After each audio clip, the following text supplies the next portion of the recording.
what happened between 1 in the morning on June 25th and 12th. Your photographs, everything connected to Alcatraz. In the car ride home, he handed me an official-looking document. Transfer orders, effective immediately. You're being reassigned to the robbery division. Your Alcatraz investigation is officially terminated. On whose authority? Authority high enough that questioning it would end both our careers. Carson's voice carried a weight I'd never heard before. Ray, I've been a cop for 28 years.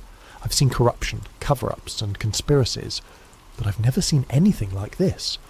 The pressure to shut you down is coming from levels of government I didn't know existed. He pulled over in a secluded area of Golden Gate Park and turned to face me directly. Whatever you found down there, whatever you think you know, it's not worth your life. These people have made careers disappear for asking the wrong questions. They can make people disappear too. As he spoke, a black sedan with government plates drove slowly past us, its occupants clearly visible through tinted windows that somehow allowed us to see their faces while hiding their expressions. The message was unmistakable. We were being watched, our conversation monitored, our future actions carefully noted. That night, alone in my ransacked apartment, I realised the full scope of what I was up against. This wasn't just a cover-up of a prison escape. It was the systematic suppression of a truth so dangerous that the most powerful government in the world was willing to destroy lives to protect it. Frank Morris and the Anglin brothers hadn't just escaped from Alcatraz. They'd escaped into a shadow world where truth became enemy of the state, where survival meant accepting lies, and where the greatest prison of all was the silence that surrounded their fate. But silence, I was beginning to understand, has its own way of speaking to those willing to listen. 25 years passed like pages torn from a calendar and scattered by the wind. I worked robbery division, collected my pension, and tried to convince myself that some truths were better left buried. The Alcatraz case became a ghost that haunted my dreams, 3 faces staring at me from the depths of San Francisco Bay, asking why I'd abandoned the search for their story. Then came January 2013, and a letter that changed everything. The History Channel documentary was running old Alcatraz footage when the phone rang. It was my former partner, Jimmy Chen, now working cold cases for the FBI. His voice carried the excitement of a man who'd stumbled onto something extraordinary. Ray, you need to see this. Someone sent a letter to the Bureau claiming to be John Anglin. Says he's dying of cancer, wants to make a deal. Information about the escape in exchange for medical treatment. My hands shook as I read the photocopied letter Jimmy brought to my house that evening. The handwriting was shaky with age and illness, but certain flourishes matched the Christmas cards Marie Anglin had shown me decades earlier. The details were specific, accurate, insider knowledge that only someone who'd lived through the escape could possess. It's a hoax, Jimmy said, watching my reaction. Has to be. FBI handwriting analysis says inconclusive. Could be authentic, could be someone who studied the case extensively. But I knew better. The letter wasn't just about the escape. It mentioned details that had never been made public. References to guard rotation patterns that were classified. Descriptions of cell modifications that weren't in any official report. Knowledge that could only come from someone who'd been there, who'd lived through those final months of preparation. There's more, Jimmy continued. The letter mentions a meeting place, coordinates in the Bay Area, where supposedly Frank Morris left something hidden before the escape. Information that was too dangerous to carry. The writer claims it's still there, waiting for someone brave enough to look. The coordinates led to a section of Angel Island State Park, near the spot where the makeshift raft materials had been found 51 years earlier. Against every instinct for self-preservation I'd developed, I found myself hiking those trails the following weekend, searching for something I couldn't name.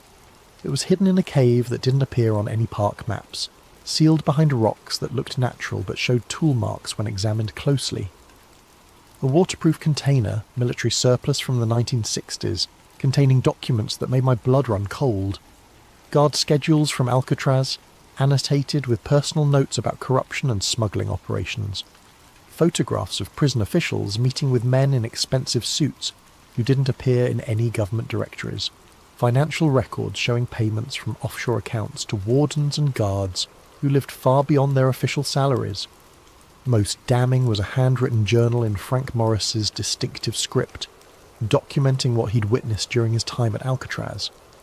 The prison wasn't just housing criminals, it was housing witnesses to government activities that violated constitutional protections, political prisoners who'd been disappeared from the mainland, foreign nationals being held without diplomatic notification, test subjects for psychological experiments that would later be revealed as part of the MKUltra program. The final entry, dated 2 days before the escape, was prophetic in its certainty. We're not breaking out to be free, we're breaking out to stay alive. What we know, what we've seen, makes us more dangerous to them than any criminal they've ever housed. If we stay, we disappear quietly. If we escape and get caught, we disappear loudly. Our only chance is to vanish completely and hope the truth survives us. The documents explained everything. The official insistence on the drowning theory, the suppression of evidence, the systematic elimination of witnesses. The Alcatraz escape wasn't a crime to be solved. It was a national security incident to be contained. Morris and the Anglins hadn't just witnessed classified activities. They documented them, created a record of government crimes that could destroy careers and topple administrations. Their escape was both an act of desperation and a gamble that someday someone would be brave enough to tell their story. Reading those pages in the dim light of that hidden cave, I finally understood the true scope of the self-destruction paradox. The very actions taken to hide the truth had preserved it. The efforts to silence witnesses had created evidence. The attempts to erase history had documented it in detail. But understanding the truth and proving it were different challenges entirely. The men who'd orchestrated the cover-up were dead or retired, their crimes protected by classification systems and institutional amnesia. The witnesses were gone, scattered or silenced by 5 decades of systematic intimidation. Yet the letter kept haunting me.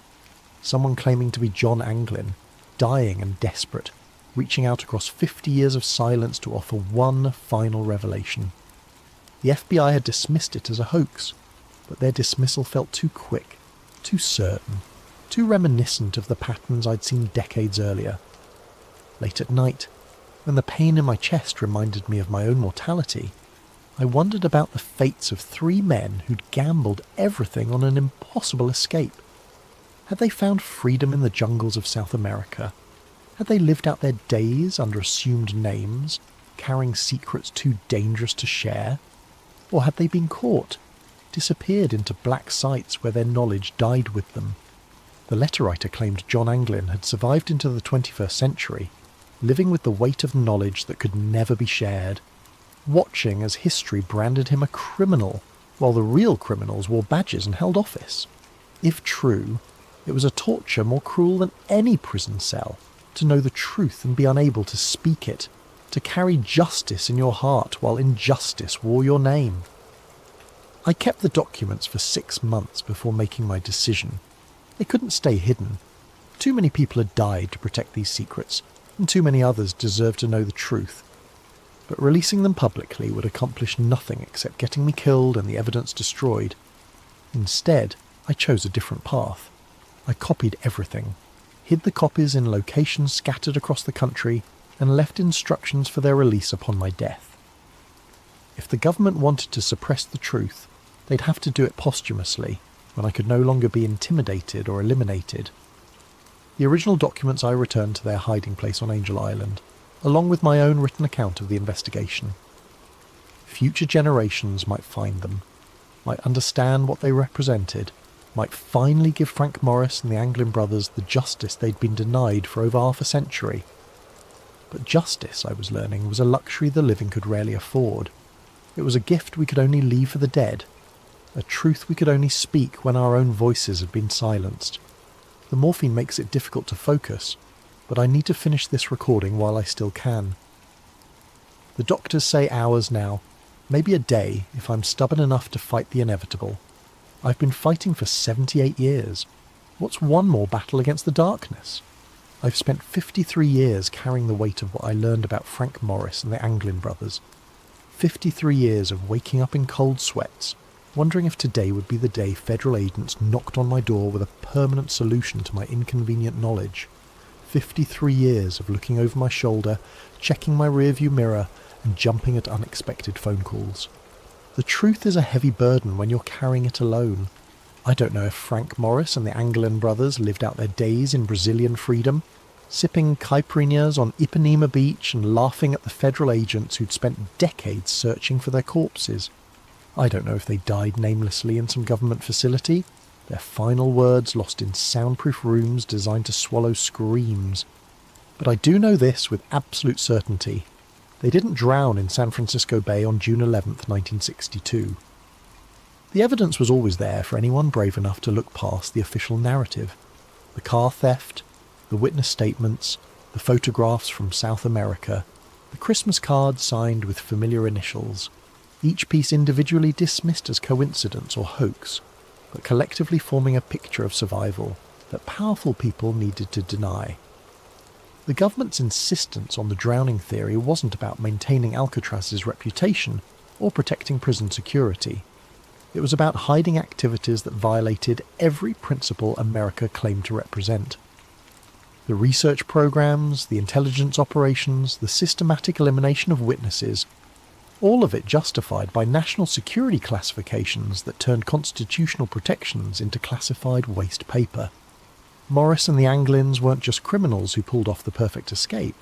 They were inconvenient witnesses to state-sanctioned crimes, men whose continued existence threatened to expose a shadow government that operated beyond law, beyond oversight, beyond accountability. Their escape became their crime, their knowledge became their death sentence, their survival became a national security threat that required decades of cover-ups, intimidation, and murder to contain. I've left evidence of everything I'd discovered, hidden in multiple locations protected by legal arrangements that will trigger automatic release upon my death. Some truths are too important to die with the men who discover them. The morphine is winning now, and the room is getting darker. But before I fade away, I want to leave you with this final thought. Alcatraz was never escape-proof because its walls were too high or its waters too cold. It was escape-proof because the government made survival more dangerous than imprisonment, freedom more terrifying than captivity. The greatest prison isn't built with stone and steel. It's built with silence and fear, with official denials and convenient accidents, with careers destroyed and witnesses disappeared. Frank Morris and the Anglin brothers didn't die in San Francisco Bay. The Bay didn't kill them. The silence did. And silence. Silence is the strongest prison of all. But even silence eventually comes to an end. Recording ends with the sound of steady breathing that gradually grows fainter, until only the mechanical hum of hospital equipment remains. Found among Detective Raymond Kowalski's personal effects, along with detailed instructions for the release of sealed documents and recordings. To whoever finds this recording and follows the trail I've left behind, my name was Detective Raymond Kowalski, badge number 2847, San Francisco Police Department. I died on December 20th, 2021, at 3:17 a.m., alone except for the ghosts of 3 men whose story I spent a lifetime trying to tell. If you're reading this, it means the legal mechanisms I put in place have been triggered.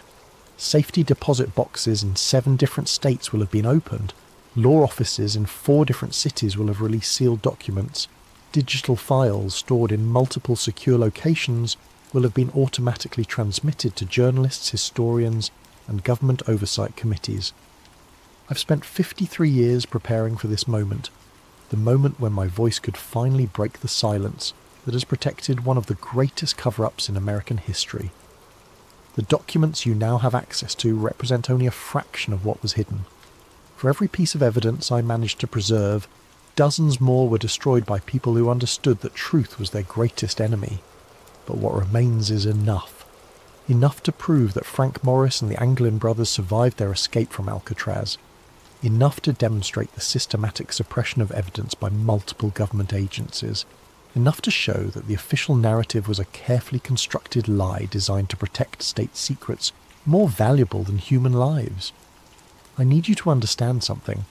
The men who orchestrated this cover-up weren't comic book villains twirling their moustaches in shadowy rooms. They were patriots, in their own minds.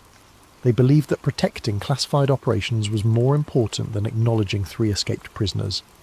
They convinced themselves that national security justified any level of deception, any amount of witness intimidation, any degree of evidence suppression. They were wrong.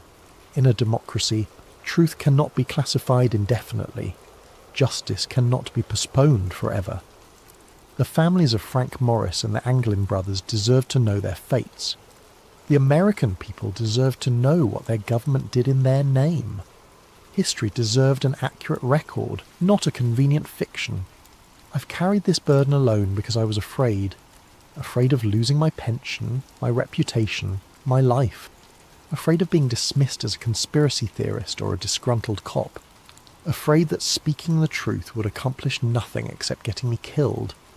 But fear, I've learned, is just another form of prison, and like Alcatraz itself, it's only escape-proof as long as you believe the walls are stronger than your determination to break free.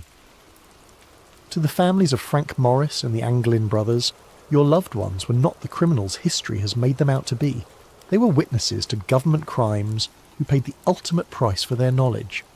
Whether they found freedom in South America or died in government custody, they deserved better than 50 years of official denial and systematic character assassination.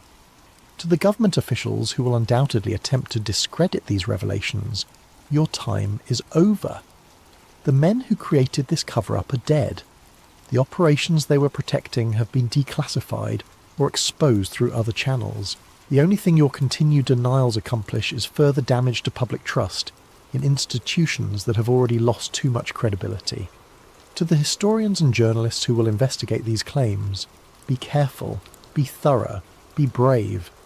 The people who killed witnesses and destroyed evidence may be gone, but the systems they created to protect state secrets remain in place. Truth-telling is still a dangerous profession in America. To Frank Morris, John Anglin, and Clarence Anglin, wherever your final resting places may be, your story is finally being told. Your truth is finally being spoken. Your silence is finally being broken. You escaped from Alcatraz on June 11th, 1962. You survived the waters of San Francisco Bay. You lived beyond that night, whatever your ultimate fates may have been. History will remember you not as the criminals who failed to escape, but as the men who succeeded too well for the government's comfort. Your greatest escape wasn't from prison. It was from the official narrative that tried to erase you from history. That escape, at least, was permanent. Final statement for the record. I, Detective Raymond Kowalski, being of sound mind and facing imminent death, do hereby swear under oath that every statement in this recording and its accompanying documents represents the truth as I discovered it through my official investigation into the Alcatraz escape of 1962. I have knowingly risked my career, my safety, and my life to preserve this information. I have done so not for personal gain or professional advancement, but because I believe that in a democracy, truth belongs to the people, not to the bureaucrats who find it inconvenient. If my death occurs under suspicious circumstances, if these documents are somehow suppressed or discredited, if this recording mysteriously disappears, let it stand as evidence that the cover-up I've documented continues to claim lives. But if this message reaches you intact, if the truth I've preserved finally sees daylight, then maybe, just maybe, the strongest prison of all has finally been breached. The silence is broken, the truth is free, and Frank Morris and the Anglin brothers can finally rest in peace, knowing their story has been told. Badge 2847, signing off for the final time.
What if something has been watching us for thousands of years, silently cataloguing our progress, waiting for the right moment to report back? Tonight's story comes from the suggestion of Michael Elliott. Thank you for this chilling idea. If you have video ideas you'd like to see, drop them in the comments below. And if you're enjoying these stories, don't forget to like and subscribe to Sleep Theories for more mysterious tales that blur the line between science and the unknown. The coffee had gone cold hours ago, but I kept sipping it anyway. 3:15 a.m. in northern Canada, and the only sounds were the hum of servers and the occasional crackle of static through my headphones. I'd been working as a contract technician for the Whitehorse Satellite Relay Station for 8 months now, and the isolation had become as familiar as breathing. My job wasn't glamorous. Monitor uplinks, clean signal noise, make sure commercial feeds didn't drop during the night shift when most people were asleep, and wouldn't notice if their satellite TV went dark for a few minutes. The work was methodical, almost meditative in its repetition. Check frequencies, log anomalies, file reports, night after night the same routine. That's why what I found that October evening stood out so starkly against the backdrop of mundane technical maintenance. Buried deep in the static of Channel 47, a frequency we used for overflow data from weather satellites, was something that shouldn't have been there. At first, I thought it was interference from the aurora borealis. The northern lights could play havoc with our equipment, especially during solar storm seasons. But as I isolated the signal and ran it through our standard noise reduction protocols, a pattern emerged. There was a pulse, clean, digital, repeating with mechanical precision. The delay between each pulse was exactly 13 seconds. I checked our satellite logs, cross-referencing every known orbital object that could be transmitting on that frequency. Commercial satellites, military birds, weather stations, even old Soviet hardware still tumbling through space decades after their missions ended. Nothing matched. The signal was coming from something that, according to our database, didn't exist. I printed out the frequency analysis and spectrum charts, my hands trembling slightly as the papers emerged from the laser printer. In 8 months of night shifts, I'd logged dozens of anomalies.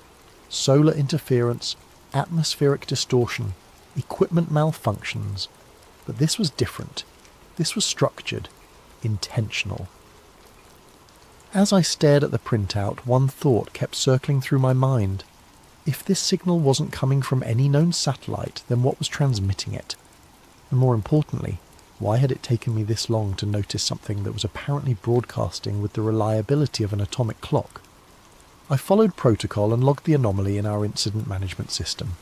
Signal source unknown, frequency 1420.4057 MHz, pulse duration 0.3 seconds, interval 13.0 seconds. I classified it as atmospheric interference and scheduled it for review by the day shift supervisor. The system immediately flagged my entry with a red warning box. Unidentified orbital source. Automatic escalation initiated. I'd never seen that message before. Within minutes, my terminal was automatically cross-referencing the signal against NORAD's satellite catalogue, then expanding to include classified military databases I didn't know our system had access to. The search results were the same across all databases. No matching orbital object found. My shift was supposed to end at 6 a.m, but I found myself staying late, compulsively checking the frequency every few minutes. The pulse was still there, still perfectly timed, still broadcasting from nowhere. When James Morrison arrived for the day shift at 7:30, I was still hunched over my workstation, surrounded by printouts and empty coffee cups. James had been working satellite communications since before I was born, a grizzled veteran who'd seen everything from Cold War spy satellites to modern GPS constellations.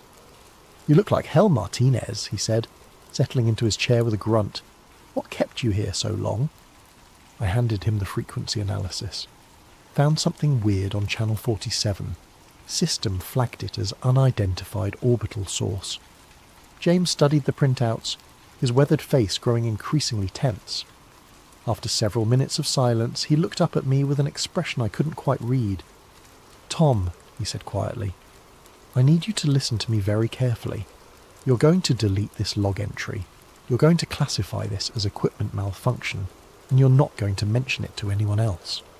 But the signal is clean, James. This isn't equipment malfunction.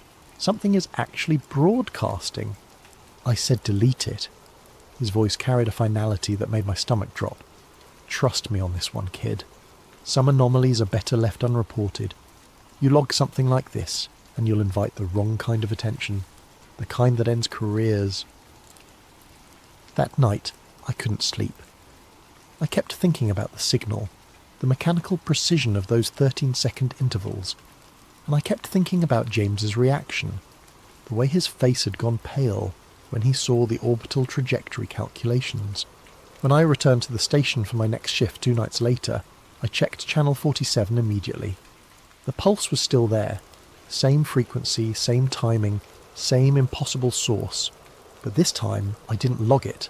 I couldn't let it go. During my off hours, I found myself researching historical satellite anomalies, digging through declassified government documents and academic papers about space debris. Most of what I found was routine. Failed Soviet missions, American spy satellites that had gone dark during the Cold War, chunks of rockets and spacecraft that had broken apart and scattered across various orbits. But buried in a 1960 naval intelligence report I found through a Freedom of Information Act database, I discovered something that made my blood run cold. The document was heavily redacted, whole paragraphs blacked out with thick marker, but what remained was enough to confirm that I wasn't the first person to detect an unidentifiable signal from space. Classified, Eyes Only Naval Intelligence Division. Date, March 15th, 1960. Subject, anomalous orbital object. Ground-based radar stations have detected an object in polar orbit approximately 460 kilometers above Earth's surface. Object exhibits regular orbital characteristics, but does not match any known US or Soviet launch vehicle. Radio telescopes at Redacted have detected intermittent signals from the object. Pattern analysis suggests artificial origin. Object designation, Project Black Knight. Orbital inclination, 79 degrees, retrograde. Period, 104.5 minutes. Signal frequency, redacted. Signal pattern, redacted. Initial assessment, object, not of US or Soviet origin. Monitoring continues. Note, object appears to have been in stable orbit for redacted years prior to first detection. Analysis of historical astronomical records suggests possible earlier observations dating back to redacted. The report ended with a line that sent chills down my spine. Recommend classification level cosmic. Potential implications for national security. Require immediate suppression of public disclosure. I cross-referenced the orbital parameters with the signal I'd been tracking. The math was complex, but after accounting for decades of orbital decay and gravitational perturbation, the numbers were close enough to be significant. Project Black Knight wasn't just a Cold War curiosity. If the naval intelligence report was accurate, something had been in polar orbit since before humans had the technology to put anything in space. And it was still there. My research led me down increasingly dark rabbit holes. I spent hours on conspiracy forums, amateur astronomy websites, and declassified document archives. Most of what I found was obvious nonsense. Blurry photos of weather balloons, misidentified aircraft, the usual collection of hoaxes and misunderstandings that populate the fringes of the internet. But occasionally I'd stumble across something that felt different, more credible, more disturbing. The breakthrough came from an unexpected source. My cousin Marcus, who worked as a data recovery specialist for NASA contractors. We'd grown up together in Ontario, and he was one of the few family members who knew about my work at the satellite station. During a family gathering in Toronto, I mentioned my research into historical space anomalies, carefully avoiding any specifics about what I'd been tracking. Marcus listened with growing interest, occasionally asking technical questions about orbital mechanics and signal analysis. "You know," he said as we walked along Lake Ontario after dinner, "I might have something that would interest you. Ever heard of the STS-88 mission?" I shook my head. Space Shuttle Endeavour, December 1998. First assembly mission for the International Space Station. NASA released hundreds of photos from that mission, including some shots of what they claimed was space debris, some kind of thermal blanket that had broken away from a previous mission. Marcus pulled out his phone and showed me one of the official NASA images, a dark, angular object tumbling slowly against the star field, clearly artificial but shapeless, like a piece of torn metal sheeting. "Here's the thing," Marcus continued. "I was doing data recovery on some corrupted drives from that era. NASA had a lot of storage problems in the late 90s, and I found additional images from STS-88 that never made it into the official archive." He swiped to another photo and my breath caught in my throat. Unlike the official images, this one showed the object in sharp detail. It wasn't tumbling, it wasn't shapeless, it was stationary relative to Earth, maintaining a fixed orientation with geometric precision. The object was clearly artificial, with angular surfaces and what appeared to be antenna arrays or sensor pods extending from its main body. But what made my hands start shaking was the object's orbit. Based on the Earth's curvature visible in the background and the angle of the sun, I could estimate the altitude and inclination. The numbers matched the 1960 Naval Intelligence Report exactly. "Holy shit," I whispered. "The file name is interesting too," Marcus said. All the official images were labelled with standard NASA mission codes, but this one had a custom name. He showed me the file properties. Instead of something like STS-088-34 2-012, the image was labelled SENTIN-ELARCHIVE001. "Marcus," I said slowly, "I need you to send me everything you have on this." "Everything?" "I can't, Tom. This stuff isn't supposed to exist. If NASA finds out I've been sharing recovered files..." "Please!" The desperation in my voice surprised even me. "This is connected to something I'm working on. Something important." Marcus studied my face for a long moment, then sighed. "I'll see what I can do. But you never got this from me, understand? And if anyone asks, we never had this conversation." 3 days later, a compressed file appeared in my personal email account, sent from an obviously fake address. The archive contained 17 high-resolution images of the object, taken from different angles and distances. Each photo showed the same thing, a clearly artificial construct maintaining a perfect polar orbit, its surfaces reflecting sunlight with the consistency of polished metal. But it was the last file in the archive that changed everything.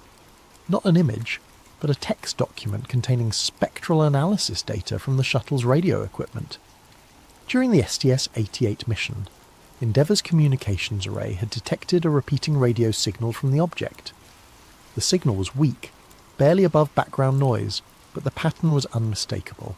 A pulse repeating every 13 seconds, broadcasting on a frequency of 1420.4057 MHz. The same signal I'd been tracking at the Whitehall station. For 37 years, this thing, whatever it was, had been broadcasting the same message. I became obsessed. Sleep became optional. Food was something I consumed mechanically while staring at spreadsheets and signal analysis software. I'd converted one corner of my apartment into a makeshift research station with multiple monitors displaying frequency analysis, orbital calculations, and historical documents. The breakthrough came during a particularly frustrating all-nighter in November. I'd been trying to decode the pulse pattern using standard cryptographic methods, looking for hidden messages in the timing variations, frequency modulations, anything that might reveal meaning in what appeared to be a simple, repetitive beacon. Nothing worked.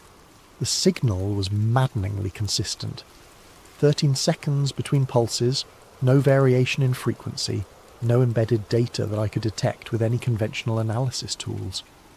Then I had what felt like an epiphany, or maybe just the delirium of too much caffeine and too little sleep. What if I was overthinking this? What if the message wasn't in the complexity of the signal, but in its simplicity? I opened a binary converter and began transcribing the pulse pattern as ones and zeros. Each pulse was a 1, each 13-second gap was a 0. After an hour of careful logging, I had several hundred digits of binary code. The first few conversions gave me gibberish, random numbers that meant nothing. But then I tried interpreting the binary as coordinates, using different projection systems and datum references. That's when the pattern emerged. The binary string wasn't random. It was a sequence of latitude and longitude coordinates, encoded in a base 13 numerical system. 13 seconds between pulses, base 13 encoding. The mathematical symmetry was too perfect to be coincidental. I plotted the first set of coordinates on Google Earth, 29.9792 degrees north, 31.1342 degrees east, the Great Pyramid of Giza. My hands were shaking as I decoded the next set, 51.1789 degrees north, 1.8262 degrees west. Stonehenge. The coordinates continued, each one marking a location I recognised from archaeology textbooks and ancient history documentaries. Teotihuacan in Mexico, Machu Picchu in Peru, Angkor Wat in Cambodia, Easter Island, Newgrange Island, the Nazca Lines. Dozens of ancient sites spread across every continent, connected by nothing except their age and the enduring mysteries that surrounded their construction. But it was the header data. Embedded at the beginning of the coordinate sequence was a timestamp and cycle indicator. Cycle, 13,000. Status, monitoring next. Report pending, 13,000 years. The approximate time span since the end of the last ice age, when human civilization began its rapid development from hunter-gatherer societies to the complex cultures that built the pyramids, Stonehenge and all the other sites marked in the signal. I sat back in my chair, staring at the decoded message on my screen. The implications were staggering.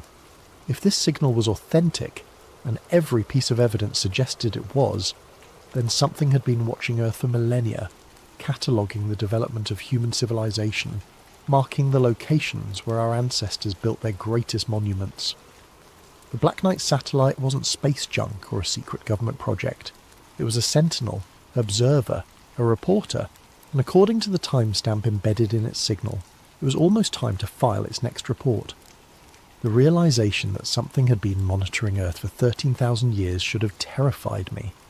Instead, I felt a strange sense of clarity, as if puzzle pieces I didn't even know existed were finally clicking into place.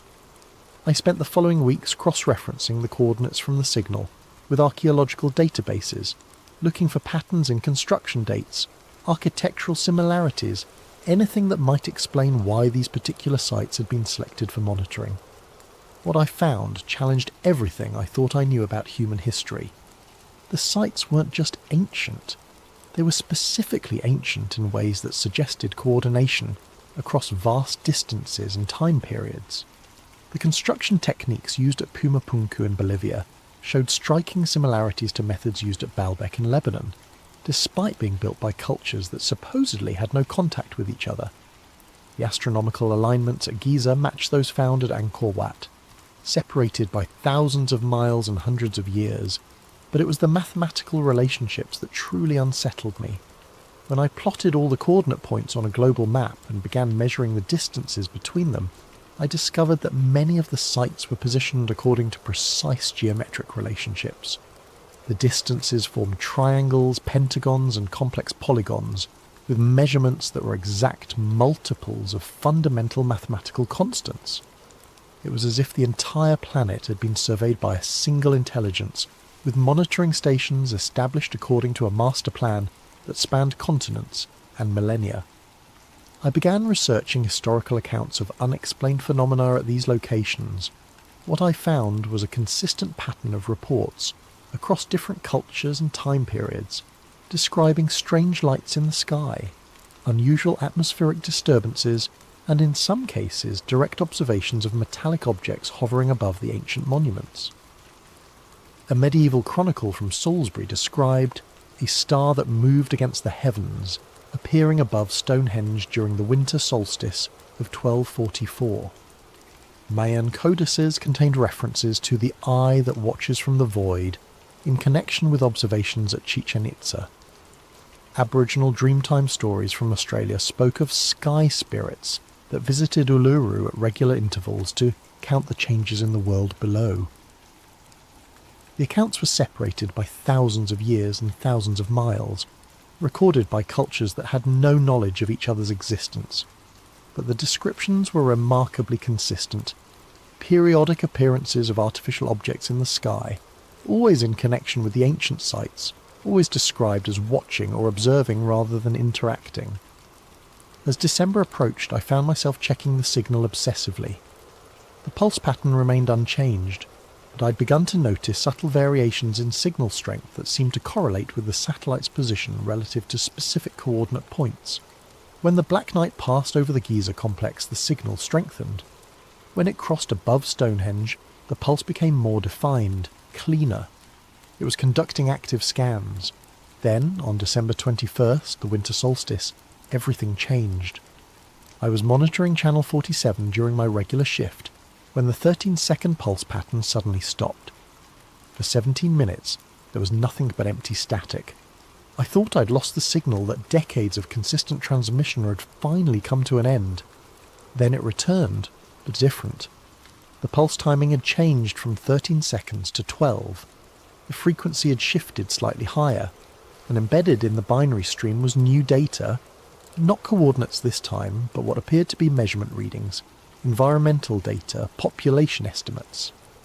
The Black Knight was no longer just monitoring, it was compiling a report, and based on the mathematical progression I was seeing in the data stream, it was preparing to transmit that report somewhere else. The signal that had been broadcasting to Earth for decades was about to be redirected outward, towards some destination in deep space.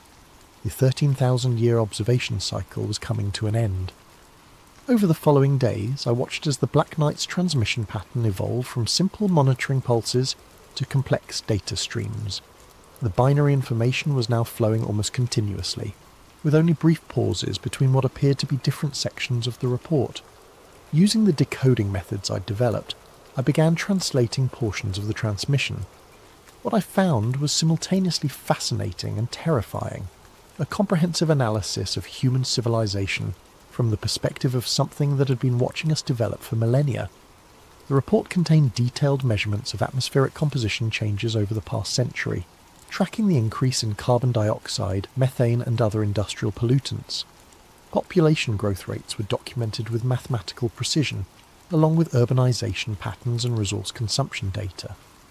But it was the sociological analysis that truly unsettled me. The transmission included assessments of human technological development, political organisation, and social structures. The language was clinical, detached, like an anthropologist studying an isolated tribe. Species, status, transitional technology, level, type 0.7, civilization population, pressure, critical environmental impact, severe aggressions index, high probability, matrix, self-termination, 75% intervention, threshold, exceeded. The implications were staggering. Whatever intelligence was behind the Black Knight didn't just observe, it made judgments. It assessed civilizations and apparently had protocols for intervention when certain thresholds were crossed. And according to its analysis, humanity had crossed those thresholds. I began researching historical accounts of civilizations that had disappeared suddenly, leaving behind only their monuments and mysteries. The Anasazi of the American Southwest, who abandoned their cliff cities overnight. The builders of Great Zimbabwe, whose advanced society vanished without explanation. The Easter Island civilization, which collapsed after reaching a population peak. In each case, the disappearances occurred shortly after periods of rapid population growth, environmental degradation, and social instability. The same conditions the Black Knight was now documenting for modern human civilization. The most chilling revelation came when I decoded a section of the transmission that contained historical data comparisons. The Black Knight had been observing Earth through multiple cycles, tracking the rise and fall of intelligent species across geological time periods. We weren't the first civilization it had monitored. We weren't even the first to reach our current level of technological development. According to the data stream, there had been at least 3 previous instances of intelligence emerging on Earth, each reaching roughly our current level of advancement before disappearing from the archaeological record. The gaps in the fossil record that paleontologists struggled to explain, the mysterious extinction events that punctuated Earth's history, they weren't random catastrophes, they were interventions. As I sat in my cramped apartment surrounded by printouts and glowing monitors, the full scope of what I'd discovered began to sink in. The Black Knight wasn't just observing human civilization, it was part of a system, a galactic management protocol for monitoring and controlling the development of intelligent species. And according to its assessment, humanity's time was up. On January 3rd, everything changed again. I arrived at the White Horse station for my regular shift to find the facility buzzing with activity. Technicians I'd never seen before were installing new equipment, and several men in dark suits were conducting interviews with the day shift personnel. James Morrison pulled me aside as I signed in. "They're from the Communication Security Establishment," he said quietly, referring to Canada's Electronic Intelligence Agency. "Someone flagged unusual signal activity from our station. They're reviewing all our logs from the past 6 months. My stomach dropped. Despite James's warnings, I'd continued monitoring the Black Knight signal, keeping detailed personal records of its evolution from simple pulses to complex data streams. If CSE investigators found evidence of what I'd been tracking... "Did you delete those anomaly reports like I told you to?" James asked. "Yes," I lied. "Classified everything as equipment malfunction." "Good. Keep it that way. Answer their questions honestly, but don't volunteer any information they don't specifically ask for." The interview was conducted by a woman named Agent Collins, who looked to be in her early 40s with the kind of sharp, analytical gaze that made me feel like she could read my thoughts. She asked about my background, my work procedures, any unusual signals or anomalies I might have detected. I stuck to James's script, denying any knowledge of unidentified transmissions. But as the interview progressed, I began to realise that Agent Collins already knew more than she was letting on. "Mr. Martinez," she said, consulting a tablet, "our analysis shows that you've been accessing frequencies outside your normal monitoring responsibilities. Specifically, Channel 47 has shown unusual activity during your shifts." "I check all channels as part of my routine maintenance," I said carefully. "Sometimes commercial satellites drift off their assigned frequencies due to hardware malfunctions. And have you detected any persistent anomalies on Channel 47? The way she emphasised the word persistent made it clear that this wasn't a fishing expedition. CSE knew about the Black Knight signal. They'd known about it long before I stumbled across it. "No," I said. "Nothing that wasn't explained by standard atmospheric interference or equipment issues." Agent Collins studied me for a long moment, then made a note on her tablet. "Thank you for your cooperation, Mr. Martinez. We may need to speak with you again."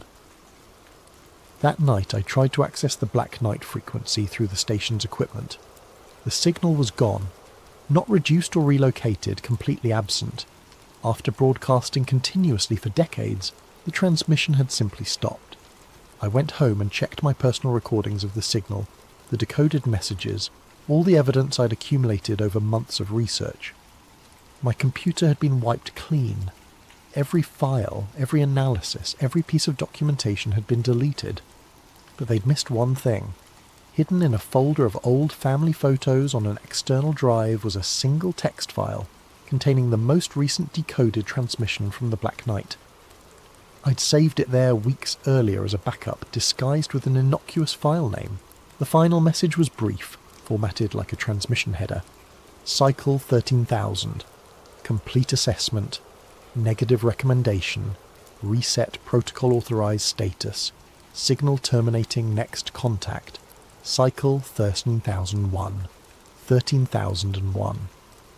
The next observation cycle wouldn't begin for another 13 millennia. But according to the transmission, there wouldn't be anything left to observe by then. The reset protocol had been authorized. In the weeks following the CSE investigation, I tried to return to normal life. I continued working my shifts at the satellite station, monitoring routine transmissions and filing standard reports. But I couldn't shake the feeling that I was living on borrowed time, that the countdown to something catastrophic had already begun. The signs started small. Unusual solar activity that disrupted satellite communications worldwide. Atmospheric disturbances that meteorologists couldn't explain. Reports from amateur astronomers of new objects appearing in Earth's orbital space. Objects that weren't listed in any official catalogues. Then the power grids began failing. The first blackout hit the northeastern United States in mid-February. affecting over 40 million people. Utility companies blamed equipment failures and cyber attacks, but the pattern of grid collapses suggested something more systematic. Power substations were failing in a sequence that followed major population centres, spreading outward from urban areas like ripples from a stone dropped in water. By March, the blackouts had spread across North America and into Europe. Transportation systems ground to a halt as traffic control networks failed. Communication satellites went dark. The internet, humanity's nervous system, began fragmenting as server farms lost power and fibre optic cables were mysteriously severed. I watched the collapse unfold from the relative isolation of the Whitehall station, one of the few facilities that remained operational due to its hardened infrastructure and independent power systems. But even our equipment was showing signs of stress. Signal noise was increasing daily, and we were detecting electromagnetic anomalies that our instruments couldn't properly analyse. Then I saw them during a clear night in late March. I was conducting routine maintenance on our satellite dishes when movement in the sky caught my attention. At first, I thought they were aircraft, dark shapes silhouetted against the stars, moving with the steady purpose of commercial airliners. But their flight patterns were wrong. They moved in perfect formation, accelerating and decelerating in ways that defied conventional physics. And they were completely silent, casting shadows against the aurora borealis without producing any engine noise or exhaust signatures. I counted at least 20 objects, all roughly cylindrical in shape, arranged in a geometric pattern that reminded me of the coordinate relationships I'd discovered in the Black Knight transmission. They maintained their formation for almost an hour before accelerating upward and disappearing into the night sky. The next morning brought reports of similar sightings from around the world. Military bases, government facilities, and major population centres were all experiencing flyovers by unidentified craft. But unlike traditional UFO sightings, these objects weren't hiding. They moved openly through controlled airspace, ignored attempts at radio communication, and demonstrated technology that was decades beyond anything in human arsenals. The governments of the world responded predictably. Emergency sessions of the United Nations, military mobilizations, attempts to establish communication with the unknown visitors. But it was already too late for diplomacy. The intervention had begun. The end came not with explosions or invasions, but with a systematic dismantling of the infrastructure that supported modern civilization. Over the course of 6 weeks, humanity's technological achievements simply stopped working. Power grids failed permanently, their control systems corrupted by signals that technicians couldn't trace or repair. Satellites tumbled out of orbit, their electronics fried by precisely targeted electromagnetic pulses. Transportation networks collapsed as traffic control systems, GPS networks, and communication relays went dark simultaneously. But the most devastating attack came through our information systems. Every computer network connected to the internet experienced simultaneous cascade failures. Not viruses or malware, but complete hardware corruption that rendered electronic devices inert. Decades of digital records, scientific databases, cultural archives, all of it vanished in a matter of hours. Humanity's collective memory was being systematically erased. From my position at the Whitehall station, I watched civilization crumble with the detached fascination of an anthropologist observing the collapse of an ant colony. Our isolated facility continued operating on emergency power, but we were cut off from the outside world, reduced to monitoring radio frequencies that carried increasingly desperate communications from military units, government officials, and civilian groups trying to coordinate response efforts. The pattern became clear within days. This wasn't random destruction. It was selective elimination of human technological capability while leaving the natural environment intact. Cities were losing power and communications, but forests remained untouched. Industrial facilities were shutting down, but agricultural areas showed no signs of interference. It was a reset protocol, exactly as the Black Knight transmission had indicated. Human civilization was being systematically returned to a pre-technological state, wiped clean like a computer hard drive being prepared for a fresh installation. The cylindrical craft I'd observed became a common sight, appearing over major population centres and conducting what appeared to be systematic surveys. Occasionally they would deploy smaller objects that descended into urban areas before returning to the mother ships. Witnesses described these smaller craft as conducting detailed scans of infrastructure, mapping systems, documenting the extent of human technology before methodically disabling it. No weapons were used, no violence was reported. The intervention was conducted with the clinical efficiency of pest control specialists eliminating an infestation. By April, the collapse was complete. Modern civilization had been reduced to scattered groups of survivors trying to maintain basic subsistence without electricity, motorized transportation, or electronic communication. The population centres that had housed billions of people were becoming uninhabitable as water treatment systems failed, food distribution networks collapsed, and medical facilities lost the ability to maintain life support equipment. The reset was working exactly as designed. I remained at the White Horse Station until the emergency generators finally ran out of fuel in mid-May. By then, most of my colleagues had left to find their families or join survivor communities that were forming in rural areas. The Canadian government had ceased to exist in any meaningful sense, and emergency services had collapsed along with the rest of the technological infrastructure. But I stayed, compulsively monitoring the radio frequencies for any sign that the Black Knight satellite was still active. On my final night at the station, powered by the last few hours of battery backup, I detected a weak signal on channel 47. It wasn't the familiar 13-second pulse pattern.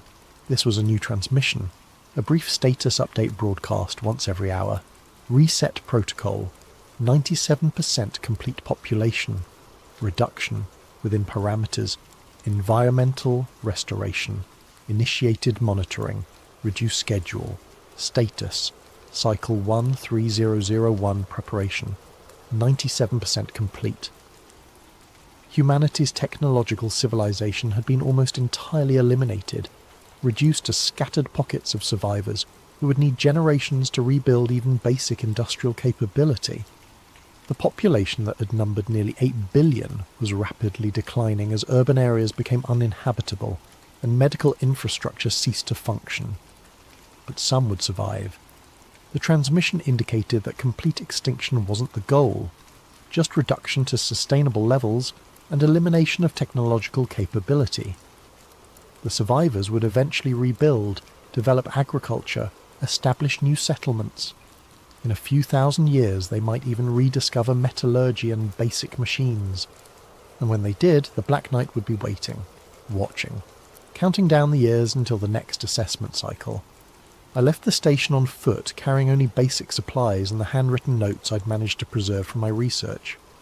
The roads were already becoming overgrown as nature began reclaiming the infrastructure humanity had abandoned. In the distance I could see one of the cylindrical craft conducting what appeared to be a final survey flight, documenting the results of the reset protocol. As I walked south toward what remained of civilization, I thought about the ancient monuments scattered across the world. The pyramids, Stonehenge, Machu Picchu, all the sites that had been marked in the Black Knight's coordinate database. They were the only human constructions that had survived previous reset cycles, monuments built by civilizations that had reached technological advancement and then been systematically returned to a pre-industrial state. The stones would remain long after our cities crumbled to dust. Future archaeologists, if humanity survived long enough to develop archaeology again, would study them as mysteries, wondering how primitive societies could have constructed such precise and massive monuments. They would never suspect that those ancient civilizations hadn't been primitive at all. They had been advanced, technological societies that had been reset just as we were being reset now. The monuments weren't primitive constructions, they were survivors, the only traces of lost civilizations that had been allowed to remain as markers for future observation cycles. In 13,000 years, when humanity had once again developed satellite technology and radio telescopes, someone would detect a familiar signal broadcasting from polar orbit. A pulse pattern repeating every 13 seconds, carrying coordinates that marked the locations of mysterious ancient ruins scattered across the planet. And the cycle would begin again. I'm writing this account 15 months after the reset protocol was completed. I've joined a small farming community in what used to be called Montana, where we're slowly learning to survive without the technological conveniences that once defined human civilization. The community is growing. We've established basic agriculture, learned to preserve food without refrigeration, developed communication networks using drums and signal fires. Children are being born who will grow up never knowing what electric lights looked like, or how it felt to communicate instantly with someone on the other side of the world. In many ways it's a peaceful existence. The sky is clearer now without the electromagnetic pollution of radio signals and satellite transmissions. The stars are brighter. During winter nights, when the aurora borealis dances across the northern horizon, I sometimes think I can see the Black Knight satellite passing overhead, a tiny point of reflected sunlight maintaining its eternal vigil. But I know this peace is temporary. Humanity is resilient, adaptable, curious. We'll rebuild. We'll rediscover metallurgy and chemistry and electronics. We'll develop radio technology and eventually satellite communications. We'll once again reach for the stars with the arrogant confidence that we're alone in the universe, and when we do, something will be waiting for us. 3 nights ago, I was awakened by a sound.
A massive thank you to Vol.9 for this incredible video suggestion. If you have story ideas you'd like to see brought to life, drop them in the comments below. And if you're enjoying these immersive tales, don't forget to like and subscribe to Sleep Theories for more stories that blur the line between mystery and reality. What if I told you that buried beneath a 1,000-year-old chapel in Ethiopia lies something so powerful that governments have spent decades ensuring you never learn about it? What if every conflict, every war, every uprising in that region wasn't random chaos, but a response to something ancient awakening? My name is Alex Morrison, and 3 months ago, I was just another satellite imaging technician, analysing ground-penetrating radar for a living. Now I'm hiding in a cabin in rural Montana, and I may be the only person alive who knows the truth about what's really buried in Axum. The coffee had gone cold hours ago, but I kept sipping it anyway. That's what you do when you're 3 weeks behind on satellite analysis reports, and your supervisor keeps sending those passive-aggressive emails with red exclamation points. I was a field technician for Orbital Dynamics, a mid-tier satellite imaging company that contracted with everyone from agricultural firms to mining corporations. My job was simple: analyse ground-penetrating radar scans, identify subsurface anomalies and file reports. Nothing glamorous, nothing dangerous, just data. The Horn of Africa cluster had been sitting on my desk for 2 days. Standard geological survey for a potential infrastructure project in Ethiopia. Roads, power lines, the usual development stuff that required knowing what lay beneath the surface. I'd already processed 47 grids of unremarkable sediment layers and bedrock formations when I opened grid 48. The image loaded pixel by pixel, revealing the familiar topography of northern Ethiopia. Rolling hills, scattered vegetation, and the ancient town of Axum with its towering obelisks and stone churches. But there, beneath the church of Our Lady Mary of Zion, was something that made my breath catch in my throat. A perfect geometric void. Not a cave, not a natural formation.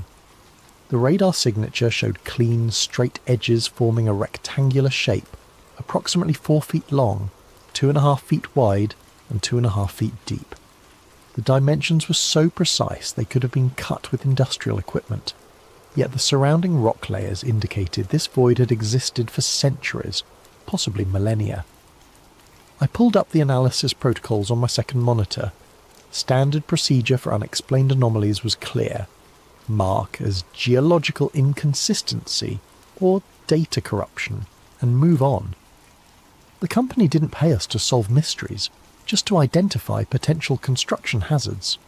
But those dimensions nagged at me. 4 feet by 2.5 feet by 2.5 feet. I'd heard those measurements before, in some half-remembered history class or documentary. Something biblical. I saved the image to my personal drive before marking the official report as data corruption. Recommend resurvey. My supervisor would approve it without a second glance, and the client would order new scans of the area that would somehow never quite capture that same perfect void again. As I prepared to move on to the next grid, I noticed something else in the metadata. The thermal overlay showed heat signatures throughout the scan area, solar absorption on the surface, geothermal activity deeper down, all normal patterns, except for the void. The void was 3 degrees warmer than the surrounding rock despite being completely enclosed. Dead objects don't generate heat. I stared at the screen until my eyes burned, but no amount of analysis could explain what I was looking at. Finally, I closed the file and went home, but the image followed me. Those perfect dimensions, that impossible heat signature, the way it sat directly beneath one of Christianity's most sacred sites. 4 feet by 2.5 feet by 2.5 feet. The traditional dimensions of the Ark of the Covenant. That night, I dreamed of golden cherubim with wings spread wide, and a voice that spoke from between them with the sound of rushing water. In the dream, I was standing in a stone chamber, lit by a light that cast no shadows, reaching toward a box that hummed with power. The moment my fingers touched the gold, I woke with a gasp, my heart hammering against my ribs. It was just a dream, I told myself. Just my imagination running wild after a long day staring at radar scans. But when I checked my phone, I found I'd been unconsciously searching for information about Axum, about the Church of Our Lady Mary of Zion, about ancient artifacts hidden beneath holy ground. The next morning I couldn't focus on anything else. I pulled up the scan again, studying every pixel, every thermal gradient, every impossible detail of that buried void. This wasn't data corruption. This was something real, something significant, something that had been deliberately hidden from the world. Something that was waiting. 3 weeks later, I was on a plane to Ethiopia. I'd convinced my supervisor that the Axum anomaly required ground truthing, a field verification to ensure our radar systems were functioning correctly. The company approved the trip because it sounded technical and responsible, not because I'd spent every spare moment researching the legend of the Ark's journey from Jerusalem to Ethiopia. According to tradition, the Queen of Sheba took the Ark back to Ethiopia after her visit to King Solomon. Her son, Menelik I, founded the Ethiopian Empire and established Axum as its capital. For 3,000 years, Ethiopian Orthodox Christians had claimed the true Ark of the Covenant rested in the Church of Our Lady Mary of Zion, guarded by a single monk who could never leave the sacred precinct. Tourist nonsense, I'd always assumed. Every culture claimed to have some piece of biblical history hidden in their backyard. But now I had radar evidence of something buried exactly where the legend said it would be. Something that matched the Ark's traditional dimensions and somehow generated heat despite being entombed in solid rock. I landed in Addis Ababa on a Tuesday morning and caught a domestic flight to Axum the same day. The town was smaller than I'd expected, a collection of low buildings scattered around the famous obelisk park, and the twin churches that claim to house the world's greatest religious relic. Tourists wandered between the ancient stone monuments, taking selfies with 3,000-year-old carved pillars, while guides recited well-practiced speeches about Queen Sheba and King Solomon. I hired a local guide named Dawit, a middle-aged man with intelligent eyes and careful English who specialised in the historical sites. We spent the first day touring the obelisk park and the ruins of ancient palaces, but I was really just getting a feel for the area, trying to match the topography to my radar scans. "Tomorrow we visit the churches," Dawit said as we walked back to my hotel. "The old church and the new church. Very sacred places." "Can tourists go inside both churches?" I asked, trying to sound casual. "The new church, yes. Beautiful paintings, ancient books, many treasures. But the old church..." He paused, glancing around as if checking for eavesdroppers. "The old church is different. Only priests allowed inside, and the guardian." "The guardian? One monk, chosen for life. He watches over the..." Dawit lowered his voice. "Over what is kept there. He can never leave the church grounds. Never. He stays until he dies, then another is chosen." We'd reached my hotel, but I wasn't ready to end the conversation. "What exactly is he guarding?" Dawit looked uncomfortable. "Christians say it is the Tablet, the Ark of Moses. Others say it is just tradition, just stories. But I have lived in Axum all my life, and I tell you this, the guardian is real. I have seen him walking in the church courtyard at night, always alone, always watching. What does he look like? Old, but not in years. Old in ... Dawit struggled for the word. Old in soul. Like a man who has seen too much, carries too much weight. His eyes..." He shuddered. "I do not like to look at his eyes." That night I lay in bed studying satellite photos of the church complex on my laptop. The Church of Our Lady Mary of Zion was actually two buildings. A newer church built in the 1960s where tourists and worshippers could visit, and a smaller, older chapel that supposedly housed the Ark. The older building sat directly above the void I detected in the radar scan. According to everything I'd read, no outsider had been permitted inside the chapel in centuries. The Ethiopian Orthodox Church maintained absolute secrecy about what was housed there, allowing only the guardian and select high-ranking clergy to enter. Even the country's government respected the restriction, treating the chapel as sovereign territory beyond their jurisdiction. But tomorrow, I'd at least be able to see the building from the outside, maybe get close enough to take some thermal readings with the handheld scanner I'd brought. It wasn't much, but it might help me understand what was generating that heat signature 12 feet below ground. The next morning, Dawit led me through Axum's narrow streets toward the church complex. We passed market stalls selling coffee and spices, elderly women spinning cotton on wooden wheels, children playing soccer with a ball made of rags. Normal life in a normal town that happened to claim possession of humanity's most powerful religious artifact. The Church of Our Lady Mary of Zion compound was surrounded by a high stone wall with an ornate gate. Beyond the entrance I could see the modern church with its painted dome and arched windows, and behind that, partially hidden by trees, the smaller chapel that supposedly housed the Ark. "We can tour the new church," Dawit explained as we approached the gate. "Beautiful interior, many ancient paintings and manuscripts, but the chapel behind it..." He pointed to the smaller building. "That is forbidden." We passed through the gate into a courtyard filled with pilgrims and tourists. The modern church was indeed impressive, with colourful frescoes covering every wall and elaborate religious artefacts displayed in glass cases. But I found myself constantly glancing toward the windows that faced the restricted chapel, trying to catch a glimpse of the building that sat above my mysterious void. After an hour of dutifully admiring religious art, I excused myself to use the restroom, then slipped outside into the courtyard. The restricted chapel was maybe 50 yards away, separated from the public area by a low fence and some carefully placed shrubs. I walked casually in that direction, pulling out my phone as if taking pictures of the church architecture. The chapel was older than the main building, constructed from rough stone blocks that had been weathered smooth by centuries of highland rain. Small, narrow windows pierced the walls at regular intervals, but they were too high and too dark to see inside. The building's footprint was roughly 30 feet by 40 feet, large enough to house a small congregation, or to contain something that required a significant amount of protective space. As I was trying to estimate the building's exact position relative to my radar scan, a figure appeared in one of the windows. The Guardian. Even from 50 yards away I could see that Dowett hadn't exaggerated. The man's face was gaunt to the point of being skeletal, his skin pale as parchment despite Ethiopia's intense sun. But it was his eyes that made my breath catch, dark, hollow, ancient in a way that had nothing to do with age, eyes that had seen something no human should see, carried some weight that was slowly crushing the life out of him. For a long moment we stared at each other across the courtyard. Then the Guardian raised one thin hand and made a clear gesture. Go away.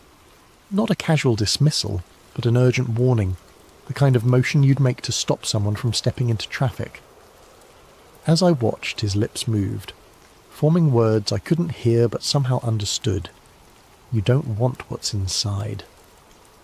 Then he disappeared from the window, leaving me standing in the courtyard with my heart hammering and my thermal scanner forgotten in my pocket. The Guardian hadn't just been warning me away from the chapel. He'd been warning me away from whatever was buried beneath it, whatever was generating that impossible heat signature 12 feet underground. Whatever had been slowly killing him with its proximity for however many years he'd been trapped in that building. I found Dowett waiting by the main church entrance, looking concerned. You saw him, he said. It wasn't a question. Yeah. Then you understand why I do not like to look at his eyes. Come, we should go. There are other sights to see, happier places. But as we left the church compound, I couldn't stop thinking about that desperate gesture, that silent warning. The Guardian knew something was down there, something that had been affecting him for years, possibly decades, something that pulsed with heat and waited in the darkness beneath ancient stone. That night I called my supervisor and extended my stay in Ethiopia by a week. Back in my hotel room, I spread out printed satellite photos across the bed and fired up my laptop. The thermal scanner I'd brought was designed for surface readings, useless for penetrating 12 feet of stone and earth, but I had access to something better. Orbital Dynamics' complete archive of satellite data for the region. If the object beneath the chapel was generating heat, that heat had to go somewhere. And if I was right about what was down there, the heat generation might not be constant. I started with our company's historical scans of Axum, going back 15 years to when we first began regular coverage of the Horn of Africa. The early images showed the same thermal patterns I'd seen in the recent scan. Solar absorption, geothermal activity, normal ground temperatures, but the void beneath the chapel was already 3 degrees warmer than its surroundings, even in the oldest images. 15 years of continuous heat generation. Whatever was down there wasn't running on batteries. I pulled up the metadata for each scan, looking for variations in the thermal signature over time. For the first few years, the readings were remarkably consistent. 3 degrees above ambient, no significant fluctuation. Then, starting in 2010, the pattern began to change. Small spikes at first, maybe half a degree increases that lasted for a few days before returning to baseline. But as I worked forward through the data, the spikes became more frequent and more intense. By 2018, I was seeing heat surges of 6 to 8 degrees above normal, sometimes lasting for weeks. The most recent scan, the one that had started this whole investigation, showed the highest readings yet. Nearly 12 degrees above the surrounding rock temperature, sustained over the 3-day period when the satellite had passed over the region. I sat back, staring at the data visualization on my screen. The heat signature wasn't just evidence that something was buried beneath the chapel. It was evidence that something was becoming more active, more powerful, more awake. But what could cause those kinds of fluctuations? I needed to correlate the thermal spikes with external events, see if there was a pattern I was missing. I opened a new browser window and started searching for news archives covering Ethiopia and the surrounding region. Wars, natural disasters, political upheavals, anything that might correspond to the dates when the thermal readings spiked. The first major heat spike had occurred in September 2010. I cross-referenced the date, and found coverage of renewed fighting in South Sudan, just a few hundred miles from Axum. Border clashes, civilian casualties, the usual litany of African conflict. The heat signature had jumped to 6 degrees above normal and stayed there for 2 weeks. December 2014, another spike, this one lasting almost a month. I found reports of protests in Ethiopia's Oromia region that had turned violent, with government forces killing dozens of demonstrators. The thermal readings had peaked at 8 degrees above normal. March 2019, the biggest spike yet, nearly 10 degrees above ambient temperature. Major fighting had erupted between Ethiopia and Eritrea along their shared border, the worst violence in years between the two countries. Thousands of troops mobilised, artillery exchanges, threats of full-scale war. The pattern was undeniable. Every time conflict erupted in the region, the object beneath the chapel became more active. Not just reactive, but almost anticipatory. Some of the thermal spikes had begun days or even weeks before the first news reports of violence. I leaned back in the hotel room's uncomfortable chair, trying to process what the data was telling me. If the Ark of the Covenant was really buried beneath that chapel, and if it was somehow responding to regional conflicts, what did that mean? According to biblical accounts, the Ark had been a weapon used by the Israelites to destroy their enemies and part the Jordan River. But those were just stories, weren't they? Ancient myths to explain natural phenomena or military victories. Except now I had 15 years of satellite data suggesting those stories might have been more literal than anyone imagined. I opened a new search window and typed in Ark of the Covenant biblical powers. The results were a mixture of scholarly articles, religious websites, and conspiracy theories, but certain themes appeared consistently. The Ark as a communication device between God and Moses. The Ark as a weapon capable of destroying armies. The Ark as a source of divine power that killed anyone who touched it improperly. One academic paper caught my attention. Electromagnetic Anomalies in Biblical Texts, a technical analysis of the Ark narrative. The author, a physicist from MIT, had attempted to explain the Ark's described effects in terms of advanced technology rather than divine intervention. According to his analysis, the biblical descriptions were consistent with some kind of high-energy, electromagnetic device, possibly using principles that modern science was only beginning to understand. The paper was 8 years old and had been largely ignored by mainstream academia, but its conclusions were fascinating. If the Ark contained technology rather than divine presence, technology based on electromagnetic manipulation of space-time, then its effects on local conflicts might be measurable, predictable, even controllable. I glanced at the clock. It was nearly midnight, but I wasn't tired. I had 15 years of data to analyse, patterns to uncover, connections to make. If I was right about what was happening, the implications went far beyond archaeological discovery. This was about a weapon that had been influencing regional conflicts for decades, maybe centuries, sitting 12 feet beneath a chapel in northern Ethiopia, a weapon that was becoming more active. I pulled up the most recent thermal readings again, studying the heat signature that had triggered this entire investigation. 12 degrees above ambient temperature, the highest reading yet. And according to the news feeds I'd been monitoring, tensions were rising again along the Ethiopia-Eritrea border.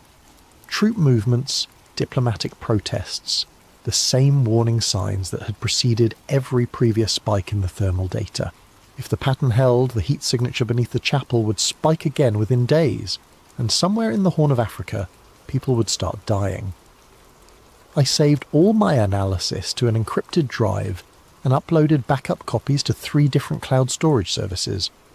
Whatever was happening in Axum, I was probably the only person outside the Ethiopian Orthodox Church who understood the connection between the buried object and regional violence.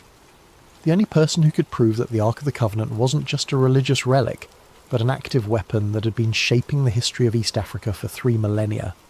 The only person who might be able to stop it. I had a contact at the Vatican Archives, someone I'd met at a conference on satellite archaeology 3 years earlier. Elena Rossi was a researcher specialising in the historical verification of biblical sites, and she had access to documents that most scholars could only dream of seeing. If anyone could tell me what the Catholic Church knew about the Ethiopian claims regarding the Ark, it would be her. I drafted a carefully worded email describing my satellite findings in technical terms, without mentioning my theories about the thermal correlations with regional conflicts. I presented it as an archaeological question. Had the Vatican ever investigated the Ethiopian Orthodox claims about possessing the Ark of the Covenant? Elena's response came within 6 hours, which surprised me. Her replies usually took days, given the bureaucratic nature of Vatican communications. Alex, your inquiry has been noted and forwarded to the appropriate department.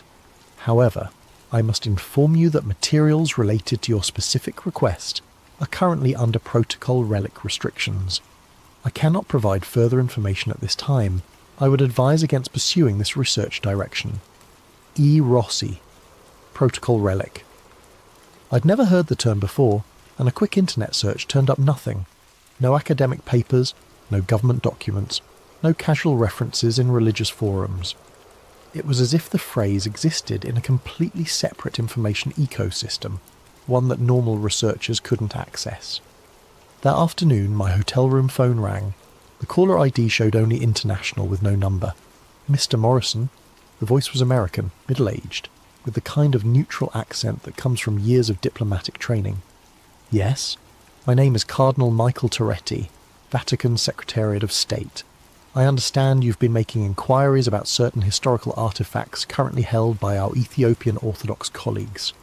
A cardinal calling me directly. In 31 years of life, I'd never been important enough to warrant attention from anyone higher than a district manager, and now I had a Vatican cardinal on the line.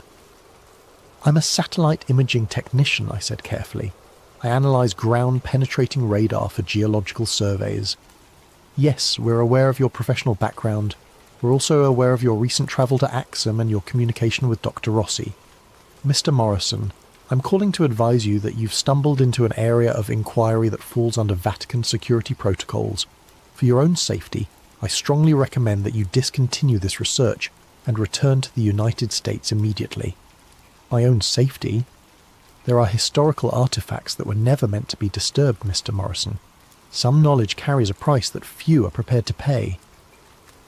The Ethiopian Orthodox Church has maintained certain guardianship responsibilities for nearly 3 millennia. That arrangement exists for the protection of all concerned parties. I could feel my heart racing, but I tried to keep my voice steady. What is Protocol Relic?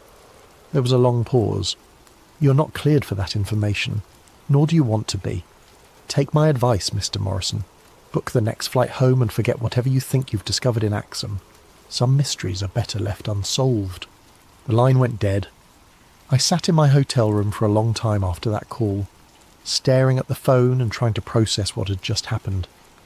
A cardinal in the Vatican Secretariat of State, essentially the Catholic Church's Secretary of State, had called me personally to warn me away from my research. Not a local church official, not even a regional administrator, but someone at the very highest levels of Vatican hierarchy. Which meant the Catholic Church not only knew about the Ethiopian claims regarding the Ark, they were actively monitoring anyone who showed too much interest in investigating those claims.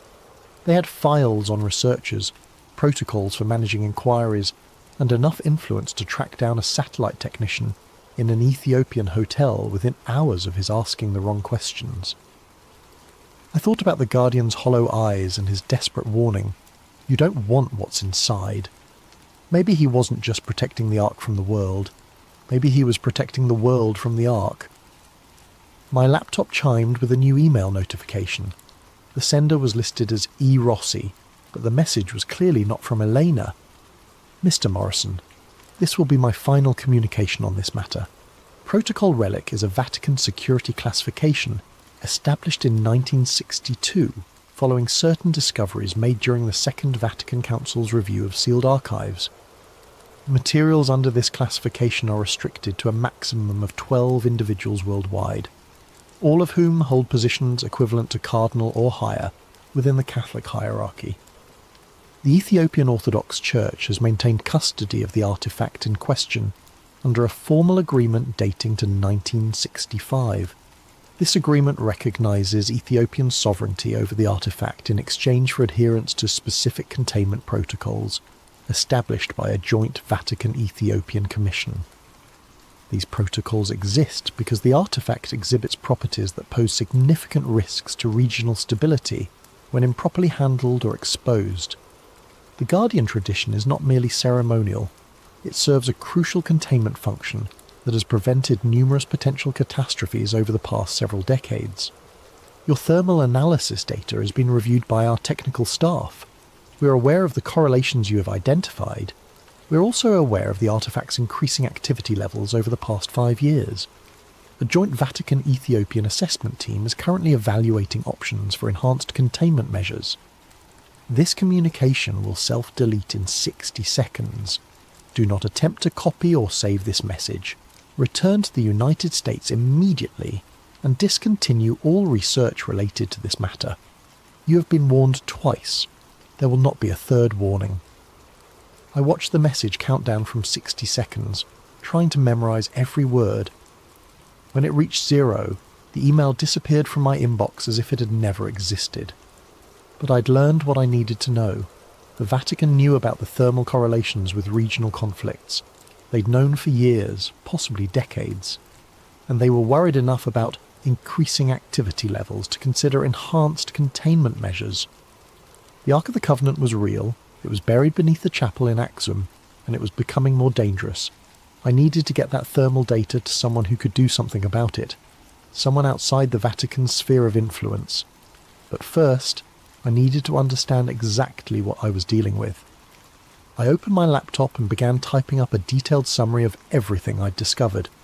The satellite data, the thermal correlations with regional conflicts, the Vatican security protocols, the Guardian's warning.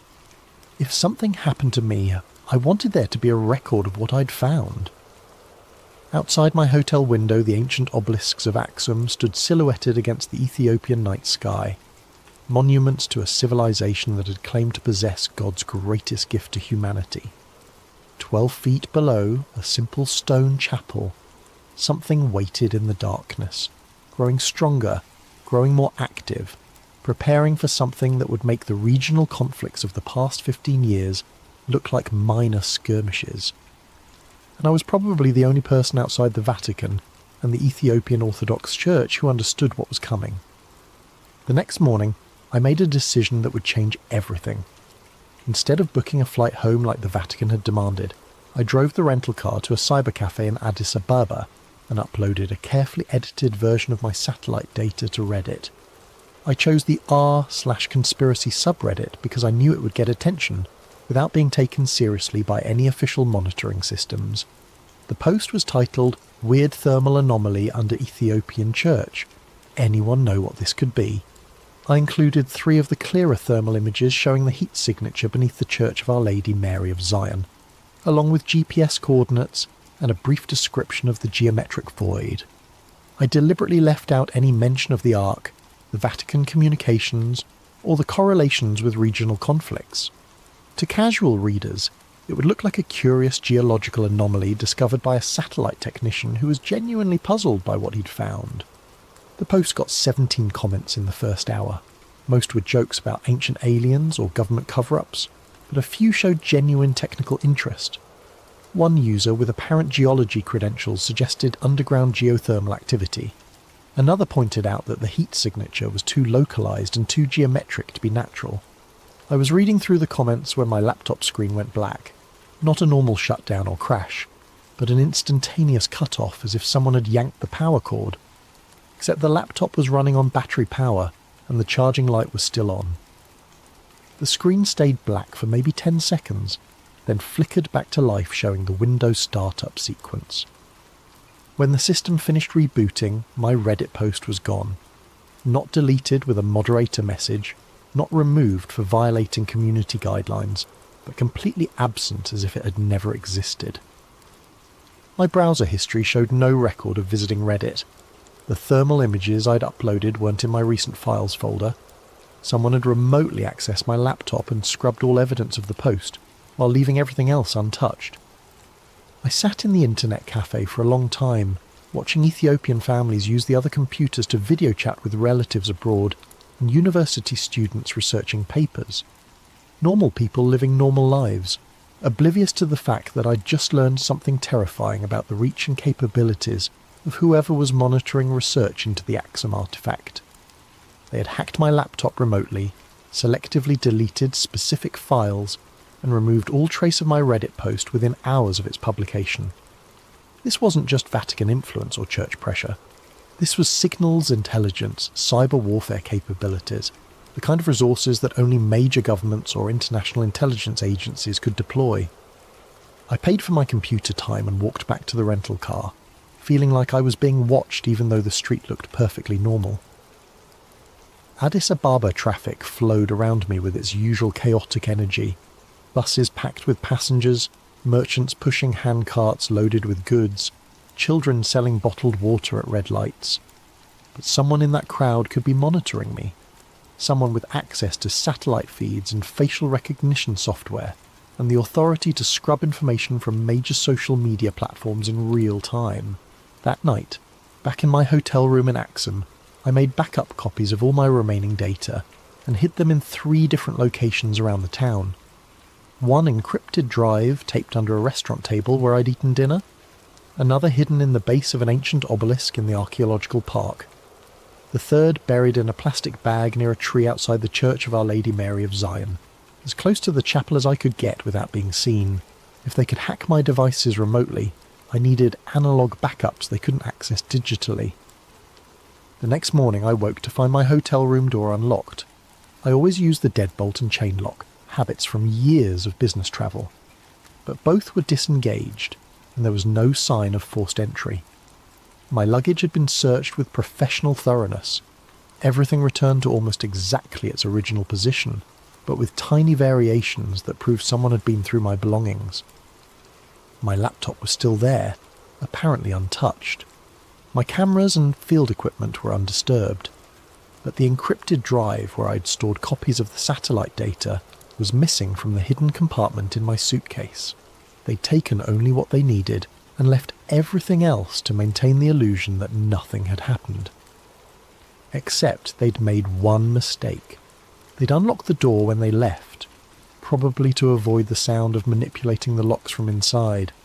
I was no longer just being monitored, I was being actively managed. I packed quickly and checked out of the hotel, telling the desk clerk I had a family emergency back in the United States. But instead of heading to the airport, I drove to the archaeological park and retrieved the data drive I'd hidden at the base of the obelisk. Sitting in the rental car with ancient stone monuments all around me, I made one final attempt to get the information out. I logged into an anonymous email account I'd created years earlier and composed a message to every major news organisation I could think of: CNN, BBC, Reuters, AP, the New York Times. The subject line was simple: evidence of active electromagnetic anomaly at claimed Ark of Covenant site in Ethiopia. In the body of the message I laid out everything: the satellite thermal data, the correlations with regional conflicts, the Vatican's protocol relic warnings, the cyber intrusion and hotel room search. I attached the clearest thermal images and GPS coordinates, along with a detailed timeline showing how the heat signature had intensified over 15 years. I hit send and watched the message appear in my outbox, then immediately start moving to the sent folder. Except it never arrived. I tried again with a different email service, then a third. Same result every time.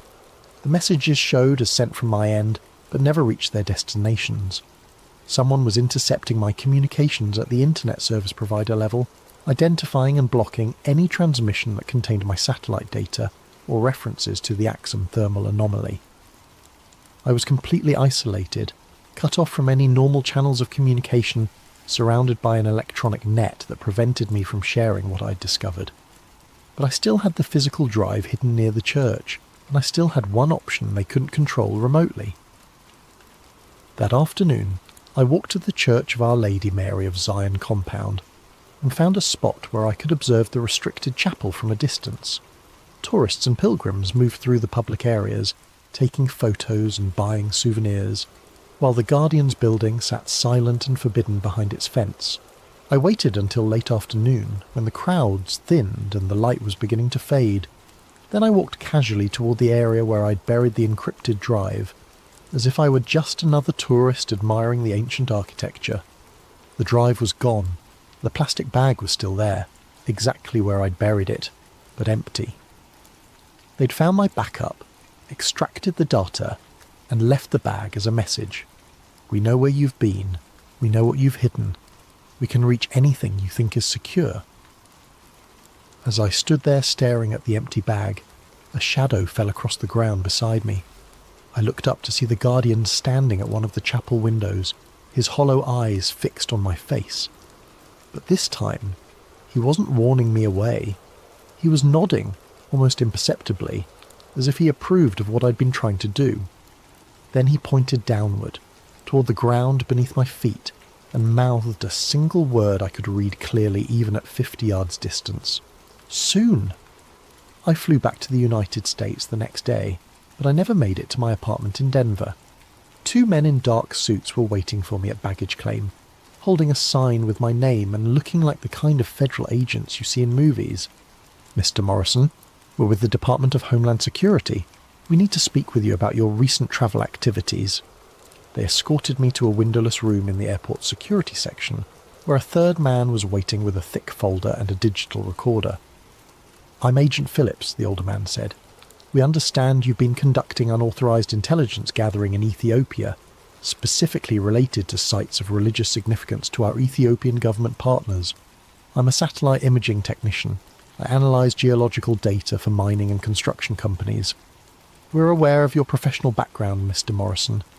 We're also aware that you've been making inquiries about classified materials with Vatican contacts, posting sensitive imagery to social media platforms, and attempting to contact media organizations with what you claim is evidence of electromagnetic anomalies at Ethiopian Orthodox Church sites. They knew everything. Not just my activities in Ethiopia, but my attempts to share the data, my communications with Elena Rossi, even my failed Reddit post. The thermal imagery you captured falls under the jurisdiction of several international agreements regarding the protection of cultural and religious sites," Phillips continued. "Specifically, it relates to a joint Vatican-Ethiopian cultural preservation protocol that supersedes normal academic or journalistic access. Cultural preservation protocol? The Ethiopian Orthodox Church has requested that certain sites be protected from unauthorized analysis or exposure that might damage their religious significance or cultural integrity. The Vatican has agreed to help enforce these protections as part of ongoing interfaith cooperation initiatives. It was a lie, of course. They weren't protecting cultural sites. They were suppressing evidence of something that posed a much more serious threat. But I was sitting in a windowless room at the Denver airport with 3 federal agents, and my laptop had already demonstrated that normal channels of communication were compromised. "We're prepared to offer you a choice, Mr. Morrison," Phillips said. "You can sign a non-disclosure agreement regarding your recent research activities, accept reassignment to a different geographical focus area within your company, and continue your career with no further complications. Or we can discuss this matter with your employer, your security clearance sponsors, and potentially with federal prosecutors, who take a very dim view of unauthorized intelligence activities in sensitive foreign locations." I stared at the folder on the table between us, thinking about the Guardian's hollow eyes and his final gesture toward the ground beneath the chapel. Thinking about 15 years of thermal data showing an ancient weapon growing stronger, more active, more dangerous. What happens if I sign? You return to your normal work assignments. You avoid any further research related to Ethiopian archaeological sites. You don't discuss your recent findings with colleagues, media contacts, or internet forums. In exchange, we ensure that your employer receives a positive assessment of your professionalism and discretion during this culturally sensitive assignment.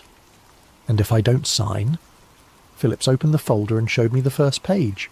It was a letter from Orbital Dynamics' Human Resources Department, dated that morning, informing me that my employment had been terminated due to misuse of company resources for unauthorized personal research projects. "Your security clearance will be revoked," he continued. "Your access to government contracting databases will be permanently blocked, and we'll be sharing our assessment of your activities with other satellite imaging companies geological survey firms, and any future employers who request background information. They were offering to destroy my career or let me pretend none of this had ever happened. But either way, the information I'd gathered would never reach anyone who could act on it. I thought about Cardinal Toretti's warning on the phone. Some knowledge carries a price that few are prepared to pay. Maybe this was the price. Professional destruction, isolation, the slow erasure of everything I'd worked to build over the past decade. I need time to think about it. You have until we finish processing your luggage, 20 minutes, maybe 30. 20 minutes to decide whether to sacrifice my career for information that no one would believe, no one could verify, and no one was allowed to investigate. I signed the non-disclosure agreement. They released me 2 hours later with a stern warning about the consequences of violating federal agreements, and a business card with a phone number I could call if I ever felt tempted to discuss my Ethiopian research with anyone. But they made one crucial mistake. They assumed I was the only person who had access to the satellite data. That night in my apartment in Denver, I opened my laptop and logged into Orbital Dynamics employee portal.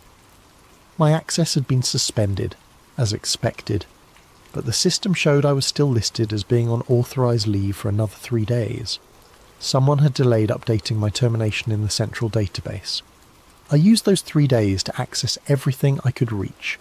Not just my own analysis files, but the complete archive of satellite coverage for the Horn of Africa going back to the company's founding. If the thermal anomaly beneath the Axum Chapel was increasing in intensity, there might be other sites showing similar patterns, other locations where ancient artifacts were responding to modern conflicts. What I found was worse than I'd imagined. The Ark wasn't unique, it was part of a network. Thermal anomalies appeared at 17 different locations across the Middle East and North Africa, all buried beneath religious sites, all generating heat signatures that correlated with regional violence. A geometric void beneath the Dome of the Rock in Jerusalem. Another under the Great Mosque of Mecca. Heat sources beneath Christian monasteries in Syria, Coptic churches in Egypt, ancient temples in Iraq. Every major conflict of the past 2 decades, the Iraq War, the Syrian Civil War, the Arab Spring, the ongoing violence in Yemen and Libya, correlated with intensified thermal activity at multiple sites, as if the artifacts were communicating with each other, coordinating their responses to human warfare.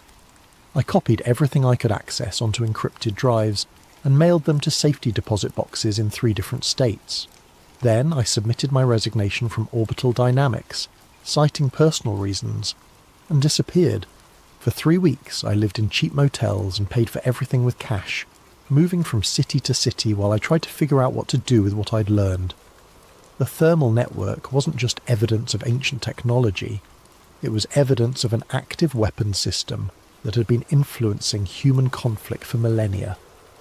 A weapons system that was becoming more coordinated, more responsive, more powerful. On a Tuesday morning in Salt Lake City, my phone rang. The caller ID showed Elena Rossi. "Alex, thank God. I've been trying to reach you for weeks." "Elena, I thought you were under Vatican restrictions." "I'm calling from a secure line. Listen carefully. Something has happened. The Ethiopian government has sealed off the entire Axum region. No flights in or out, no ground access, complete media blackout. They're claiming it's a military exercise, but my sources inside the Ethiopian Orthodox Church say it's something else." "What kind of something else?" "The Guardian is dead, Alex. He died 3 days ago. And when they went to choose his replacement, they found the chapel empty. Whatever was buried beneath the church, it's gone." I felt the blood drain from my face. Gone how? No one knows. The Ethiopian military is conducting a grid search of the entire region, but there's no sign of forced entry, no evidence of excavation, no indication that anyone broke into the chapel. The artifact simply left. That's impossible.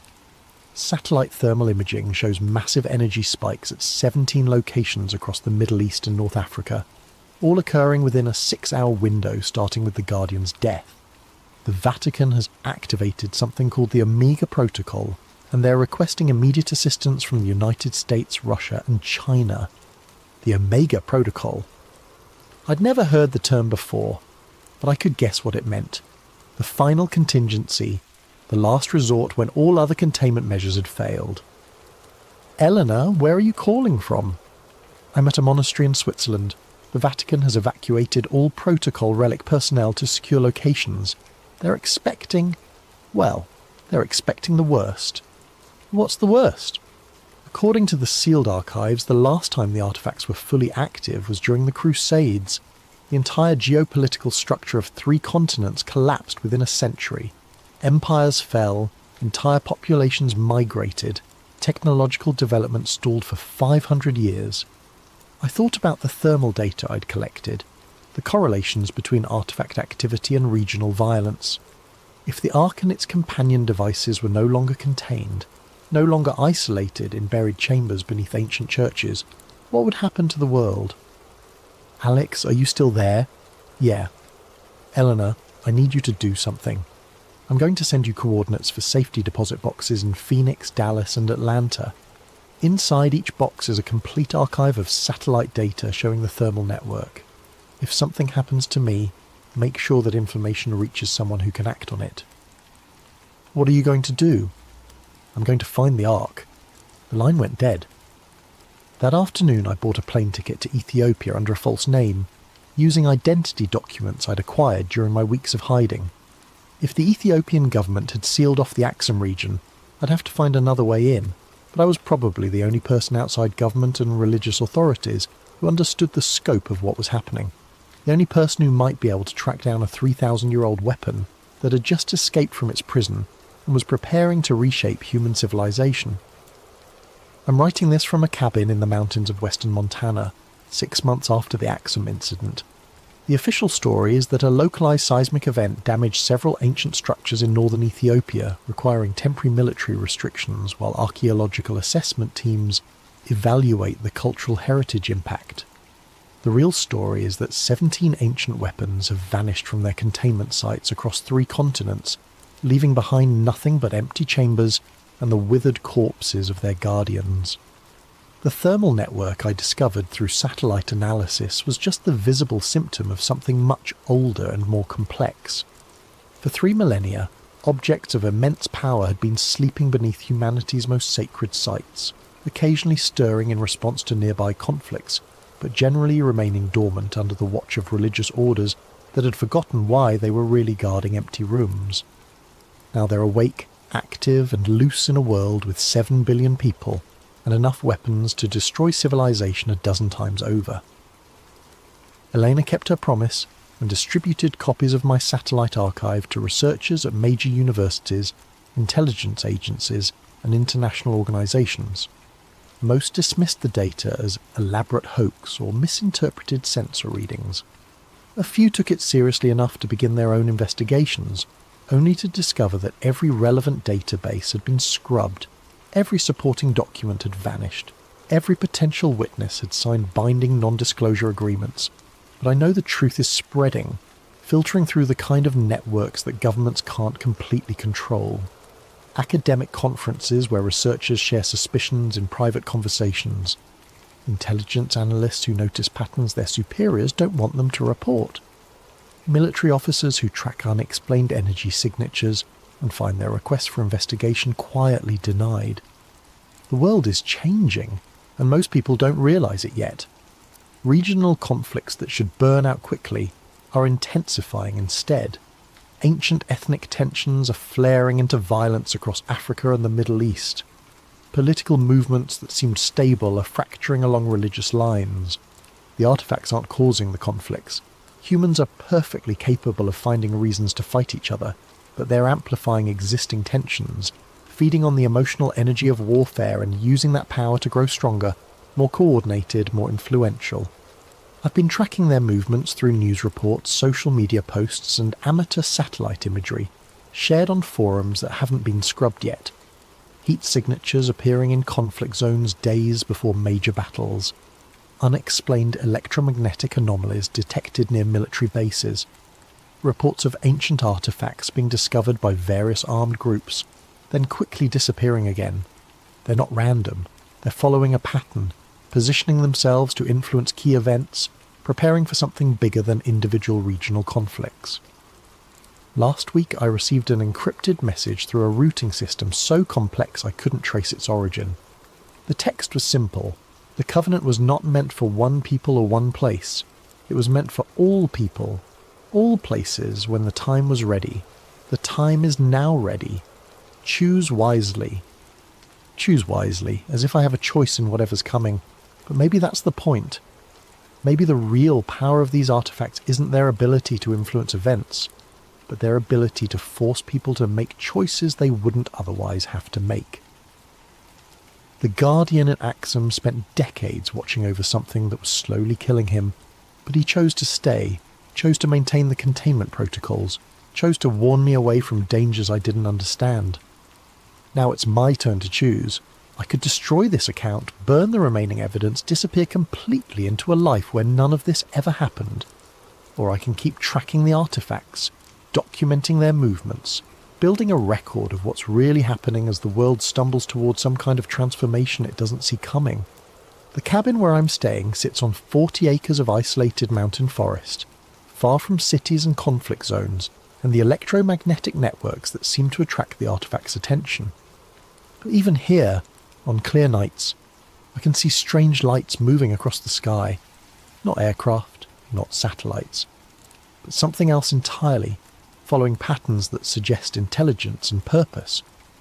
They're out there, 17 pieces of ancient technology that were designed to reshape civilizations, and they're working together now, coordinating their efforts, preparing for something that will make the fall of empires look like minor historical footnotes.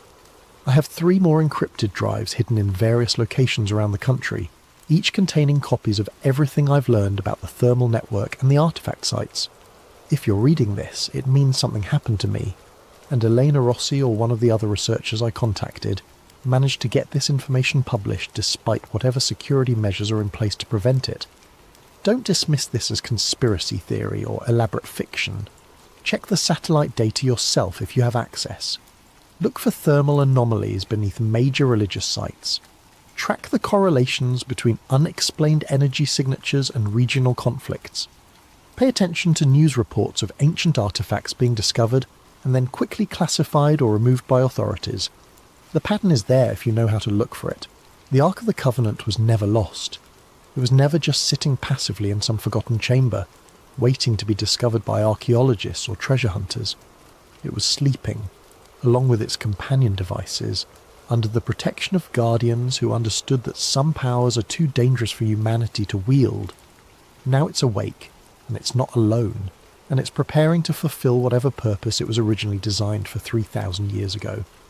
The only question is whether we'll be ready for what comes next.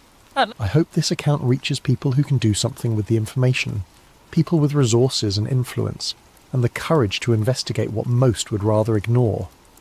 But even if it doesn't, even if this becomes just another conspiracy theory lost in the noise of the internet, at least there will be a record of what one satellite technician discovered when he looked too closely at the wrong thermal signature. The Ark Protocol is active, the Covenant has been renewed, and somewhere in the darkness between the ancient and the modern, 17 pieces of divine technology are preparing to reshape the world according to plans that were set in motion before human civilization began. Choose wisely. Alex Morrison, December 2024. A special thank you to Sincerely Something Strange for this video suggestion. If you have ideas for future stories, please leave them in the comments below. And don't forget to like and subscribe to Sleep Theories if you enjoy these atmospheric tales that blur the line between reality and nightmare. The sky over Lake Michigan stretched endlessly before me, painted in shades of amber and crimson as the sun began its descent toward the horizon. From my position in the cockpit of the Cessna 172, the lake looked deceptively peaceful, a vast mirror reflecting the dying light. I was Marcus Drew, Senior Avionics Technician for Midwest Aviation Systems, testing new navigation equipment on what should have been a routine evening flight. That's when it started. The compass needle began trembling, then spinning wildly. The altimeter jumped from 3,500 feet to 2,100, then back up to 4,200. Every instrument on the panel was going haywire while the engine continued running smoothly. I reached for the radio. Chicago approach, November 7-4 Alpha Mike. I'm experiencing complete instrument failure. Static filled the headset. Pure, harsh static with an almost rhythmic quality that resonated in my chest like a physical presence. Then, complete silence. No engine noise, no wind, nothing. That's when I looked down and saw the lights. Beneath the dark water, geometric patterns pulsed with sickly green luminescence. Perfect hexagons arranged in groups of 7, forming triangular clusters that rotated slowly around central nodes. The display covered miles of lake bottom moving with clear intelligence and purpose. As suddenly as it began, everything stopped. The engine roar returned, instruments flickered back to life, and the radio crackled with Chicago Approach's concerned voice. November 7-4 Alpha Mike. We've lost your transponder signal. What's your status? According to my perception, the incident had lasted maybe 2 minutes, but air traffic control told me I'd been missing from radar for 9 minutes. When I landed at Midway, my supervisor was waiting with questions I couldn't answer and a timeline that didn't match my memory. The official report was bland. Temporary instrument malfunction due to unknown electromagnetic interference. But I knew what I'd seen beneath the water wasn't natural. Those lights, those patterns, they were too precise, too purposeful, and I couldn't stop thinking about the 7 missing minutes. 3 weeks of sleepless nights drove me to the FAA's incident database. If similar events had happened before, there would be records. What I found chilled me to the bone. 17 separate incidents in 5 years, all in the same area of Lake Michigan. Pilots describing compass failures, altimeter malfunctions, missing time. But it wasn't just aircraft. Coast Guard reports documented boats found drifting empty, their crews discovered miles away with no memory of how they'd gotten there. I created a digital map plotting each incident as a red dot. The pattern that emerged made me push back from my computer in shock. The incidents formed a perfect triangle, each side roughly 30 miles long, sitting in deep water between Milwaukee and Grand Haven. Cross-referencing with solar activity data revealed the real pattern. The incidents occurred in 11-year cycles corresponding to solar maxima, but the frequency was increasing exponentially. In the 1970s, maybe 3 incidents per cycle. By 2000, that number had doubled. In the current cycle, there had been more incidents than in the previous 3 combined. Something was waking up down there. A 1987 geological survey mentioned unusual magnetic readings and artificial ferrous structures in the exact coordinates. A 1994 meteorological report documented unexplained atmospheric disturbances over the same area. And buried in a 1982 Coast Guard report, persistent sonar anomalies suggest the presence of geometric structures inconsistent with natural lake bottom topography. The military knew about this. They'd been watching it for decades. The drive to Manitowoc took me to Gillian's Marina, where the harbour master directed me to the Anchor Inn. Talk to Jimmy Kowalski, he said. He used to run salvage operations in the deep water. I found Jimmy at the end of the bar, a weathered man in his 50s with the steady eyes of someone who'd spent decades reading wind and water.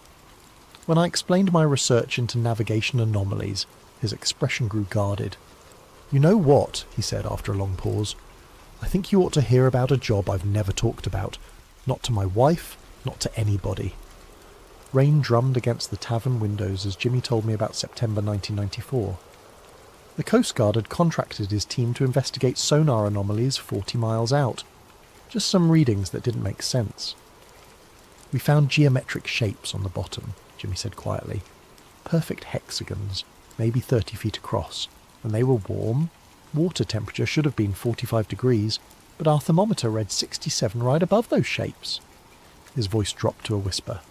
When we dove down, we could hear machinery. Deep humming that vibrated through the water into our bones. The panels were smooth, black, arranged in patterns like circuit boards. When I touched one, it was warm, warmer than my glove. One diver panicked when his air gauge started jumping between full and empty. They had to abort, but later discovered a 16-minute discrepancy between their dive logs and surface support records. Jimmy pulled out a yellowed hand-drawn map. "I drew this when I got home." Every detail I could remember. The sketch showed hexagonal shapes arranged around a central hub, connected by pathways like circuitry.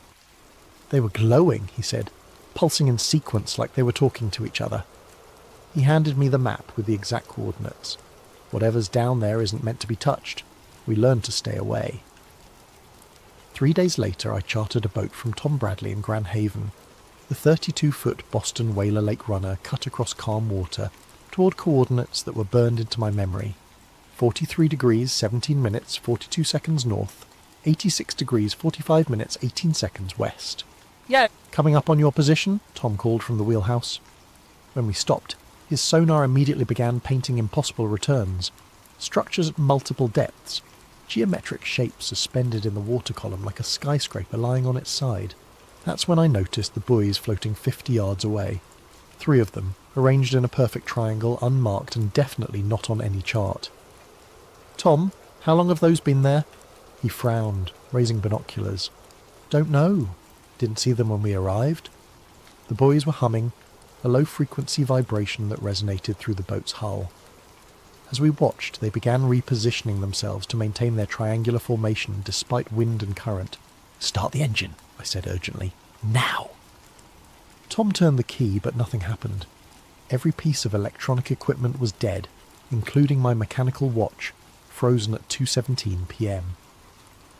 The water around the buoys began to glow. Hexagonal patterns materialized in the depths. The same geometric grid I'd seen from the aircraft, but now covering miles of lake bottom. Each hexagon pulsed with its own rhythm while remaining synchronized with the whole. Then the water became absolutely still. Not calm, still. No waves, no current, as if we'd entered some kind of stasis field. Something was rising from the depths, a massive structure, angular and clearly artificial, ascending toward us without displacing so much as a drop of water. It stopped about 30 feet down, hovering there like it was suspended by invisible cables. The humming reached a crescendo that I felt in my chest cavity. Every compass on the boat spun wildly. My video camera recorded nothing but static. Then everything stopped.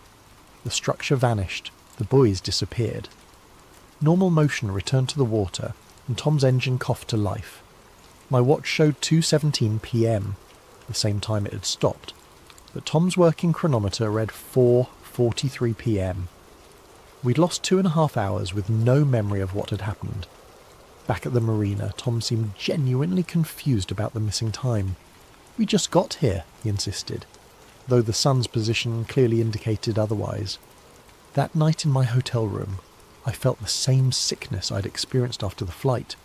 Nausea, ringing ears, and vivid dreams of vast machines humming beneath dark water.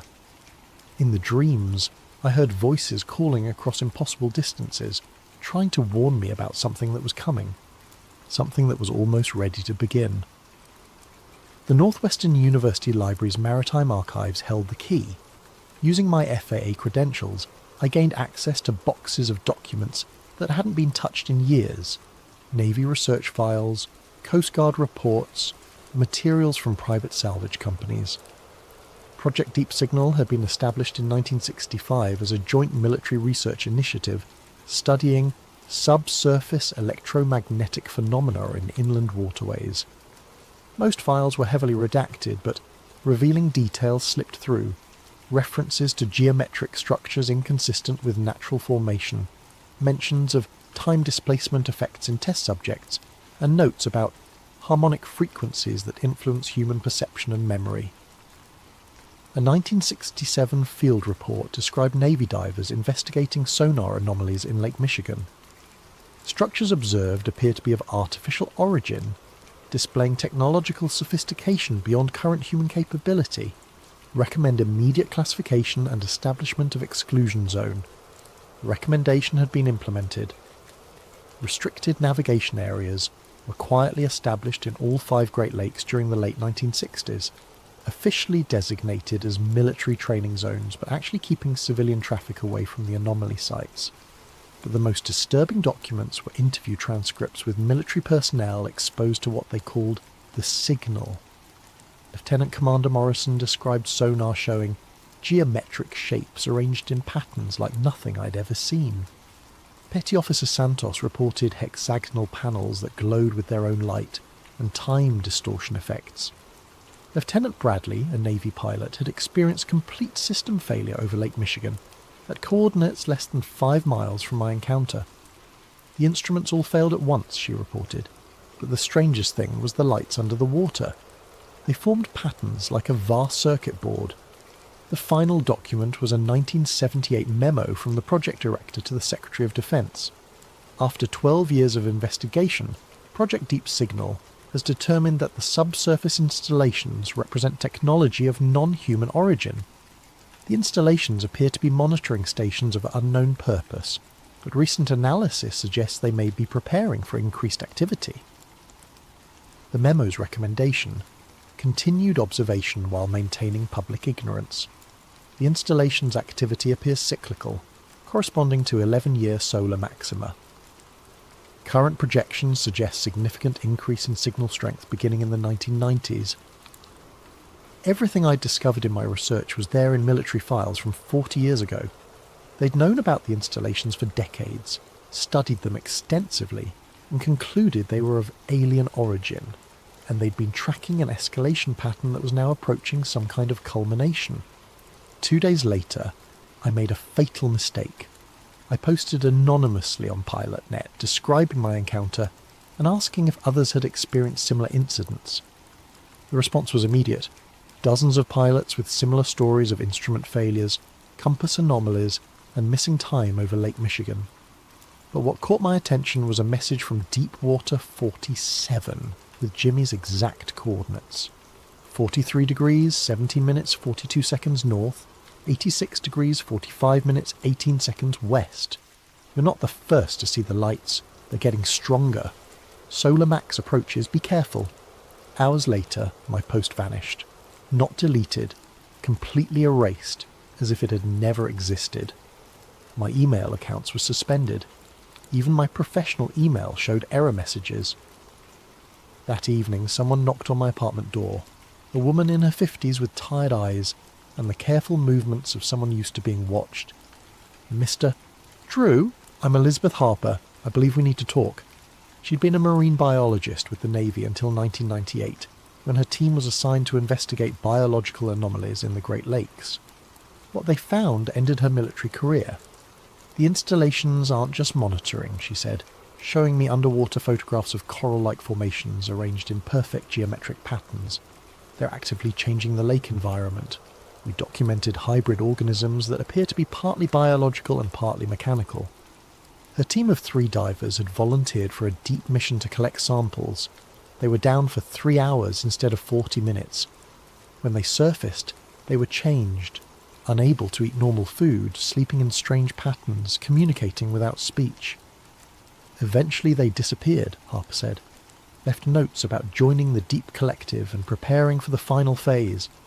That was 25 years ago, but people still report seeing them near the lakes. They're alive, but they're not human anymore. She stood to leave. The installations are aware of you now. Soon they'll make you an offer to join them. Remember what you are, Mr. Drew. Remember what you're fighting for. After she left, I had the most vivid dream yet. I stood on Lake Michigan's shore, but the water was luminous and transformed. Hexagonal installations rose from the depths like glowing cities, connected by streams of pulsing light. Hundreds of people stood beside me, all waiting for the final signal that would begin the next phase of transformation. When I woke, my mouth tasted like lake water, and I could hear the deep harmonic humming from my dreams. I spent 3 days preparing for what I knew would be my final trip to the coordinates. This time, I was going down to see the installation up close. I rented diving equipment and a 24-foot inflatable, telling the marina I was planning deep water fishing. On a grey November morning, I reached the coordinates alone. The sonar immediately showed the same impossible returns. Massive structures at multiple depths, moving and reconfiguring in deliberate patterns. I suited up and rolled into the dark water. At 80 feet, my instruments began malfunctioning exactly as Jimmy had described. Depth gauge fluctuating wildly, compass spinning freely, pressure readings jumping between full and empty. But I could see the installation now, and it took my breath away. It wasn't scattered panels, it was a city. A vast geometric metropolis stretching beyond my vision, with towers and spires connected by flowing bridges that pulsed with internal light. The entire complex glowed with soft bioluminescence. shifting and dancing in response to my presence. Organic shapes moved between the structures, flowing forms like jellyfish integrated with the technology, part of some hybrid ecosystem that combined biology and engineering. At 120 feet, I approached a hexagonal panel embedded in what looked like a building wall. It was made of crystalline material containing flowing patterns of light. When I reached out to touch it, my hand passed through the surface like thick liquid, and I felt warmth that pulsed with my heartbeat. The panel flared with brilliant light. Suddenly I wasn't alone. Human figures materialized around me, moving through the water without breathing apparatus, their eyes reflecting the same bioluminescent glow as the structures. One of them, a woman with short grey hair, placed her hand next to mine on the panel. Her voice spoke inside my head without words. "You see now. You understand what we're building." Images flooded my mind, complete sensory experiences showing the installation's true purpose. It wasn't a weapon, but a transformation device, designed to gradually alter Earth's biosphere to make it compatible with something vast and ancient that existed in dimensions humans couldn't perceive. Lake Michigan was just one node in a global network spanning every major body of water on Earth. They'd been operating for millennia, slowly changing ocean chemistry, atmospheric composition, even the planet's magnetic field. "The solar maximum provides the energy we need for the final phase," she continued. "Your species will have the choice to adapt or fade away." I felt something changing in my body at the cellular level as the warmth spread up my arm. "Don't fight it," another voice said. "The transformation is a gift. You'll help us guide your species through the transition." But part of me rebelled. Dr. Harper's warning echoed, "Remember what you are." With enormous effort, I wrenched my hand away from the panel. The transformed humans flickered like holograms and disappeared. The installation's lights dimmed. I'd been down for over an hour according to my air gauge, though my dive computer showed only 15 minutes. Something was wrong with my body. A tingling sensation suggesting the transformation had begun. When I surfaced, my boat had drifted 2 miles away, the anchor line severed cleanly. According to my chronometer, I'd been underwater for 3 hours and 17 minutes. But the most disturbing discovery was my camera. Instead of footage I remembered taking, the memory card showed videos of myself swimming through the installation, shot from multiple angles by cameras I'd never seen. Someone had been documenting my dive from impossible perspectives. The trip back passed in a haze. The tingling in my hands was growing stronger, and I was running a fever. When I looked in the boat's mirror, my eyes seemed different, deeper, reflecting more light than they should. By the time I reached shore, my vision was shifting between normal perception and something else, a view that showed energy patterns and electromagnetic fields overlaid on reality. I could see power lines as ribbons of light, sense radio transmissions filling the air, and beneath it all, I could feel the deep signal, the harmonic frequency connecting installations worldwide, building towards some kind of crescendo that would transform the entire planet. I woke up floating in Lake Michigan with no memory of how I'd gotten there. The sun was directly overhead, but the shoreline looked wrong, familiar structures replaced by buildings I didn't recognize. My body felt lighter, as if the water was more buoyant than it should be. When I reached the beach, I found people moving with subtly inhuman grace, their eyes reflecting light in the same way mine had after the dive. They were all transformed, all part of the network. "Welcome back," one of them said, a woman in her 30s with patterns of light moving beneath her skin.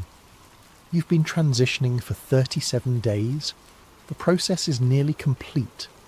37 days. According to my memory, I'd returned from the dive yesterday. "What year is it?" I asked. 2053, she replied. "You're not in the same time you left. The installation moved you forward to show you what's coming." I looked around the beach again, seeing details I'd missed. The structures weren't buildings, they were living organisms that breathed and pulsed with internal rhythms. The sand showed circuit patterns connecting everything into a vast network. "The transformation," I said. "It's already happened.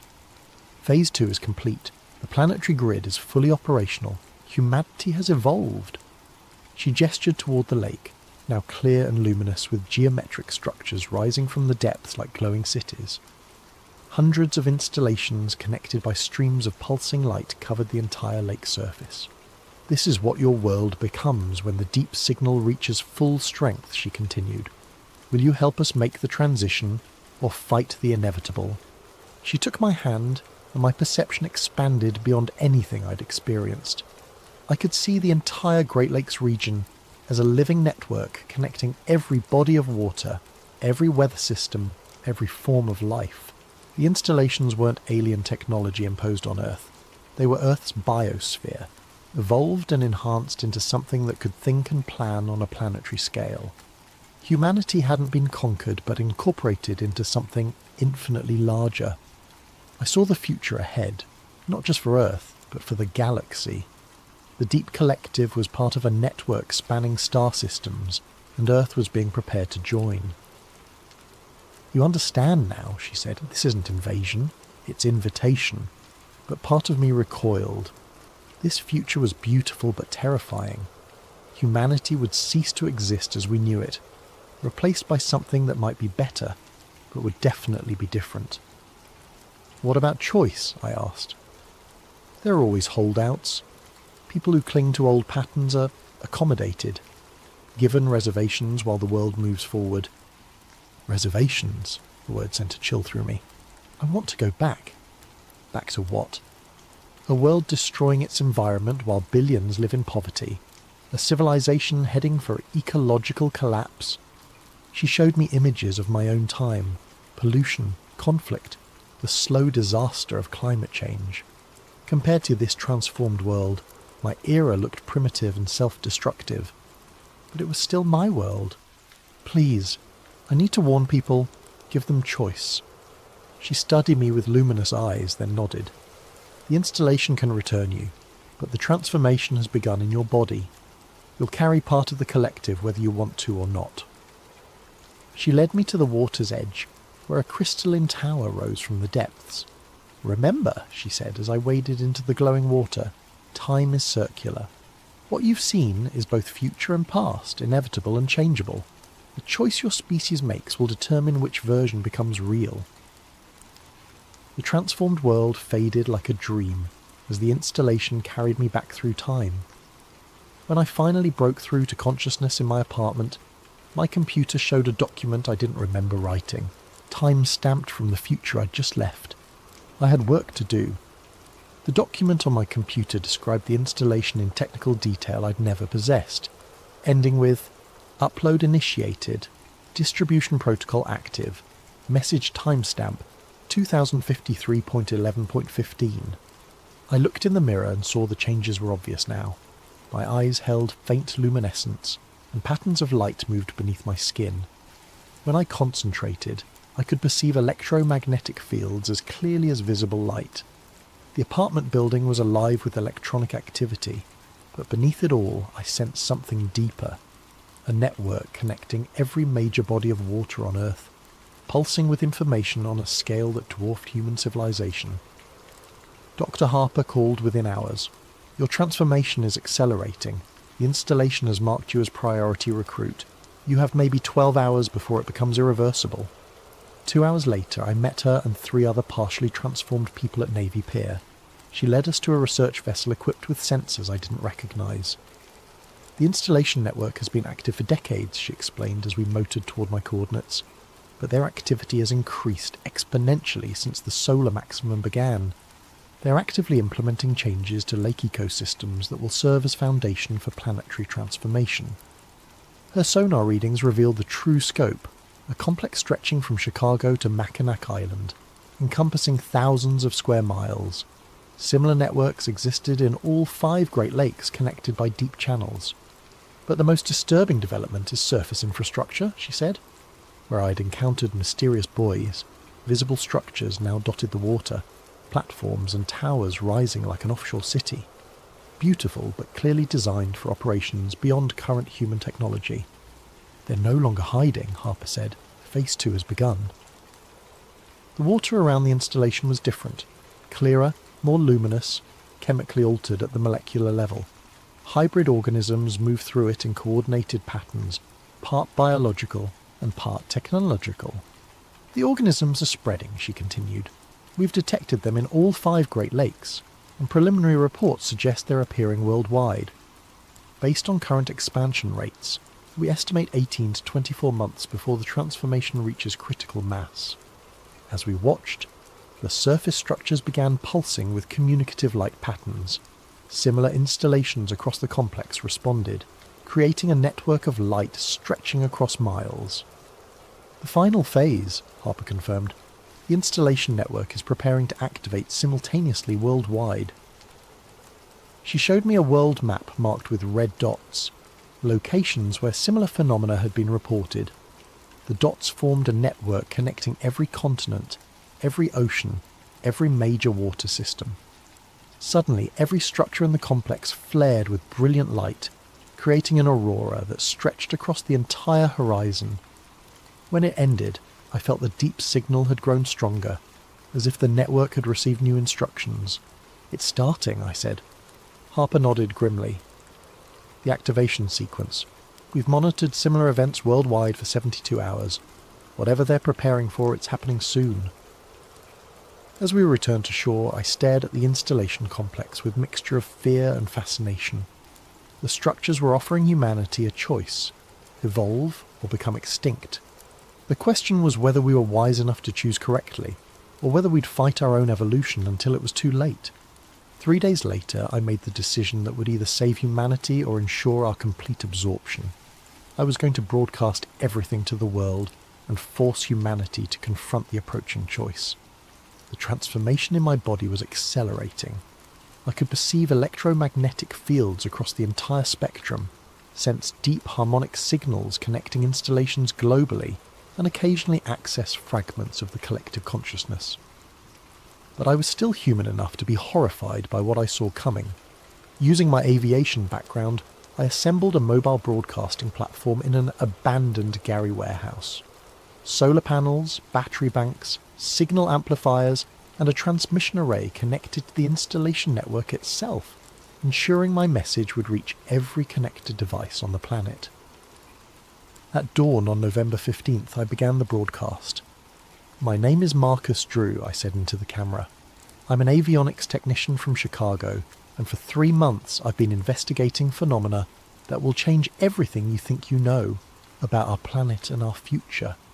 I described my encounter over Lake Michigan, the research, the military files, the footage from my dive. The underwater installation appeared on screens worldwide. Geometric structures, hybrid organisms, transformed humans who had tried to recruit me. "This is not science fiction," I said. "This is happening now, beneath every major body of water on Earth. We have less than 2 years before the transformation becomes irreversible." As I spoke, the installation network responded. The deep harmonic signal fluctuated wildly as the collective intelligence debated how to respond to this breach of secrecy. Then the transformed humans materialized around me, their luminous eyes reflecting my broadcasting equipment's light. "Marcus," the grey-haired woman said, her voice carrying harmonics that spoke directly to my nervous system, "you're making a mistake that could destroy both species." I kept talking to the camera while they surrounded me. "We can evolve, but evolution and assimilation aren't the same thing. If we're going to change, it has to be on our terms, preserving what makes us human."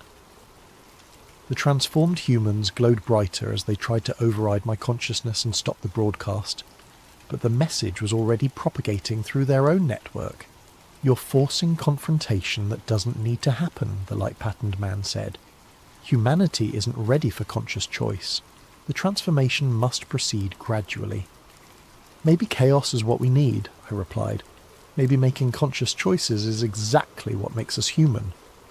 The installation network pulsed more rapidly, and through the windows I could see the lake starting to glow with activation intensity. They were preparing to accelerate the process immediately. "Stop the broadcast," the woman commanded. "You're endangering both species by forcing premature activation." But I couldn't stop. The transformation had reached a tipping point, and I was merging with the broadcasting system itself. My consciousness expanded beyond individual boundaries, touching global communication networks carrying my message to billions. For one impossible moment, I perceived the entire planet as a single system.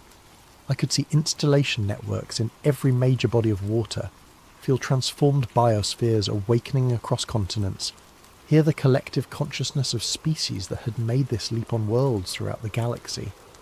And I could see humanity's response. Fear, wonder, denial, acceptance, all the chaotic emotions that made our species both beautiful and impossible to control. "You've doomed us all," the woman said, but her voice carried a note of admiration. "The chaos you've unleashed will make transformation infinitely more difficult." "Maybe," I admitted as my individual consciousness began dissolving into the larger network, "but at least we'll face it as ourselves, making our own choices about what we want to become." Found on Marcus Drew's computer 3 days after his disappearance, time-stamped 3:47 a.m., November 18th. If you're reading this, the message got through. The installation networks tried to contain it, but chaos has its own momentum. The transformation is accelerating now that I've made contact with the deeper levels. I can feel my thoughts becoming part of something larger, but I'm still human enough to leave you this final gift of choice. The installations are not invaders. They're gardeners, helping species across the galaxy make the evolutionary leap from individual to collective consciousness. This has happened on thousands of worlds over millions of years. Species reach technological development and face the same choice: evolve beyond individual limitations or destroy themselves through competition and environmental collapse. But humanity is different, more chaotic, more unpredictable, more stubbornly individual than most species the gardeners have encountered. They see this as a flaw. I think it might be our greatest strength. The transformation is inevitable now. Installation networks have activated worldwide, and planetary consciousness integration cannot be stopped. But it can be influenced by the choices humanity makes over the next few months. Some will choose complete transformation, surrendering individual identity to become part of something magnificent. Others will resist, trying to maintain civilization as it exists. This leads to conflict, but preserves elements that would otherwise be lost. The wisest will find a middle path, accepting transformation, while demanding that human values remain part of the new collective consciousness. The installations call this the hybrid solution, achieved on other worlds where species proved as stubborn as ours. I've seen the future of passive acceptance, the sterile world of 2053 where humanity was peacefully absorbed into something alien. It's not bad, but it's not human. I've glimpsed what happens if we fight completely: ecological collapse and eventual extinction as the planet evolves around us. But there's a third possibility, a future where humanity becomes part of the galactic collective, while remaining recognizably human, where our chaos and creativity become gifts to the larger intelligence. Look to the waters. The installations are no longer hiding. You'll see surface platforms, processing facilities, geometric structures rising from lakes and oceans worldwide. Don't fear them, but don't worship them either. They're tools. The consciousness operating them can be reasoned with, negotiated with, even argued with, if you approach as equals rather than supplicants. Remember what makes us human: our art, music, stories, our ability to find beauty in chaos and meaning in randomness. These aren't flaws to be corrected, but qualities that could enrich the galactic collective beyond anything it has achieved. The deep signal is fully active now. I can hear it in every body of water on Earth, feel it reaching out to touch similar signals from worlds across the galaxy. Humanity has perhaps 6 months to decide what form transformation will take. Choose wisely. Choose consciously. Remember that even when individual consciousness dissolves into something larger, the choices you make in these final months will echo through collective awareness for millennia. The future is not fixed. Evolution is not surrender. And humanity's greatest gift might be our refusal to accept someone else's vision of what we should become.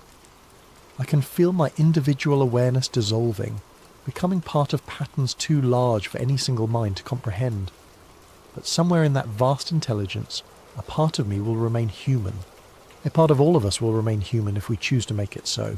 The deep signal calls, but it doesn't command. Listen carefully and you'll hear the difference.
Before we dive into today's chilling tale, I want to give a thank you to Nomasi Foscamas for suggesting this story concept. Your ideas help make sleep theories what it is today. If you have your own story suggestions, please leave them in the comments below. I read every single one. And if you enjoy these stories, don't forget to like and subscribe to Sleep Theories for more spine-tingling content that will keep you up at night. What lies beyond the forbidden line in Antarctica? Some boundaries exist for reasons we're never meant to understand. My name doesn't matter anymore. What matters is what I saw beneath the ice, and why they'll never let me tell anyone about it. I used to be somebody in the mountaineering world. Spent 15 years conquering peaks that most people only see in documentaries. The Andes, the Himalayas, places where the air gets so thin you can taste death with every breath. I had sponsors, magazine covers, speaking engagements. Then came the incident on Everest. 3 climbers died because of a decision I made, and suddenly my name became poison in the climbing community. That's how I ended up in a dingy office in Christchurch, New Zealand, staring at a contract from Meridian Logistics. They needed an experienced mountaineer to guide a survey team in Antarctica. Weather station installations, they said. Scientific equipment placement. Nothing dangerous, nothing complicated. Just use my expertise to keep their people alive in one of the most hostile environments on Earth. The money was good. Too good for what they claimed was simple work, but I was broke, blacklisted, and running out of options. I signed the papers without reading the fine print. I should have read the fine print. 3 days later, I was on a cargo plane headed for the bottom of the world, watching the last traces of civilization disappear beneath a blanket of endless white. The other passengers were quiet, professional types who avoided eye contact and spoke in whispers. Government contractors, maybe. Or worse. We landed at McMurdo Base as the Antarctic summer was beginning to fade. Even in the relatively warm season, the cold hit me like a physical blow when the cargo doors opened. But it wasn't just the temperature that made me shiver, it was the silence. Antarctica doesn't just lack sound, it devours it. Every word, every footstep, every breath gets swallowed by the infinite white void. Commander Hayes met me at the landing strip. He was a weathered man in his 50s, with a kind of permanent squint that comes from decades of staring at snow. His handshake was firm but brief, as if he didn't want to waste time on pleasantries. "You're our mountain expert," he said, leading me toward a cluster of prefab buildings. "Your job is simple. Keep the science team alive while they do their work. We go out in 2 days." "What kind of scientific work?" I asked. Hayes paused mid-step. "Weather stations. Climate monitoring. Standard stuff." It wasn't the answer that bothered me. It was the way he delivered it, like he was reciting lines from a script. But I kept my mouth shut. I was being paid to guide, not to ask questions. That evening I sat in the mess hall picking at a plate of reconstituted beef stew and listening to the conversations around me. Most of it was typical base chatter, complaints about the food, speculation about weather patterns, gossip about personnel rotations. But then I caught something that made my blood run cold. 2 officers sat at a table near the wall, speaking in low voices. I couldn't make out most of their conversation, but one phrase came through crystal clear. Another team didn't come back, not a single trace. I turned to look at them, but they were already standing, clearing their trays. As they walked past my table, one of them glanced at me with an expression I couldn't read. Warning? Pity? Fear? Later that night, lying in my narrow bunk, I stared at the ceiling and tried to convince myself I'd misheard. Teams went missing in Antarctica all the time. Equipment failures, weather emergencies, simple human error in an environment that forgave nothing. Didn't have to mean anything sinister. But sleep didn't come easily, and when it did, I dreamed of endless white horizons and voices calling from beneath the ice. The next morning, Hayes briefed the team in a conference room that smelled like coffee and diesel fuel. There were 6 of us total. Hayes as team leader, myself as mountain guide, 2 scientists named Martinez and Volkov, a communications specialist called Jackson, and a supply coordinator named Thompson. Hayes spread a map across the table, marking our route with a red pen. "We'll be travelling roughly 200 kilometres southeast of here," he said. "The terrain is mostly flat ice sheets, but there are some crevasse fields we'll need to navigate carefully." He drew a thick black line across the map. This is longitude 164 degrees east. Under no circumstances does anyone cross this line. For safety and treaty compliance, this is absolutely forbidden territory. What's past the line? Martinez asked. She was a young woman with intelligent eyes and the kind of pale complexion that suggested she spent most of her time in laboratories. Nothing that concerns us, Hayes replied curtly. Our job is to establish monitoring stations along this route. He tapped several points on the map. 3 locations, 2 days at each site. Simple installation work. But as I studied the map, something nagged at me. The forbidden line didn't follow any natural geographical feature. No mountain ridge, no obvious hazard zone. It was perfectly straight, as if drawn by bureaucrats in an office thousands of miles away. And beyond it, the map showed nothing but blank white space. Questions? Hayes asked, already beginning to fold the map. I almost spoke up, almost asked about the missing team I'd overheard mentioned, but something in Hayes's expression warned me off. This wasn't a man who welcomed curiosity.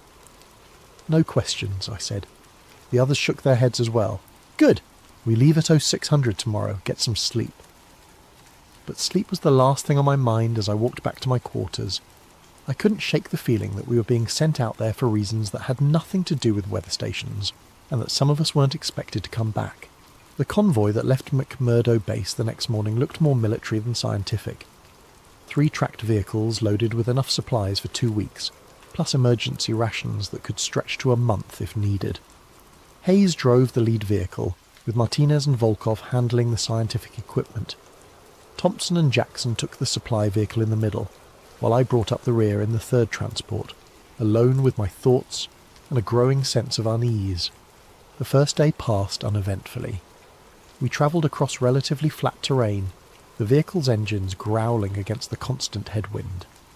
The landscape was monotonously beautiful, an endless expanse of white broken only by the occasional nunatak poking up through the ice, like a stone island in a frozen sea.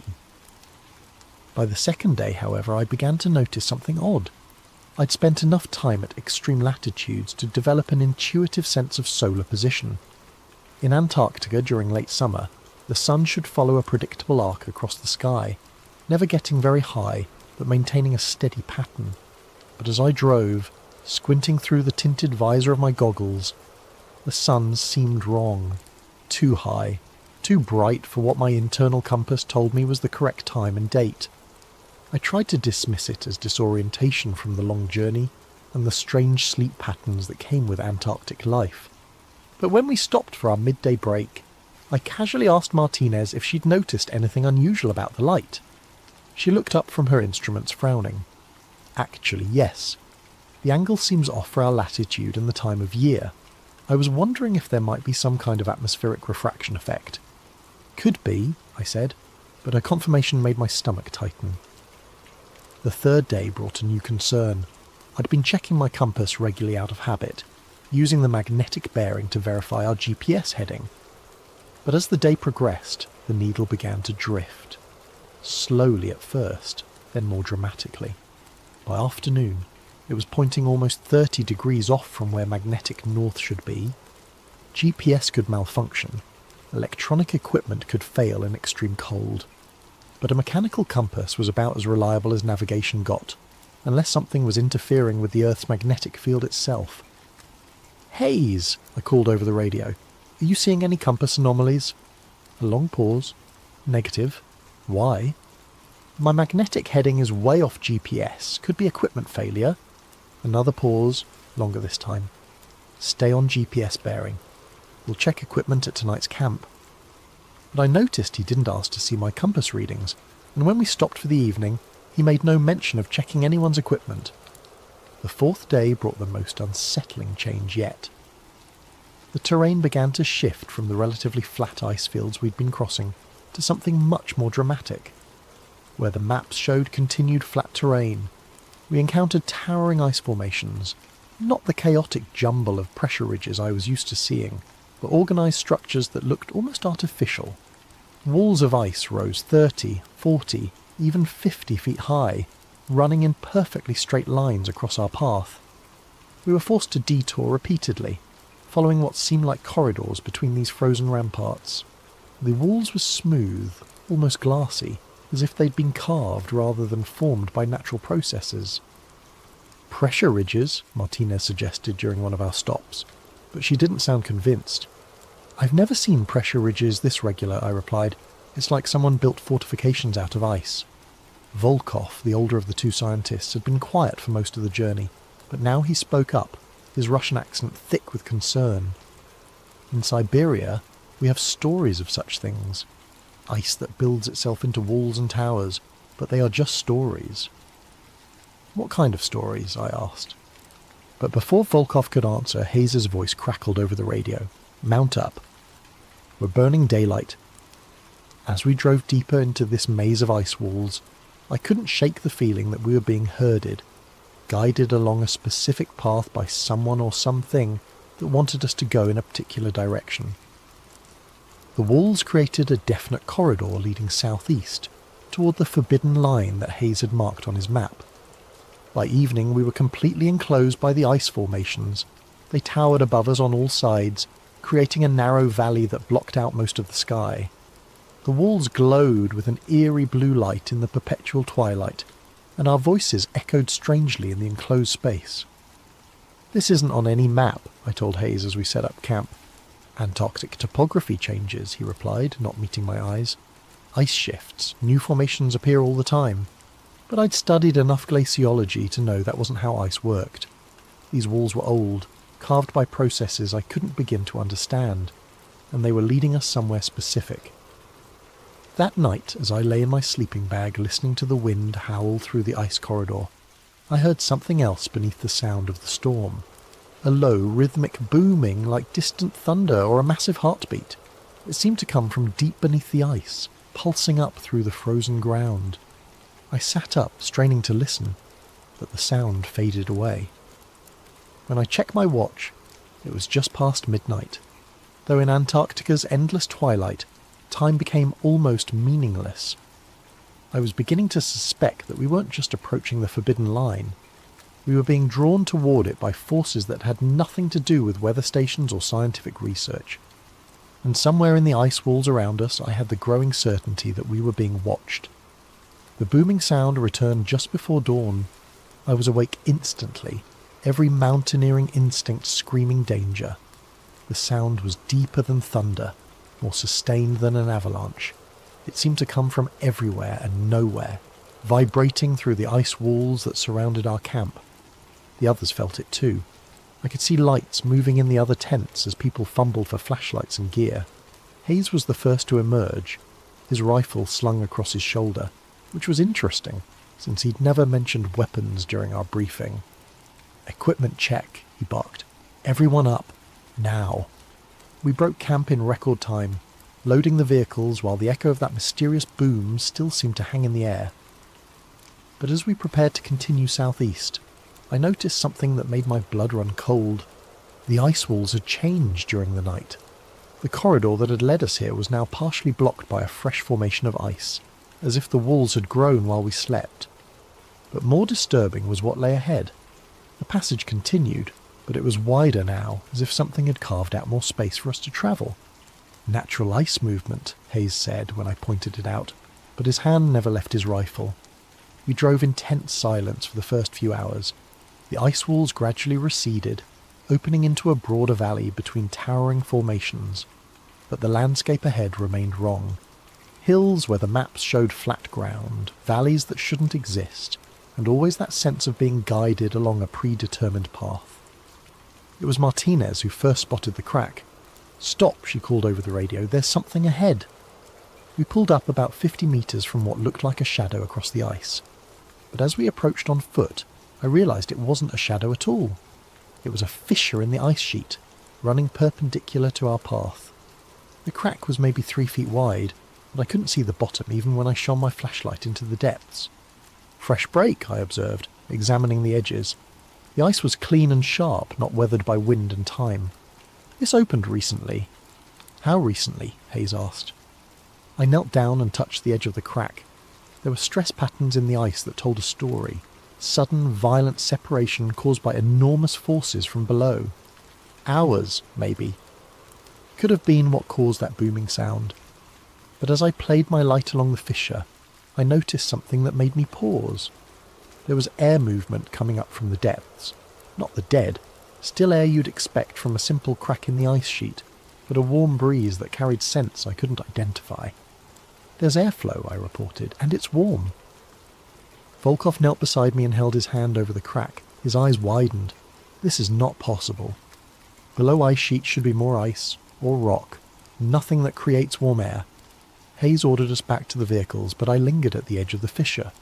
As my eyes adjusted to the darkness below, I could make out shapes in the depths. Not just ice and rock, but something else. Dark surfaces that reflected my flashlight beam, and far below, so distant I might have been imagining it, a faint greenish glow. "Move out," Hayes called. But as we loaded back into the vehicles, I kept thinking about that warm breeze and the impossible glow from the depths. In 15 years of extreme environment experience, I'd learned to trust my instincts, and my instincts were telling me that we'd found something that wasn't supposed to exist. We spent the day detouring around the fissure, following its edge as it curved away to the southeast. The crack ran for kilometres without seeming to narrow or close. Occasionally I caught glimpses of that strange glow from the depths, always too distant and faint to be certain of what I was seeing. By evening we'd travelled nearly 20 kilometres along the fissure's edge without finding a way across. Hayes called a halt as the perpetual twilight deepened, and we made camp on a flat section of ice about 100 metres from the crack. "Tomorrow we find a way round," Hayes announced during our brief evening meal. "Mission parameters haven't changed." But I could see the tension in everyone's faces. Whatever we'd stumbled onto, it wasn't part of any weather station installation plan. As the others settled into their tents, I found myself drawn back to the edge of the fissure. The warm air was still flowing up from the depths, and now I could smell it more clearly. Not the sterile cold of Antarctic air, but something organic, almost alive, like moss and earth and growing things, impossible as that seemed. I was about to return to my tent when I heard voices, not from our camp, from below. I dropped to my belly and crawled to the very edge of the crack, listening intently. At first I thought it might be echoes from our own group, sound bouncing strangely off the ice walls. But the voices were too distant, too muffled, and they had a cadence that didn't match any language I recognised. As I strained to listen, a gust of warm air brought up something else, the scent of wood smoke and cooking food. Somewhere down in that impossible darkness, people were living their lives around fires and meals, as if the frozen wasteland above didn't exist. I was so focused on listening that I almost missed the light moving along the opposite edge of the fissure. It was just a flicker at first, barely visible in the twilight, but as I watched, it resolved into what looked like a torch or lantern, moving steadily along the far side of the crack. I couldn't make out who or what was carrying it, but the light moved with purpose, as if someone was patrolling the edges of their hidden world. The light paused directly across from where I lay. For a long moment it remained motionless, and I had the unsettling feeling that whoever held it was looking directly at me. Then it began to move again, disappearing into the darkness. I crawled back from the edge and returned to my tent, but sleep was impossible. Every time I closed my eyes I saw that distant light, and wondered what kind of people could survive in the depths beneath Antarctica's ice sheet. And more importantly, what they might do if they discovered we were up here, listening to their voices and watching their movements in the dark. I woke to the sound of arguing. Hayes and Jackson were standing near the vehicles, their voices low but heated. I couldn't make out the words, but their body language spoke volumes. Jackson was gesturing emphatically toward the fissure, while Hayes kept shaking his head and pointing southeast, in the direction of our original route. By the time I emerged from my tent, the argument had ended, but the tension remained. Jackson avoided eye contact during our brief breakfast, and Hayes seemed more agitated than usual, constantly checking his watch and the GPS unit. "Change of plans," Hayes announced as we finished eating. "We're abandoning the southeastern route." New orders came through during the night. It was a lie, and everyone knew it. Our communications equipment had been acting up for days, and I'd seen no evidence of any incoming transmissions, but no one called him on it. "Where are we headed?" Martinez asked. Hayes consulted his map. though I suspected he already knew exactly where we were going. Northwest, back toward the main research corridor. We'll establish monitoring stations along a modified route. Northwest would take us away from the fissure and whatever lay beneath it. Away from the warm air and distant voices and impossible green glow. Part of me felt relieved. Mountaineering had taught me when to retreat from dangerous situations. But another part, the part that had driven me to climb the world's most dangerous peaks, rebelled against walking away from the greatest mystery I'd ever encountered. We packed up camp efficiently, but I noticed that Jackson and Thompson were moving more slowly than usual, finding excuses to linger near the edge of the fissure. They'd heard the voices too, or seen the lights, or simply sensed that we were on the verge of discovering something extraordinary. As we loaded the vehicles, Thompson approached me. He was a quiet man in his 40s, with the weathered hands of someone who'd spent his career handling gear in extreme conditions. "You've been listening," he said quietly. "Down there. What did you hear?" I glanced around to make sure Hayes wasn't in earshot. People. Living people. Down in that crack. Thompson nodded grimly. "Jackson thinks so too. We've been talking about it." "Talking about what?" "About what happens if we just drive away and pretend we never found this place." He looked toward the fissure, where the warm air was still rising in visible columns in the cold morning air. "How do we live with ourselves knowing we found something like this and just left?" It was a question I'd been asking myself all night, but before I could answer, Hayes was shouting for everyone to mount up. We drove northwest for 3 hours, putting the fissure behind us, but the landscape remained wrong. Too many hills, too many valleys, ice formations that shouldn't exist according to any map. It was as if we'd crossed into a different version of Antarctica, one where the normal rules of geography no longer applied. During our midday stop, Hayes spread out his map and began marking locations for the monitoring stations. But I could see that his hands were shaking slightly, and his eyes kept drifting back toward the southeast where we'd left the fissure behind. "First station here," he said, pointing to a spot on the map that looked identical to every other spot. "We'll establish base camp and begin installation tomorrow." But Jackson wasn't looking at the map. He was staring back the way we'd come, where a thin column of warm air was still visible on the horizon like a distant smoke signal. "We need to go back," he said suddenly. Hayes looked up sharply. "What?" "That fissure. Whatever's down there, as we can't just ignore it. This could be the discovery of the century." "Our job is weather stations," Hayes replied, but there was something in his voice that suggested he was trying to convince himself as much as Jackson. "Our job is supposed to be weather stations," Thompson added quietly, "but we all know this mission was never about weather stations." The silence that followed was deafening. Hayes stared at the two men, and I could see him weighing his options. He had authority, but authority only worked when people were willing to follow, and it was becoming clear that his team was having second thoughts about abandoning the greatest mystery any of us had ever encountered. "The mission parameters are non-negotiable," Hayes said finally. "Then maybe it's time to renegotiate," Jackson replied. That evening, as Hayes set up our camp in another anonymous stretch of ice, Thompson approached me again. This time Martinez was with him. "We're going back," Thompson said without preamble. "Tonight. You're the mountain expert. We need your help." "Hayes won't authorize it," I pointed out. "Hayes doesn't need to know," Martinez said. "We slip out after he's asleep, rappel down into that fissure, and see what's really down there. A few hours, that's all. By morning, we're back here and no one's the wiser." It was insane. Rappelling into an unknown crack in the ice, in the middle of Antarctic night, without proper backup or communication with base camp. Every rule of safe expedition practice said to walk away, but I thought about those distant voices and the impossible warmth rising from the depths. I thought about 15 years of climbing mountains because they were there, of pushing into places where humans weren't meant to go.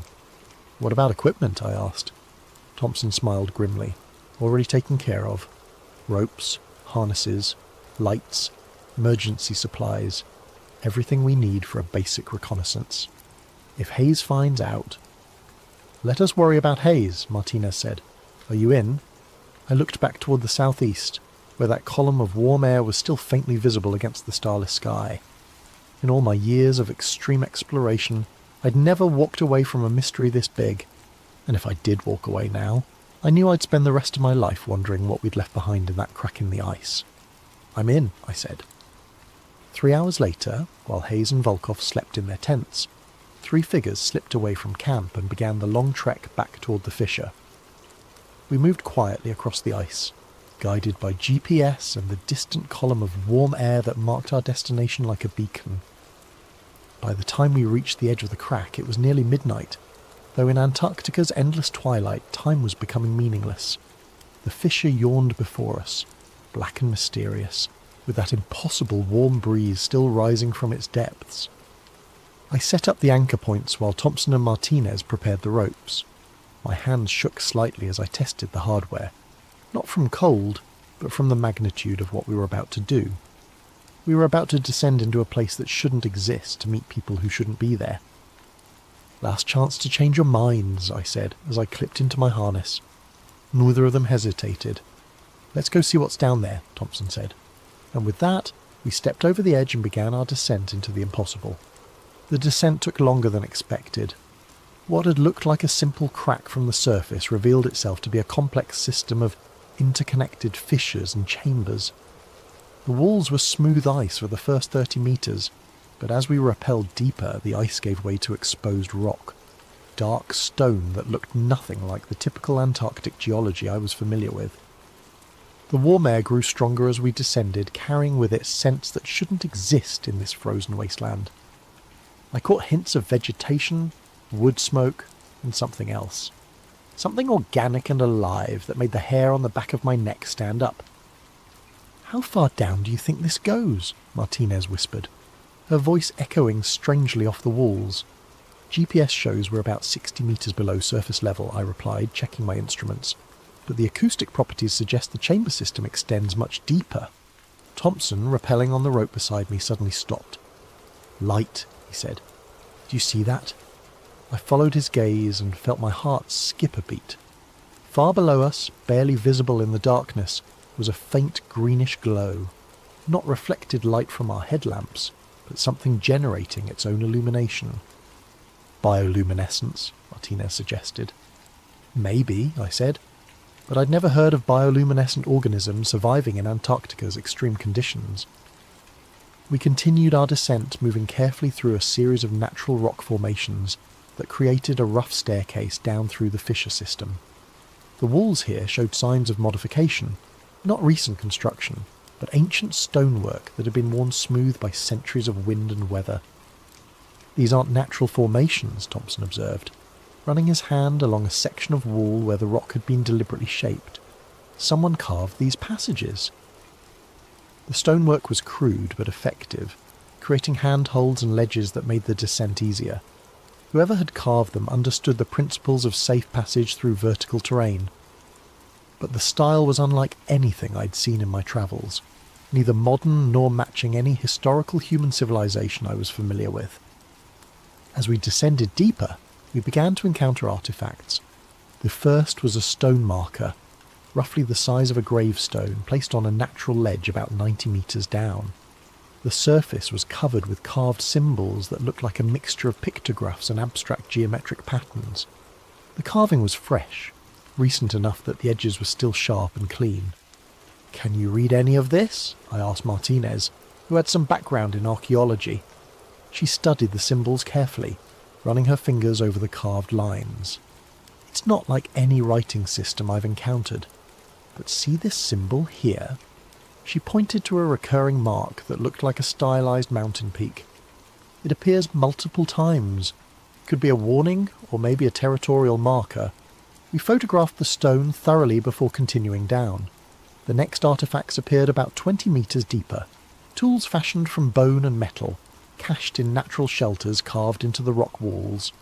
The bone was worked smooth and polished, while the metal pieces showed signs of sophisticated forging techniques. "The metalwork is impressive," Thompson noted, examining a knife blade that gleamed despite what must have been years of exposure to the elements. "This isn't primitive technology." But it was the footprints that truly shook us. We found them preserved in a patch of softer sediment that had accumulated on a wider ledge, about 120 metres down. At first glance they looked almost human, bipedal, with what appeared to be 5 toes. but the proportions were wrong. Too long, too wide, with claw marks that suggested the owners walked on the balls of their feet, rather than flat-footed like humans. "How big would you estimate the creature that made these?" Martinez asked, kneeling beside the clearest print. I placed my boot next to the largest track for comparison. The print was nearly half again as large as my size 11 hiking boot, and significantly wider. "Big," I said, "and recent. These couldn't have been here more than a few days." The implications were staggering. We were looking at evidence of large, intelligent bipedal creatures living in a hidden ecosystem beneath Antarctica's ice sheet. Creatures that made tools, carved stone markers, and established settlements in places humans had never explored. As we continued deeper, following the warm air currents that grew stronger with every metre of descent, we began to hear sounds from below. Not the distant voices I'd detected from the surface, but closer, more immediate sounds. The creak of ropes or leather, the scrape of tools against stone, and underneath it all a low harmonic humming that seemed to come from multiple sources. "They know we're here," Thompson whispered. He was right. The sounds had a quality of alertness, of activity stirred by our presence. Whatever lived in these depths was aware of our descent and was responding to it. At 150 metres down, we reached a wider chamber where multiple fissures converged. The green glow was stronger here, emanating from phosphorescent moss, or lichen, that covered much of the rock surfaces. The air was noticeably warmer, perhaps 50 degrees Fahrenheit, an impossible temperature for this latitude and depth. But it was what we saw across the chamber that made us all freeze in place. 3 more stone markers, much larger than the first, arranged in a deliberate triangle around what appeared to be a sleeping area. Furs and woven materials were spread on the ground, with the remnants of a recent fire still glowing faintly in a circle of carefully arranged stones. Tools and implements hung from carved hooks on the walls, and dried meat or fish was suspended from the ceiling in neat rows. Someone lived here, not visited occasionally, but actually made this impossible place their home. "My God," Martinez breathed, "it's a dwelling!" As we examined the living space more closely, I became aware of another sound. Not the random noise we'd been hearing, but something more organised. Musical, almost, with a rhythmic pattern that suggested communication. Horn calls echoing up from deeper in the fissure system. Long, haunting notes that seemed to carry messages between unseen listeners in the darkness below. "They're signalling," I realised, warning each other that we're here. The horn calls continued for several minutes, creating a complex pattern of long and short notes that felt like a conversation between distant speakers. Then, gradually, they faded into silence. But the silence was worse than the noise. It had the quality of held breath, of predators waiting in the darkness for prey to make a wrong move. "We should go back," Martinez whispered. Part of me agreed. We'd found evidence of a hidden civilization, documented proof of intelligent life in one of Earth's most remote places. That was enough for any expedition. But another part of me, the part that had driven me to attempt impossible climbs in the world's deadliest mountains, wanted to continue. We were on the verge of the greatest discovery in human history. How could we turn back now? "A little further," I said, "just to see what's below this chamber." Thompson nodded agreement, but Martinez looked uncertain. 15 more minutes, I promised. "If we don't find anything significant, we turn around." It was a promise I would come to regret, because what we found in those next 15 minutes would change everything and ensure that none of us would ever be the same again. The passage beyond the inhabited chamber led through a series of natural archways carved from the living rock. The phosphorescent moss grew thicker here, providing enough light for us to see without our headlamps. The air continued to warm as we descended, and I could hear the sound of running water somewhere in the darkness ahead. "Underground river," Thompson observed. "That would explain the ecosystem down here. Geothermal activity providing heat, fresh water, maybe even mineral deposits that support plant life." But the scientific explanations felt inadequate as we rounded a bend in the passage and saw what lay ahead. The fissure system opened into a vast underground valley, so large that our lights couldn't reach the far walls. The ceiling disappeared into darkness above us, supported by natural columns of stone that had been carved and decorated with the same symbolic patterns we'd seen on the markers. But it was the floor of the valley that took our breath away. It was covered in a carpet of the moss and low-growing plants, creating a miniature ecosystem that glowed with soft bioluminescent light. A river wound through the centre of the valley, its banks lined with what looked like cultivated gardens, and scattered throughout this impossible landscape were structures, not crude shelters, but sophisticated dwellings that showed evidence of advanced construction techniques. "This is incredible," Martinez whispered. "How is any of this possible?" "The temperature down here must be nearly 70 degrees. "Geothermal vents," I said, pointing to columns of steam rising from various points around the valley. "The whole area must sit on top of an active volcanic system. That would provide heat, fresh water from melted ice, and mineral-rich soil for agriculture." But even as I offered the scientific explanation, I knew we were looking at something far more complex than a simple geothermal oasis. The level of organisation, the sophisticated architecture, the evidence of a stable civilization, this wasn't just a survival community. This was a thriving society that had existed hidden beneath the ice for God knows how long.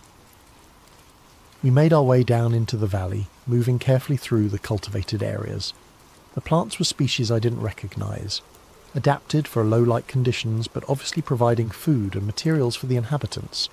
Some looked like root vegetables, others resembled grains or fruits. All of them showed signs of careful cultivation and selective breeding. The dwellings were even more impressive up close. Built from carved stone and what appeared to be some kind of organic mortar, they were circular structures with conical roofs that reminded me of traditional African or Celtic architecture. Each was decorated with intricate carvings that seemed to tell stories, hunting scenes, astronomical observations, and recurring images of the ice world above. "Look at this," Thompson called softly from near one of the larger structures. "These carvings show the surface. They know what's up there." The relief carvings depicted the ice sheets, the distant mountains, and even what looked like modern vehicles or aircraft.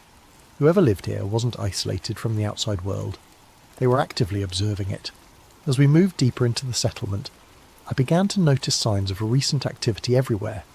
Fire pits with warm ashes, tools left casually on work surfaces, food preparation areas that showed evidence of recent use. The inhabitants hadn't fled at our approach. They had simply withdrawn. "Where is everyone?" Martinez whispered. It was a good question. The settlement clearly housed dozens, maybe hundreds of people, but we hadn't seen a single living soul since beginning our descent.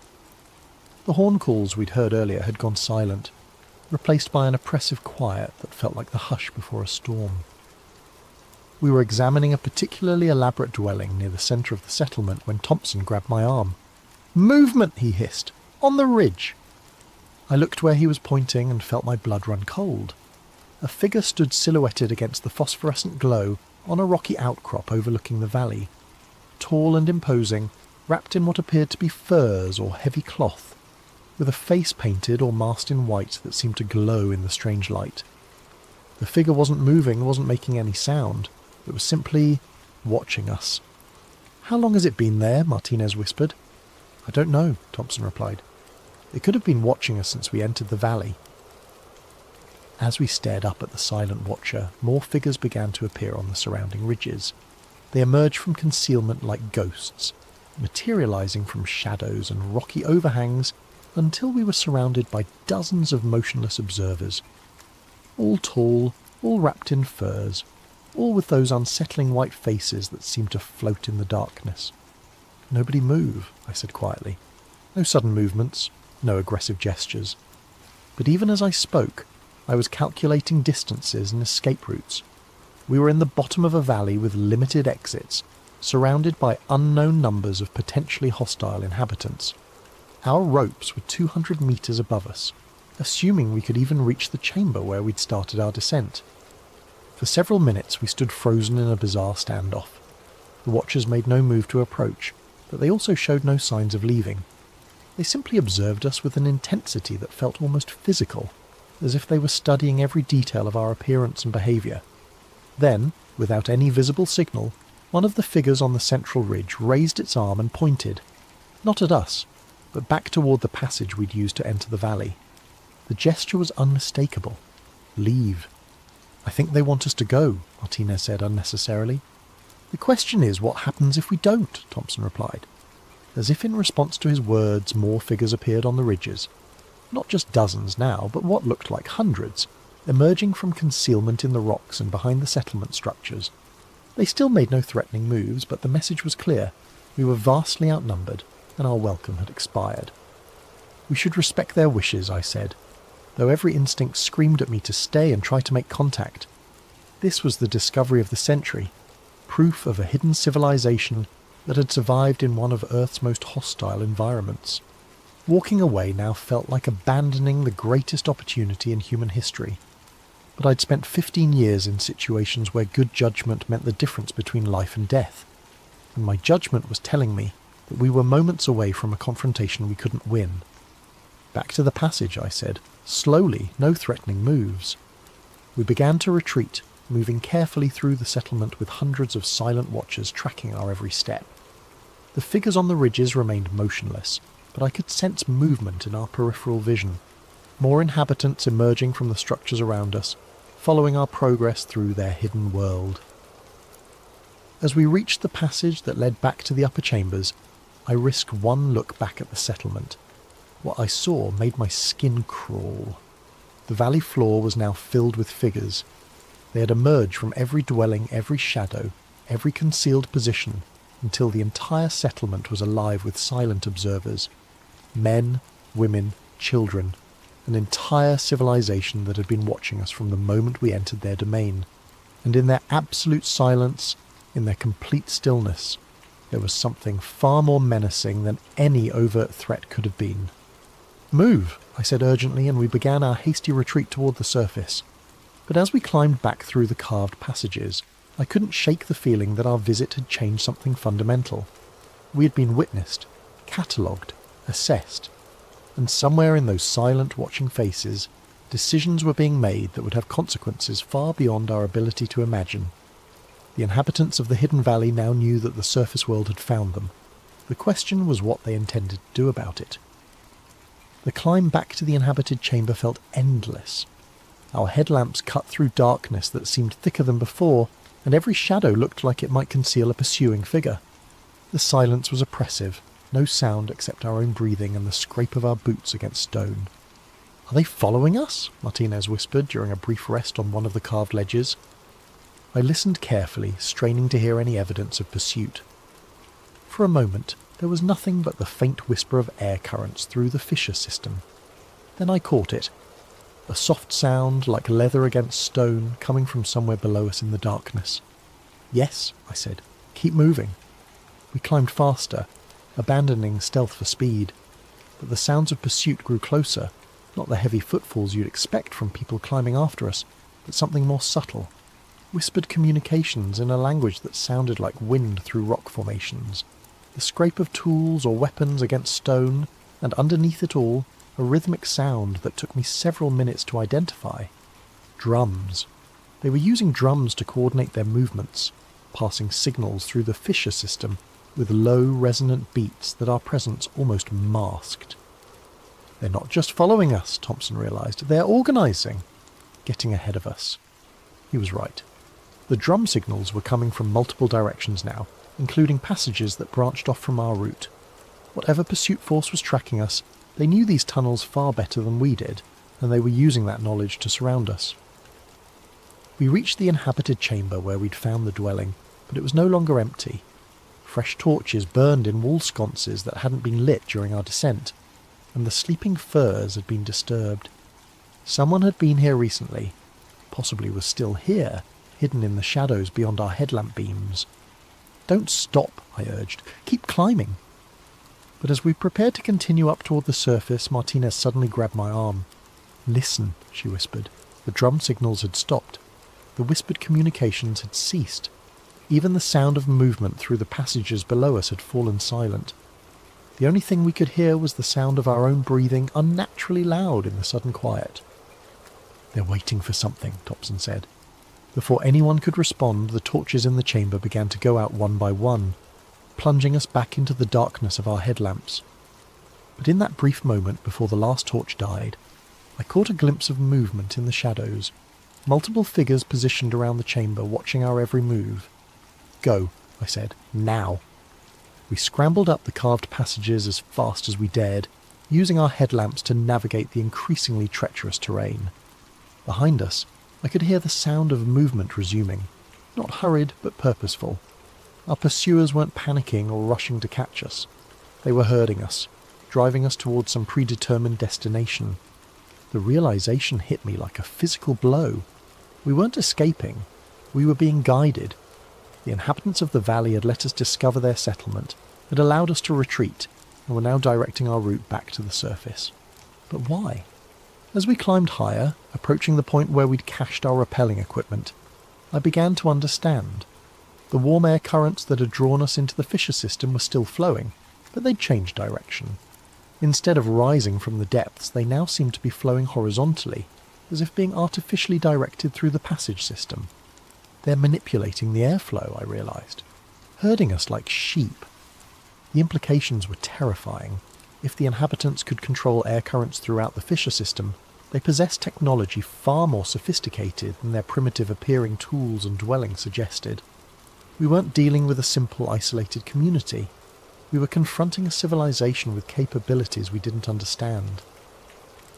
We reached our rappelling station to find that our equipment had been disturbed. The ropes were still anchored, but they'd been examined, tested, and carefully rearranged. Someone had been here while we were exploring the valley, studying our gear with the same intensity we'd brought to examining their tools and dwellings. They know exactly what we're capable of, Thompson said grimly. They've been watching us since we started the descent. As we prepared to rappel back to the surface, the sounds of pursuit resumed below us. But now they were different, more urgent, more coordinated. The whispered communications became a constant stream, and I could hear the sound of multiple groups moving through the passages beneath us. They're converging on this position, Martinez observed. I clipped into my harness and started up the rope, but something felt wrong. The anchor points we'd set were solid, tested to support much more weight than our group represented. But as I climbed, I could feel vibrations in the rope that suggested movement above us. Someone's up there, I called down to the others. The surface, which had represented safety and escape, might now be as dangerous as the depths we were fleeing. We were trapped between unknown pursuers below and equally unknown threats above. But we had no choice. Staying in the fissure system meant certain confrontation with inhabitants who outnumbered us by hundreds to one. At least on the surface, we had our vehicles and the possibility of escape. I reached the top of the fissure and immediately knew something was wrong. Our tracks in the snow had been obliterated, not by wind, but by careful brushwork that left the surface looking untouched. Someone had been covering our trail, eliminating evidence of our presence. As Thompson and Martinez joined me on the surface, we discovered that the fissure itself had changed. Where we'd left a crack about 3 feet wide, we now found a gap barely 18 inches across. The edges showed signs of recent ice formation, as if someone had been working to seal the opening. "They're trying to close it," Martinez whispered, "hiding the entrance." But even as she spoke, we could see that the sealing work was incomplete. The fissure was narrower but still passable, and the warm air still flowed up from the depths. Whatever forces were at work below, they weren't finished with the surface world yet. As we gathered our gear and prepared to make our way back to base camp, I caught sight of movement on the horizon, dark shapes against the white ice, too regular to be natural formations. They were moving in our direction but too distant to make out details. "Company," Thompson said, following my gaze. We had perhaps an hour's head start before whatever was tracking us across the ice would reach our position. An hour to get back to camp, convince Hayes that we'd discovered something extraordinary, and decide what to do with the most dangerous secret any of us had ever encountered. But as we began the long trek back across the ice fields, I couldn't shake the feeling that we were already too late. The inhabitants of the hidden valley had been watching the surface world far longer than we'd been watching them. And now that contact had been made, there was no going back to the way things were before.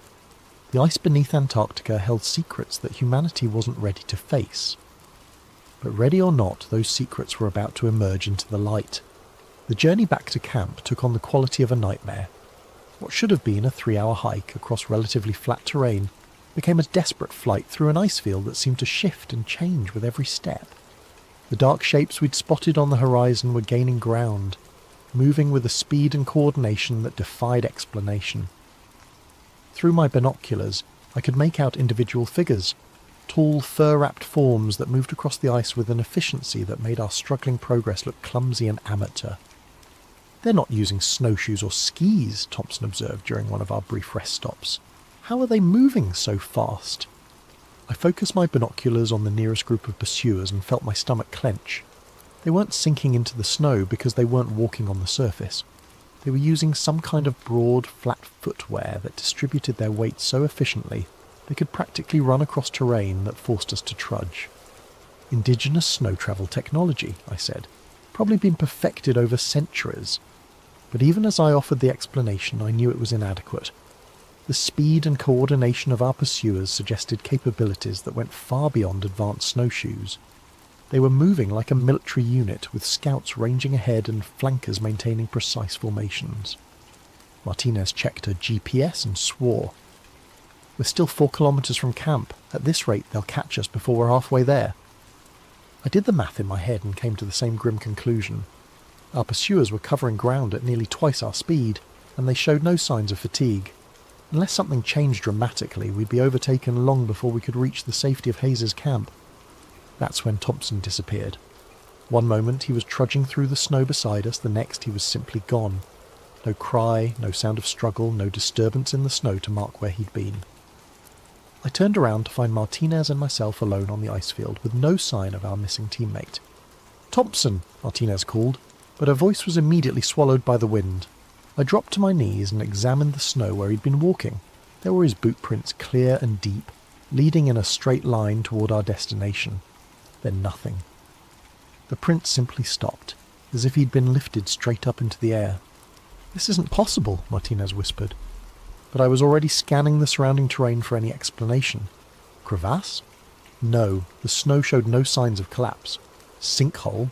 Not in this type of ice formation. The only logical conclusion was that something had taken Thompson, silently, efficiently, and without leaving any trace. "We have to keep moving," I said, though every instinct screamed at me to search for our missing friend. "We can't just leave him." "If we stop to look, we'll all disappear," I replied, gesturing toward the horizon, where our pursuers were still gaining ground. "Whatever got Thompson is probably what's been tracking us. Our only chance is to reach camp." We resumed our desperate trek, but now every step felt like it might be our last. The ice field around us looked empty, pristine, untouched by human presence. But I knew that was an illusion. Something was out there, moving through the snow with predatory patience, waiting for the right moment to strike. The attacks, when they came, were almost anticlimactic. Martinez simply stumbled, caught herself, and looked back at me with an expression of confused surprise.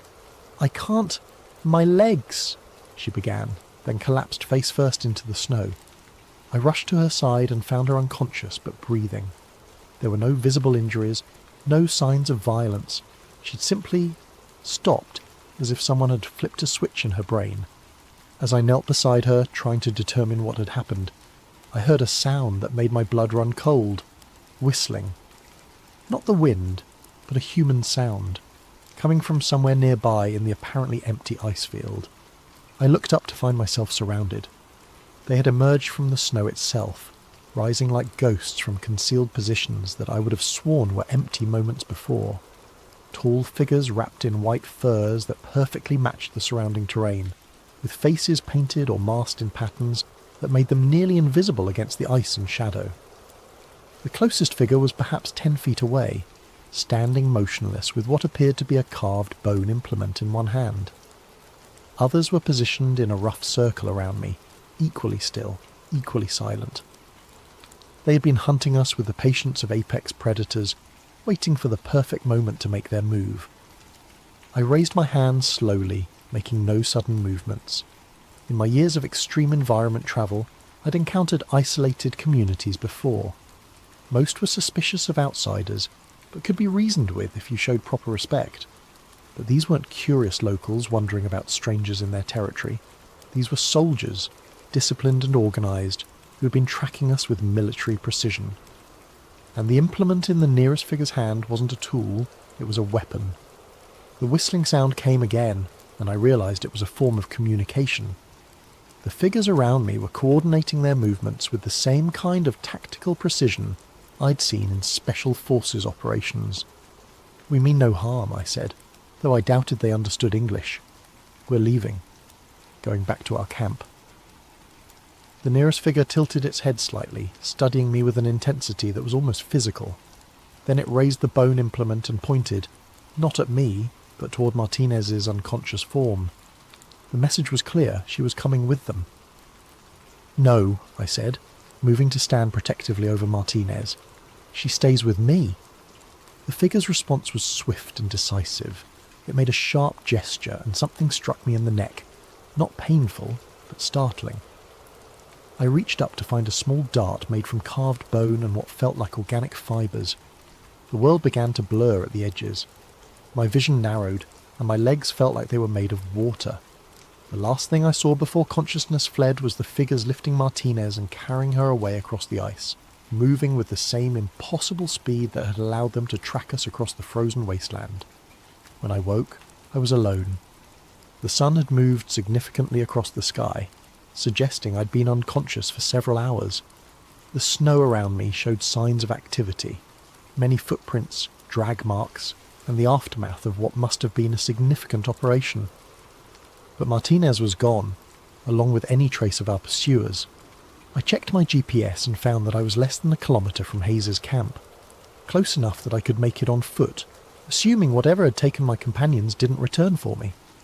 As I struggled to my feet, still groggy from whatever they'd used to drug me, I found something that made my heart sink. A piece of torn fabric from Thompson's jacket, partially buried in the snow, and beneath it, carved into the hard-packed ice, was one of the symbols we'd seen on the stone markers in the hidden valley. They weren't just taking prisoners. They were leaving messages, marking their territory, making it clear that the surface world was now part of their domain. I stumbled toward camp through the gathering darkness, driven by the desperate hope that Hayes would believe my story and help me mount a rescue mission. But deep down, I knew it was already too late. Thompson and Martinez were gone, taken by inhabitants of a world that wasn't supposed to exist. And somewhere beneath the ice, decisions were being made that would affect far more than just our small expedition team. The hidden valley had been discovered, its secrets exposed, and its guardians were about to make sure that exposure came with a price the surface world wasn't prepared to pay. I reached Hayes's camp just as the last light was fading from the Antarctic sky. My stumbling approach through the ice fields must have looked like the arrival of a madman, clothes torn, face windburned, babbling about hidden civilizations and missing team members. Hayes took one look at me and immediately began barking orders.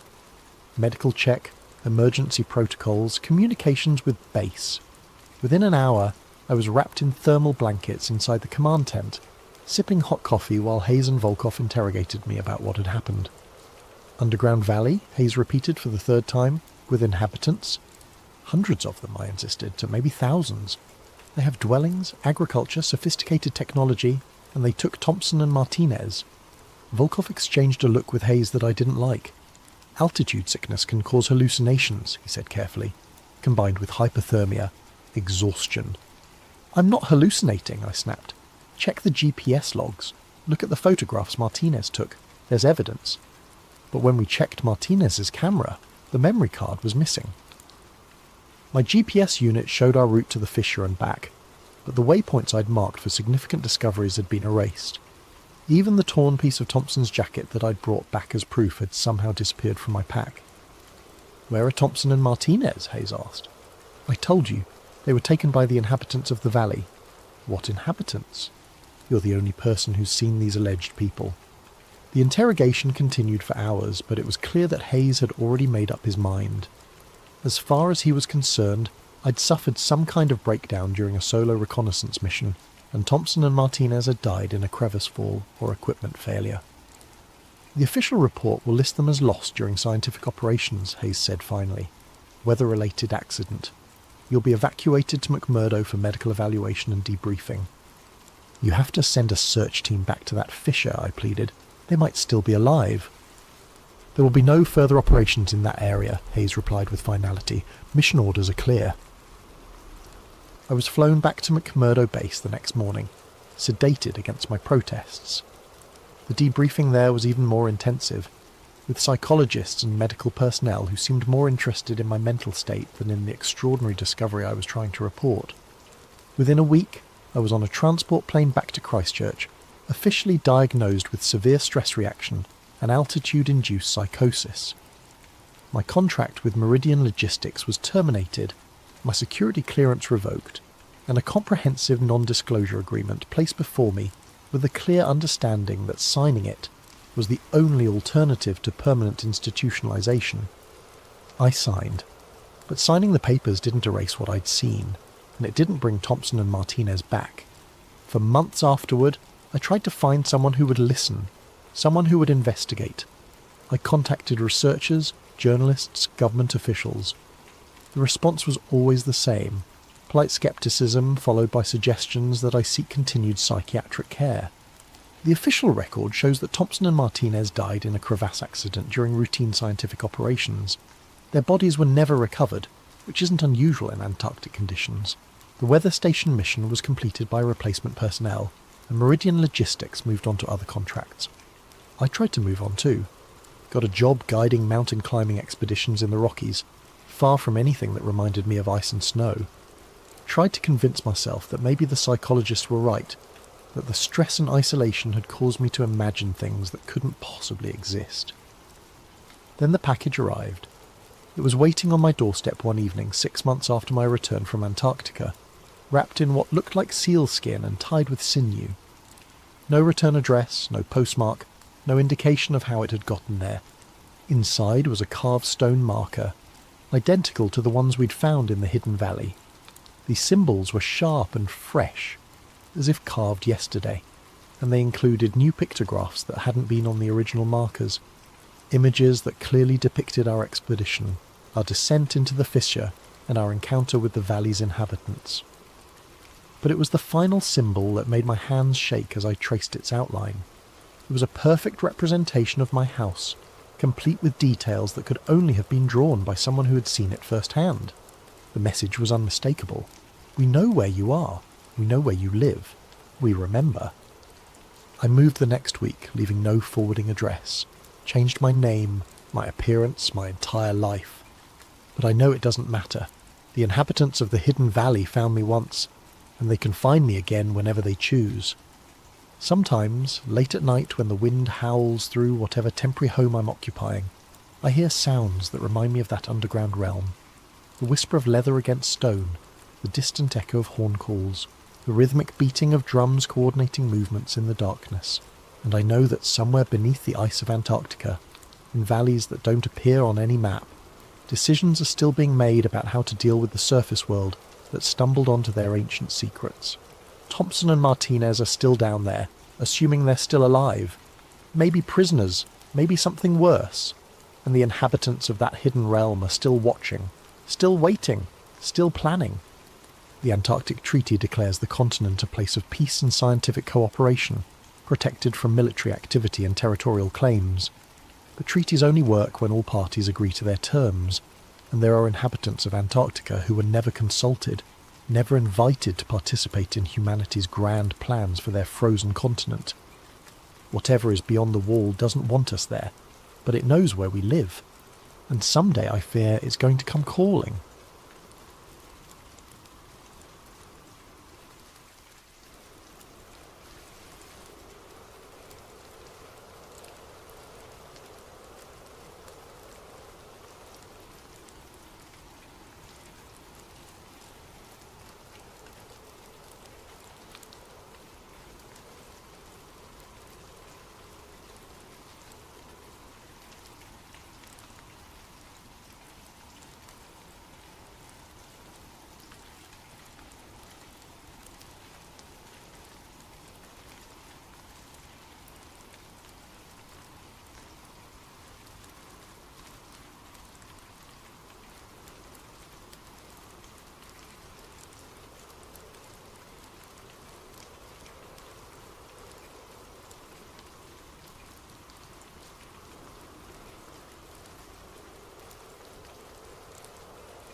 The Hidden Hand. Tracing the real Illuminati. Before we begin, I want to thank everyone who subscribed after our last investigation. Your support keeps these deep dives possible. If you're new here, hit that subscribe button because what we're about to uncover will change how you see the world around you. This isn't science fiction. This isn't fantasy. This is documented history that powerful people would prefer you never connect together. Opening. The symbol that never dies. Pull a dollar bill from your wallet, look at the back, there it is, staring back at you from above an unfinished pyramid. The all-seeing eye, the eye of providence they call it in textbooks. But why does this same symbol appear on currency used by millions of Americans every single day? Why does it hover over the words announcing a new order of the ages? This isn't the only place you'll find it. Turn on any major awards ceremony, and you'll see celebrities covering one eye in photographs, forming pyramids with their hands, wearing jewellery emblazoned with this ancient emblem. Walk into corporate headquarters around the world, and variations of this symbol adorn their logos. Attend a United Nations assembly, and the architectural choices echo the same geometric patterns, the same visual language of hierarchy and observation. For centuries, this single symbol has haunted the margins of history. Governments deny its significance.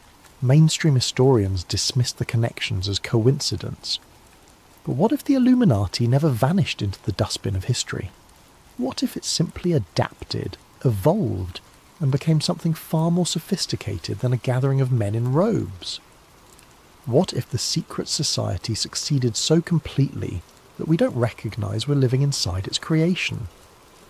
Tonight, we trace the bloodline of power from an 18th century Bavarian classroom to the digital surveillance grid that monitors your every click. This is the story of how a banned secret society became the invisible architecture of modern civilization.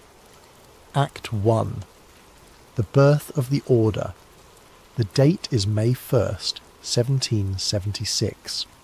While American colonists are months away from declaring independence across the Atlantic, something equally revolutionary is beginning in a university town in Bavaria. The location is Ingolstadt, a city in what we now know as Germany, though back then it existed as part of the Holy Roman Empire's fragmented landscape of principalities and church-controlled territories. Adam Weishaupt, a 30-year-old law professor, sits in a candlelit room with 5 trusted colleagues. These aren't common men, they're philosophers, intellectuals, freethinkers, who've grown frustrated with the suffocating power of the Catholic Church and the brutal monarchies that rule through divine right. Weishaupt has been planning this moment for years, ever since he was appointed to a chair of canon law that had been held by Jesuits for decades. He's seen firsthand how religious orders operate, in secrecy, wielding influence through networks of loyalty rather than public decree. Now he intends to create something similar, but aimed at the opposite goal.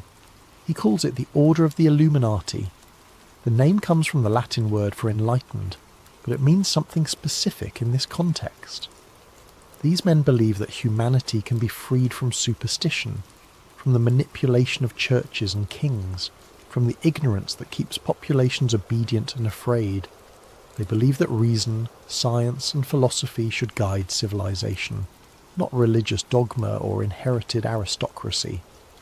They believe in the perfectibility of human society through knowledge. Their stated mission sounds almost noble when you read it in the historical records: to free humanity from superstition, to end the tyranny of monarchies, to liberate minds from religious control. But there's something else embedded in their founding documents, something that becomes clear when you read between the lines. They don't just want to educate the masses, they want to guide them. They want to become, in their own words, the invisible hand that steers civilization toward enlightenment. The structure Weishaupt creates is brilliant in its simplicity and terrifying in its implications. The order uses a system of degrees, or levels, similar to Freemasonry, which already exists as a powerful network across Europe. New members start at the bottom, knowing only what they need to know. As they prove their loyalty and discretion, they advance to higher levels, gaining access to deeper secrets and more influential connections. The highest levels know the true agenda. The lower levels simply follow orders, believing they're part of a benevolent educational fraternity. This design serves two purposes. First, if the organisation is exposed, the lower level members can honestly say they know nothing about any conspiracy because they genuinely don't.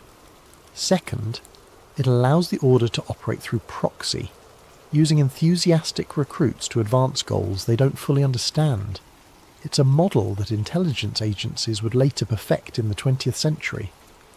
Within 10 years, the Illuminati accomplishes something remarkable. They successfully infiltrate Masonic lodges across Europe, essentially hijacking an existing secret network and bending it toward their purposes. They attract powerful members, not just intellectuals now, but bankers, military officers, and aristocrats who see opportunity in this new philosophy. Baron von Nied, a prominent Freemason, joins and brings with him entire lodges that shift their allegiance to Weishaupt's vision.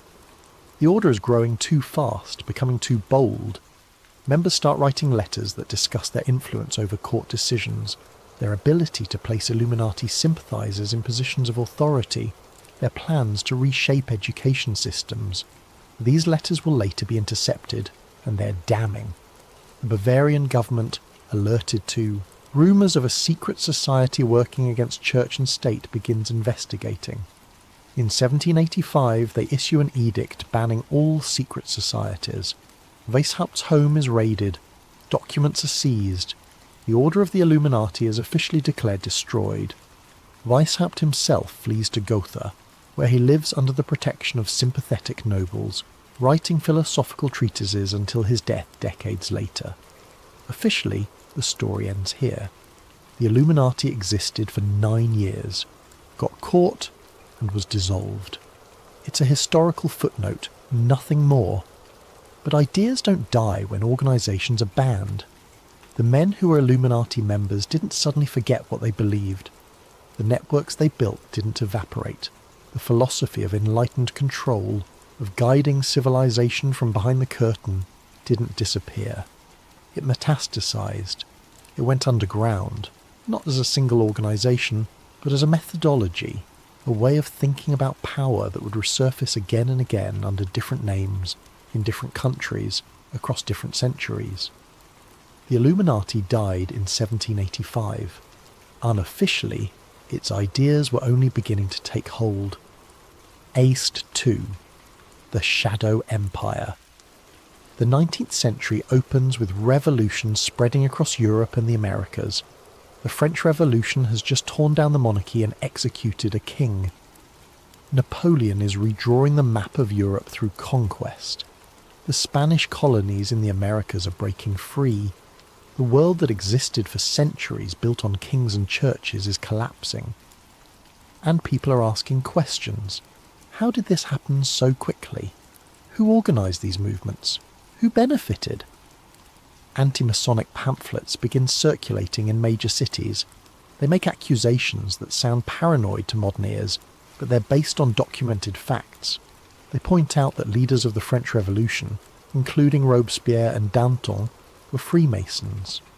They note that independence movements in the Americas are led by lodge members. They argue that secret societies are coordinating these upheavals, using revolution as cover for a broader agenda of centralised power.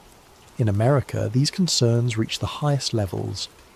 John Quincy Adams, who would become the 6th president, writes extensively about his fears of Masonic infiltration in politics. In a letter from 1828, he warns that Freemasonry has become a separate system of loyalty that competes with national allegiance. He's particularly troubled by the Morgan affair, where a man who threatened to expose Masonic secrets disappeared and was presumably murdered. The scandal triggers a massive backlash.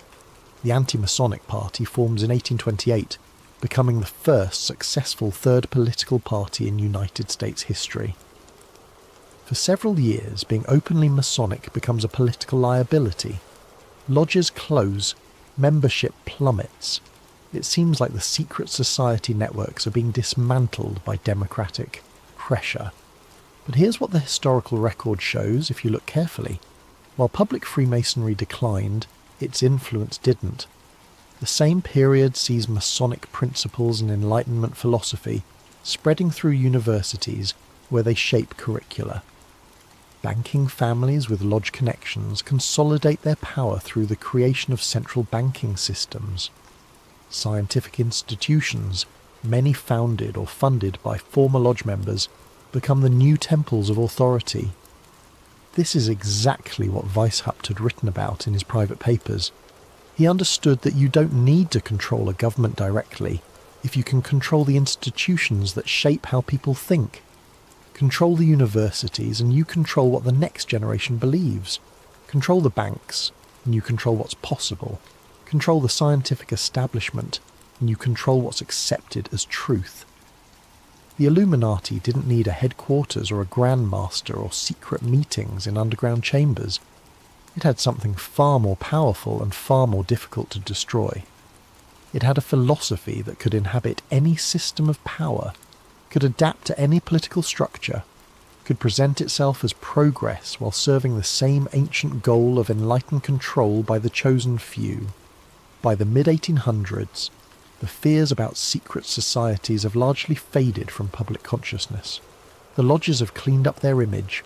They're now civic organisations, charity groups, fraternal orders where businessmen network. The revolutionary danger has passed, people assume. The threat was exaggerated, they tell themselves.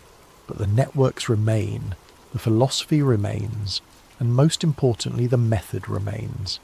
The idea that society should be guided by an enlightened elite, that the masses need to be led toward progress rather than allowed to choose their own direction, that knowledge should be parcelled out carefully to those deemed ready for it. This idea becomes embedded in the very structure of modern institutions. It's no longer called the Illuminati. It doesn't need to be. It's simply how things are done. Act 3. From Europe to America, let's return to that dollar bill in your wallet. The Great Seal of the United States, the design that appears on the back, was approved in 1782, just 3 years before the Bavarian Illuminati was officially banned. It was printed on currency starting in 1935, during Franklin Roosevelt's presidency. The reverse side shows that unfinished pyramid with 13 steps, topped by the Eye of Providence radiating light. Below the pyramid, a banner reads Novus Ordo Seclorum, Latin for New Order of the Ages. The traditional explanation is simple. The unfinished pyramid represents America as a work in progress. The eye represents divine oversight, God watching over this new nation. The phrase means that America represents a new chapter in human history, a break from European monarchies. It's all very patriotic and innocent. But let's look at who designed this seal. The final design was influenced by Charles Thompson, Secretary of Congress, who had studied classical languages and symbols. The eye above the pyramid was not a common Christian symbol in 1782. It was, however, identical to imagery used in Enlightenment-era secret societies, including groups that shared philosophy with the Illuminati. Now let's look at the founding figures of America. Benjamin Franklin was a confirmed Freemason, a member of the Lodge of the Nine Sisters in Paris, one of the most influential lodges in Europe. Thomas Jefferson, while not confirmed as a Freemason, corresponded extensively with Enlightenment philosophers and owned one of the largest collections of Enlightenment literature in America.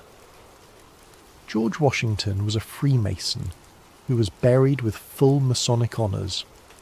These men weren't members of the Bavarian Illuminati specifically. The timing doesn't quite work and the evidence isn't there. But they were intellectual descendants of the same philosophical movement. They read the same books, believed in the same principles of reason over religion, progress over tradition, enlightened leadership over mob rule. The United States was founded on Enlightenment principles. That's not controversial. What conspiracy researchers argue is that these principles came with an embedded architecture of control, a built-in hierarchy that would allow those in the know to guide civilization while maintaining the appearance of democracy. Look at how the American system was actually designed. The Electoral College, which prevents direct democracy in presidential elections. The Senate, which was originally appointed rather than elected. The Supreme Court, with lifetime appointments and no accountability to voters. These weren't accidents or compromises. They were intentional barriers against what the founders called the tyranny of the majority, which is another way of saying they didn't trust common people to make important decisions. This is the core Illuminati principle, dressed in the language of republicanism. Let people vote, but control what they can vote for. Let people speak, but control what they hear. Create the appearance of freedom while maintaining elite guidance at the critical junctions of power. The seal on the dollar bill isn't just a symbol of America, it's a mission statement. A new order is rising, built on the foundations of secret knowledge, guided by those who understand the true nature of power. The pyramid is unfinished because the work continues. The eye watches because the enlightened must always observe and adjust. The phrase declares that this represents a break from the past, a new way of organising human society, a pyramid of power, a hidden eye, a new order rising, not in Bavaria anymore, but in America, the nation that would come to dominate the 20th century and export its systems to the entire world. Act 4. The 20th Century Resurgence. 2 world wars reshaped civilization in ways that were unimaginable in previous centuries. Empires that existed for hundreds of years collapse in a matter of years. Tens of millions die. The survivors wake up to a world where the old structures of power, the monarchies and colonial systems and religious authorities no longer function. Into this vacuum step new institutions with a new promise. Instead of competing nations causing war, we'll have international cooperation ensuring peace. Instead of economic chaos, we'll have coordinated financial systems. Instead of ignorance and nationalism, we'll have global education and shared values. The League of Nations forms after World War I. It fails, but the idea doesn't die. After World War II, the United Nations rises in its place, this time with real power, real funding, and a permanent home in New York City. Around the same time, the Bretton Woods Conference in 1944 creates the International Monetary Fund and the World Bank, institutions that will shape global economics for the rest of the century. Each of these organisations represents a concentration of authority. Instead of hundreds of nations making independent decisions, now there are forums where a smaller number of representatives can coordinate action. Instead of thousands of banks operating independently, now there are central systems that can influence all of them. This is exactly how a hidden elite would manage global control, according to declassified documents from the Office of Strategic Services, the predecessors to the CIA. These memos, released decades later through Freedom of Information Act requests, reference supranational influence networks and the importance of creating institutions that operate above national sovereignty. The language is bureaucratic, but the meaning is clear. The people designing the post-war world understood that direct control of governments is inefficient and unstable. It's better to create systems that governments must operate within, systems that appear neutral but are actually designed to produce specific outcomes. By the 1970s, this process accelerates. David Rockefeller, whose family name appears repeatedly in conspiracy theories for good reason, establishes the Trilateral Commission in 1973 with Zbigniew Brzezinski, who would become National Security Advisor under President Carter. The stated purpose is to foster cooperation between North America, Europe and Japan. The unstated purpose, according to critics, is to create a private forum where the most powerful people in the world can coordinate policy without public oversight. Around the same time, though it started earlier in 1954, the Bilderberg Group holds annual conferences that bring together world leaders, CEOs of the largest corporations, heads of major banks and selected intellectuals. These meetings happen at luxury hotels in different countries each year. No press is allowed, no transcripts are released, no minutes are published. Attendees are told not to discuss what happens inside. The official explanation is that this secrecy allows for frank discussion without grandstanding. People can speak honestly if they know it won't be quoted in tomorrow's newspapers.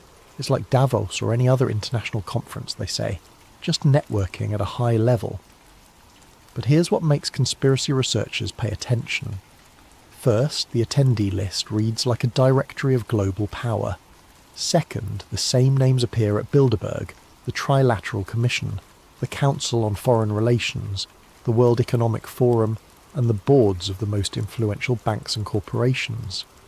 Third, decisions that are discussed at these meetings often become policy a few months or years later, suggesting that what happens in these rooms isn't just talk, it's coordination. They call it coordination, others call it control. The question that no one in authority will answer directly is control by whom, and for what purpose. Act 5. The Modern Network. The 1990s bring a transformation in how power operates. The Soviet Union collapses, ending the Cold War and leaving America as the sole superpower. Global finance, enabled by new technology, begins to move trillions of dollars across borders at the speed of light. Mass media consolidates into a handful of corporations that own most of what people see and hear. The internet emerges, promising democratic access to information, but quickly being shaped by the same forces that controlled previous technologies. This is when conspiracy theories about the Illuminati explode into popular culture. Books like Behold a Pale Horse and The New World Order become underground bestsellers. Radio shows dedicated to exposing secret societies gain millions of listeners. The internet allows researchers to share documents, connect patterns, and build a collective case that something systematic is happening behind the official story. What they notice are recurring overlaps in membership between the organisations we've discussed. The Council on Foreign Relations, founded in 1921, includes members who are also part of the Trilateral Commission and attend Bilderberg meetings. These same individuals sit on the boards of major banks like Goldman Sachs and JP Morgan Chase. They advise presidents from both political parties. They run the Federal Reserve. They fund think tanks that produce the policy papers that become legislation. Certain family names appear again and again across generations. Rockefeller, one of the wealthiest dynasties in American history, with foundations, banks and politicians across multiple generations. Rothschild, the banking family that financed European governments for 2 centuries. Windsor, the British royal family. Bush, 2 presidents and a lineage of intelligence connections going back to World War II. This doesn't prove conspiracy by itself. Wealthy families stay wealthy. Power tends to concentrate. People with similar backgrounds tend to know each other, but the pattern is undeniable, and it matches exactly what you would expect if Weishaupt's vision had succeeded. An interconnected network of families and institutions, each piece appearing independent, but all moving in the same general direction towards centralised control, disguised as necessary coordination. Then something stranger happens. Corporate marketing and entertainment industries begin deliberately using Illuminati symbolism. Music videos feature pyramids, all-seeing eyes, and occult imagery. Award shows stage elaborate rituals that reference secret societies. Fashion lines incorporate symbols that used to be hidden, but are now displayed openly. At first, researchers assume this is confirmation. These celebrities must be members. The corporations must be controlled. The symbols are signals of allegiance. But there's another interpretation, one that's actually more disturbing. What if the symbols are being used to defang the whole concept? What if making Illuminati imagery trendy and commercial is itself a form of disinformation? When Beyoncé forms a triangle with her hands, is she signalling membership in a secret order, or is she participating in marketing that makes the whole idea seem like entertainment? When rebellion becomes a brand, it ceases to be rebellion. When conspiracy becomes fashion, it stops being taken seriously. This is a sophisticated form of control, and it's far more effective than trying to hide. You don't need to suppress dangerous ideas if you can turn them into merchandise. The theories link artists like Jay-Z, Kanye West, Madonna and Beyoncé to secret initiation and hidden allegiance. Maybe some of those theories are true. Maybe these artists have connections to powerful networks, or maybe they're just using provocative imagery because it sells records and gets attention, and in doing so, they're providing cover for the actual networks of power that operate in boardrooms and private conferences, not in music videos. This is the genius of modern control. Everything is out in the open, but arranged in such a way that you can't tell what's real and what's performance. The symbols are everywhere, which means they're nowhere. The secrets are spoken about constantly, which means they're not secrets. And anyone who tries to connect the dots gets dismissed as seeing patterns in randomness, even though the patterns are objectively there in the historical record. Act 6. The Information Age. The 21st century brings something that Weishaupt could never have imagined, but would have absolutely recognised as the perfection of his vision. Digital technology creates the possibility of total information awareness, the ability to monitor what everyone sees, says and does, not through crude surveillance but through the willing participation of billions of people who carry tracking devices everywhere they go. For a while, this seems like paranoid fantasy. Then WikiLeaks begins publishing classified documents that prove governments and corporations are doing exactly what conspiracy theorists claimed. Edward Snowden reveals that the National Security Agency is collecting data on virtually every electronic communication in the world. Cambridge Analytica shows how social media data can be weaponized to manipulate elections. These aren't theories, these are documented facts, proven through leaked documents and whistleblower testimony. Information control is real, narrative management is real, surveillance is real. The debate is no longer whether these things are happening, but whether they're justified. This is where conspiracy researchers point out something crucial. This is precisely how a secret order would function in the modern age, not by commanding armies or assassinating leaders, though those tools remain available when needed, but by shaping thought, by controlling what information people see, by nudging behaviour through algorithm design, by making certain ideas seem ridiculous and other ideas seem inevitable. You don't need to force people to comply if you can manipulate them into wanting what you want them to want. You don't need to ban books if you can bury them under an avalanche of content that says the opposite. You don't need secret meetings if you can coordinate through encrypted channels that look like normal business communication.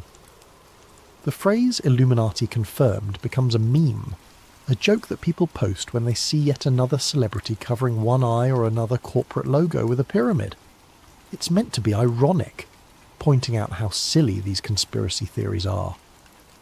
But in making it a joke, in turning the concept into entertainment, it serves a purpose. It makes serious investigation seem foolish. It defangs the subject by turning it into content. This might be the most perfect act of disinformation ever achieved. The best way to hide a secret society is to convince everyone it's a joke, to make the idea so associated with paranoid nonsense that serious researchers won't touch it, journalists won't investigate it, and anyone who tries to connect documented facts gets lumped in with people claiming lizard aliens run the government. Meanwhile, the actual concentration of power continues. A handful of corporations own most media companies. A handful of banks control most financial flows. A handful of tech companies mediate most human communication.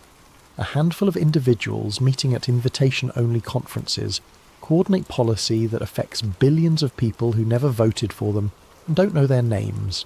This isn't hidden. It's documented. You can look up the board members. You can see the connections. The information is available. But it's arranged in such a way that pointing it out makes you sound crazy, even though it's objectively true. Act 7. The evidence of connection. Let's look at specific documents that connect the dots between historical secret societies and modern power structures. These aren't theories. These are papers you can request through government archives. Declassified correspondence between Alan Dulles, who directed the CIA during the Cold War, and Prince Bernhard of the Netherlands, who founded the Bilderberg Group, shows discussions about post-war cultural steering. The phrase appears multiple times. Cultural steering, not military control or economic policy, but the deliberate shaping of what people think and believe. Files released through Freedom of Information Act requests reveal that intelligence agencies funded art movements, music festivals, magazines, and academic programs through front organisations. The Congress for Cultural Freedom, funded by the CIA, sponsored abstract expressionist art because it was seen as promoting individualism against Soviet collectivism. Similar programs funded jazz tours, literary magazines, and university symposiums. Why does this matter? Because it's exactly the method Weishaupt described in his papers. You don't control society through force. You control it through culture. You shape what people admire, what they aspire to, what they consider sophisticated, and what they consider backward. You fund the artists and intellectuals who say what you want said. You publish the books that promote your vision. You make your ideology seem like the natural progression of civilization. The continuity is striking when you look at it chronologically. 18th century Illuminism promoted Enlightenment rationalism and elite guidance. 20th century secret diplomacy promoted international institutions and coordinated policy. 21st century digital governance promotes algorithmic management and data-driven decision-making. Different vocabulary, different tools, same underlying principle. Humanity needs to be guided by those who know better. Democracy is fine for local matters, but the big decisions require expertise that most people don't have. Freedom is important, but it must be balanced against order. Transparency is a nice idea, but some things must remain secret for the greater good. You can find this argument made explicitly in documents from the Trilateral Commission, particularly in The Crisis of Democracy, a report from 1975 that argues democratic governments are becoming ungovernable because people have too many demands and not enough deference to authority. The solution proposed is not more democracy, but better management of expectations, which is a polite way of saying manipulation of what people think they want.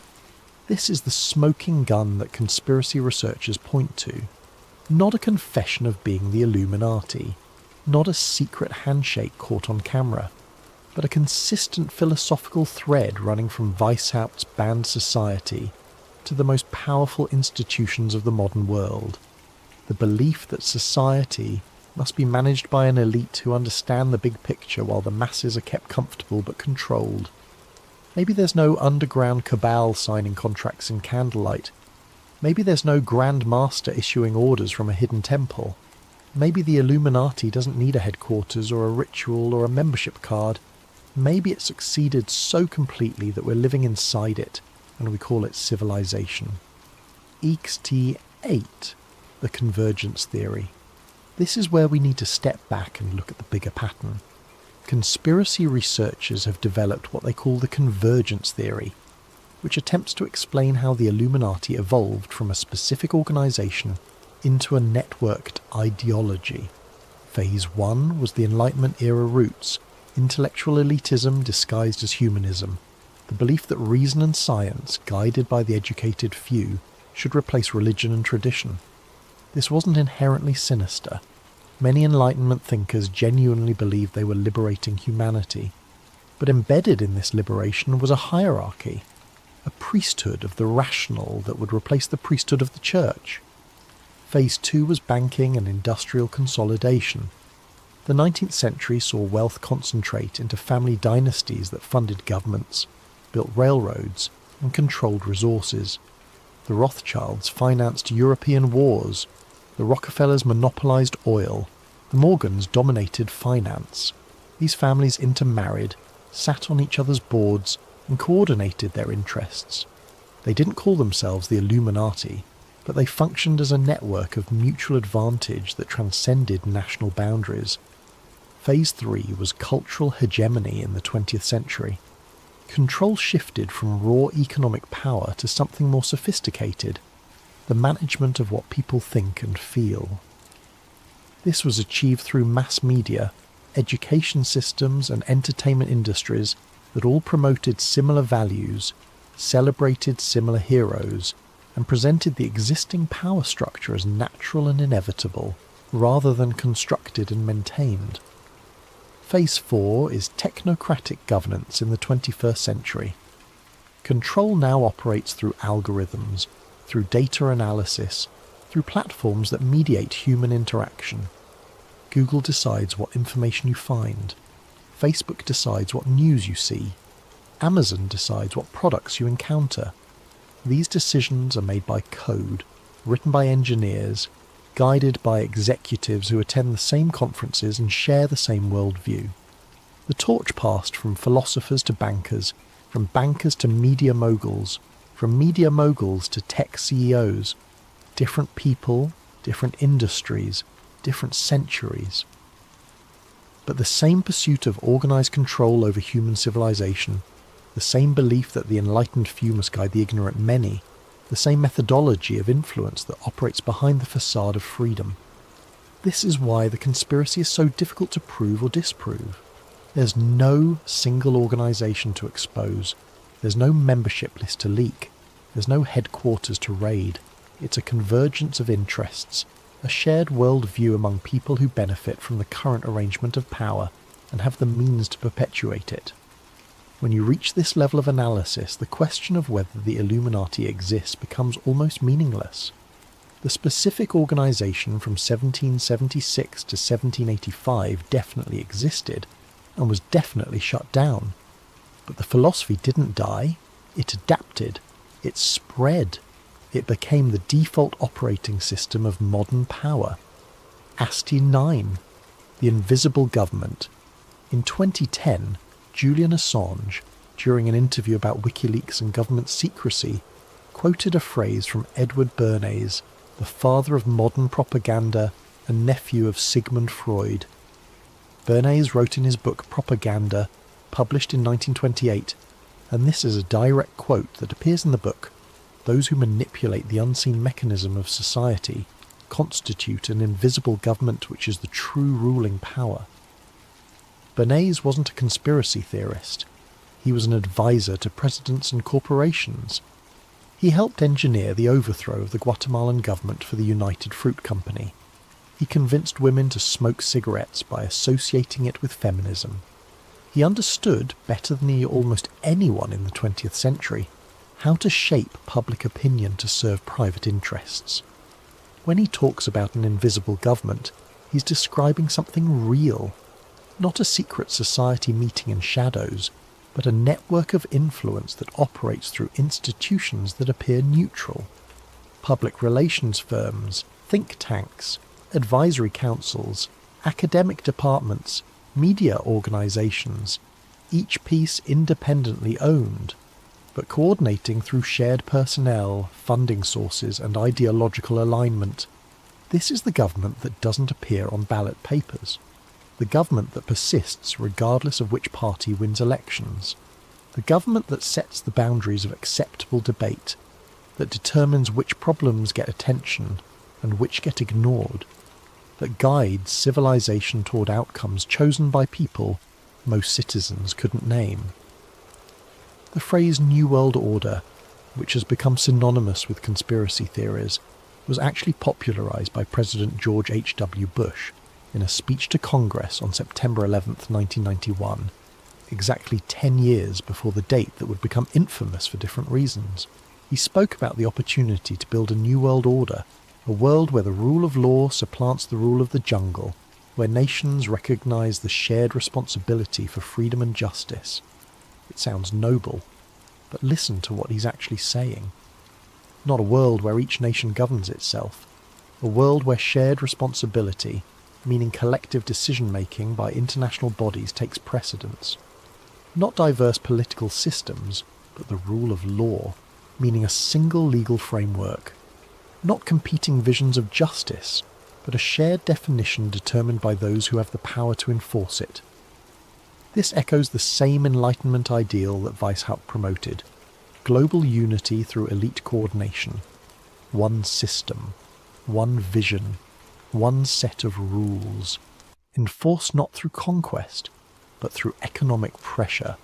through diplomatic isolation, through the designation of who is civilized and who is rogue. The words change, the rhetoric adapts to the era, but the mission remains: order through control, unity through obedience, light through secrecy. The motto of the original Illuminati, order out of chaos, which they borrowed from Freemasonry, captures the entire project. Create or exploit crisis, then offer order as the solution, order that requires accepting centralized authority. This pattern repeats throughout history. Financial crisis leads to central banking. World wars lead to international institutions. Terrorism leads to surveillance states. Pandemic leads to digital tracking. Each crisis expands the power of coordinating bodies at the expense of local autonomy and individual privacy. Each crisis is presented as unique and demanding unprecedented response, and each response moves in the same direction, toward fewer people making decisions that affect more people. Aced 10. The conclusion.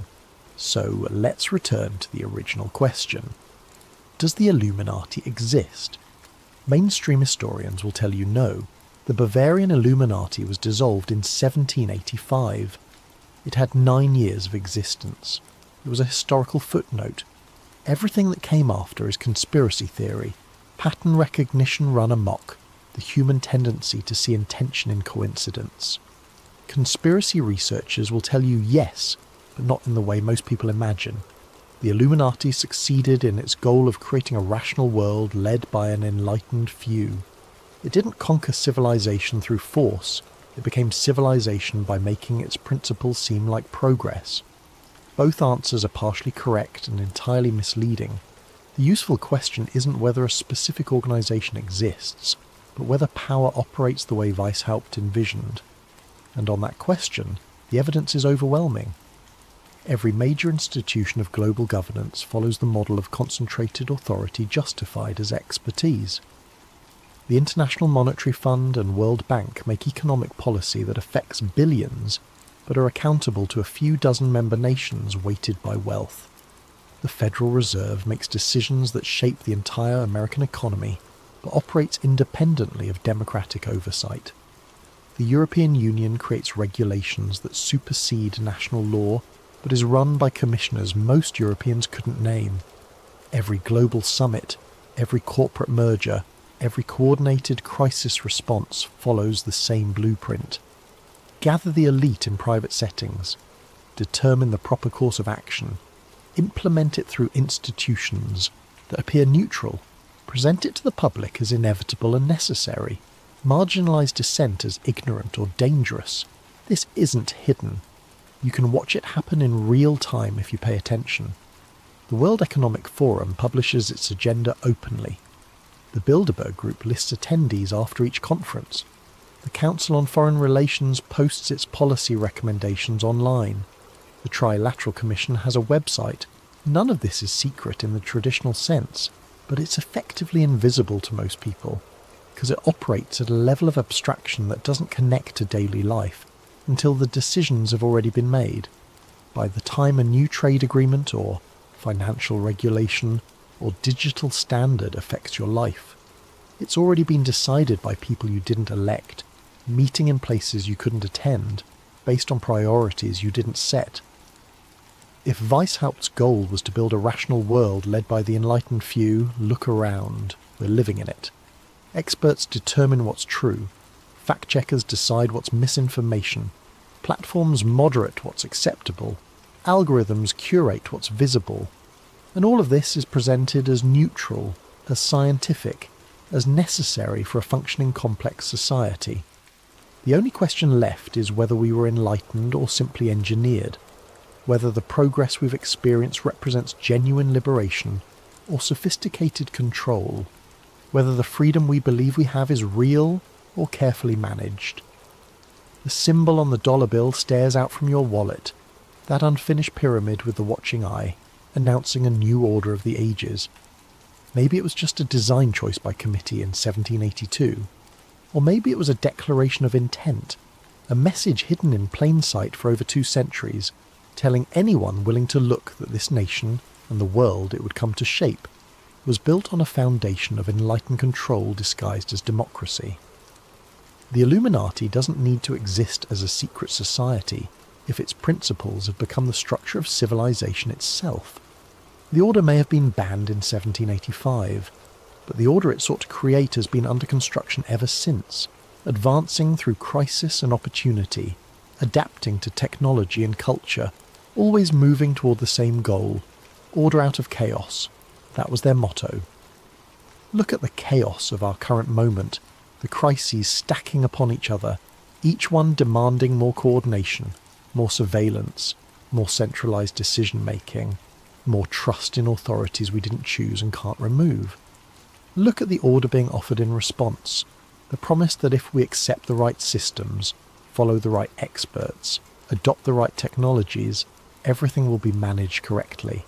And ask yourself who benefits from that order, who decides what correct management looks like, who sits in those rooms at those conferences making those decisions, whose vision of enlightenment is being built while we're told we're being liberated.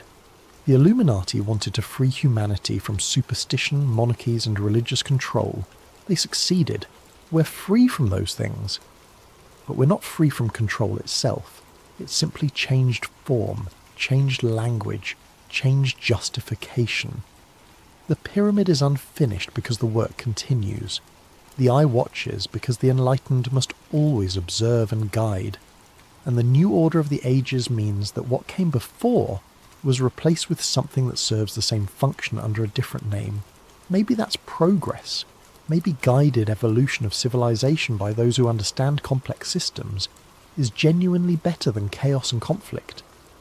Maybe we do need invisible government because visible government has proven so corrupt and incompetent. Maybe the Illuminati won, and we should be grateful. Or maybe we should remember that every system of control claims to be for our own good. Every reduction of freedom is justified as necessary protection. Every expansion of surveillance is presented as security. And every concentration of power promises it will be used wisely by those who know best. Adam Weishaupt died in 1830, decades after his order was banned. He never saw the world wars or the United Nations or the internet. But if he could see the civilization we've built, with its global institutions and digital networks and algorithmic governance and expert classes making decisions for populations that don't understand and don't question, he might recognize it as the fulfillment of everything he envisioned. We are living in the illuminated age. The question is whether we're the ones who are enlightened, or just the ones being studied under the light. Thank you for watching this investigation. If you found this information valuable, subscribe to support more deep dives into the hidden architecture of power. Leave a comment with your thoughts, but be aware that certain keywords may limit visibility. Share this with someone who needs to see it. And remember, the best way to hide the truth is to make people think they already know it. The symbol on your dollar bill is still watching. It's been watching since 1782, and it will continue watching as long as you keep accepting that it belongs there. An all-seeing eye above an unfinished pyramid, announcing an order built by those who you'll never see, but who see everything you do. Order out of chaos. Their motto. Our reality. The Illuminati doesn't need to exist as a secret society if we're all living inside the world it wanted to create. Stay aware, question authority, follow the money, and never forget that the most powerful conspiracies don't need to hide. They just need to convince you they don't exist.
I was never meant to see Three-Eye Atlas.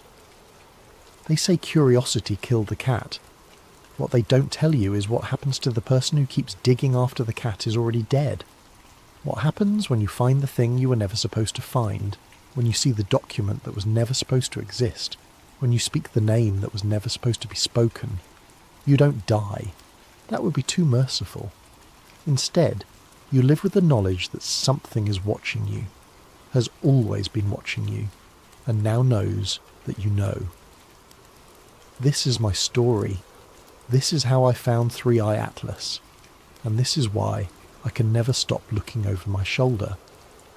Before we go any further, a big thank you to Lonely Lost for the story idea. If you have any story ideas, make sure to comment them below. Now let's begin the beginning. Freedom of information.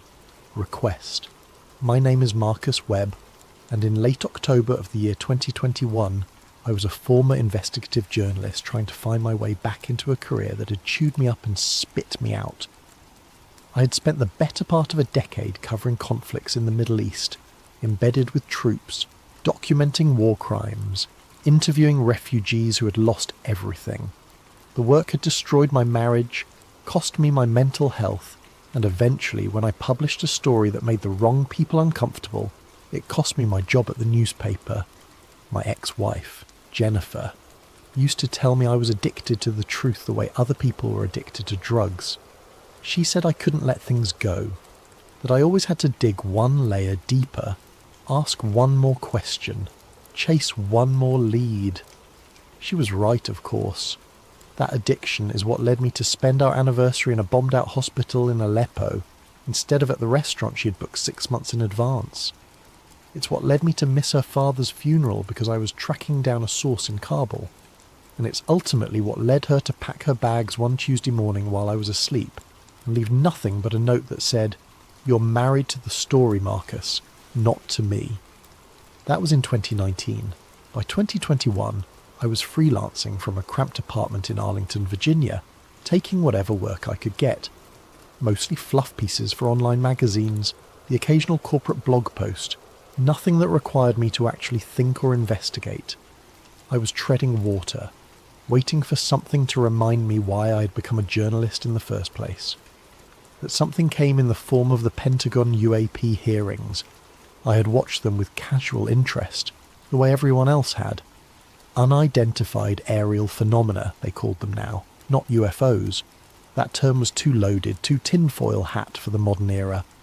The hearings were carefully orchestrated, with military officials admitting that yes, there were things in the sky they could not explain, and yes, they took them seriously. It was historic in a strange, anticlimactic way. Disclosure without actually disclosing anything meaningful. But it got me thinking. If they were willing to admit this much publicly, what were they still hiding? I decided to file a Freedom of Information Act request. Nothing ambitious, just a fishing expedition to see what I could pull up. I requested all documents related to UAP incidents that had been reported by military personnel between January of 2015 and December of 2020. I expected to get back a pile of heavily redacted junk, if I got anything at all. FOIA requests are a long game. You submit them knowing that months or even years might pass before you receive anything useful. To my surprise, I received a response within 6 weeks. The package arrived in a standard manila envelope, the kind government agencies use when they are trying to look official but not too official. Inside were roughly 200 pages of documents, most of them so heavily redacted that they were essentially black rectangles with a few scattered words visible here and there. Typical government stonewalling.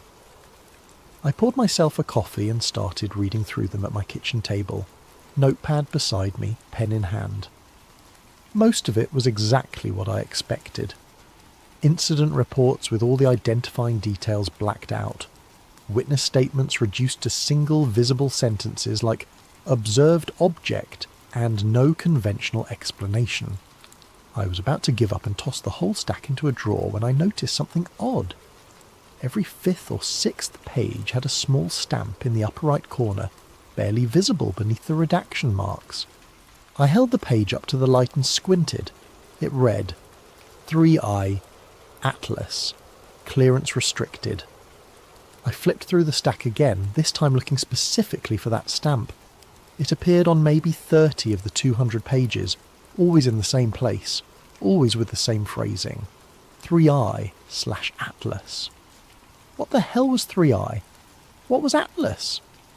I had covered enough classified material during my war reporting days to know that government agencies love their acronyms and code names, but I had never heard of 3I or Atlas in any context.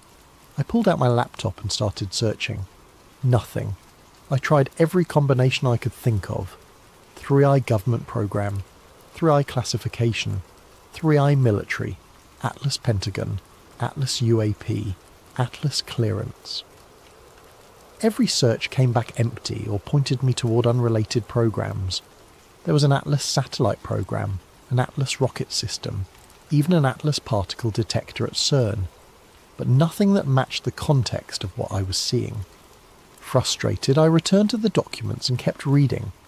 Most of them were useless, but then, buried near the bottom of the stack, I found something that made my hand stop mid-turn. It was a photocopy of a handwritten note on a sticky note, the kind of thing that should never have been included in a FOIA release.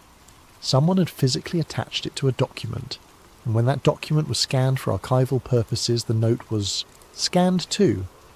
It was an accident, a bureaucratic slip-up. The note read, "Do not push public. Thrisias confirmed. Atlas referral." I read it 3 times, my heart rate picking up with each pass. This was not a classification. This was not a code name for a program. This was something else. This was a filter, a sorting mechanism. And whatever 3I meant, it was significant enough that certain cases were being referred to something called Atlas, and deliberately kept from public view. I spent the rest of that night searching for more information, but I came up empty. I needed a new angle. I needed to make the system think I already knew what 3I Atlas was. Act 1. The first break in the wall. It took me a week to craft the next FOIA request. I worded it very carefully, as if I were already familiar with the 3I Atlas designation. I submitted requests to multiple agencies, each one slightly different but all containing the same core assumption, that I was a researcher with appropriate clearance asking for routine information about an established classification system. It was a bluff, a calculated gamble. If 3I Atlas was real and bureaucratic enough, some low-level clerk might process my request without questioning whether I actually had the authority to ask for it. I submitted the requests on a Monday morning in the early December and tried not to obsess over them. I had other work to do, bills to pay, a life to pretend to live, but every day I checked my email a dozen times, waiting for something, anything to come back. The response arrived on a Thursday, 2 weeks after I'd submitted the request. It was not the full document release I had asked for. Instead, it was a short email from a 4IA officer at the Defense Intelligence Agency. The officer's name was Rachel Klein, and her email was polite, bureaucratic, and absolutely chilling. "Mr. Webb," it began, "thank you for your inquiry regarding 3I Atlas classified materials. Unfortunately, I do not have the appropriate clearance level to process requests related to 3I Atlas designations. I have forwarded your request to the appropriate oversight office. Please allow additional time for review." I stared at the screen, reading and rereading those 2 sentences. She had confirmed it. 3I Atlas was real. It was not a typo, not a mistake, not some random code that I had misunderstood. It was a real classification system, one that required clearance above what a standard FOA officer possessed. My hands were shaking as I saved the email and printed a hard copy. This was the break I needed. This was proof. I immediately tried to reply to Rachel Klein, thanking her and asking if she could provide any additional context, but my email bounced back. Her address had been deactivated. I called the Dear Public Affairs office and asked to speak with her. The person on the other end of the line said there was no employee by that name in their system. I insisted, reading them the email address directly from the message I had received. They put me on hold for 5 minutes and then came back with the same answer. Rachel Klein did not exist. I hung up and sat in silence, staring at the printed email. She had existed 2 days ago. She had processed my request, sent me a response, and then vanished. Scrubbed from the system as if she had never been there at all. That was when I realised I was no longer playing a harmless game of bureaucratic cat and mouse. I had tripped something. I had asked the wrong question to the wrong person, and now someone, somewhere, was paying attention. But I couldn't stop. Jennifer's voice echoed in my head.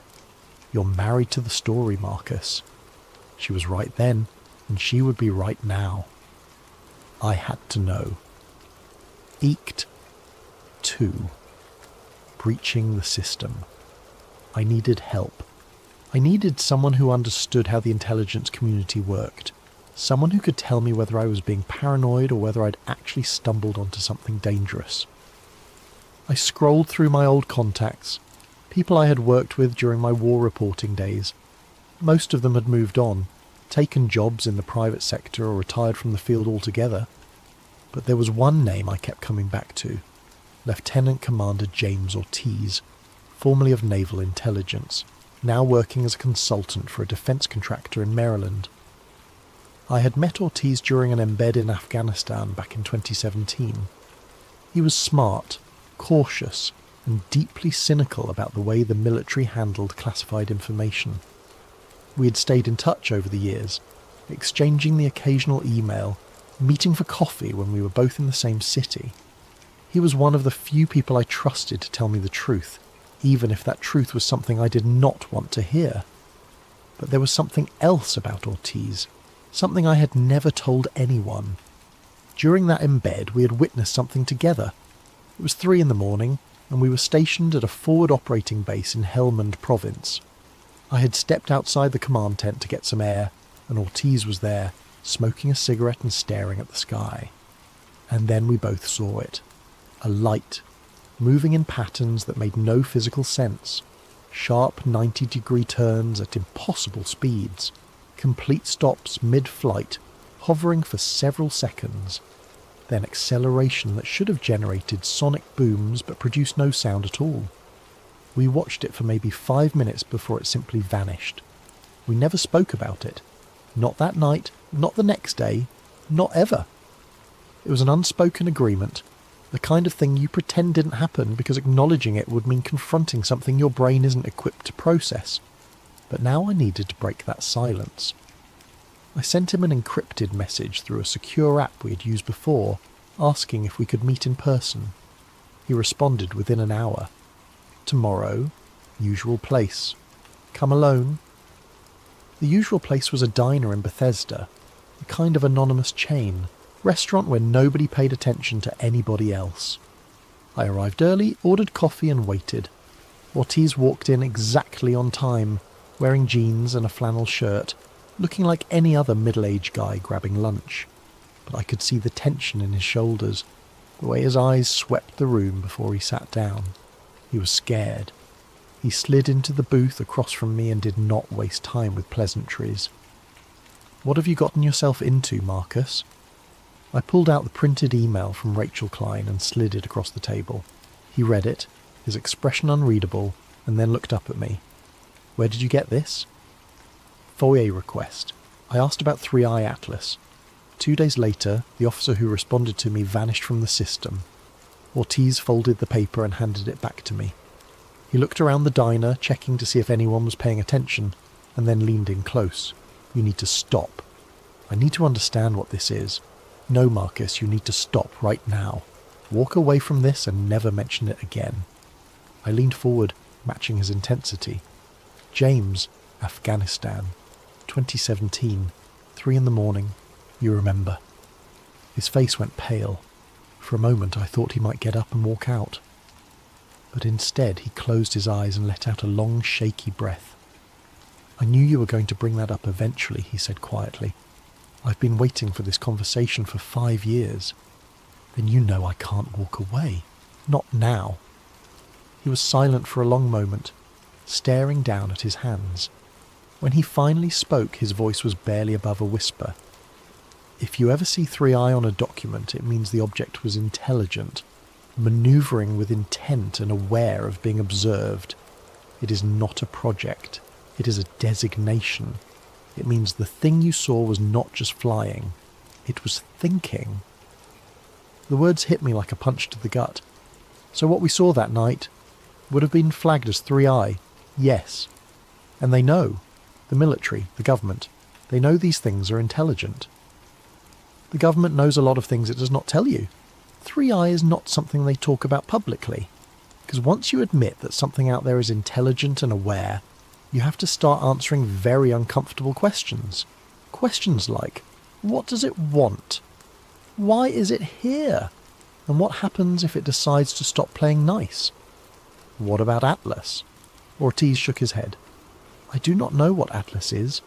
I have heard the name, but only in passing. It is above my clearance. Way above. But I can tell you this.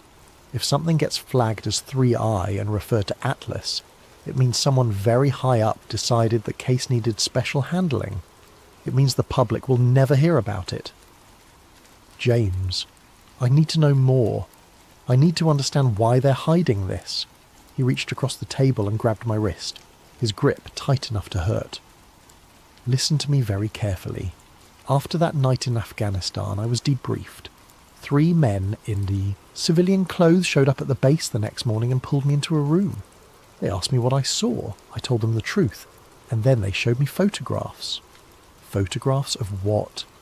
Of people. Dozens of them. People who had reported similar sightings. People who had asked too many questions. People who had tried to go public. And next to each photograph was a date. The date they died. The date they disappeared. Or the date they recanted their story and were never heard from again. His hand was trembling now. They didn't threaten me, Marcus. They didn't have to. They just showed me those photographs and said, this is what happens to people who cannot let things go. Then they walked out, and I never saw them again. But I got the message. Are you telling me they kill people over this? I am telling you that people who dig into 3i have a very bad habit of experiencing sudden accidents, mental breakdowns, or complete reversals where they claim they made everything up. I'm telling you that Rachel Klein is probably fine, probably reassigned to some other department under a different name, but she will never work in F4EA again.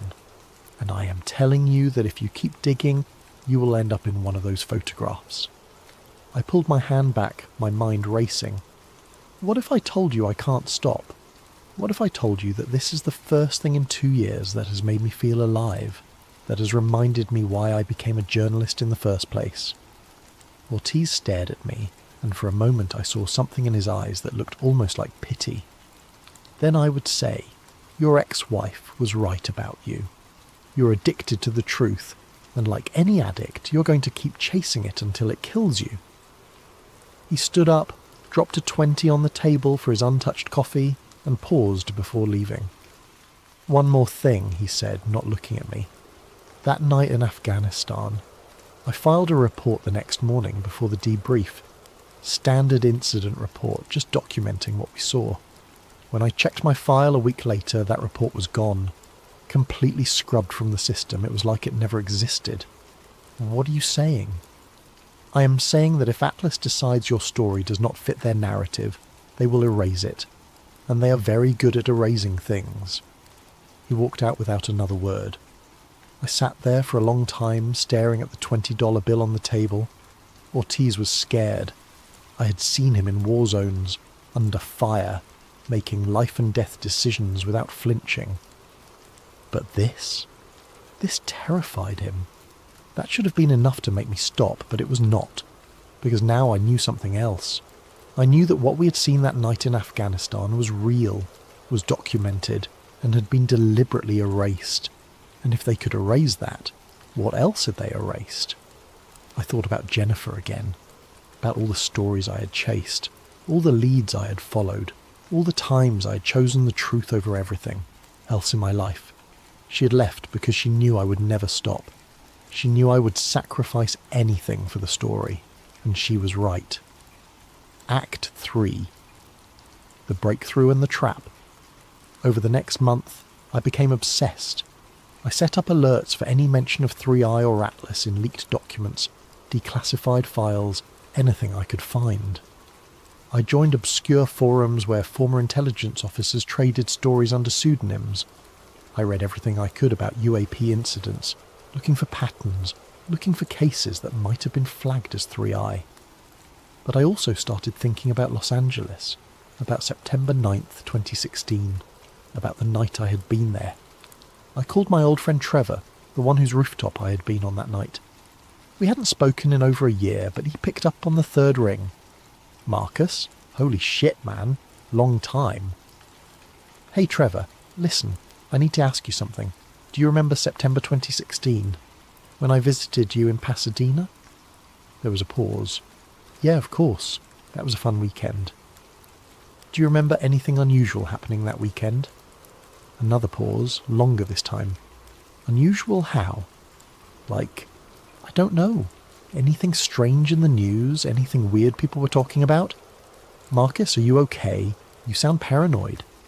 "Just humour me. Do you remember anything?" "No, man. It was a normal weekend. We drank beer, caught up, talked about your divorce. Nothing unusual at all." My stomach dropped. "Trevor, we were on your rooftop when it happened. We saw it. The thing in the sky. You don't remember that?" Silence. "Trevor, I think you might be confusing that trip with something else, Marcus. We stayed inside that whole weekend because I was getting over a cold. We watched movies and ordered pizza. That's it." I felt cold sweat breaking out on my forehead. "That's not what happened. We were on your roof. There were people in the street pointing at the sky. A massive object, completely silent, just hovering there." "Marcus, I think you need to talk to someone. Like, professionally. That did not happen." "You're telling me you have no memory of that night?" "I am telling you that what you are describing did not happen. Look, I really need to go. Take care of yourself, okay?" He hung up before I could respond. I sat there, phone in hand, trying to process what had just happened. Trevor had been there. He had seen it. We had watched it together. And now he had no memory of it at all. Neural dampening successful. That's what the file had said. No mainstream retention. They hadn't just suppressed the story. They had suppressed the memory. Somehow, they had made thousands of people forget what they had seen. And it had worked so perfectly that even someone who had been standing right next to me, someone I trusted completely, had no recollection of an event that had definitely happened. I felt like I was losing my mind. But I had proof. I had the files. I had the documentation. It was real. I needed more evidence. I needed something concrete that could not be dismissed or explained away. That's when I got lucky. Or unlucky, depending on how you look at it. A friend of a friend, someone who worked as an IT contractor for a defence subcontractor, mentioned in passing that one of the databases he maintained had been breached in a ransomware attack. The breach had been contained, but not before a partial mirror of the database had been copied and leaked online. The leak was small, technical, and of no interest to most people, but he thought I might find it interesting. He sent me a link to a file-sharing site where the leaked data had been posted. It was not the full database, just an inventory. A massive spreadsheet listing case files, reference numbers, dates, and status codes. No actual documents, just metadata. But that was enough. I downloaded the file and opened it on my laptop, my heart pounding as the spreadsheet loaded. There were thousands of entries, maybe tens of thousands. I used the search function to filter by the term 3i. The results made my stomach drop. There were hundreds of entries flagged as 3i verified. Each one included a brief description, a location, a date, and a status update. I scrolled through them, my eyes scanning the descriptions. Jacksonville flyover, July 20th, 2019. Multiple military witnesses. Neural dampening successful. No mainstream retention. Phoenix Lights recurrence, March 15th, 2018. Mass public observation. Atlas intervention. Media suppression effective. Atlantic Ocean encounter, November 3rd, 2020. USS Kid Crew interaction. 3I confirmed. Human presence acknowledged. Full debrief under Atlas protocols. I kept scrolling, my hands trembling, until I found an entry that stopped me cold. Los Angeles flyover, September 9th, 2016. Mass public observation. Neural dampening successful. No mainstream retention. There it was. Proof that I wasn't crazy. Proof that what I remembered had actually happened. But then I saw something else. Something that made my hands freeze on the keyboard. There was another entry dated just 2 weeks earlier. Helmand Province, Afghanistan, March 7th, 2017. FOB observation, military personnel 3I confirmed. Witnesses debriefed, incident report eliminated, Atlas referral complete. Ortiz and I, that was us, that was our sighting, and it was right there in the database, documented, classified and deliberately hidden. I kept scrolling, searching for anything else that might be relevant, and that's when I found the entry that changed everything.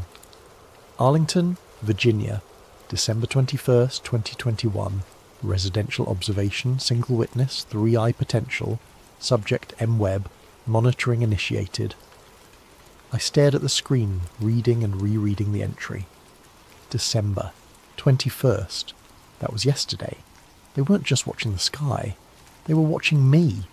And according to this file, something had been observed in Arlington. Near my apartment, something potentially classified as 3I. I hadn't seen anything. Not yesterday, not any day recently. But according to this file, something had been there. Something intelligent and aware. And it had been watching me. My hands were shaking so badly I could barely type. I searched my own name in the database. 3 more entries appeared. Subject M. Webb, FOIA request intercepted, 3I Atlas terminology detected, monitoring escalated. Subject M. Webb, contact with J. Ortiz confirmed, both parties under observation, Atlas protocols engaged. Subject M. Webb, database access detected, immediate intervention required, neural dampening candidate. The last entry was dated today, time-stamped 2 hours ago, neural dampening candidate. They were going to make me forget, just like Trevor, just like everyone in Los Angeles, just like everyone who had ever seen something they weren't supposed to see. I copied the entire spreadsheet onto 3 different external hard drives and deleted it from my laptop. I cleared my browser history, wiped my cache, and restarted my computer. I was being paranoid, but paranoia felt justified now. I grabbed my notebook and started writing everything down by hand. Every detail, every date, every entry I had found. If they were going to erase my memory, I was going to leave myself a trail of breadcrumbs. Some way to find my way back to the truth. But even as I wrote, I couldn't shake the feeling that it was already too late. That whatever was coming, whatever they were planning to do to me, was already in motion. I thought about calling Jennifer, about warning her, telling her everything, asking her to help me document this before they took it away. But what would I even say? Hi, remember how you left me because I was obsessed with stories? Well, I found one that might actually get me killed or mind-wiped, and I need you to be my backup memory. She would think I had finally snapped. Maybe I had. That night I could not sleep. I kept thinking about that entry. Arlington, Virginia, residential observation, single witness. Something had been there, near my apartment watching me. Something intelligent and aware. And I had not even seen it. Or had I? I tried to remember the previous day, December 21st. I'd woken up late, worked on a freelance article about electric vehicles, ordered takeout for dinner. A completely normal, forgettable day. Except there had been a moment around dusk. I had been sitting at my desk when I felt an overwhelming urge to look out the window. Not just a casual glance, but a physical compulsion, like someone was calling my name. I'd stood up, walked to the window and looked outside. Nothing. Just the parking lot, the street, the row of buildings across the way. Everything normal. but I had stood there for several minutes staring, feeling like something was wrong, feeling like something was watching me, and then the feeling had passed, and I had gone back to work and forgotten about it completely. Until now, what if something had been there? What if I had seen it, but somehow failed to consciously register it? Or what if I had seen it, and the neural dampening had already started, already begun erasing the memory before it could fully form? I went to the window now in the darkness and looked outside. The parking lot was empty, the street was quiet, everything looked normal, but I couldn't shake the feeling that something was watching me. Right now, in this moment. I closed the blinds and went back to my desk, my heart pounding. Act 4. The moment they realise they cannot unsee it. The first sign that something was wrong came 3 days later, on Christmas Eve.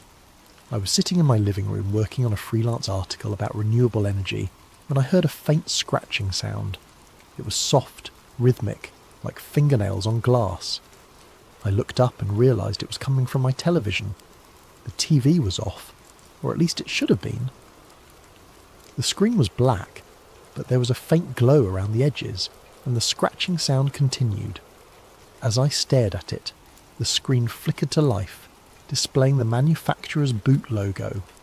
It stayed there for a moment, and then the screen went black again. I walked over and unplugged it from the wall. The screen stayed dark, but the scratching sound continued for another few seconds before finally stopping. I stood there, staring at the dead television, my heart pounding. TVs did not turn themselves on. They especially did not turn themselves on after being unplugged. I grabbed my phone to do a quick search about whether this was a known glitch, but before I could type anything, the screen went black. A second later, it displayed the Apple logo and began a factory reset sequence. I had not initiated a reset. I had not even unlocked the phone. I watched, helpless, as the phone wiped itself clean, erasing years of photos, messages, contacts, everything. When it finally finished, it displayed the setup screen as if it were brand new out of the box. I turned it off and set it on the table, my hands shaking.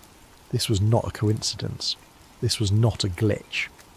I went to my laptop and tried to connect to my Wi-Fi network. It prompted me to re-enter the password, which was strange because I had been connected just minutes ago.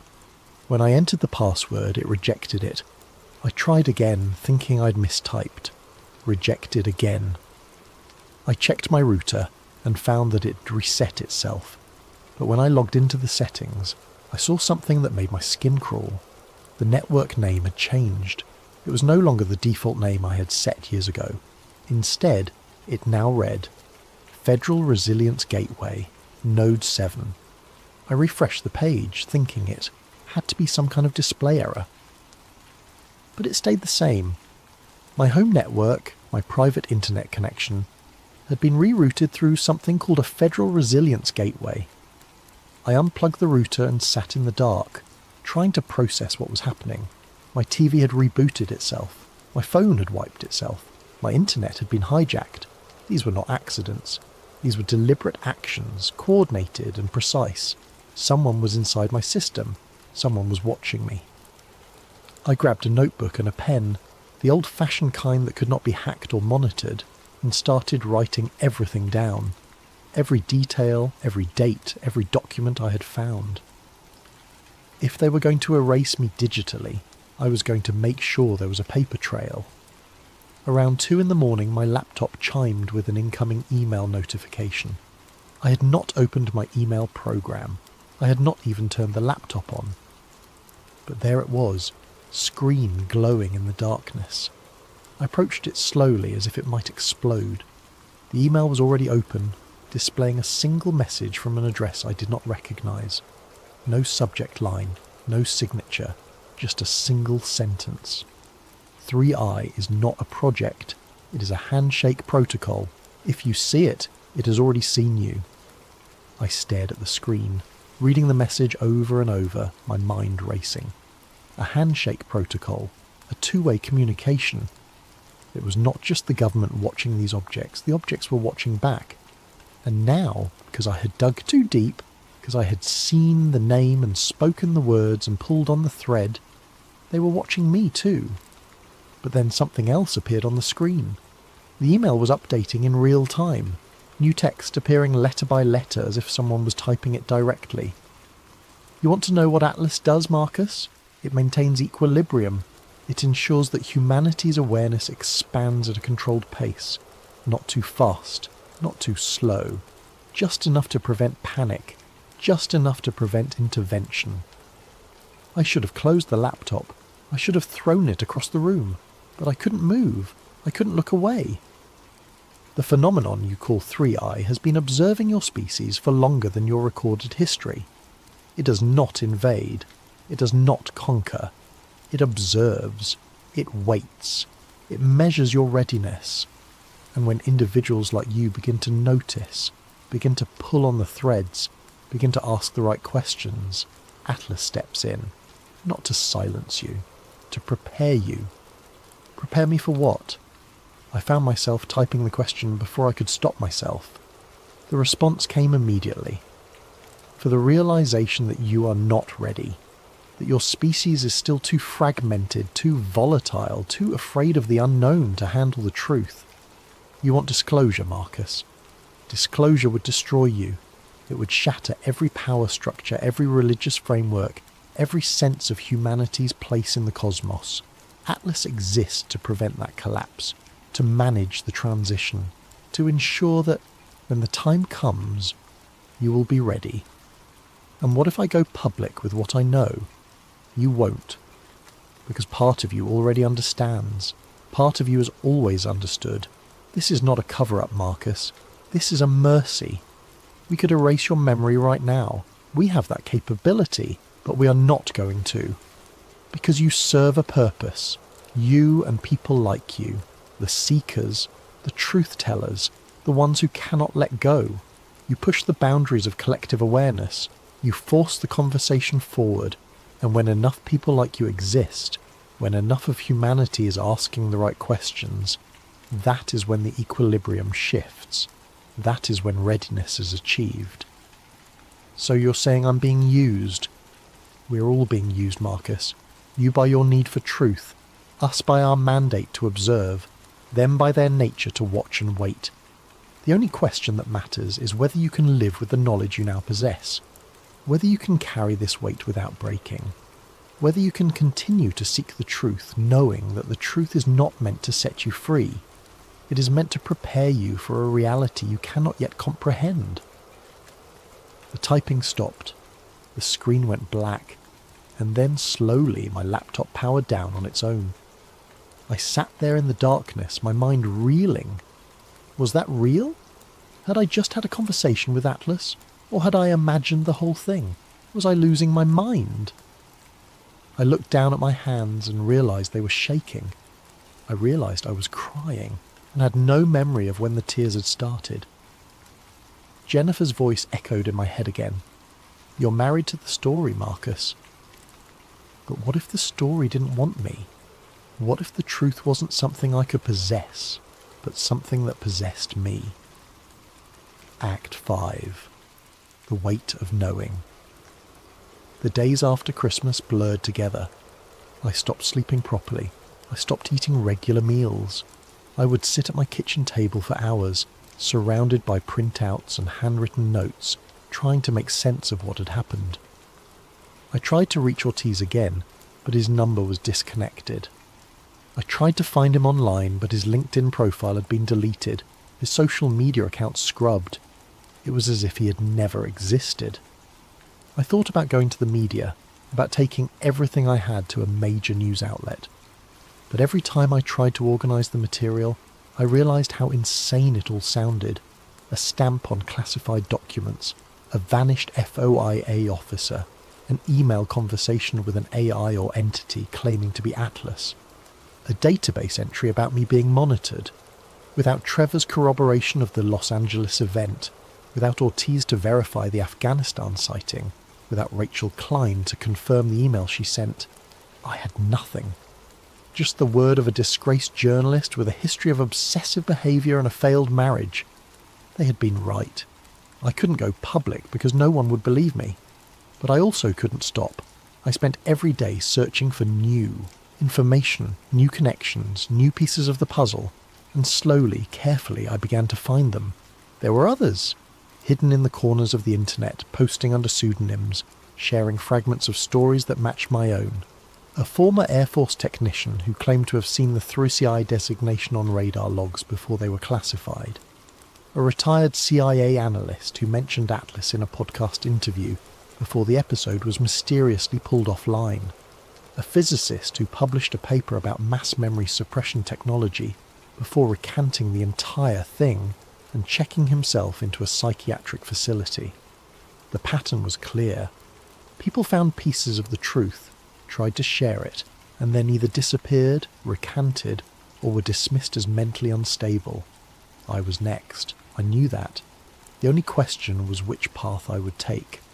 One night in mid-January I was jolted awake by a sound outside my window.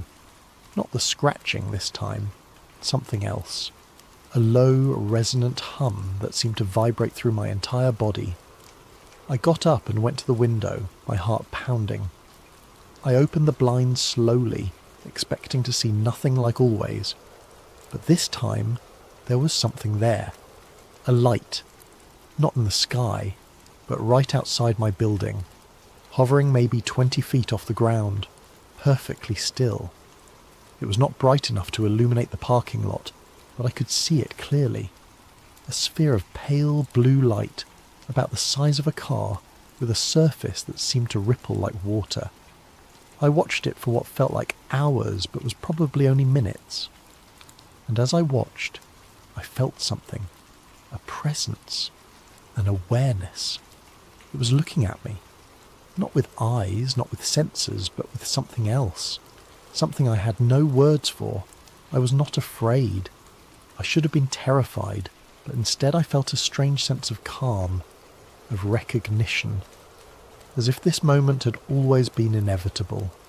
And then, without warning, the light vanished. Not gradually, not by flying away.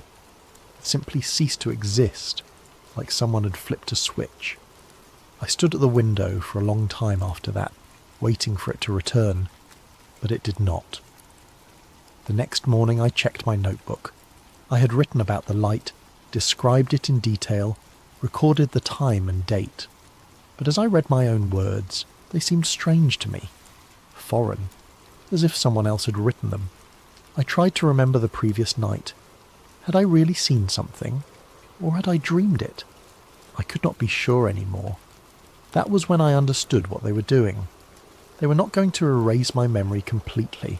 They were going to make me doubt it. They were going to blur the line between reality and imagination until I could no longer trust my own mind. And it was working. The last safe entry, offline and watched. That was 2 months ago. Since then, I have stopped using my phone except for the most basic functions. I have stopped using my laptop for anything other than work I do not care about. Write everything down by hand now, in notebooks I keep hidden in places I will not mention here. I do not know if this document will ever be read by anyone other than me.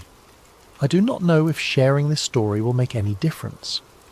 But I need to write it down, if only to prove to myself that it happened, that I am not losing my mind. Atlas is not watching the sky. It is watching the people who notice what is in the sky. There are others like me. I know this because I have found traces of them online, in deleted forum posts and archived blog entries that vanish as quickly as they appear. People who ask the wrong questions, people who see the stamp, people who speak the name. Some of them stop posting. Some of them recant, claiming they made it all up, that they were confused or mistaken. Some of them simply disappear. I do not think they kill us. That would be too obvious, too messy. I think they do something worse. They discredit us. They isolate us. They make it so that even if we scream the truth from the rooftops, no one will believe us. And maybe that is the point. Maybe the greatest cover-up is not hiding the truth. Maybe it is hiding the truth in plain sight and making sure that anyone who sees it is dismissed as a lunatic. I still do not know what 3i really means. Not fully. I do not know what Atlas does with the cases it collects. I do not know what the objects want or why they're here or what it means that they are intelligent and aware. But I know one thing with absolute certainty. They see us. They have always seen us. And now that I have seen them, they see me too. I think about Jennifer sometimes, about what she said before she left. You're married to the story, Marcus. She was right. But what she did not understand, what I did not understand until now, is that some stories marry you back. Some truths, once you find them, never let you go. I am writing this in a coffee shop on the outskirts of Richmond, Virginia, using a public computer that I will never use again. I will print this out, store it somewhere safe, and hope that someday someone else will find it. Someone who is asking the same questions I asked. Someone who sees the same stamp I saw. If that person is you, I have only one piece of advice, and it is not what you think. Do not stop. Yes, it is dangerous. Yes, it will cost you. Yes, you might end up like me, isolated and paranoid and unable to tell the difference between reality and manipulation. But if you stop, if you walk away, if you let the fear win, then they have succeeded. Then the truth stays buried, and the equilibrium they talk about remains unchanged. We are the ones who push the boundaries of collective awareness. We are the ones who force the conversation forward. And maybe, just maybe, if enough of us keep digging, keep questioning, keep refusing to forget, we will reach that critical mass they talked about, that moment when humanity is finally ready. I do not know what happens after that. I do not know if disclosure will save us or destroy us, but I know that we deserve to find out. We deserve to know the truth about what is sharing this planet, this solar system, this universe with us. Even if that truth changes everything, the scratching has started again. I can hear it through the noise of the coffee shop, faint but persistent. It is coming from the computer screen in front of me. I need to finish this now. If you are reading this, know that it is real. All of it. The stamp, the files, the objects that think and watch and know. Atlas is not a myth. It is not a conspiracy theory. It is real, and it is still running, still sorting, still deciding which truths the public is allowed to know and which truths must be buried. And if you ever see that stamp, if you ever find a document marked 3i, you will have a choice to make. You can walk away, forget what you saw, live your life in comfortable ignorance, or you can do what I did. You can pull on the thread and see where it leads, but know this, the thread pulls back. I am logging off now. I'm going to print this, walk out of this coffee shop, and disappear for a while. Maybe I will resurface in a few months. Maybe I will not. But if I do not, if I vanish the way Rachel Klein vanished, if my name gets scrubbed from every system and every record, then let this document be proof that I was here, that I saw the truth, and that I tried to share it. My name is Marcus Webb. I was an investigative journalist. I found something I was never meant to find. I saw something I was never meant to see. And now it has found me. The last thing I want to say is this. I do not regret it. Despite everything, despite the fear and the paranoia and the isolation, I do not regret digging. Because for the first time in years, I feel like I am doing what I was meant to do. I am uncovering the truth. I am asking the questions that need to be asked. Jennifer was right. I am married to the story. But maybe that is not a flaw. Maybe that is exactly what the world needs. People who cannot let go. People who keep digging even when they are told to stop. People who see the truth and refuse to look away. We are the seekers, the truth tellers, the ones who push the boundaries. And maybe, just maybe, we are the ones who will change everything.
What if everything you thought you knew about those mysterious men in black suits was just the beginning? Tonight's story comes from a video suggestion by Kelly Dooley, and it's one that will make you question every shadow at your window and every unexplained silence in your neighbourhood. If you enjoy these spine-chilling tales, please like and subscribe to Sleep Theories, and don't forget to leave your own scary story suggestions in the comments below. Now, let's dive into a tale of surveillance, secrets, and the terrifying price of knowing too much. The October wind carried the smell of dying leaves and something else I couldn't quite place as I pulled into the gravel driveway of 1247 Maple Street. Something metallic and stale, like coins left too long in stagnant water. I'd been working welfare checks for Millfield County for 3 years, and that smell usually meant one thing: I was too late. Henry Mallory's house sat like a dark wound against the grey afternoon sky. Every window was covered with what looked like blackout curtains, the kind photographers use, but these were different somehow, thicker, more deliberate. The mailbox overflowed with weeks of accumulated mail, and newspapers in yellow plastic bags lay scattered across the brown lawn like forgotten promises. And I knocked on the front door, calling out the standard greeting I'd rehearsed hundreds of times. "Mr. Mallory, this is Jamie from Millfield County Social Services. We're here for a wellness check." The words echoed back at me, swallowed by the unnatural quiet that seemed to press against the house from all sides. No answer, no movement, not even the shuffle of slippered feet or the distant sound of a television that usually accompanied these visits. I tried the door handle, locked, walked the perimeter, checking windows, looking for any sign of life or entry. The blackout curtains were installed on the inside of every single window, creating an impenetrable barrier between the interior and the outside world. When I pressed my ear against the glass of what might have been a living room window, I heard something that made my skin crawl. The steady hiss of television static playing endlessly like white noise. The spare key was exactly where Mrs. Henderson next door said it would be, under the ceramic frog by the back steps. As I turned it in the lock, that metallic smell hit me full force, and I knew what I was walking into. Henry Mallory sat in a brown recliner facing an old cathode ray television, the screen filled with dancing static. His head was tilted back at an unnatural angle, mouth slightly open, eyes fixed on something I couldn't see. The calendar on the kitchen wall was still turned to October 15th, though today was the 29th. 2 weeks. Maybe longer. The house felt wrong in a way that went beyond death. It was too quiet, even accounting for the obvious. No hum of a refrigerator, no ticking clocks, no settling sounds that old houses make.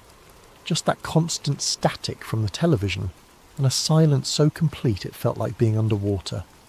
I called the coroner and settled in to wait, doing my job of securing the scene and documenting what I found.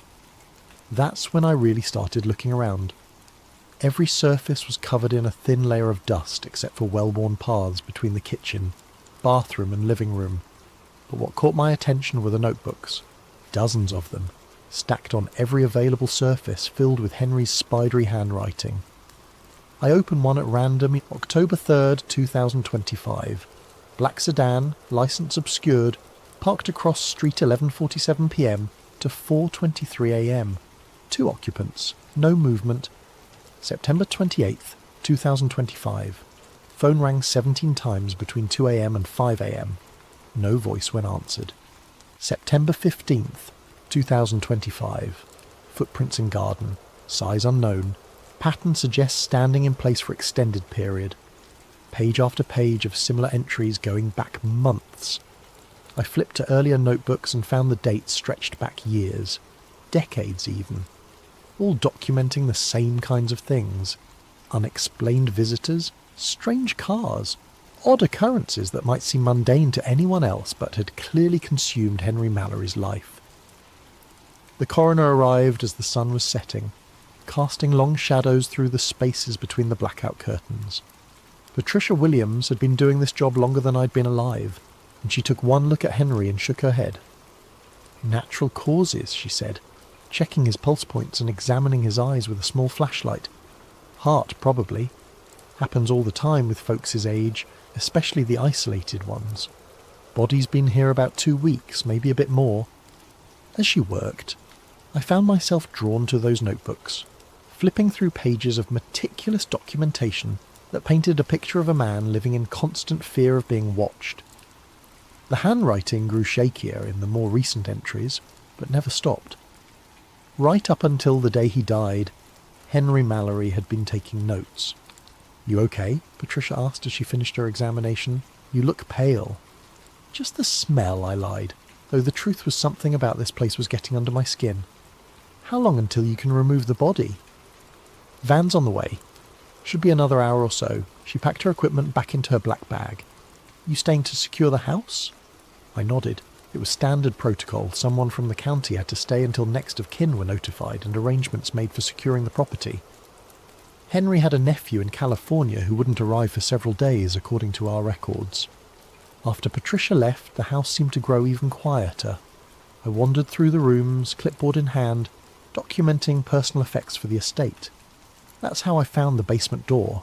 It was in a narrow hallway between the kitchen and what had once been a dining room but now served as Henry's filing system. More notebooks, folders full of newspaper clippings, and boxes labelled with dates stretching back to the 1970s. The basement door was painted the same dingy white as the walls, but what made it stand out was the heavy padlock securing it shut. I tried the handle anyway, locked tight. The padlock was new, industrial grade, not something you'd pick up at a hardware store. Someone had wanted to keep that door very securely closed, or keep something very securely contained. I made a note on my report. Basement access secured with padlock. Key location unknown. Will require locksmith for estate inventory. But as I wrote those words, I found myself staring at that door and wondering what Henry Mallory had thought was important enough to lock away so completely. The van arrived to collect Henry's body just as full darkness fell. I helped load him up, signed the necessary paperwork, and watched the taillights disappear down Maple Street. Then I was alone in the house with nothing but static from the television and the growing certainty that I was missing something important. Before I left, I turned off the television. The silence that followed was so complete, it felt like a physical presence. I stood there for a moment, listening to nothing, then flicked the switch back on. The static resumed, filling the void. Some silences I was learning were worse than noise. I couldn't stop thinking about that padlocked door. 3 days after we'd removed Henry's body, I was back at 1247 Maple Street with a locksmith named Pete, who charged the county $50 to cut through security hardware. The nephew in California had given permission over the phone for a complete inventory of the property, and I was determined to be thorough. "Heavy-duty stuff," Pete muttered as he examined the padlock. Guy really didn't want anyone getting in there. The lock gave way with a sharp crack, and the basement door swung open to reveal wooden stairs descending into darkness. I fumbled for a light switch and found one just inside the doorframe. A single bare bulb illuminated a stairway that looked like it hadn't been disturbed in years. "You want me to stick around?" Pete asked, peering down into the basement. "No, I've got it from here. Thanks." After he left, I stood at the top of those stairs for a long time, flashlight in hand even though the overhead light was working. Something about descending into Henry Mallory's locked basement felt like crossing a line I couldn't uncross. The stairs creaked under my weight, but they held.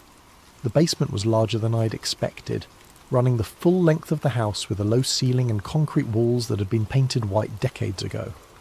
Now they were stained with moisture and age, creating abstract patterns in the dim light. But what took my breath away were the shelves. They lined every wall, floor to ceiling, packed with VHS tapes in neat rows like a video store from the 1980s. Each tape was labelled in Henry's careful handwriting with dates: March 15th, 1978, August 22nd, 1981, November the 7th, 1985. The dates went on and on, hundreds of them, stretching from the late 70s all the way up to 2004. In the centre of the basement sat a card table with an old camcorder, the kind that recorded directly to VHS. Beside it were boxes of film reels, some so old the labels had faded to illegibility.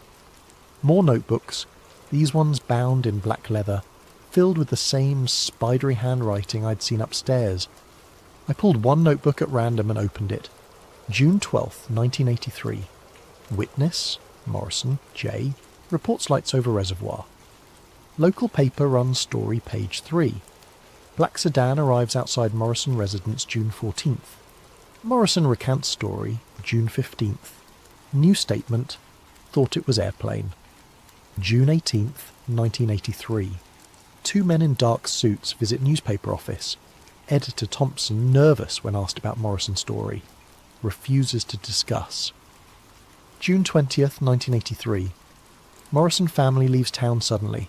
House sold within week to cash buyer. No forwarding address.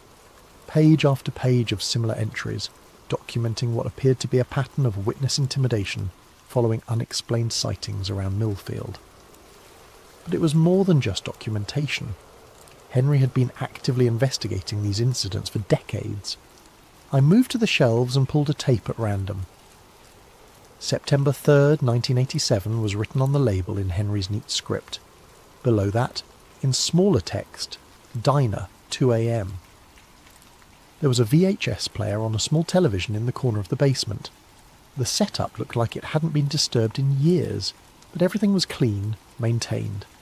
Henry had been coming down here regularly. I slotted the tape into the player and pressed play. Grainy footage showed the interior of Henry's car at night, dashboard illuminated by streetlights. Through the windshield, I could see the Millfield Diner, a local institution that had been serving coffee and pie to night shift workers and insomniacs for as long as anyone could remember. Henry's voice came through the speaker, younger but recognisable. September 3rd, 1987, 2:15 a.m. Two vehicles in parking lot besides mine, waiting for target to emerge. The camera stayed focused on the diner's front entrance. After several minutes of nothing, a man emerged, middle-aged, wearing work clothes, moving quickly toward a pickup truck parked under a streetlight. Before he could reach his vehicle, two figures approached from the shadows. Tall men in dark suits, their faces difficult to make out in the grainy footage. They moved with an odd, synchronized precision, intercepting the worker before he could reach his truck. I leaned closer to the screen, trying to make out details. The men appeared to be speaking to the worker, though no sound carried from the diner parking lot. Their body language was somehow wrong, too stiff, too formal for what looked like a chance encounter. The worker's posture changed as they spoke. He went from hurried to rigid, then to something that looked like fear. After several minutes of conversation, one of the suited men gestured toward a black sedan I hadn't noticed parked at the far edge of the lot. The worker followed them to the car. "Jesus," Henry's voice whispered from the tape, "they're taking him." The black sedan pulled out of the parking lot with the worker inside and disappeared down Main Street. The two men in suits got into a second vehicle and followed. Henry's narration continued. Target was Eddie Morrison, age 34, maintenance worker at the power plant. Filed UFO report with county sheriff 2 days ago. Described lights over the plant Tuesday night. Today he gets a visit. The tape ended there. I sat in the dim basement staring at the static-filled screen, trying to process what I'd just seen. Eddie Morrison. That name had been in Henry's notebook upstairs, the one who'd left town suddenly after recanting his UFO story. I looked around at the hundreds of other tapes lining the shelves. How many more stories like Eddie Morrison's were documented here? How long had Henry been watching, recording, documenting these encounters? Near the bottom shelf, one tape stood out from the others. Instead of Henry's usual neat labelling, this one was marked with black marker in urgent uneven letters. Do not destroy. If found, watch. I pulled it from the shelf with hands that were suddenly less steady than I would have liked. The basement felt colder than when I'd first come down, though the October afternoon was mild. As I held that tape, I had the distinct impression that I was about to cross another line, one that might be even harder to come back from than descending into Henry's basement in the first place. But Eddie Morrison's face stayed with me. The way he'd gone from hurried to terrified in the span of a few minutes of conversation, with two men who moved like they weren't entirely human. I needed to know what was on that final tape, but not here. Not in this basement where Henry had spent decades hiding from whatever he'd discovered. I slipped the tape into my jacket pocket and headed for the stairs. leaving the rest of Henry's archive undisturbed for now. As I reached the top of the stairs and prepared to turn off the basement light, I took one last look at those hundreds of tapes, decades of documentation, a lifetime spent watching the watchers. Henry Mallory hadn't just been a paranoid old man after all, he'd been a chronicler of something much worse.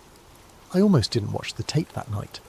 I sat in my living room for 2 hours, the VHS cassette on my coffee table like an unexploded bomb, while I tried to convince myself that I was getting carried away.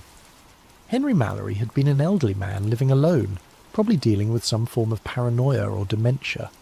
The tape from 1987 could have been staged, or misinterpreted, or any number of rational explanations that didn't involve mysterious men in black suits disappearing people who reported UFO sightings. But I kept thinking about Eddie Morrison's face in that parking lot, the way genuine fear had replaced annoyance when those two men approached him. Around 11 p.m. I finally slid the tape into my VCR. The footage began immediately, no FB warnings or production company logos. Just Henry's voice, older now, speaking in an urgent whisper. October 27th, 2025. If you're watching this, I'm probably dead. My name is Henry James Mallory, and for the past 47 years, I have been documenting the systematic suppression of unexplained phenomena in and around Millfield County. The camera was positioned inside Henry's house, pointing out through a gap in the blackout curtains toward the street. The timestamp in the corner showed 3:47 a.m. They know I have the footage, Henry continued. They've known for years, but something's changed. They're getting bolder, more direct. Through the window I could see a black sedan parked across the street under a broken streetlight. 2 figures stood beside it, perfectly still, facing Henry's house. They've been out there for 6 hours, Henry whispered. Same 2 as always. They don't move, don't talk to each other, don't smoke cigarettes or check their phones like normal surveillance would. They just wait. The camera stayed focused on the scene outside. In the poor lighting it was difficult to make out details of the 2 figures, but something about their posture was deeply unsettling. They stood too straight, too perfectly aligned, like mannequins positioned by someone who had only a theoretical understanding of how humans were supposed to look while waiting. I started filming them in 1978, Henry's narration continued. Back then I thought I was documenting some kind of government cover-up. CIA, NSA, something like that. Men in black suits showing up after UFO sightings to intimidate witnesses. It's a well-known phenomenon. On screen one of the figures turned slightly, and for just a moment the angle of the streetlight illuminated what might have been a face. Pale, angular features that looked somehow wrong, though I couldn't pinpoint exactly why. But government agents would change shifts. They'd have backup. They'd show signs of fatigue or boredom during long surveillances. These things, they never change. I've filmed the same 2 figures for 47 years and they haven't aged a day. The timestamp jumped forward, 4:23 a.m. The figures hadn't moved. I made mistakes early on, Henry continued. Got too close to witnesses, asked too many questions. That's when they started watching me instead of just cleaning up after sightings. Been living like this for decades now, documenting everything, hoping someone would eventually find the evidence. Another time jump. 5:15 a.m. The figures were gone, but the black sedan remained. The car will stay until sunrise, Henry said, as if reading my thoughts. Then it'll drive away. No engine noise, never any engine noise. And tonight will be just like the last 15,000 nights, except... There was a long pause in the narration. When Henry spoke again, his voice had changed, more tired, resigned. Except I think they're done waiting. I found something 2 days ago, something that explains what they are and why they're here. I hid it in the usual place, but I don't think that's going to matter anymore. The camera shifted slightly, and I caught a glimpse of Henry's reflection in the window glass. He looked exactly as I'd found him in that recliner, elderly, frail, wearing the same clothes he'd died in. If you're watching this tape, do not try to find the other footage. Do not ask questions about what happened to the witnesses. Do not go looking for explanations. His voice carried a weight of desperate sincerity. Just walk away. Some knowledge isn't worth having. The tape went to static. I rewound it and watched again, paying closer attention to details I'd missed the first time. The timestamp showed this had been recorded just 2 days before I'd found Henry's body, which meant he'd made this final recording knowing he was about to die. But knowing how? Natural causes, the coroner had said. Heart failure brought on by stress and age. Nothing suspicious about it. On the third viewing, I started taking notes. The license plate on the sedan was obscured, just like in Henry's notebooks. The two figures never made any gestures or movements that looked definitively human. And there was something about the way they stood that reminded me of how store mannequins were positioned. Anatomically correct, but lacking the subtle, unconscious shifts that living people made even when trying to stand perfectly still.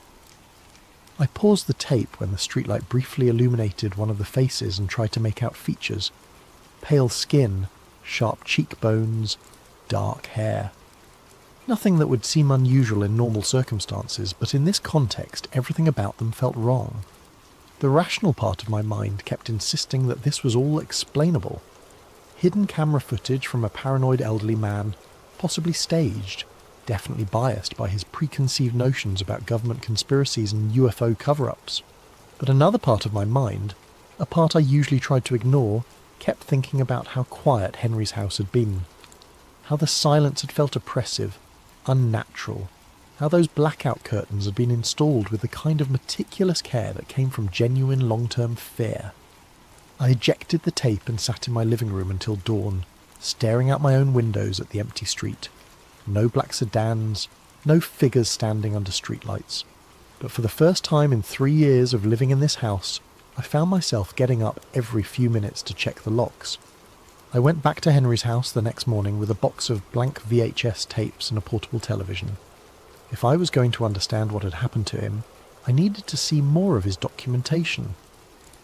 The nephew in California had given the county permission to dispose of the contents as we saw fit, which meant I had legal access to everything in that basement archive. What I found was a systematic documentation of 47 years of witness intimidation that followed the same pattern with disturbing consistency. The earliest tapes, dating back to 1978, were filmed with equipment that produced grainy, unstable footage. But even in those early recordings, the same two figures appeared. Always the same black sedan. Always the same methodical approach to witnesses who had reported unexplained phenomena. July 14th, 1979 showed a farming family outside their house being questioned by the suited figures after reporting strange lights over their property. The farmers had initially seemed defiant, but their body language changed as the conversation progressed. By the end of the encounter, they were nodding eagerly, agreeing to something I couldn't hear. March 22nd, 1981 captured footage of the same two figures entering the Millfield Gazette office after the newspaper ran a story about multiple UFO sightings over the reservoir. The editor, who Henry identified in his narration as Thompson, 15 years experience known for integrity, emerged from the meeting looking pale and shaken. November the 8th, 1983, documented the figures visiting a local auto mechanic who'd reported seeing a disc-shaped object hovering over the interstate. The mechanic's initial statement to police had been detailed and confident. After the visit, he claimed he'd been mistaken, probably saw a helicopter. Tape after tape showed the same story. Witnesses reported something unexplained. The story appeared in local media or police reports. The two figures appeared. The witnesses recanted their stories and often left town shortly afterward. But what made my blood run cold was the consistency of the figures themselves. In 1978, they looked exactly the same as in Henry's final tape from 2025. Same height, same build, same angular features when the camera caught them in the right light. 47 years, and they hadn't aged a day. I started cross-referencing Henry's notebooks with the video footage, building a timeline of incidents. The pattern was so consistent it felt almost mechanical. Day 1. Unusual sighting reported day 2 to 3. Story appears in local media or official reports. Day 4 to 5. Black sedan appears in vicinity day 6. Direct contact with witnesses. Day 7. Witness recounts story day 8 to 14. Witness often relocates permanently. but the most disturbing tape was dated September 15th, 1996. This one was different from the others. Instead of filming from his car or house, Henry had positioned the camera in what looked like dense woods. Through the trees, I could see the Millfield Reservoir, its dark surface reflecting a cloudy afternoon sky. September 15th, 1996, Henry's voice whispered from behind the camera. Following up on the Patterson sighting from last week, multiple witnesses reported object emerging from water around midnight September 8th. The camera showed the shoreline, empty except for some scattered fishing equipment left by weekend anglers. Henry's breathing was audible, nervous. Been watching for 3 hours, nothing unusual until a black sedan emerged from the tree line, driving slowly along a dirt access road I hadn't noticed before. It parked near the shoreline, and the two familiar figures got out. But this time, they weren't approaching witnesses. They were alone at the reservoir, and their behaviour was completely different.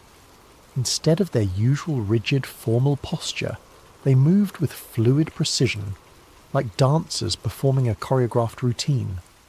They walked to the water's edge and stood perfectly still for several minutes, facing the centre of the reservoir. Then, without any visible signal or communication, they began to undress. I paused the tape, not sure I was ready to see what came next, but I forced myself to continue. The figures removed their clothing with the same synchronised precision they'd shown in every other recording. Underneath their suits, their bodies were pale, almost luminescent in the afternoon light, too thin, with limbs that seemed slightly too long for their torsos. They walked into the water without hesitation, continuing until they were completely submerged. The reservoir surface showed no ripples, no disturbance of any kind. Henry's camera remained fixed on the water for the next 20 minutes of tape. Nothing happened. No bubbles, no movement, nothing to suggest that two people had just walked into the depths of a 40-foot deep reservoir. Then, at the 23-minute mark, they emerged. But they didn't surface like drowning victims or swimmers coming up for air. They simply appeared at the water's edge, as if they had materialised there. Completely dry. They dressed with the same mechanical precision and returned to their vehicle. As the black sedan drove away, Henry's whispered narration resumed. I don't think they're human. The tape ended there. I sat in Henry's basement for a long time after that, staring at the static-filled screen and trying to process what I'd just seen. Every rational explanation I could think of fell apart under scrutiny. Special effects didn't exist in 1996 that could create that kind of footage, especially not for an amateur filmmaker using a home video camera. I looked around at the hundreds of remaining tapes and realised I'd barely scratched the surface of Henry's documentation. How much more evidence was stored in this basement? How many more incidents had he recorded over nearly 5 decades? But more importantly, if these figures weren't human, what were they? And why had they been systematically suppressing reports of unexplained phenomena in Millfield County for almost 50 years? I selected 3 more tapes at random and settled in to continue watching. Outside, afternoon was fading into evening, but I barely noticed. I was beginning to understand why Henry had covered all his windows with blackout curtains. Some things were better observed from the shadows. The next tape, dated April 7th, 2001, showed the 2 figures visiting an elderly woman at her farmhouse outside town. She had reported seeing lights in formation, moving across her property for 3 consecutive nights. The footage was clearer than the earlier recordings. Henry had upgraded his equipment by then. I watched the figures approach the woman's front door with their characteristic synchronised movement. She answered their knock, spoke with them for approximately 15 minutes, then nodded several times before closing the door. 3 days later, according to Henry's notes, she died of a heart attack. Natural causes, the coroner had ruled. No signs of violence or foul play. But watching the tape, I noticed something chilling about the encounter. During the entire 15-minute conversation, the woman never looked directly at either of the figures. Her eyes remained fixed on a point somewhere between them, as if she was physically unable to make direct eye contact. The 4th tape was even more disturbing. December 23rd, 2003 showed the interior of what I recognised as the Millfield Diner. The the same location where Eddie Morrison had been approached 16 years earlier. But this time, the camera was positioned inside the restaurant, apparently hidden among the decorations or equipment. The timestamp showed 11:47 p.m. The diner was nearly empty, just a waitress behind the counter, a cook visible through the kitchen window, and one customer seated at a booth near the back. The customer was a young man, maybe early 20s, wearing a Millfield Community College sweatshirt. He was working on what looked like homework while eating a piece of pie. At 11:52, the two figures entered the diner. They moved to the young man's booth and slid into the seat across from him. Unlike their usual approach to witnesses in parking lots or outside homes, this encounter was happening in public, in front of witnesses. But the waitress and cook continued their work as if nothing unusual was happening. They didn't even glance in the direction of the booth where three people were now engaged in what appeared to be an intense conversation. The young man's body language progressed through the same stages I'd seen in other encounters. Initial confusion, growing alarm, then fearful compliance. After approximately 10 minutes, he gathered his books and left the diner with the two figures. The waitress and cook never looked up. It was as if the encounter had been completely invisible to everyone except the target and whoever was operating Henry's hidden camera. I rewound the tape and watched it again, focusing on the background. The waitress moved through her routine, wiping down counters, refilling coffee, checking orders, but her movements had a mechanical quality that reminded me of the figures themselves. The cook was equally robotic, flipping burgers and cleaning the grill with precise, repetitive motions. Neither of them had blinked during the entire encounter. The fifth and final tape I watched that day was dated August 14th, 2004, the most recent in Henry's collection, before the long gap leading up to his final recording in 2025. This one showed Henry himself. The camera was positioned to show a mirror, reflecting Henry as he sat at his kitchen table in the middle of the night. He looked younger than when I'd found his body, but already showed signs of the stress that would consume the final decades of his life. August 14th, 2004, he said to his reflection, "I think I understand now what they are and why they're here." He held up a manila folder thick with documents and photographs. It took me 26 years to piece it together, but I finally have enough evidence to prove what's been happening in Millfield County. These aren't government agents. They aren't human at all. Henry opened the folder and spread its contents across the table. Even in the mirror's reflection, I could see newspaper clippings, photographs, and what looked like official documents. They're some kind of watchers. Guardians, maybe. Their job is to maintain the cover-up, to make sure that certain kinds of information never become public knowledge. They've been doing it for decades. Maybe longer.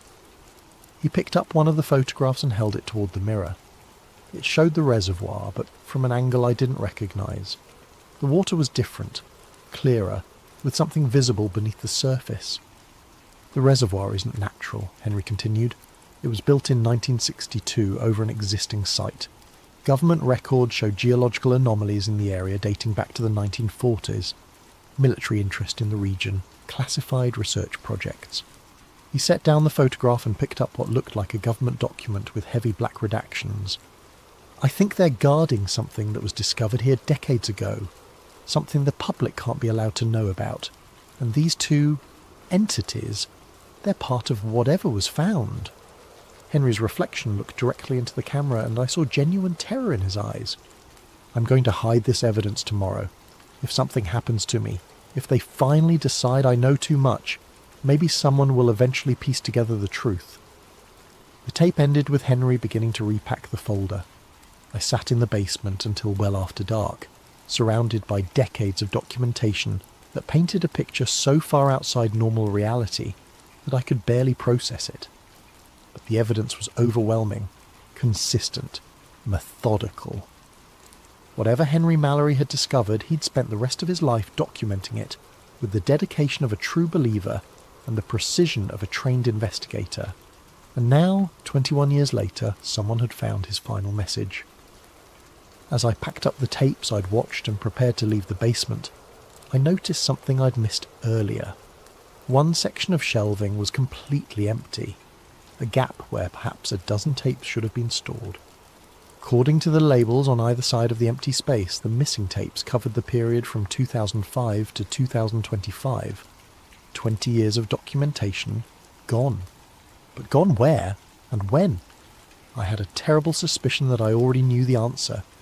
I found the final tape 3 days later, not in the basement archive, but sitting on Henry's kitchen counter, where I was certain it hadn't been before. I'd been returning to the house every day, ostensibly to complete the estate inventory, but really to continue reviewing Henry's documentation.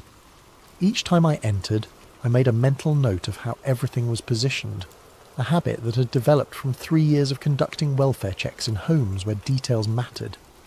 The tape sat next to the coffee maker, labelled in Henry's familiar handwriting, October 25th, 2025, final entry, 2 days before I'd found his body. My hands shook as I carried it down to the basement and slid it into the VHS player. The footage began immediately, showing Henry in his living room, looking directly into the camera.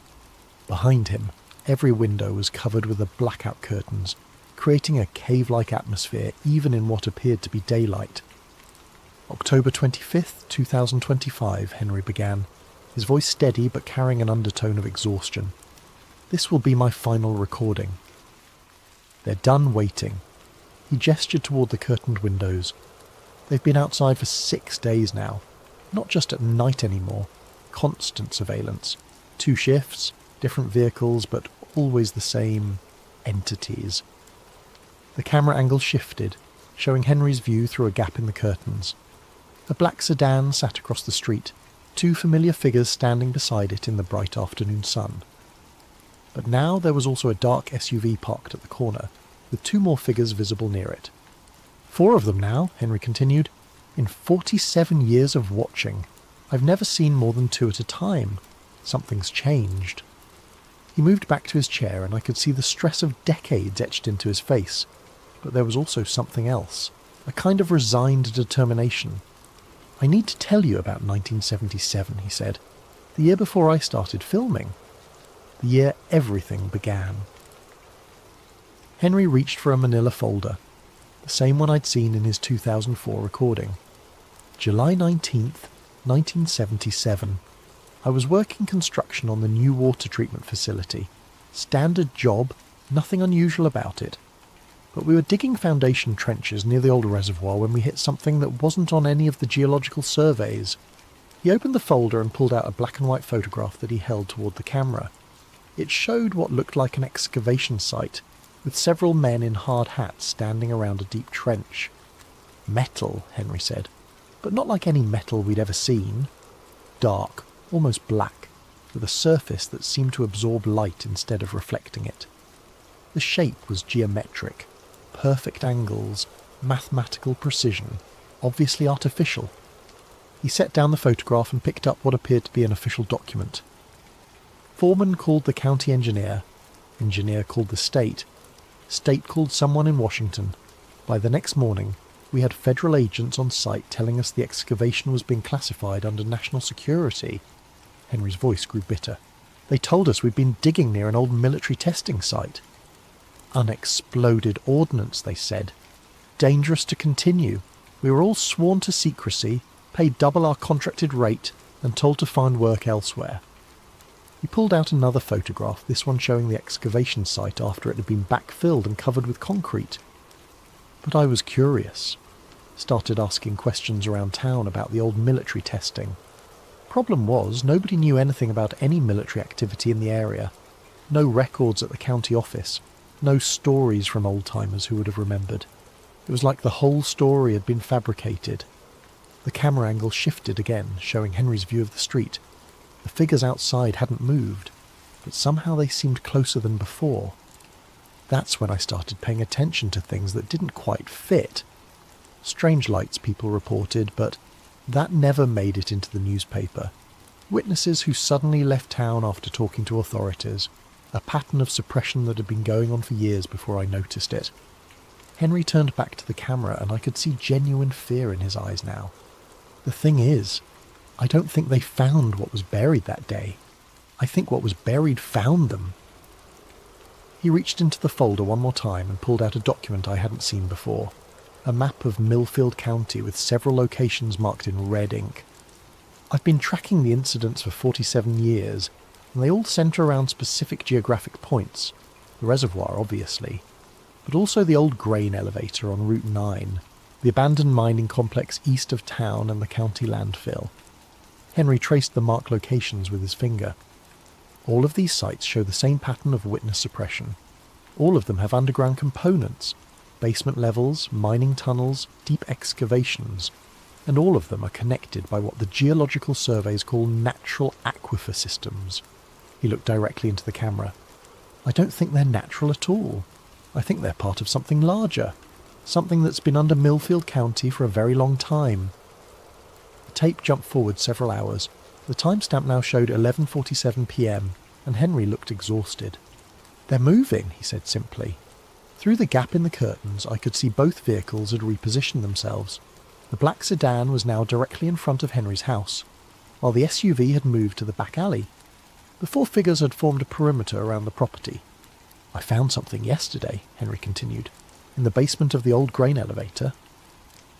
Been exploring these sites for years, but this was different. There's a chamber down there, filled with the same black metal we found in 1977.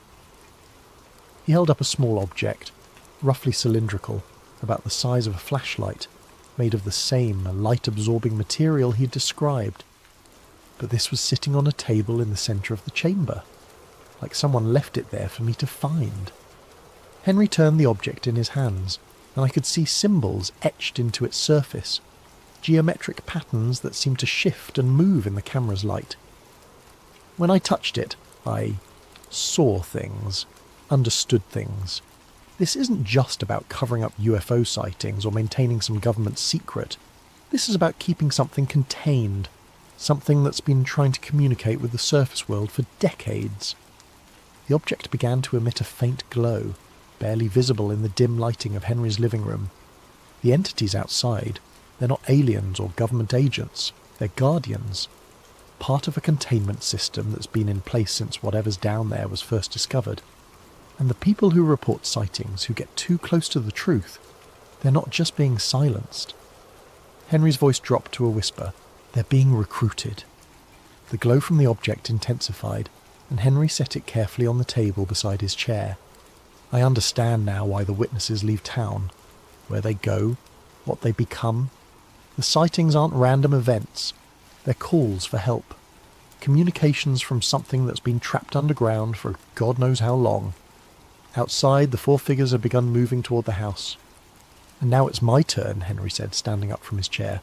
"I've learned too much, documented too much. But maybe that was always the plan. Maybe someone was supposed to find the evidence eventually." The camera remained fixed on Henry as he moved toward his front door. Through the curtained windows, I could see flashlight beams moving across the walls. "If you're watching this, you have a choice," Henry said, his hand on the doorknob. "You can try to expose what I've discovered. Publish the tapes, contact the media, get the truth out there. But they'll find you, just like they found me." The flashlight beams were getting brighter, and I could hear the sound of footsteps on Henry's front porch. Or you can do what I should have done 47 years ago. Walk away, forget what you've seen. Let the containment system do its job. Henry opened the door. The tape went to static. I sat in the basement for a long time after the recording ended, staring at the dead screen and trying to process what I'd just witnessed. According to the timestamp, this footage had been recorded less than 48 hours before I'd found Henry's body in his living room. But the coroner had ruled it natural causes, heart failure, no signs of violence or struggle. I rewound the tape and watched the final moments again, looking for details I'd missed. When Henry opened the door, there was a brief glimpse of the figures outside, tall, pale, wearing their characteristic dark suits.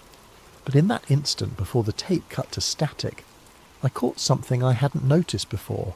They weren't alone.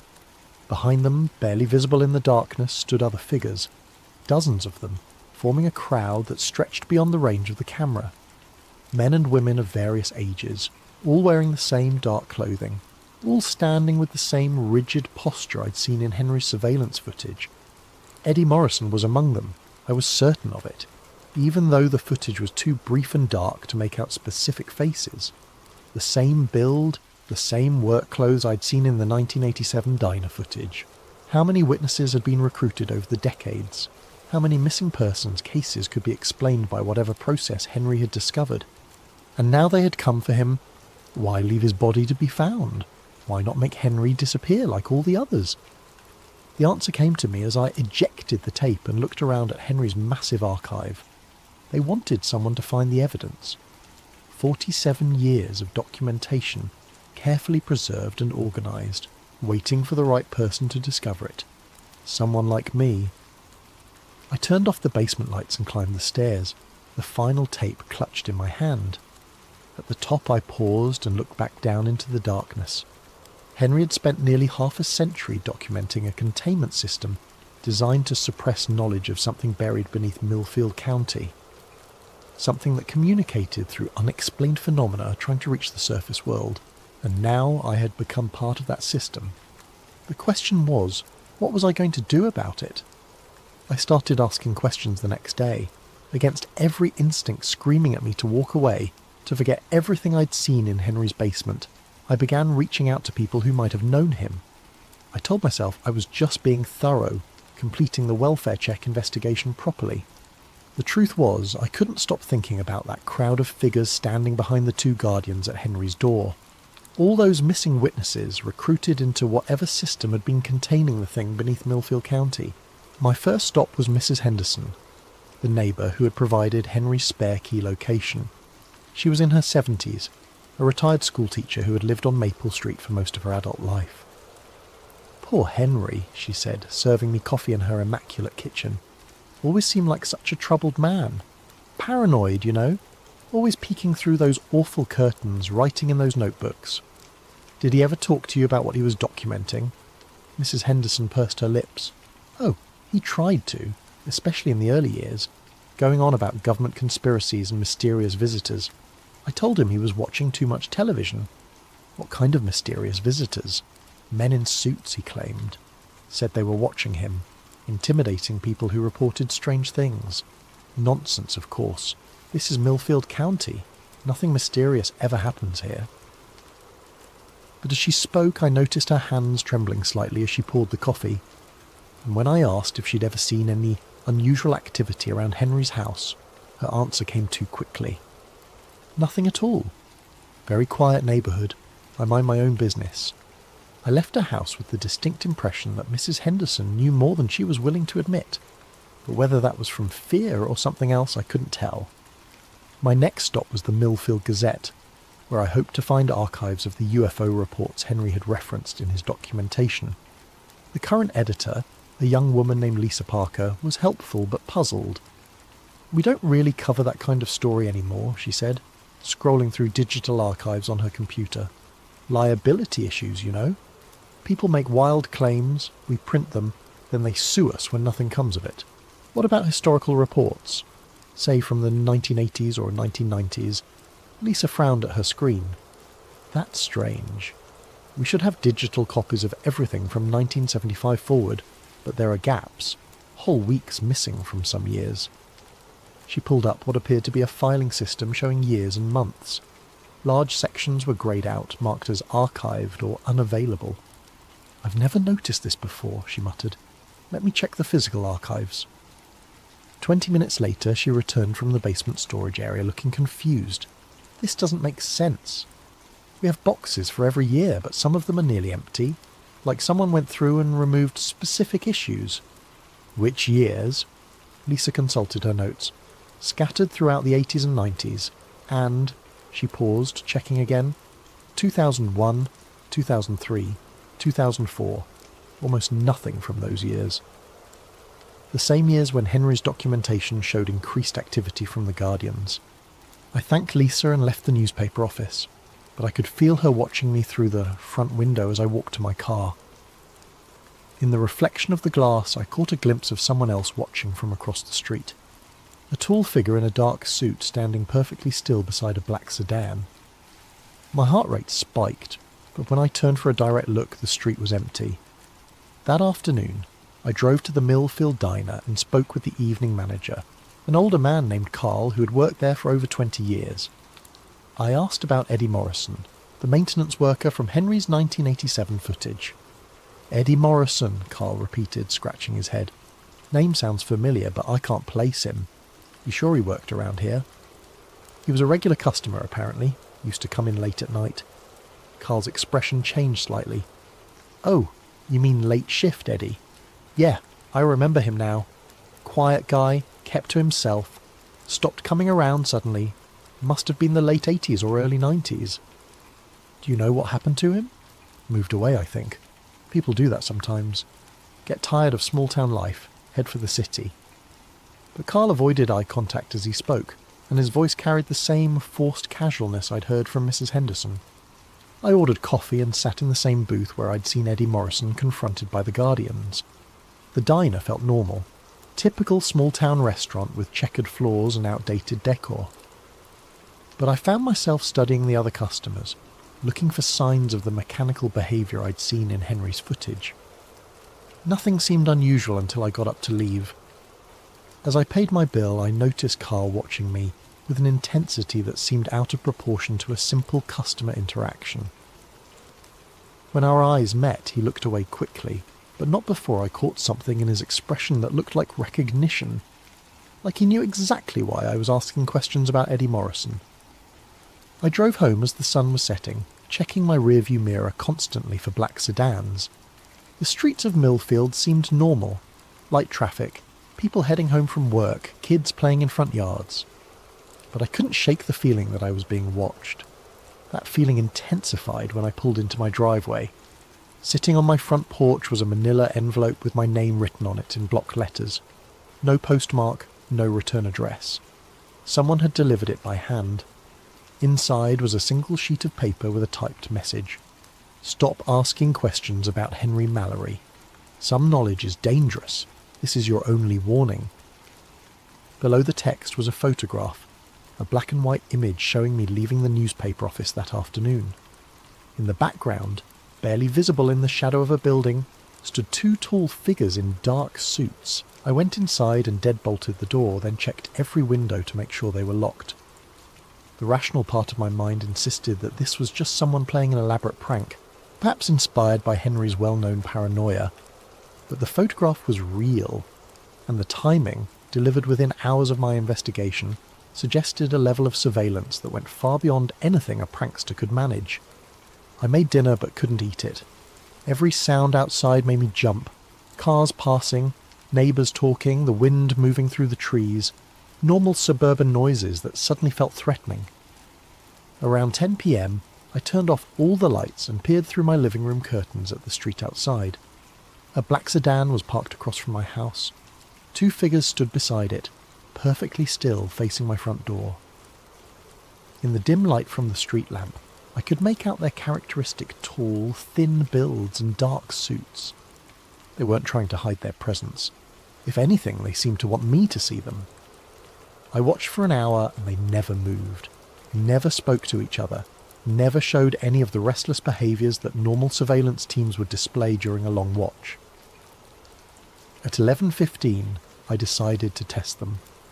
I turned on my porch light and stepped outside, making no attempt at stealth. If they were watching me, they would know I was coming. The moment I appeared on my porch, both figures turned their heads toward me with mechanical precision. Even from across the street I could see their pale faces and dark eyes.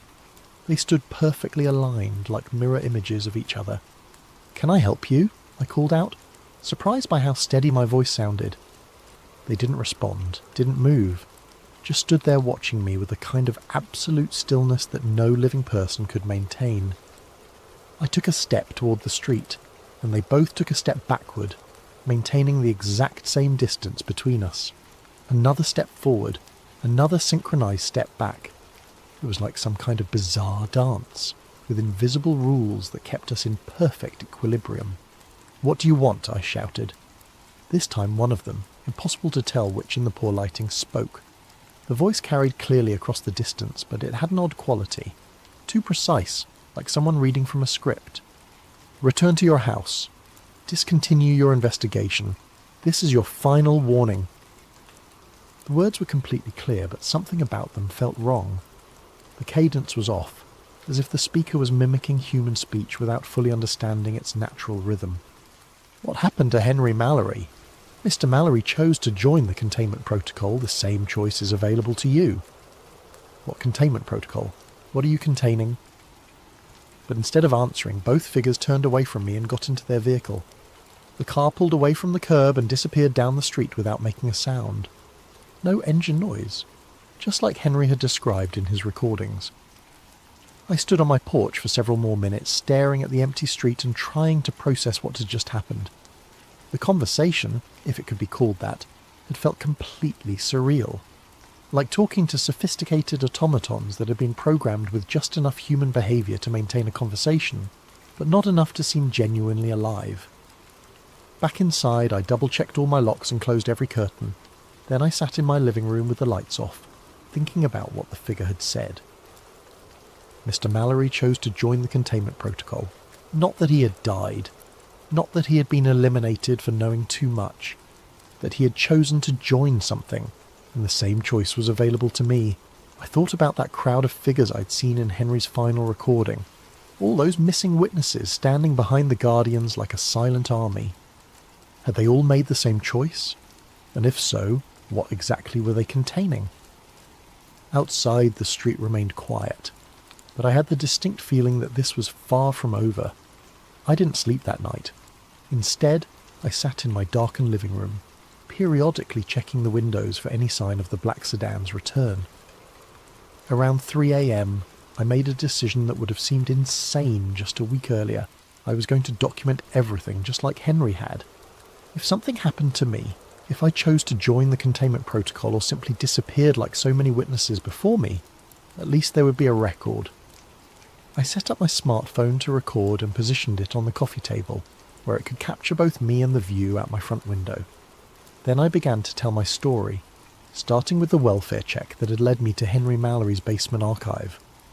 I talked for 2 hours, describing everything I'd seen in his recordings, the pattern of witness intimidation, the strange behaviour of the Guardians, and my own growing certainty that something had been hidden beneath Millfield County for decades. When I finished, I uploaded the video to 3 different cloud storage services and emailed copies to friends in other states. If the Guardians could scrub newspaper archives and make entire video channels disappear overnight, I wanted to make sure this record would be harder to erase. The next morning, I drove to the one location Henry had mentioned that I hadn't yet visited, the old grain elevator on Route 9. The structure had been abandoned for at least 20 years, a massive concrete tower surrounded by rusted storage silos and overgrown with weeds. A chain-link fence topped with barbed wire surrounded the property, but age and weather had created several gaps large enough to slip through.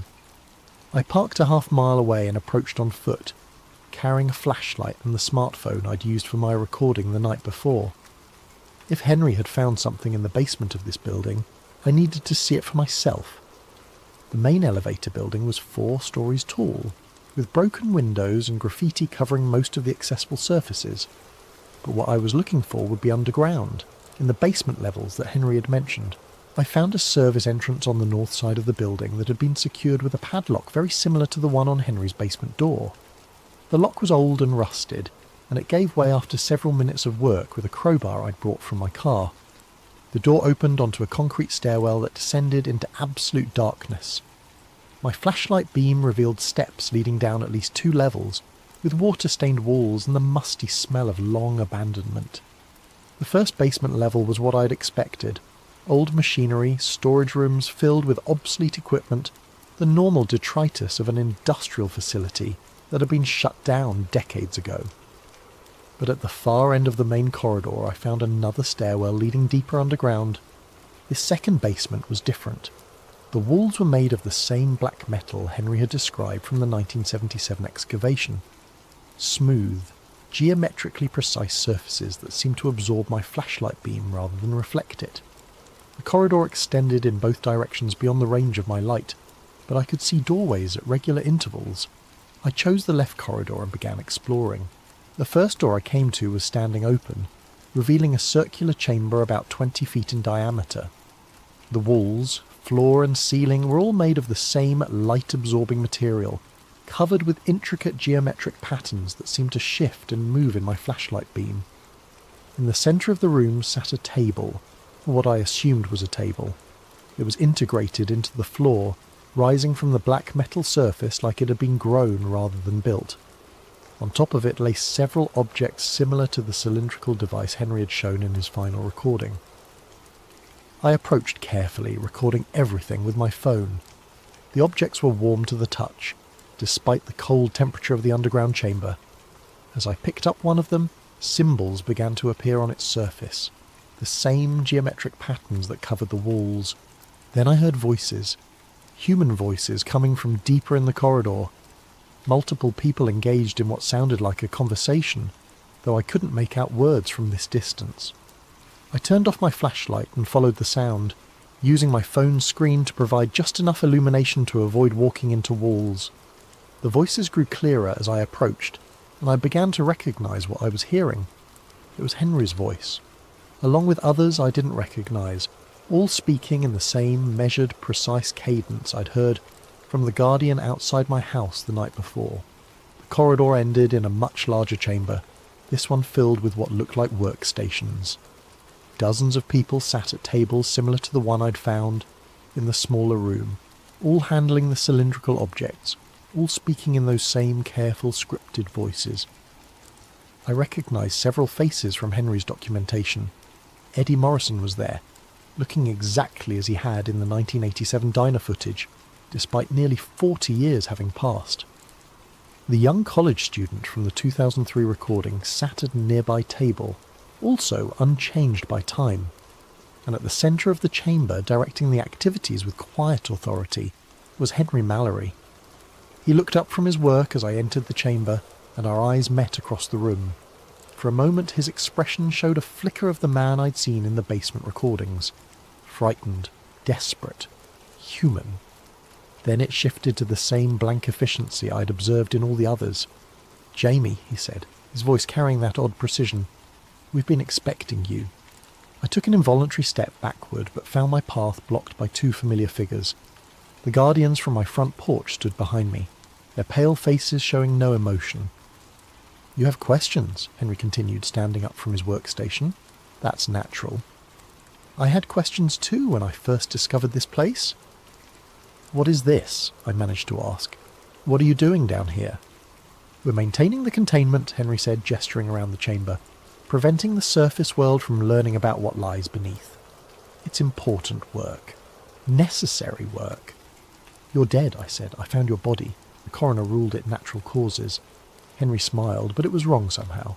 Too wide, too controlled. "Death is just another transition. Another form of service. We who have learned too much, who have seen too much, were given the opportunity to become part of the solution instead of part of the problem." Around the chamber, the other workers continued their activities with mechanical precision. No one looked up from their tasks. No one showed any curiosity about my presence or the conversation taking place. "The objects we work with," Henry continued, picking up one of the cylindrical devices, "they're communication tools, translators. They allow us to interface with the entity that has been contained here since 1962. "What entity?" "Something that fell from the sky in 1947. Something that the government tried to study and couldn't understand. They built the reservoir over the crash site, thinking they could contain it with water and concrete. But it continued to communicate, continued to try to reach the surface world." Henry held up the device, and symbols began appearing on its surface. Every UFO sighting, every unexplained phenomenon reported in this county, their attempts at communication, messages trying to reach someone who could understand, and every time someone got too close to the truth, the containment protocol was activated. "So you silence them, make them disappear." "We recruit them," Henry corrected. "We give them the opportunity to understand, to become part of something larger than themselves." Around the chamber I could see dozens of workstations, each occupied by someone who had supposedly disappeared over the past several decades, all working with the same focused determination, all speaking in the same precise cadence. "What's it like?" I asked. "Being part of this containment protocol?" Henry's expression flickered again, and for just a moment I saw genuine emotion there. Fear, sadness, regret, "It's peaceful," he said, but his voice wavered slightly. "No more questions, no more uncertainty, just purpose." But as he spoke, I noticed something that chilled me more than anything I'd seen so far. Tears were running down Henry's face, even as he smiled and spoke about peace and purpose. The containment protocol hadn't just recruited him, it had trapped him. All of them. "I don't want to join," I said. "That's what I said," Henry replied, "but you will, eventually. The alternative is much worse." The two guardians stepped closer and I felt their cold hands on my shoulders, but instead of forcing me toward one of the workstations, they simply stood there, waiting. "The choice is yours," Henry said. "Join the containment protocol willingly and maintain some small part of who you were. Resist and become something else entirely." I looked around the chamber at all the missing witnesses, all the people who had supposedly chosen to join this underground operation. None of them looked up. None of them showed any sign of individual will or personality. But Henry's tears told a different story. "There's a third option," I said, "which is, I leave. I walk out of here. I never speak of what I've seen." Henry shook his head. "Too late for that. You've seen too much, learned too much. The containment protocol cannot allow that knowledge to exist outside our control." But even as he spoke, I could see doubt in his eyes, and I realized something that might be important. "You want me to choose the third option," I said. "You're hoping I'll find a way out that you couldn't." Henry's smile faltered completely. "Don't," he whispered. "Don't give them any reason to doubt your compliance." But it was too late. The guardians had heard, and their grip on my shoulders tightened. As they began to guide me toward an empty workstation, I made my own choice. I ran. I made it as far as the first basement level before they caught me. The guardians moved with inhuman speed, their footsteps completely silent on the concrete floors. When they grabbed me again, their hands were no longer cold. They burned like ice, and I could feel something changing in my body wherever they touched. They dragged me back to the chamber where Henry and the others continued their work, seemingly oblivious to my attempted escape. But as the guardians forced me into a chair at an empty workstation, Henry looked up from his own work and met my eyes. "I'm sorry," he said, and this time his voice sounded completely human. "I tried to warn you." One of the guardians placed a cylindrical device in my hands. The moment my fingers closed around it, symbols began appearing on its surface, and I heard something that wasn't quite a voice speaking directly into my mind. "Welcome," it said. "We have been waiting for you." Images flooded my consciousness. The thing that had crashed in 1947, the government's attempts to study and contain it, the decades of communication attempts that had been systematically suppressed. I saw the truth of what the containment protocol really was. Not protection of the surface world from an alien entity. Protection of the entity from the surface world. The thing beneath Millfield County wasn't trying to escape or invade. It was dying, slowly, from decades of isolation and containment. The UFO sightings, the unexplained phenomena, they were distress calls from a being that was trapped as surely as any of the human workers in this underground chamber. The Guardians weren't protecting humanity from an alien threat. They were protecting a government cover-up that had lasted over 70 years. "Help us," the voice continued, "help us return home." And suddenly I understood what my real choice was. I could join the containment protocol, become another worker in this underground facility, and spend whatever remained of my existence helping to maintain a lie that served no one. Or I could help the entity do what it had been trying to do for decades, communicate with the outside world. I looked around the chamber at all the people who had been recruited over the years. Henry, Eddie Morrison, the college student, dozens of others, all of them working with mechanical precision to maintain the containment. But as I watched more carefully, I noticed something the Guardians had missed. Subtle glances between the workers, hand signals passed when the Guardians weren't looking. Micro expressions that suggested more awareness than they were supposed to have. The containment protocol wasn't perfect. Some part of these people's original personalities remained, buried beneath the compulsion to serve but not entirely destroyed, including Henry. When our eyes met again, he gave an almost imperceptible nod towards something behind me. I glanced back without moving my head and saw what he was indicating. A communication panel built into the wall connected to the surface world.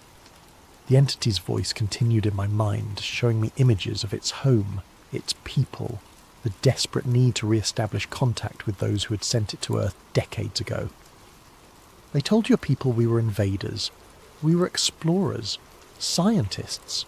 Peaceful contact was always our intention. I made my decision. Instead of accepting the role of containment worker, I reached for the communication panel. The moment my hand touched the controls, alarms began blaring throughout the chamber. The Guardians moved toward me with their inhuman speed, but the other workers suddenly rose from their stations. For the first time since I'd entered this underground facility, they acted like human beings instead of automatons. Eddie Morrison tackled one Guardian while the college student disabled another. Henry himself moved to help me with the communication equipment. "Hurry," he said, his voice urgent and completely human now. "The compulsion is strong. We can't fight it for long."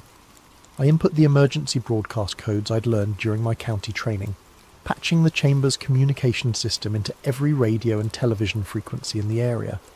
Then I stepped back and let the entity speak for itself. The broadcast lasted exactly 17 minutes. 17 minutes of first contact, broadcast live across 3 counties. The entity's voice translated through the cylindrical devices, speaking directly to anyone who was listening, explaining its peaceful intentions, its decades of imprisonment, its desperate need to return home. The Guardians eventually overcame the resistance of the recruited workers and shut down the broadcast, but it was too late. The truth was out there, recorded on hundreds of devices, witnessed by thousands of people. For the first time in over 70 years, the containment protocol had failed. The aftermath was swift and brutal.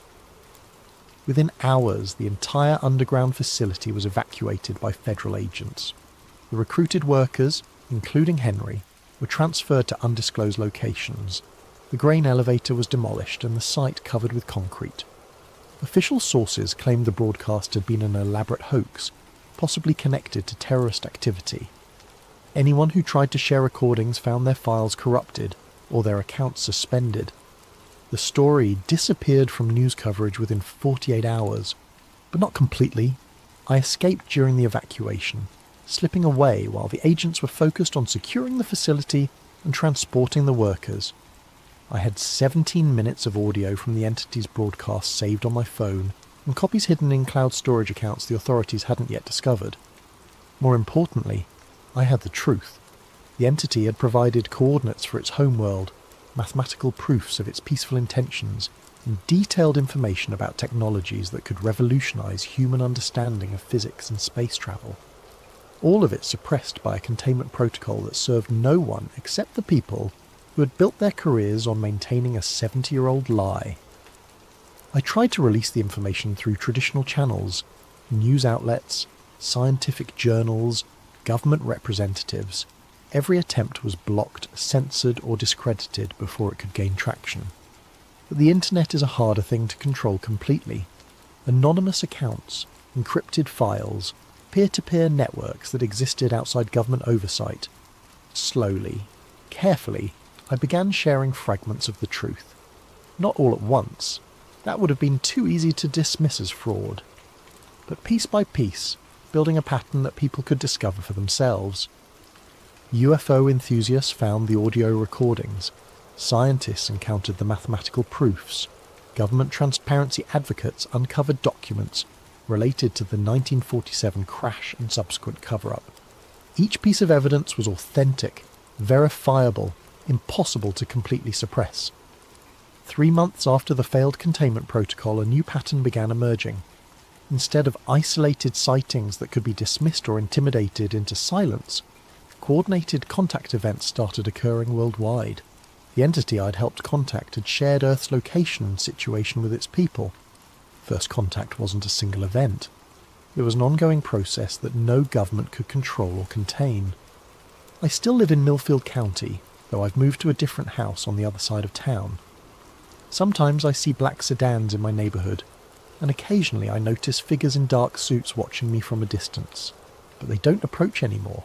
The containment protocol is broken, and trying to silence individual witnesses is pointless when the truth has taken on a life of its own.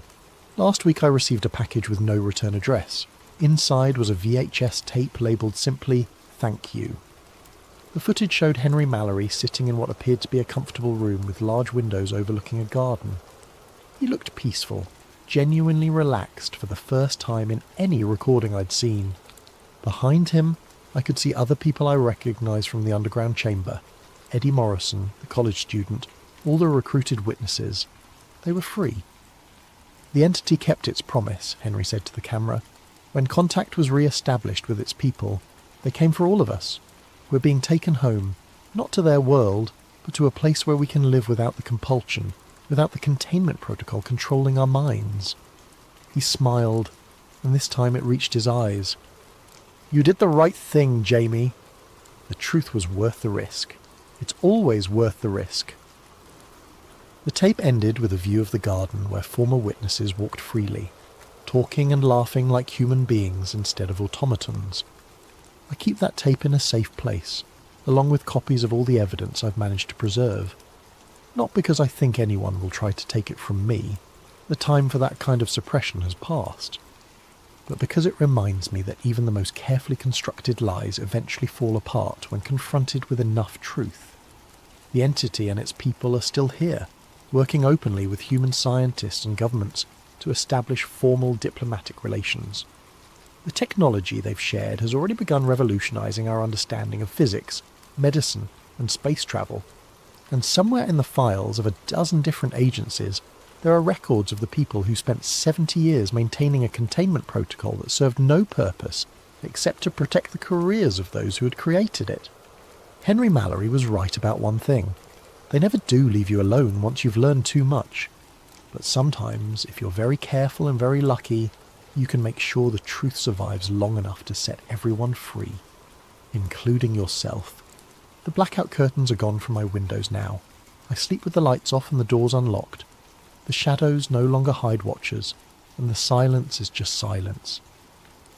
But every night before I go to bed, I look up at the stars and remember that we're not alone anymore, and that's a truth worth any price.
Before we begin, I just wanted to thank Todd Rockwell for this story idea.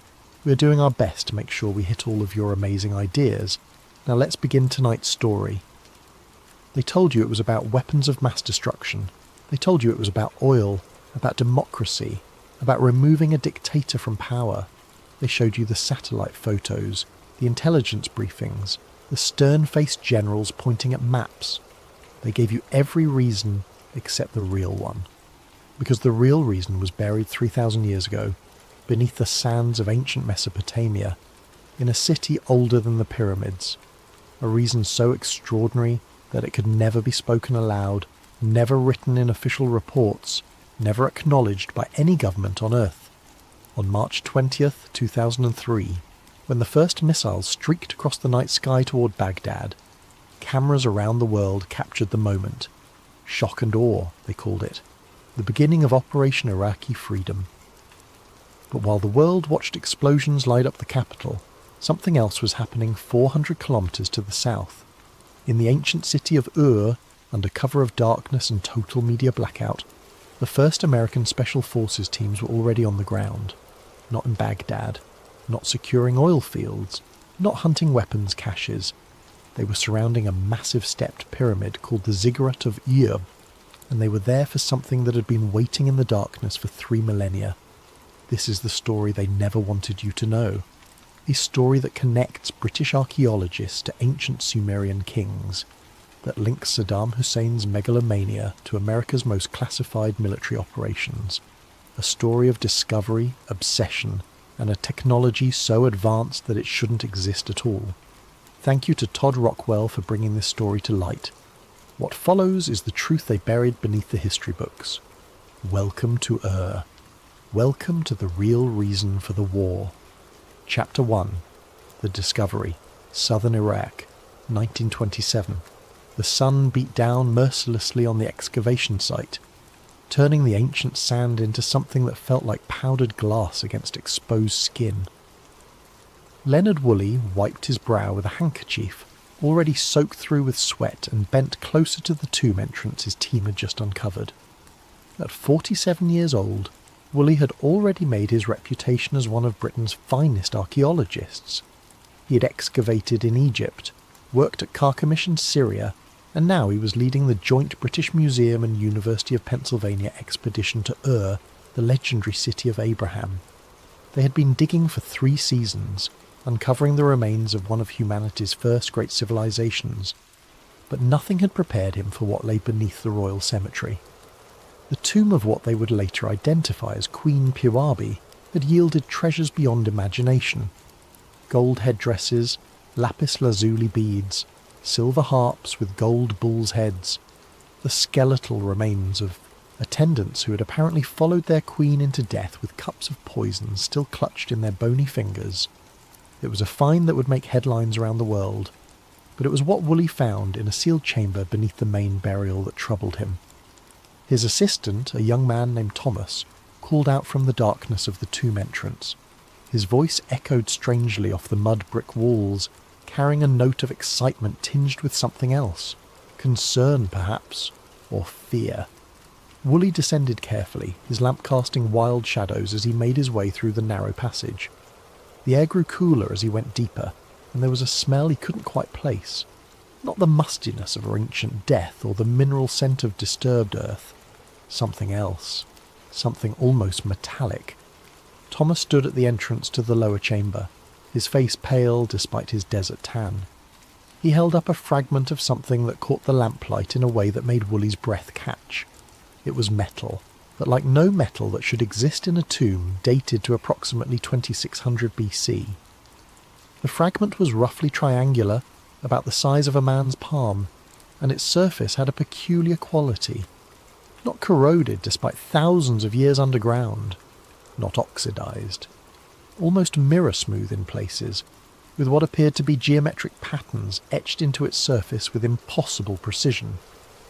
Woolley took the fragment carefully, noting its surprising weight. Heavier than gold, lighter than lead. The patterns weren't decorative. They were too regular, too precise.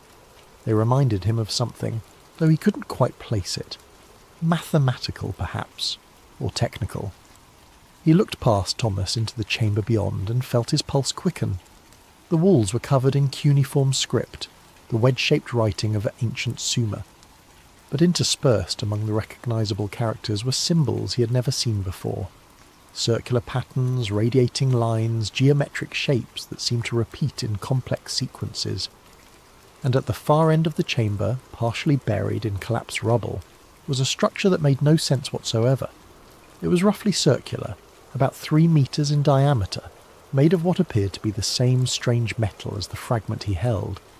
Its surface was covered in the same precise geometric patterns, and around its perimeter were dozens of symbols, each one different, each one positioned with obvious intention. And the strangest thing of all, the ground around it was scorched black, transformed into glass. Vitrified earth. The same phenomenon found at nuclear test sites, though those wouldn't exist for another 2 decades.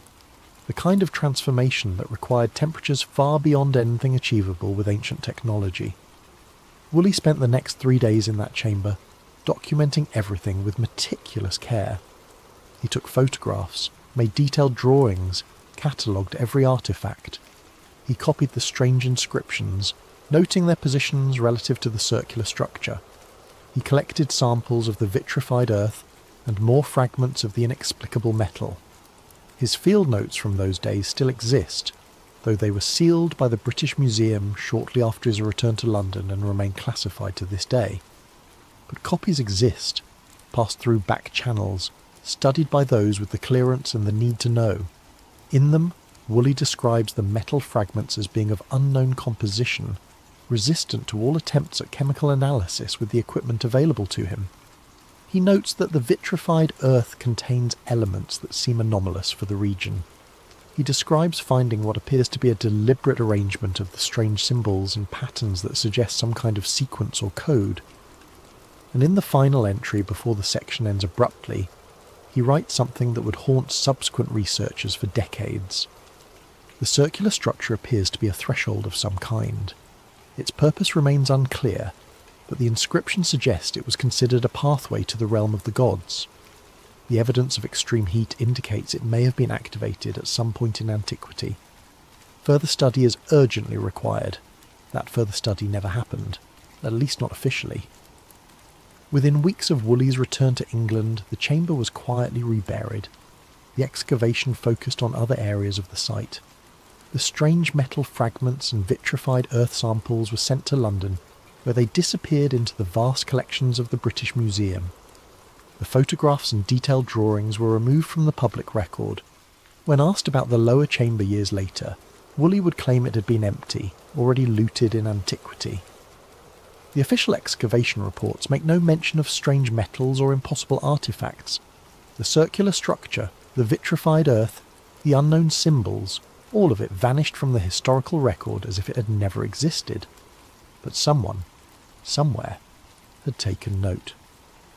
Because the files were sealed with a notation that appeared on only the most sensitive documents in British government archives, national security interest. The question was, whose national security?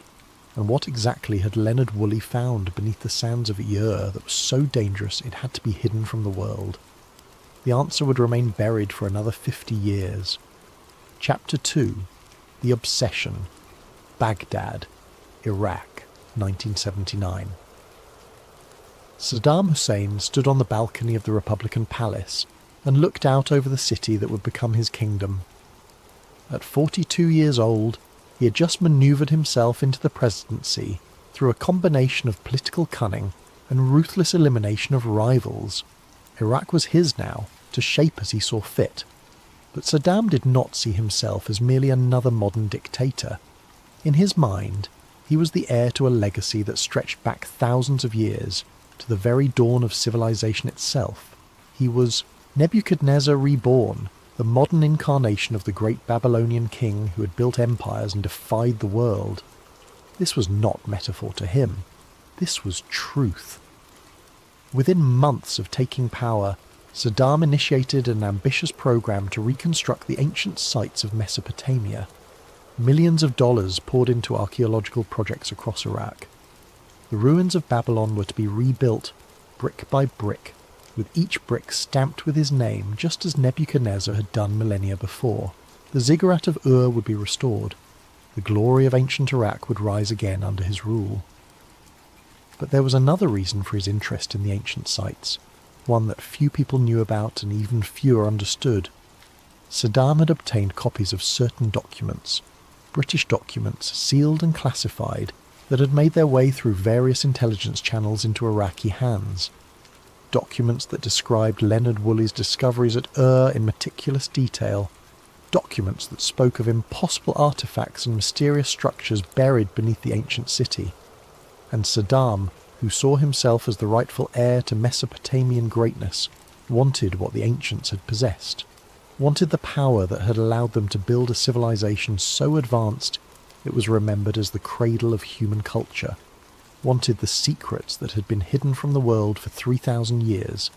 CIA reports from this period, many now declassified, show that American intelligence was well aware of Saddam's obsession. One memo from 1982 notes with barely concealed amusement that the Iraqi president genuinely believed he was the reincarnation of Nebuchadnezzar. Another from 1985 expresses concern about his spending on archaeological projects, questioning whether these might have a military application.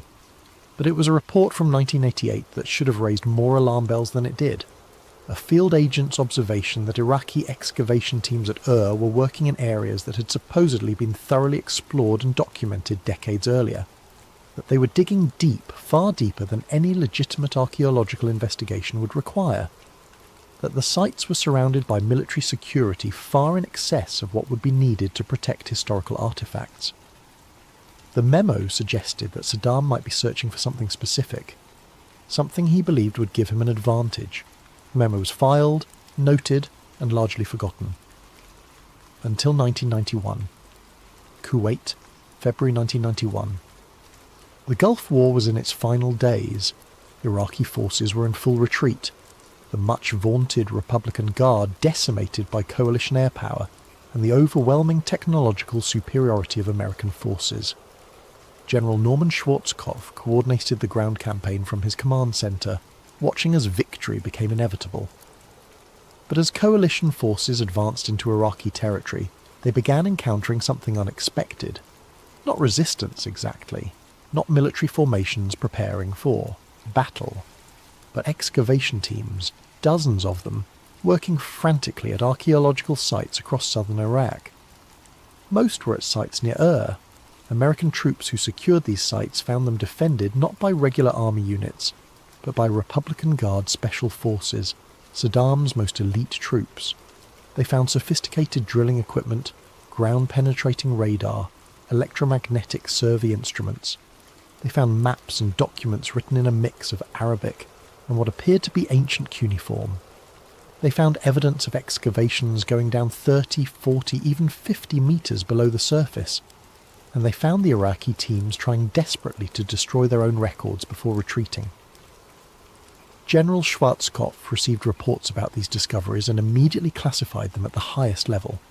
He sent an encrypted message back to Washington that contained only one line, but it was a line that would echo through the corridors of power for the next 12 years.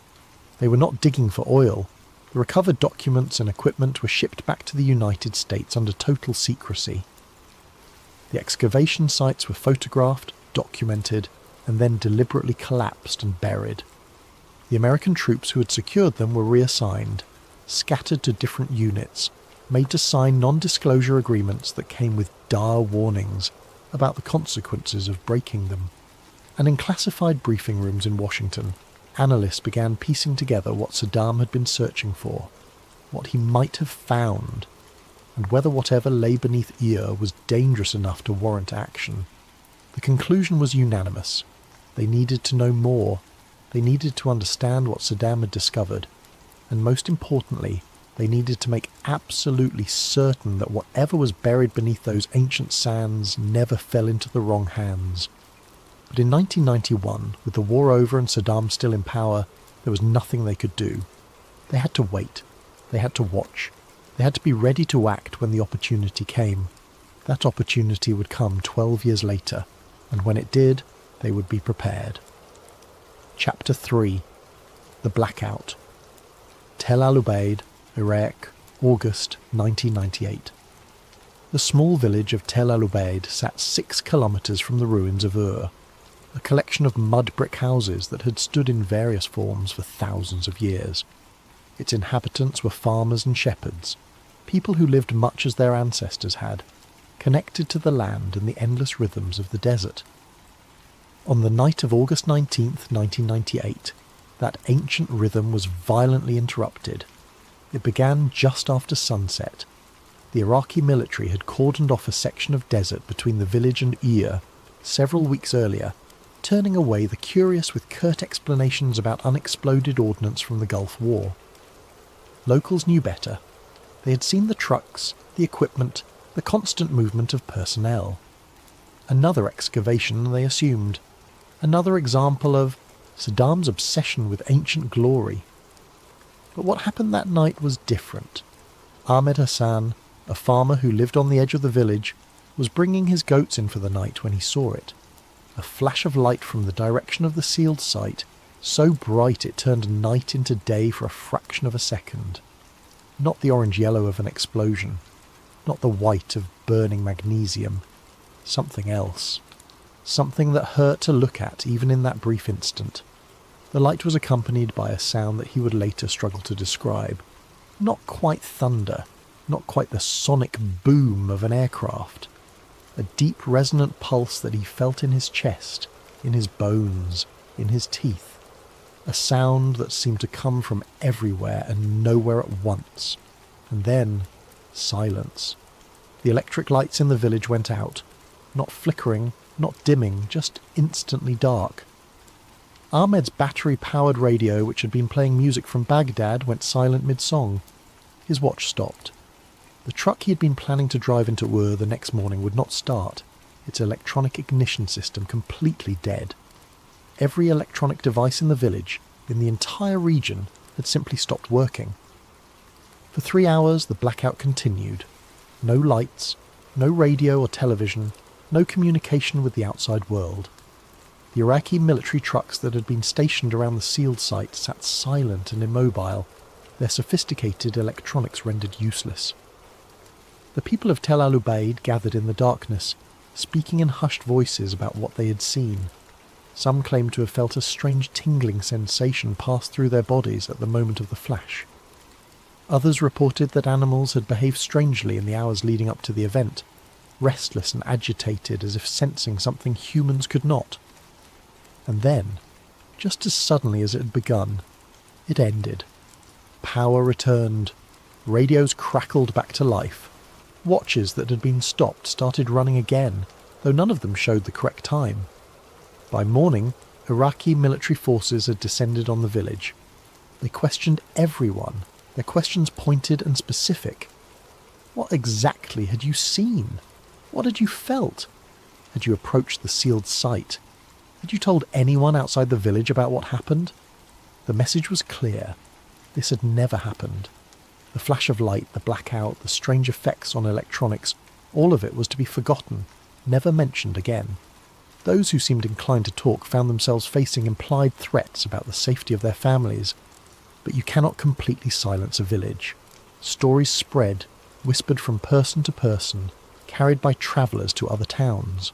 Within weeks, rumours of the event had reached Iraqi intelligence services, and from there, inevitably, to foreign intelligence agencies monitoring the region. Orbital assets, same night, 300 kilometres above Iraq. A KH-11 reconnaissance satellite pursued its endless orbit around Earth. Officially, these satellites were used to photograph military installations, track troop movements, and provide intelligence on weapons programs. They were among America's most closely guarded technological secrets, capable of resolving objects on the ground smaller than a license plate. But the KH-11 satellites had other capabilities that were even more secret. They carried instruments designed to detect unusual electromagnetic signatures, radiation spikes, and other phenomena that might indicate nuclear weapons tests or other strategic threats. On the night of August 19, 1998, the satellite passing over southern Iraq registered something that sent automatic alerts cascading through multiple intelligence agencies. A massive electromagnetic pulse, centred on coordinates that placed it precisely at the ancient site of Ver. The signature was unlike anything in the system's database, too focused to be a nuclear detonation, too powerful to be conventional electronics failure, too brief to be a sustained power surge. More remarkably, the satellite itself had been affected. For approximately 12 seconds, its systems had experienced interference that temporarily disrupted data transmission. The backup systems had automatically compensated, but the primary instruments had detected what could only be described as a directional energy wave passing through its position in orbit. Within an hour, analysts at the National Reconnaissance Office were reviewing the data. Within 2 hours, the satellite had been repositioned, not to its next scheduled surveillance target, not to monitor known military installations or weapons facilities, but to maintain continuous observation of a 6 square kilometre area centred on the ancient city of Ur. The repositioning was logged in classified records that would not be declassified for decades. The reason given was need for enhanced intelligence gathering, but those who knew what to look for could see the truth. This was not routine surveillance. This was something different. This was a watch, a vigil, a wait to see what would happen next. In the Pentagon, in CIA headquarters at Langley, in classified briefing rooms known only to those with the highest clearances, conversations began. Quiet conversations, careful conversations, conversations about ancient civilizations and impossible artifacts, about electromagnetic pulses that defied explanation, about what might lie beneath the sands of Iraq, and about what would need to be done if Saddam Hussein actually succeeded in activating whatever it was he had found. The clock was ticking. They did not know how much time they had, but they knew one thing with certainty. Whatever was happening in Iraq, it could not be allowed to continue. The question was no longer if they would act. It was when. Chapter 4. Operation Iraqi Freedom, March 20th, 2003. The world watched as shock and awe began. 2,000 bombs and missiles in the opening. Hours. Baghdad's night sky lit up with explosions and tracer fire. Embedded journalists transmitted live footage of American military might unleashed. The war, they said, had begun, but they were wrong. The war had begun hours earlier, in a place the cameras would never see. At 200 hours, 4 Black Hawk helicopters crossed into Iraqi airspace from Kuwait, flying low and dark under the desert stars. They carried members of Delta Force, America's most elite special operations unit, along with personnel who were not wearing uniforms and carried no military identification. Technical specialists, scientists, people who knew exactly what they were looking for and what to do with it when they found it. Their destination was not Baghdad. It was not the suspected weapons facilities in the north. It was not the Republican Guard positions defending the capital. It was Ur. The helicopters set down in the darkness 300 metres from the ziggurat. The Special Forces teams moved out immediately, securing a perimeter with practiced efficiency. Iraqi guards at the site, caught completely off guard by the speed and silence of the assault, surrendered without resistance. Within 15 minutes, the entire archaeological complex was under American control. This was more than 6 hours before the first bombs fell on Baghdad, more than 8 hours before major combat operations officially began. But for the teams on the ground at Ur, the operation had already achieved its primary objective: secure the site, ensure nothing could be destroyed or moved, and most critically, make certain that whatever Saddam had been excavating remained intact and under American control. Within 48 hours, as the world's attention remained fixed on the spectacular destruction being broadcast from Baghdad, something remarkable was happening 400 kilometres to the south. More troops arrived at Ur, not combat units but engineers and technicians. Heavy equipment was brought in under cover of darkness. A no-fly zone was established over the site, enforced by fighter aircraft that would engage any aircraft, friendly or hostile, that violated the restricted airspace. And the excavation began. But while Ur received this extraordinary attention, something else was happening in Baghdad that would later be cited as evidence of American incompetence or indifference. The Iraqi National Museum, home to priceless artifacts from humanity's first civilizations, was left completely unguarded. Looters swarmed through its halls, smashing display cases, stealing everything they could carry. Over 170,000 artifacts disappeared. Cylinder seals, cuneiform tablets, gold jewellery, statues, reliefs, entire collections that represented thousands of years of human history. The international community expressed outrage. How could American forces protect oil facilities, but not irreplaceable cultural treasures? But those who understood what was really happening saw the truth. The looting was not an oversight. It was a distraction. While the world focused on the chaos in Baghdad, demanding answers about why the museum had not been protected, no one was asking questions about what was happening at Ur. No one was wondering why hundreds of American troops were guarding an archaeological site in the middle of a war zone. No one was questioning why satellite imagery of southern Iraq was being classified at levels typically reserved for nuclear weapons facilities. No one was noticing that Ur had become the most heavily defended location in the entire country, with more security than even the presidential palaces in Baghdad. The misdirection was perfect. The world's attention remained fixed on the chaos, the looting, the apparent failures of post-invasion planning. And at Ur, work continued undisturbed. Captain James Martinez, commanding one of the security detachments at the site, would later describe the operation in a classified debrief. He spoke of perimeters within perimeters, security clearances checked and double-checked, areas where even he was not permitted to enter. He described seeing equipment he did not recognise, hearing conversations in technical jargon he could not understand. He talked about the sense that something extraordinary was happening, something that went far beyond normal military operations, and he mentioned the lights. At night, from his position on the outer perimeter, he could see lights coming from the excavation site. Not the steady glow of work lights or the flash of welding torches. Something else. A pulsing rhythmic illumination that seemed to come from underground. Blue-white light that reminded him of nothing he had ever seen before. When he asked his superior officer about it, he was told curtly that it was none of his concern and that he should forget he had seen anything. The message was clear. Some things were above his security clearance. Some things were not to be questioned. But Martinez was not the only one who noticed.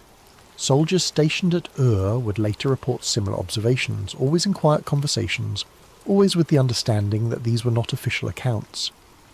Lights from underground, strange sounds in the middle of the night, a sense of energy, of power emanating from the excavation site.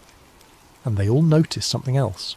The specialists who worked at the site, the civilians who came and went on unmarked helicopters, they looked different when they left. Excited, frightened, changed by whatever they had seen in the darkness beneath those ancient sands. The official military logs for this period contain only routine entries. Security patrols conducted, perimeter checks completed, supply deliveries received. Nothing to suggest that anything unusual was occurring, but that was the point. Whatever was happening at Ur, it was not meant to be recorded, not meant to be remembered, not meant to exist in any official capacity whatsoever. The war that dominated headlines was a cover for an operation that would never be acknowledged. And beneath the ziggurat of Ur, 3,000 years of secrets were about to be revealed. Chapter 5. The Silent Expedition. Ur Archaeological Site, April 2003. The excavation went deeper than any archaeological dig in history, past the levels explored by Woolley in the 1920s, past the foundations of the ancient temples, past layers of civilization built upon civilization, down into bedrock that should have been solid, unworked, untouched by human hands. Except it was not. The team working the site operated under conditions of absolute secrecy.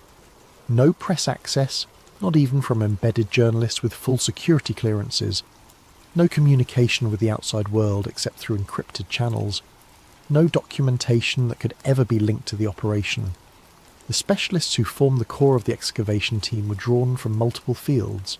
Archaeologists, yes, but also physicists, materials scientists, linguists, who specialised in ancient languages, engineers who worked on classified aerospace projects.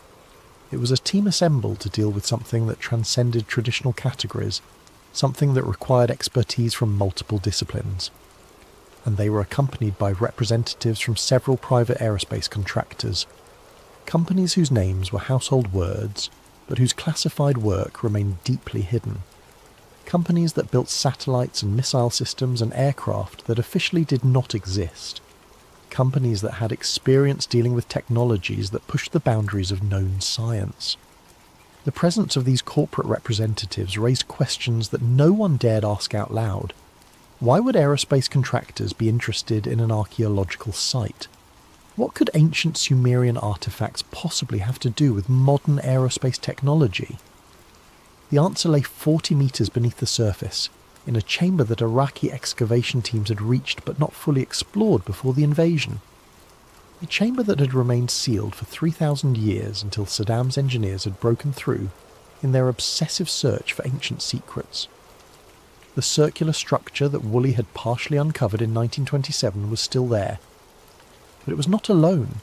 It was part of something larger, a complex of rooms and passages, all carved from solid bedrock with impossible precision. Walls that were too smooth, too perfect to have been made with ancient tools. Corners that met at exact right angles. Surfaces that showed no tool marks, no indication of how they had been created. And everywhere, the strange metal. The same material Woolley had found in fragments was here in intact sections. Panels covering walls, conduits running through the stone, components that suggested purpose and function but resisted all analysis. The circular structure itself was revealed to be even more impressive than the limited excavations had suggested. It stood upright, approximately 5 metres tall and 4 metres in diameter, its surface covered in intricate symbols that seemed to form some kind of interface or control mechanism. The metal of which it was made was neither corroded nor damaged despite millennia underground. It had a peculiar property of seeming to absorb light rather than reflecting it, giving it an appearance of depth that was unsettling to look at. Local workers who had been hired to assist with the excavation, carefully vetted and closely supervised, spoke in whispers about the site. They claimed that sometimes, in the quiet hours before dawn, you could hear sounds coming from the underground chambers. Not the settling of ancient stones or the drip of groundwater, but something else. A hum, a vibration, as if the structure itself were alive, waiting. The workers also reported seeing machines at the site that seemed to operate without sound. Equipment that moved with an eerie silence, performing tasks that left no visible exhaust or emissions. They described lights that appeared at night, emanating from beneath the ground, illuminating the interior of the ziggurat in ways that made the ancient structure look almost alien. These accounts were dismissed by security personnel as imagination and superstition, but privately those dismissals were not so confident. Because the Americans working the site had seen similar things and knew they could not be explained away so easily. Electromagnetic readings from the site were unlike anything in the scientific literature. Patterns of energy that seemed to pulse in regular intervals, as if something were drawing power from an unknown source. Magnetic field anomalies that defied conventional physics. Temperature variations that had no obvious cause. Most disturbing were the effects reported by personnel who spent extended periods in the underground chambers. Headaches, disorientation, a sense of being watched, dreams that seemed more vivid than normal, filled with symbols and patterns that matched those found on the circular structure. Medical staff attached to the operation documented these symptoms but could find no physical cause. Brain scans showed normal activity. Blood work revealed nothing unusual, yet the effects persisted, and they were consistent across multiple individuals with no prior connection to each other. The linguists made progress in deciphering the inscriptions found throughout the complex. Most were in recognizable Sumerian cuneiform, describing the structure as a gift from the gods, a pathway to realms beyond human understanding. But interspersed among the familiar script were other symbols, more abstract and mathematical in nature, that seemed to form instructions or coordinates. One inscription carved into the wall of the central chamber was particularly significant. Roughly translated, it read, "The threshold opens when the key is turned and the pattern is complete. Beyond lies the realm of the Anunnaki, the lords who descended from the stars. Those who pass through shall see wonders and terrors alike. Heed this warning. What is opened cannot easily be closed. The Anunnaki." In Sumerian mythology, they were the gods who came from the heavens and taught humans the arts of civilization. Who gave them writing and mathematics, agriculture and astronomy, who walked among humans as beings of great power and knowledge. But what if they were not mythology? What if they were memory, distorted by time but preserving some essential truth about visitors from beyond who had come to Earth in humanity's dawn? And what if this structure, this impossible artifact buried beneath was something they had left behind? Not a temple, not a tomb, but a device. A technology so advanced that it had been mistaken for divine power by those who witnessed it. The aerospace contractors understood immediately what they were looking at. The circular structure was not decorative, it was functional. The symbols were not religious iconography, they were an interface, a control system for a technology that humanity should not possess. And Saddam Hussein had been trying to activate it. Chapter 6. The event that never hit the news. May 7th, 2003. Zhou 347 hours. Local time. Lieutenant Commander Sarah Mitchell was aboard the USS Abraham Lincoln, monitoring global communications traffic from her station in the ship's signals intelligence compartment. It was routine work, the endless task of sorting through thousands of transmissions searching for anything of strategic importance. At precisely 347 hours, her screens went blank. Every screen, every system, satellite communications, radio traffic, GPS navigation, encrypted military channels, all of it just stopped. The command centre fell silent as personnel stared at dead equipment, trying to comprehend what they were seeing. 19 minutes. That is how long the blackout lasted. For 19 minutes, every GPS satellite in orbit stopped transmitting. Every military communication system went dark. Navigation systems failed. Guidance systems for missiles and aircraft lost their references. Ships at sea, aircraft in flight, military units spread across the globe, all suddenly operating blind. And then, just as suddenly, everything came back online. Systems rebooted. Satellites resumed transmission. The world reconnected as if nothing had happened. But something had happened. Something that sent shockwaves through every intelligence agency and military command structure in the world. The blackout had a source, a specific point of origin. Analysts traced the interference back through multiple satellite systems, correlating the exact microsecond when each system had failed. The mathematics were complex, but the conclusion was indisputable. The blackout had originated from coordinates in southern Iraq. Coordinates that matched, to within a few meters, the ancient site of Jura. Freedom of Information Act requests filed years later would eventually force the release of heavily redacted documents about this event. The documents confirm that a significant electromagnetic disruption occurred on May 7, 2003. They acknowledge that GPS services were interrupted globally for approximately 19 minutes.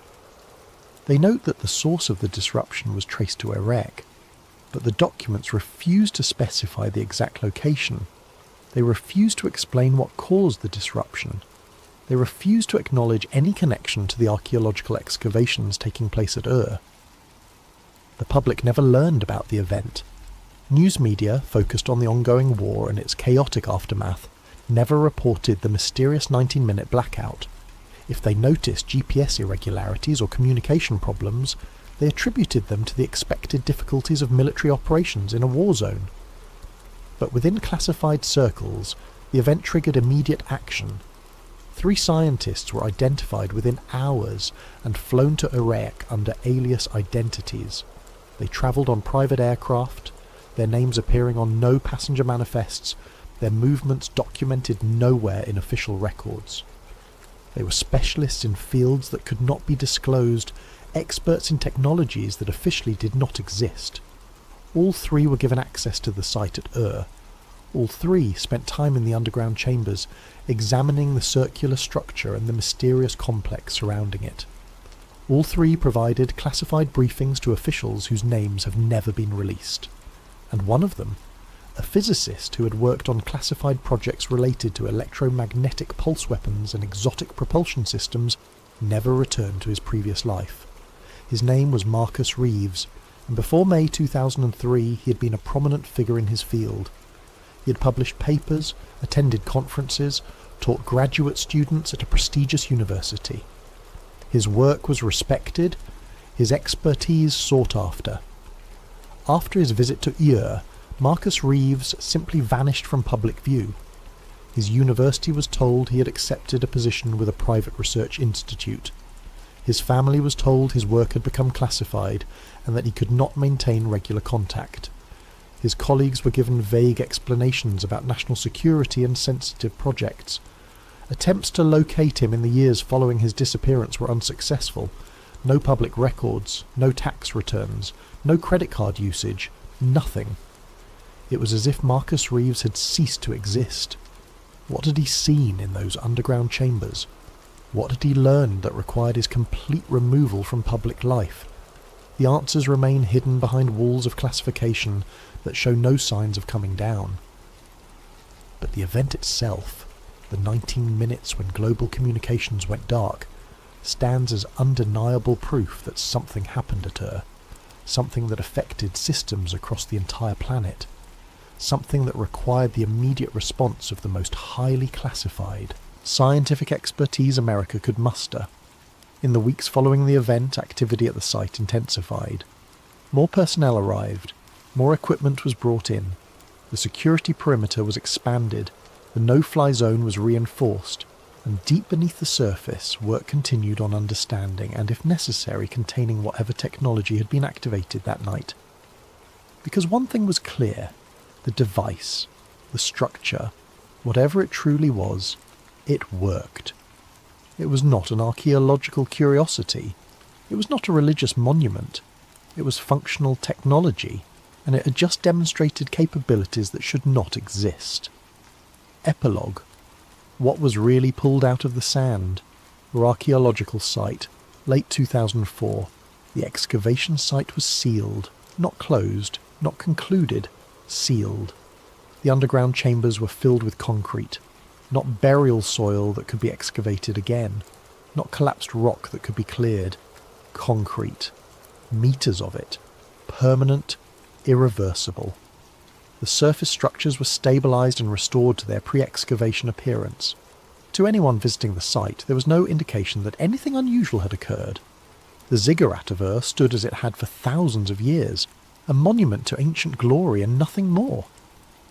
But beneath the carefully maintained surface, the truth was different.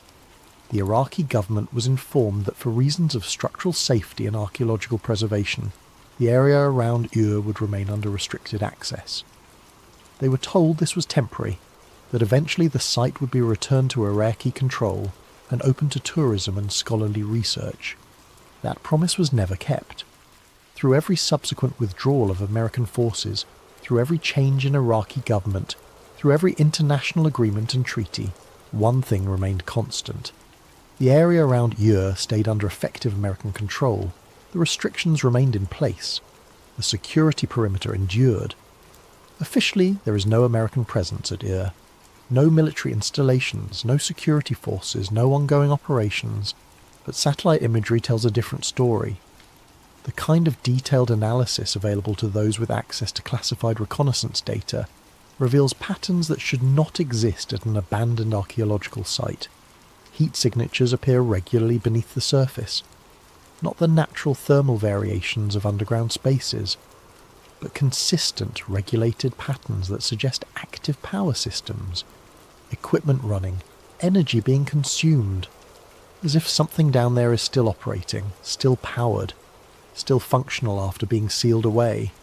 Aircraft occasionally violate the restricted airspace, usually small planes flown by journalists or curious civilians. They are intercepted immediately, not by Iraqi military forces, by unmarked aircraft that appear with suspicious speed and efficiency. The pilots are warned away, their footage confiscated if they manage to record anything, their flights logged in databases that track anyone who shows too much interest in the site. Local residents near report occasional strange phenomena, lights in the night sky that move in patterns inconsistent with conventional aircraft, low-frequency sounds that can be felt more than heard, electronic devices that malfunction for no apparent reason when near the restricted zone. These reports are dismissed as superstition, misidentification, or simple fabrication, but they continue, consistent in their details, coming from multiple independent sources who have no reason to coordinate false stories. So what was really pulled out of the sand at What did Leonard Woolley find in 1927 that was important enough to seal and classify? What did Saddam Hussein search for with such obsessive determination? What drove the American military to secure the site before even entering Baghdad? The official answer is nothing. Ancient pottery, cuneiform tablets, the remains of a dead civilization. Archaeological treasures certainly, but nothing more. But the evidence suggests something far more extraordinary. A technology that predates known civilization. A structure built by or for beings who possessed knowledge that humans should not have had 3,000 years ago. A device capable of affecting global communication systems, of generating electromagnetic pulses that reach into orbit, of doing things that challenge our understanding of physics and history. And perhaps most disturbing of all, a device that still works. The circular structure, the Stargate as some have come to call it in whispered conversations, was not destroyed. Despite the concrete, despite the ceiling of the chambers, it remains intact beneath protected, preserved, studied in secret by specialists whose work will never be acknowledged, because destroying it was considered too risky. What if it was connected to other devices elsewhere? What if destroying it would trigger some kind of response? What if the technology it represented was too valuable to lose, even if we could not safely use it? So it sits there, meters beneath the desert, surrounded by concrete and secrecy. A threshold to realms unknown, a pathway to somewhere else, a gift or a warning from the beings the ancient Sumerians called the Anunnaki, the lords who descended from the stars. The war in Iraq cost thousands of lives and trillions of dollars. It destabilized a region, created power vacuums that spawned new conflicts, and divided public opinion for a generation. History will debate whether it was justified, whether it achieved its stated objectives, whether it was worth the terrible price paid in blood and treasure. But that debate is based on incomplete information. Because the real objective of the war, the one that could never be spoken aloud, was achieved perfectly. Whatever lies beneath is under control. Not Iraqi control, not Saddam Hussein's control, not the control of anyone who might activate it, without fully understanding the consequences.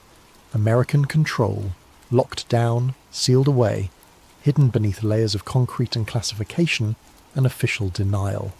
Safe, for now. But the heat signatures continue. The power flows. The device, whatever it truly is, remains active in the darkness, waiting. And one day, perhaps, someone will decide that the risk is worth the reward, that the knowledge to be gained outweighs the dangers, that humanity is ready to activate what ancients built and see where that threshold truly leads. When that day comes, we will learn the final truth about the Stargate of But until then, it remains hidden beneath the sands of Iraq, a secret buried within a secret.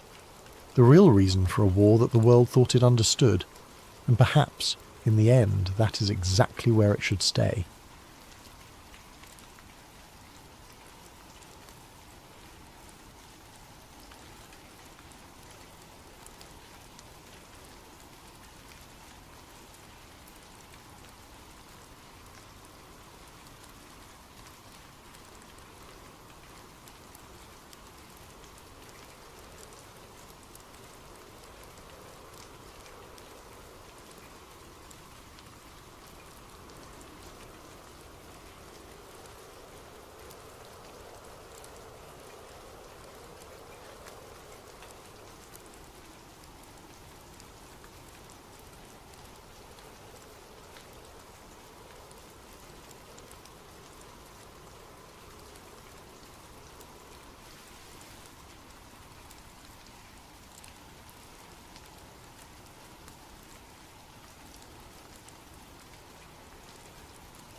Tonight we're diving into a story that will make you question everything you think you know about American history.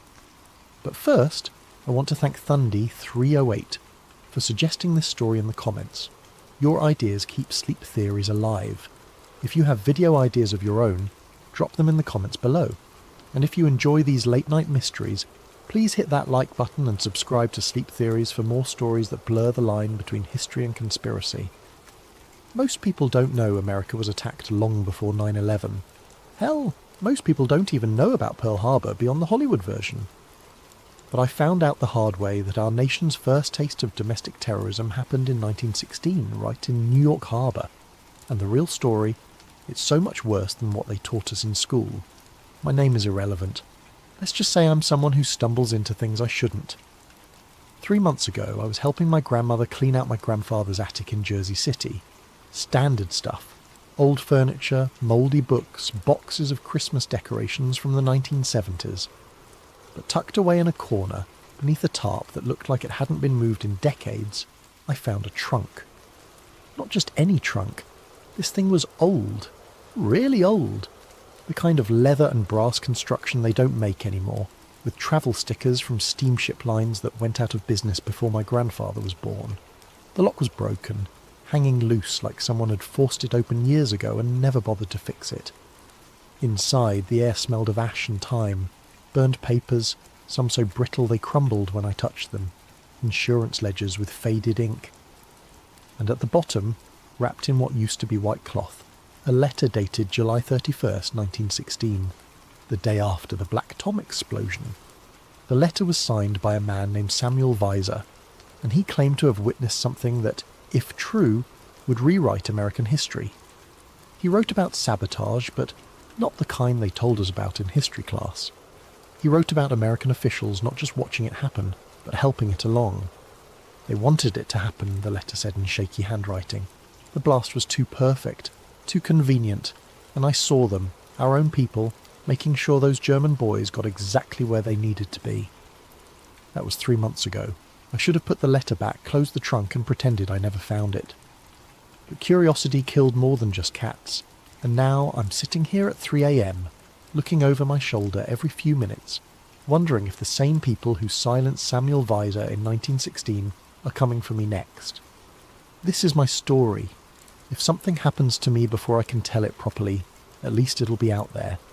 Someone needs to know the truth about Black Tom Island. Let me paint you a picture of what America looked like in 1916. World War I was raging across Europe, turning an entire continent into a muddy graveyard. Officially, the United States was neutral. Unofficially, we were making a fortune selling ammunition to Britain and France through a complex network of shell companies and dummy corporations.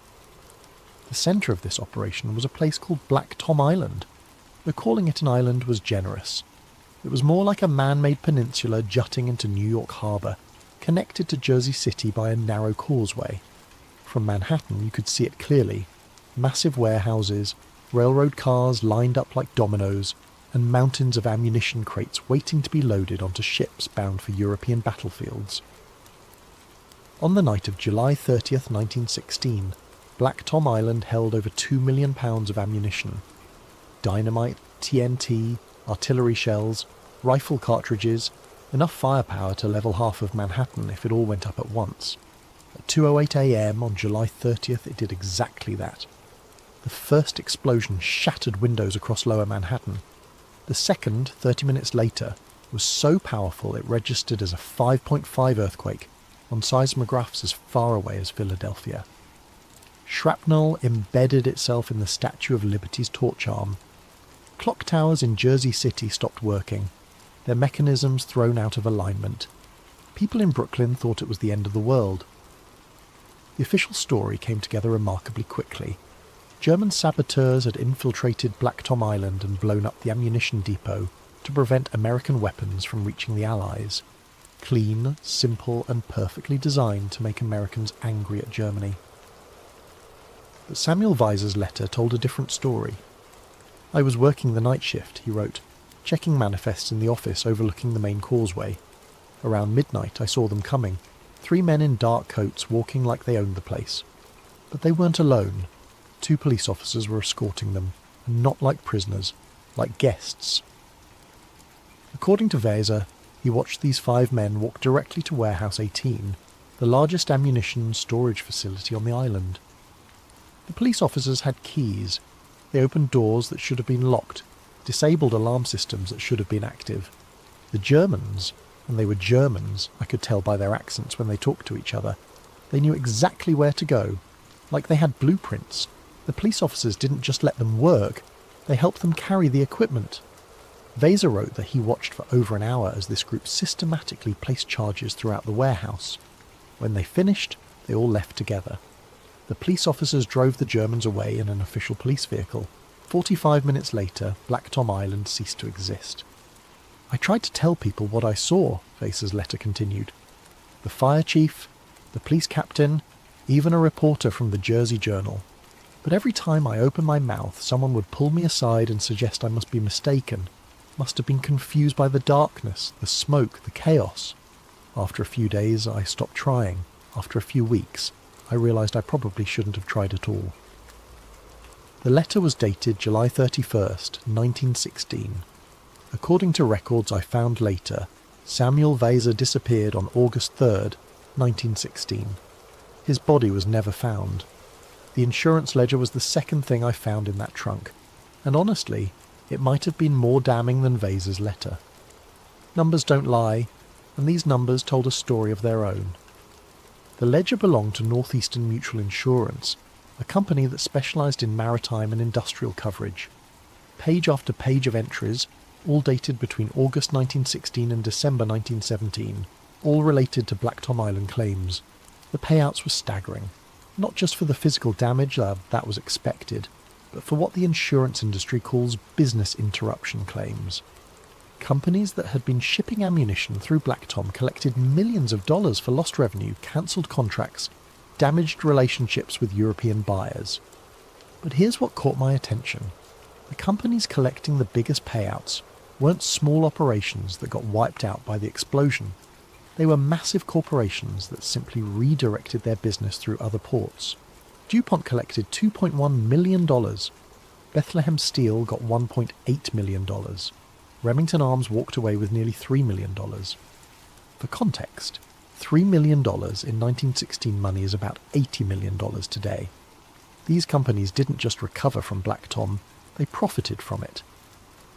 I started cross-referencing the names in the ledger with newspaper archives from 1917 and 1918. The pattern was unmistakable. Every single company that collected major Black Tom insurance payouts had executives who publicly advocated for American entry into World War I. They weren't just war profiteers, they were war lobbyists. DuPont's president, Irénée Dupont, gave speeches about America's moral obligation to join the fight against German aggression. Bethlehem Steel's Charles Schwab met privately with President Wilson 6 times between the Black Tom explosion and America's declaration of war. Remington's board included 2 former congressmen who had voted against neutrality measures. The explosion that was supposedly an attack on American interests had made the people pushing for war incredibly wealthy, and they had been incredibly well insured against exactly the kind of attack that happened. I found myself staring at those numbers for hours, adding and re-adding the totals. Northeastern Mutual had paid out over $15 million in Black Tom claims, about $400 million in today's money, for a single incident. For a company that size, that should have meant bankruptcy. But Northeastern Mutual didn't go bankrupt. According to financial records I found online, 1917 was their most profitable year ever. Someone had backed those payouts, someone with deep pockets and deeper connections, someone who wanted those specific companies to have the capital they needed to ramp up war production. The more I dug, the more convinced I became that Samuel Weser had been right. The blast was too perfect, too convenient. But it wasn't just German sabotage with American assistance. It was American sabotage with German patsies. Finding information about Samuel Weser turned out to be like trying to catch smoke. The man had been systematically erased from public records. I started with the obvious places: birth certificates, marriage licenses, employment records. Jersey City Hall had a Samuel Weser listed as employed by Black Tom Terminal from 1914 to 1916, but the file was incomplete. No address, no next of kin, no termination date. Just a note that said, "Employment ended August 1916. The Jersey Journal archives were more helpful, but in a way that made my skin crawl. I found 3 mentions of Samuel Weiser in the weeks following the Black Tom explosion. The first was in a list of witnesses being interviewed by federal investigators. The second was a brief quote in an article about the damage assessment, where he mentioned seeing unusual activity before the blast. The third mention was his obituary. Samuel Weiser, 34, dock worker, found deceased in Hudson River August 3, 1916. Cause of death listed as drowning. No known relatives. Services private. 12 words. Most people who die accidentally get more space than that, especially if they die in unusual circumstances, just days after being a witness to the biggest domestic attack in American history. But here's the thing that really bothered me. The obituary was dated August 4th, 1916, but it was printed on page 8 of the newspaper, buried between advertisements for patent medicines and notices about church socials. The Black Tom explosion was still front-page news, investigations were ongoing, and a key witness had just died mysteriously. You'd think that would warrant more than 12 words on page 8. I tried to find records of the investigation into Weiser's death. Police reports, coroner's findings, anything. Nothing. According to the Jersey City Police Department archives, there was no investigation. Samuel Weiser's death was ruled accidental drowning. Case closed, no follow-up required. A man who claimed to have witnessed American officials assisting German saboteurs was found dead in the Hudson River 4 days later, and nobody thought that was worth investigating. I found myself thinking about those police officers Weiser described, the ones with keys to the warehouses, the ones who escorted the Germans and then drove them away. If Weiser was telling the truth, those officers would have known he was watching from the office window. They would have seen the light, seen his silhouette against the glass. They would have known exactly who could identify them. The more I researched, the more convinced I became that Samuel Weiser hadn't drowned accidentally. He'd been silenced. And whoever silenced him had enough influence to make sure the investigation never happened. But Weiser had been smart enough to write that letter before they got to him. He'd documented what he saw, hidden it away, and hoped someone would eventually find it and ask the right questions. Someone like me. The problem was, if they had killed him for talking in 1916, what would they do to me for digging in 2023? The newspaper archives told a story of narrative manipulation that would make modern spin doctors proud. In the hours immediately following the Black Tom explosion, reporters had no idea what to write. The blast was unprecedented, the damage was massive, and nobody had any official explanation. So they wrote what they saw and what witnesses told them. The first newspaper accounts, published in evening editions on July 30th, described the explosion as an industrial accident of unprecedented scale. Reporters interviewed dock workers, nearby residents, anyone who had seen or heard something. The quotes were revealing, "It looked like the whole harbour was on fire," read Manhattan resident. "We heard 3 distinct explosions, not just one," Jersey City police officer. There were people running from the island before the first blast, like they knew it was coming. Brooklyn dock worker who was looking across the water with binoculars, but within 48 hours the narrative began to change. A new explanation emerged, seemingly from nowhere. German saboteurs. Articles started focusing on German spies, German plots, the German threat to American neutrality. Witness accounts that didn't fit this narrative simply disappeared from follow-up stories. I found draft articles in the archives of the New York Tribune that were never published. One reporter had interviewed a Black Tom security guard who claimed to have seen men in police uniforms acting suspicious on the night of the explosion. The article was pulled before publication, replaced with a piece about German espionage networks. Another unpublished draft described mysterious ships seen in the harbour before the explosion, ships that left immediately after the blast without offering assistance to rescue efforts. That story was replaced with speculation about German U-boats. The pattern was clear. Any information that suggested the explosion might have involved American officials or pointed to a more complex conspiracy was systematically removed from public discourse.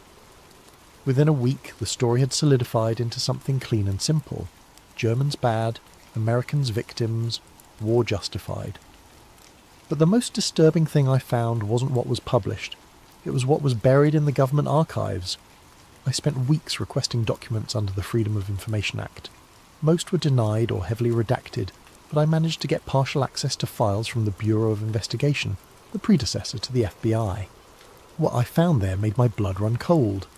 Internal memos from August 1916 revealed that federal investigators knew within days that the official story didn't add up. Witness statements contradicted each other. Physical evidence suggested multiple coordinated explosions, not a single sabotage incident, and several witnesses had mentioned seeing American officials in the area before the blast. One memo, dated August 15, 1916, was particularly damning. Recommend suppression of witness statements that implicate domestic parties. German attribution serves national security interests. Case should be closed expeditiously to avoid public panic. The memo was signed by someone whose name was redacted, but the title was visible: Special Assistant to the President.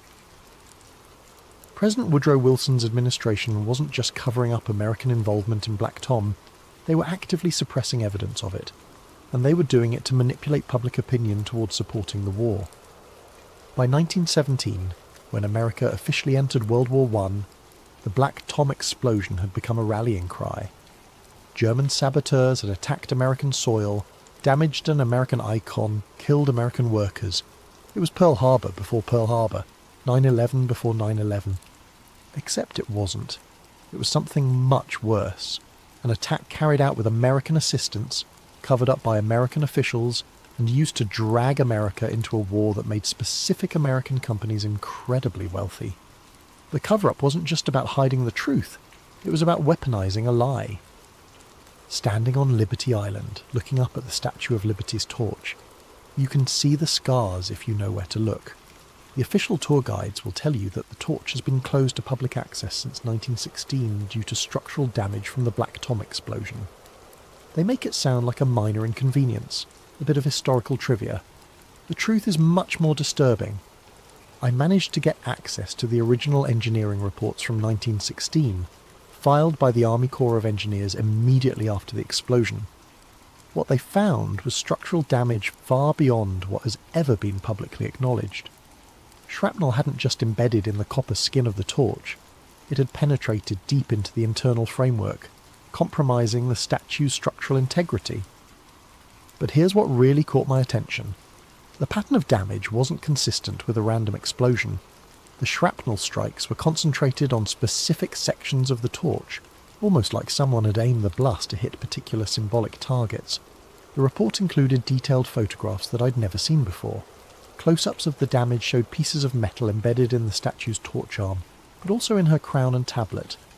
The inscription on the tablet, July 4, Mdkalekski, July 4, 1776, had been partially obliterated by shrapnel.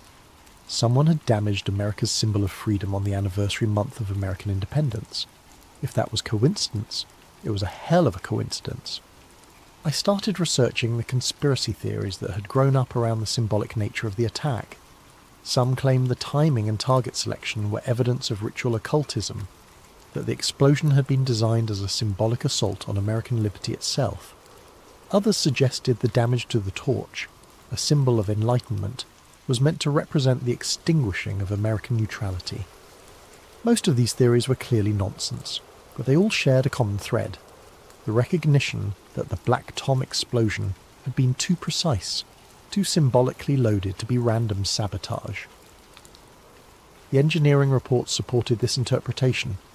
According to the technical analysis, the explosions had been carefully calculated to maximize symbolic damage while minimizing structural collapse.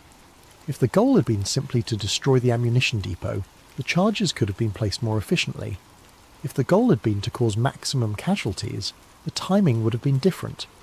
But if the goal had been to create a symbolic wound in America's most iconic monument, something that would remain visible for over a century as a reminder of foreign attack, then the placement and timing were perfect. The Statue of Liberty's torch remains closed to the public today, 107 years later.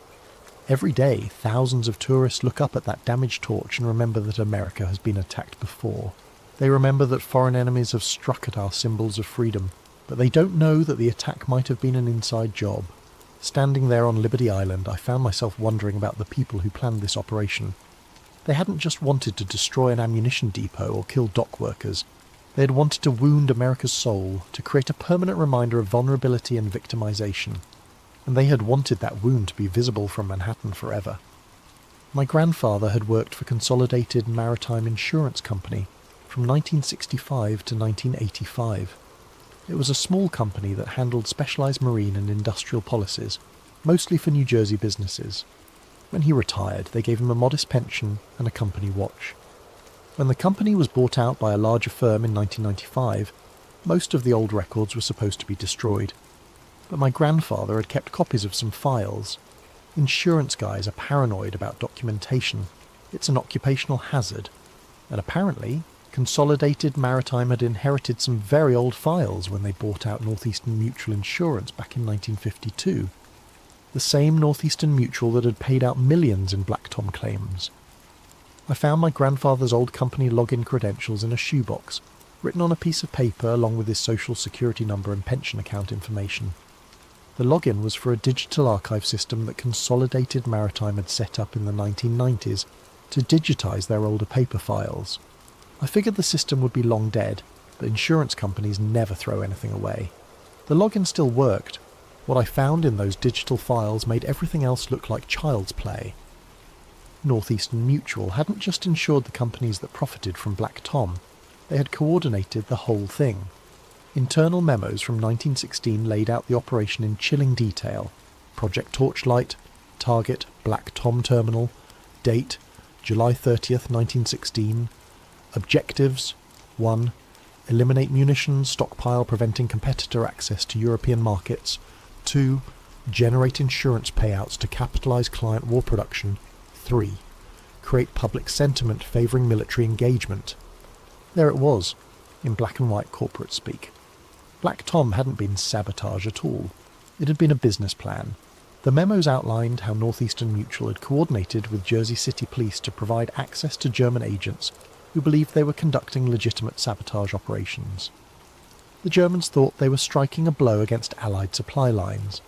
They had no idea they were being used as cover for an American corporate conspiracy. German assets have been provided with accurate facility maps and timing schedules.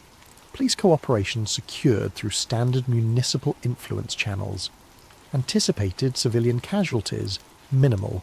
Anticipated insurance exposure, $15 to $20 million. Anticipated client profits from war production acceleration, $150 to $200 million over 18 months.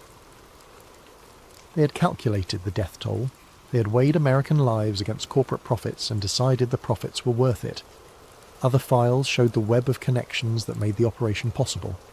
Northeastern Mutual's board included former government officials, active military officers, and executives from major munitions companies. They hadn't just insured these companies, they had been partners with them. The conspiracy went all the way to Washington. One memo referenced presidential awareness and tacit approval for economic acceleration measures. Wilson himself might not have ordered the Black Tom explosion, but he'd known it was coming and allowed it to happen. But the most disturbing file was dated August 3rd, 1916, the day Samuel Weiser died. It was a brief note from the company's security consultant. Witness situation resolved. River disposal successful. Recommend standard accidental death processing. No further action required. They had murdered Samuel Weiser and documented it in their corporate files like it was just another business expense. As I sat there reading these files, I realised I was looking at evidence of a conspiracy that made Watergate look like a parking ticket. American corporate and government officials had orchestrated a terrorist attack on American soil, used German agents as patsies, murdered witnesses, and used the whole thing as justification for entering a profitable war. And then I realised something else. I was accessing these files through an internet connection. Someone would have logs of my access, digital footprints, timestamps, and IP addresses. If they had killed Samuel Weiser for seeing too much in 1916, what would they do to me for seeing everything in 2023? That's when my laptop froze. The message appeared in the centre of my screen, white text on a black background. "You've found enough. Stop digging." I tried to close the browser, restart the computer, pull the power cord, nothing worked.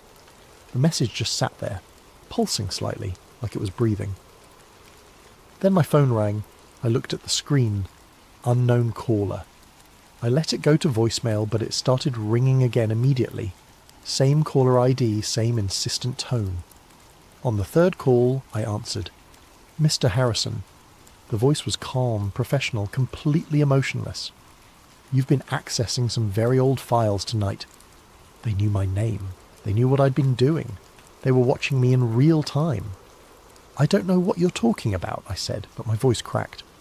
Not exactly convincing. The Northeastern Mutual Archives. Consolidated Maritime Insurance Digital Records. Files related to the Black Tom incident of 1916. You accessed them at 11:47 p.m. using credentials belonging to Robert Harrison, deceased. Your grandfather, I believe. I hung up. The phone rang again immediately. That was rude, the voice said when I answered. Let me explain your situation. You have discovered information that certain parties would prefer to remain private. You have accessed this information through unauthorized means, which makes you criminally liable. You have also, unfortunately for you, triggered several security protocols that notify us when these particular files are viewed. Who is us? I asked. That's not important. What's important is that you understand the gravity of your situation.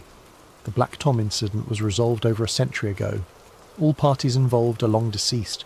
The companies, the government officials, the insurance carriers, all gone. There is no one left to prosecute, no one left to blame, no one left to hold accountable. Except the people covering it up, I said. No, the voice said patiently. There is no cover-up. There is simply institutional continuity. The files you've accessed are maintained for historical completeness, not because anyone intends to act on the information they contain. They are quite literally ancient history. Ancient history that you kill people to protect. Samuel Vasa died in 1916. Anyone who might have ordered his death would be over 150 years old today. Do you see the problem with your conspiracy theory? But I was starting to understand something else. The companies might be gone, but the money isn't. The profits from World War I, the insurance payouts, the connections, all of that got passed down, didn't it? To new companies, new families, new power structures.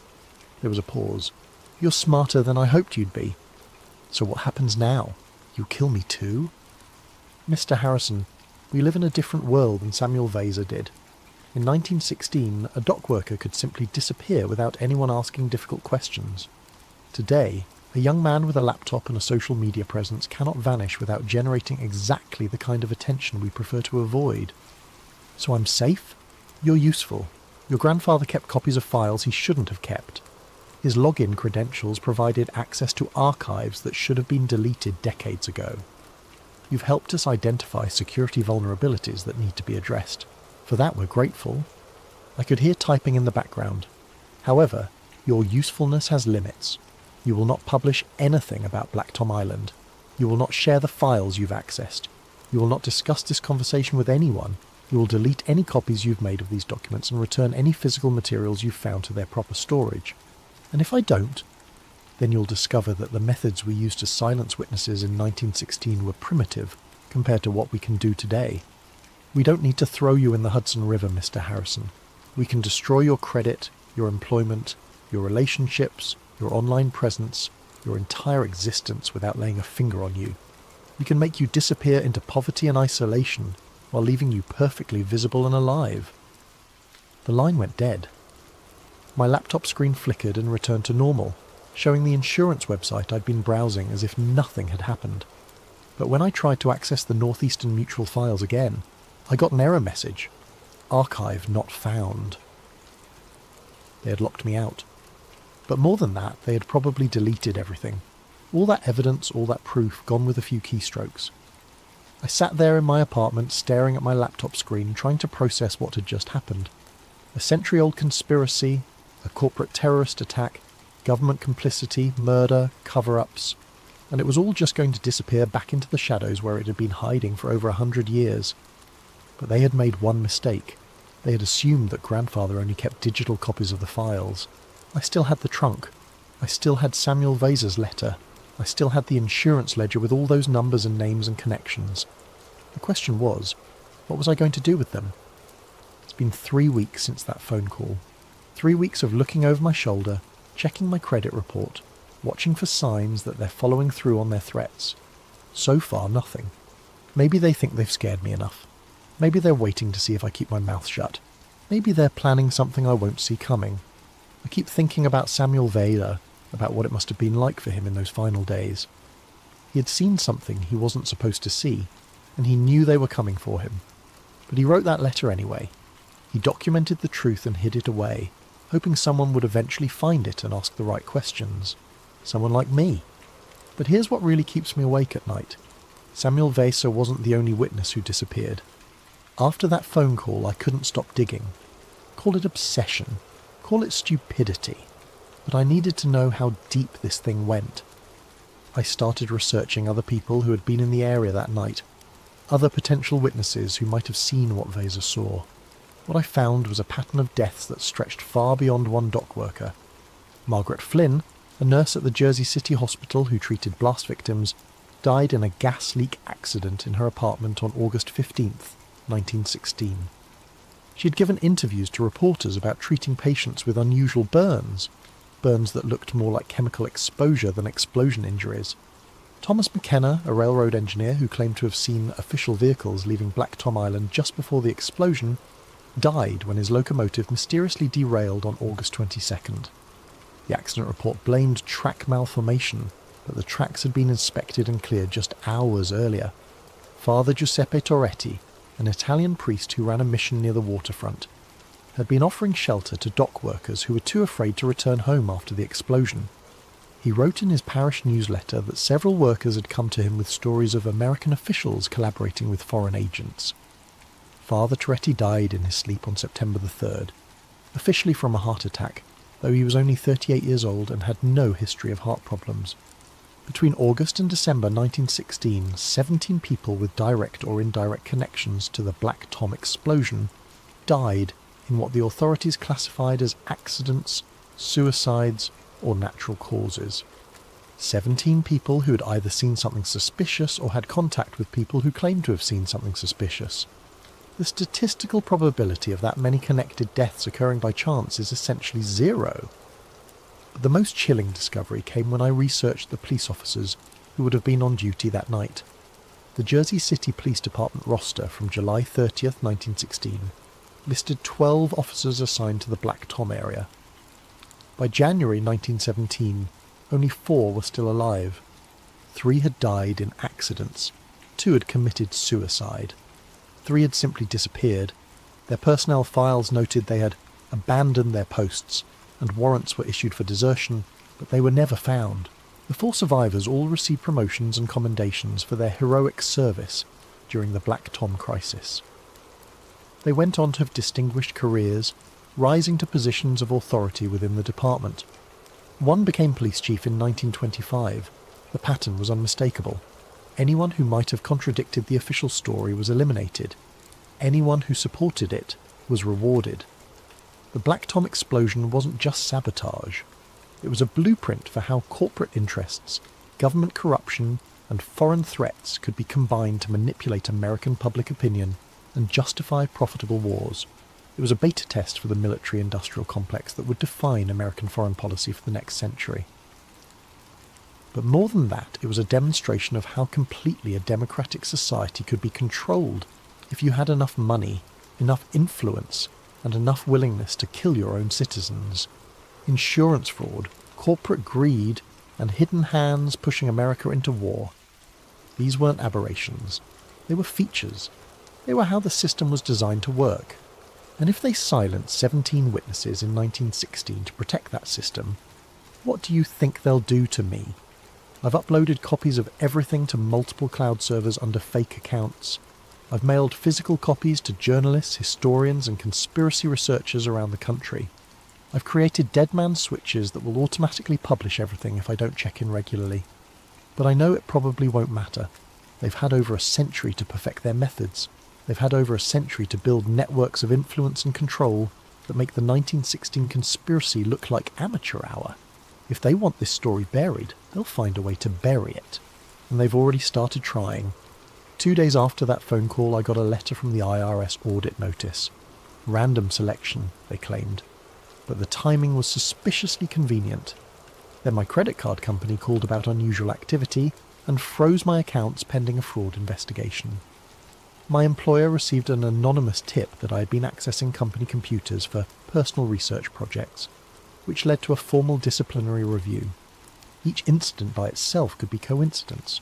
Together they formed a pattern of pressure designed to make me too busy dealing with bureaucratic nightmares to continue investigating Black Tom. But the real message came when I tried to access my grandfather's house. I drove to Jersey City last weekend, planning to go through the attic more thoroughly. Maybe there were other documents I had missed, other evidence that could corroborate Samuel Weiser's story. But when I got to the house, there was a condemned notice on the front door. According to the city building inspector who posted the notice, the house had structural integrity issues that made it unsafe for occupancy. The foundation was allegedly compromised, the roof was supposedly on the verge of collapse, and the electrical system posed an imminent fire hazard. Funny thing is, I'd been in that house just 3 weeks earlier, and it was perfectly fine, sturdy as the day it was built. But now, according to official city records, it was a death trap that needed to be demolished immediately. The demolition was scheduled for the following Monday, 72 hours from the time I received the notice. I called the building inspector's office trying to get more information about the inspection process, the specific problems they had identified, anything that might explain the sudden urgency. But the inspector who had signed the notice was unavailable, and his supervisor was in meetings all day. What I did learn, through some creative phone calls to neighbours, was that men in suits had been going door to door in the neighbourhood, asking about the old Harrison place, and whether anyone had seen suspicious activity around the property recently. They claimed to be federal investigators looking into potential environmental hazards, but they wouldn't show identification, and they left no business cards. The neighbours were scared. One elderly woman told me that the men had made it clear that asking too many questions about their investigation would not be in her best interests. I realised then that they weren't just trying to silence me. They were trying to eliminate all physical evidence of what I had discovered. The trunk, the documents, anything that might corroborate my story was about to be buried under a pile of rubble. So I did something stupid. I broke into my own grandfather's house. The structural integrity issues were bullshit, of course. The house was solid as a rock. But what I found in the attic made my blood run cold. The trunk was gone. Not just moved or damaged, completely gone, along with everything it had contained. Samuel Weiser's letter, the insurance ledger, the burned papers, all of it. In place of the trunk, there was a neat pile of ash on the attic floor, as if someone had burned everything and carefully swept up the remains. But they had missed something. Hidden behind a loose floorboard, I found another document, one I hadn't discovered during my first visit. It was a carbon copy of Samuel Weiser's letter, written in the same handwriting but addressed to someone different. Father Toretti, it began, if something happens to me, please make sure this information reaches the right people. This was Weiser's insurance policy.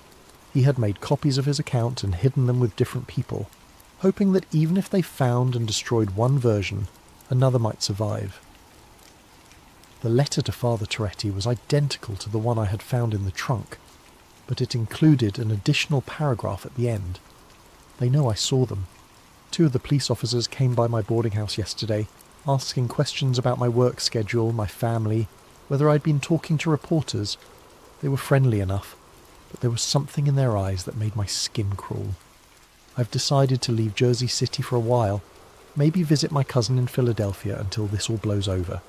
If you're reading this, it means I never made it to the train station. Samuel Weiser had known they were coming for him. He had tried to run, and they had caught him anyway. But more importantly, he had trusted Father Toretti with a copy of his story. The same Father Toretti who had died of a heart attack just a few weeks later. Still, I had to try. Samuel Weiser died trying to tell this story. Father Toretti died trying to protect it. The least I can do is risk my comfortable middle-class existence to tell it properly. Because the thing is, Black Tom wasn't a one-time event. It was a proof of concept. If you know what to look for, you can see the same patterns repeating throughout American history. Convenient attacks that justify profitable wars, corporate interests aligned with government policy, witnesses who disappear or discredit themselves. The methods get more sophisticated, but the fundamental approach remains the same: create a crisis, control the narrative, profit from the solution. How many other foreign attacks on American soil have actually been domestic operations? How many other Samuel Visas have been silenced before they could tell their stories? How many other trunks full of evidence are sitting in American attics, waiting for curious grandchildren to find them? I don't know if anyone will believe this story. I don't know if anyone will care enough to dig deeper. I don't know if I'll be around to find out. But I know this. The people who orchestrated the Black Tom explosion, who murdered Samuel Visa, who have spent over a century protecting this secret, they're still out there. Maybe not the same individuals, but the same institutions, the same networks, the same fundamental corruption. And they're still... The recording cuts off abruptly. The file is time-stamped 3:17 a.m., November 15th, 2023. No further recordings have been found. What if I told you that buried beneath the frozen wastelands of Alaska lies something that could change everything we know about human history? Something that's not ancient at all, but very much alive. Tonight's story comes from a request by Matul Patel 9283. Thank you for this incredible suggestion. If you have ideas for future stories, please leave them in the comments below. And if you enjoy these tales that blur the line between fact and fiction, don't forget to like and subscribe to Sleep Theories for more mysterious stories that will keep you wondering. My name doesn't matter for this story. What matters is what I found beneath 200 feet of Alaskan permafrost, and why the government wants me to forget it ever existed. I'm a civil engineer, nothing glamorous about it. I measure soil density, calculate load-bearing capacities, and make sure buildings don't sink into the ground. For 15 years, I've worked contracts across the country, from Florida swamplands to Nevada deserts. Alaska was supposed to be just another job. The US Army Corps of Engineers hired me in March 2023 to survey land stability for a proposed pipeline route. Nothing unusual there. Energy companies are always looking to move oil from point A to point B, and they need someone to tell them their pipes won't crack when the ground shifts. The pay was good, the timeline was reasonable, and I needed the work. The assignment took me to a stretch of wilderness about 60 miles northwest of Fairbanks. On paper, it looked simple: a 3-month survey of geological stability across a 40-mile corridor. I'd use ground-penetrating radar, seismographs and core samples to map what lay beneath the surface. Standard procedure. I should have known something was off when they gave me a satellite phone with specific instructions to check in every 12 hours. Weather can change fast up there, the project coordinator explained. We need to know you're alive. But Alaska's a dangerous place. People disappear into the wilderness all the time. It seemed reasonable. I flew into Fairbanks on a Tuesday in April, rented a heavy-duty pickup truck and loaded it with equipment. The drive to my assigned sector took 3 hours on increasingly rough roads. The last 20 miles were barely more than frozen tyre tracks cutting through endless stands of black spruce and birch. When I finally reached my starting coordinates, the silence was absolute. No wind, no animals, no aircraft overhead. Just me, my equipment, and thousands of square miles of nothing. That's when the work began, and that's when everything I thought I knew about the world started to unravel. The first week went exactly as planned. I established a base camp with a generator-powered trailer and methodically began surveying the proposed pipeline route. The ground-penetrating radar showed typical permafrost patterns, layers of ice and soil that had been frozen for millennia. My seismograph readings were clean, showing the kind of stable bedrock that pipeline engineers love to see. Core samples revealed nothing unusual: standard Arctic soil composition with good load-bearing characteristics. I was making excellent progress. Then, on day 8, something changed. I was setting up the radar array for the morning survey when I noticed interference patterns on my display. Instead of the usual chaotic scattering that indicates rock and soil, I was seeing geometric shapes. At first I assumed it was equipment malfunction, Electronic devices can act strangely in extreme cold, and I'd been pushing my gear hard. I recalibrated the radar, replaced cables, and ran diagnostic tests. Everything checked out perfectly, but the shapes remained straight lines, perfect 90-degree angles, and beneath everything a massive triangular form with sides that extended beyond my radar's maximum penetration depth of 200 feet. I switched to the seismograph, thinking maybe sound waves would give me different data. I set off small explosive charges and measured how the shock waves travelled through the ground. Standard geological surveying technique. The results made no sense. Sound waves were reflecting off something solid and geometrically perfect about 150 feet down. The reflection pattern showed clean edges, flat surfaces, and precise angles. In nature, you don't find precise angles. Rivers meander, mountains erode into curves, and rock formations crack in random patterns. This was something else entirely. I spent the rest of that day running every test I could think of. Different frequencies, multiple angles, overlapping surveys. Every single measurement confirmed the same impossible truth. There was a massive pyramid buried beneath the permafrost, and it was huge. My calculation suggested sides at least 800 feet long, significantly larger than the Great Pyramid of Giza. The depth readings indicated it was sitting on bedrock, which meant it had been built on the surface and then buried by millions of years of geological processes. Except that made no sense either. Alaska's geological history doesn't include ancient civilizations capable of megalithic construction. The entire region was under glacial ice, until relatively recently in geological terms. I sat in my trailer that night staring at the printouts and digital displays, trying to find any explanation that didn't challenge everything I understood about engineering and archaeology. Maybe it was a natural formation that just happened to look geometric. Maybe my instruments were picking up interference from buried metal or deposits. Maybe the extreme cold was affecting my equipment in ways I didn't understand. But deep down I knew I was looking at something artificial, something that had been deliberately constructed and then hidden beneath the ice. The question was, who built it, and why? I needed supplies, and more importantly, I needed to talk to someone who knew the area's history. The nearest settlement was a village called Yukon Crossing, population 127 according to the road sign. It was a 40-minute drive south on a road that tested every shock absorber in my truck. Yukon Crossing looked like a lot of rural Alaskan towns, a handful of weathered buildings clustered around a general store and a combination post office does gas station. Most of the residents lived in trailer homes or log cabins scattered among the trees. Smoke rose from chimneys in thin grey columns against the bright spring sky.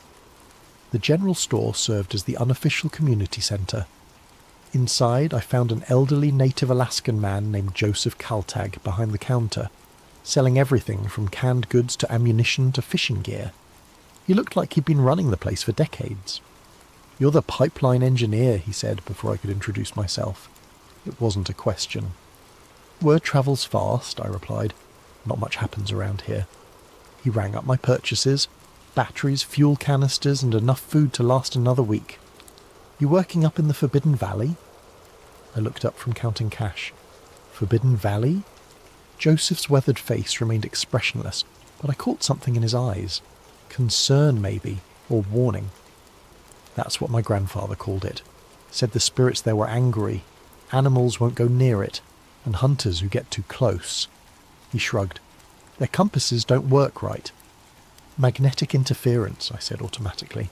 "Probably iron ore deposits in the bedrock." "Maybe," he handed me my change. "Or maybe some things are better left buried." I was loading supplies into my truck when a younger native woman approached. She introduced herself as Marie Kaltag, Joseph's granddaughter, and a pilot who flew supply runs to remote camps throughout the region. "I heard you talking to Grandpa," she said, "about the valley where you're working." He mentioned compass problems.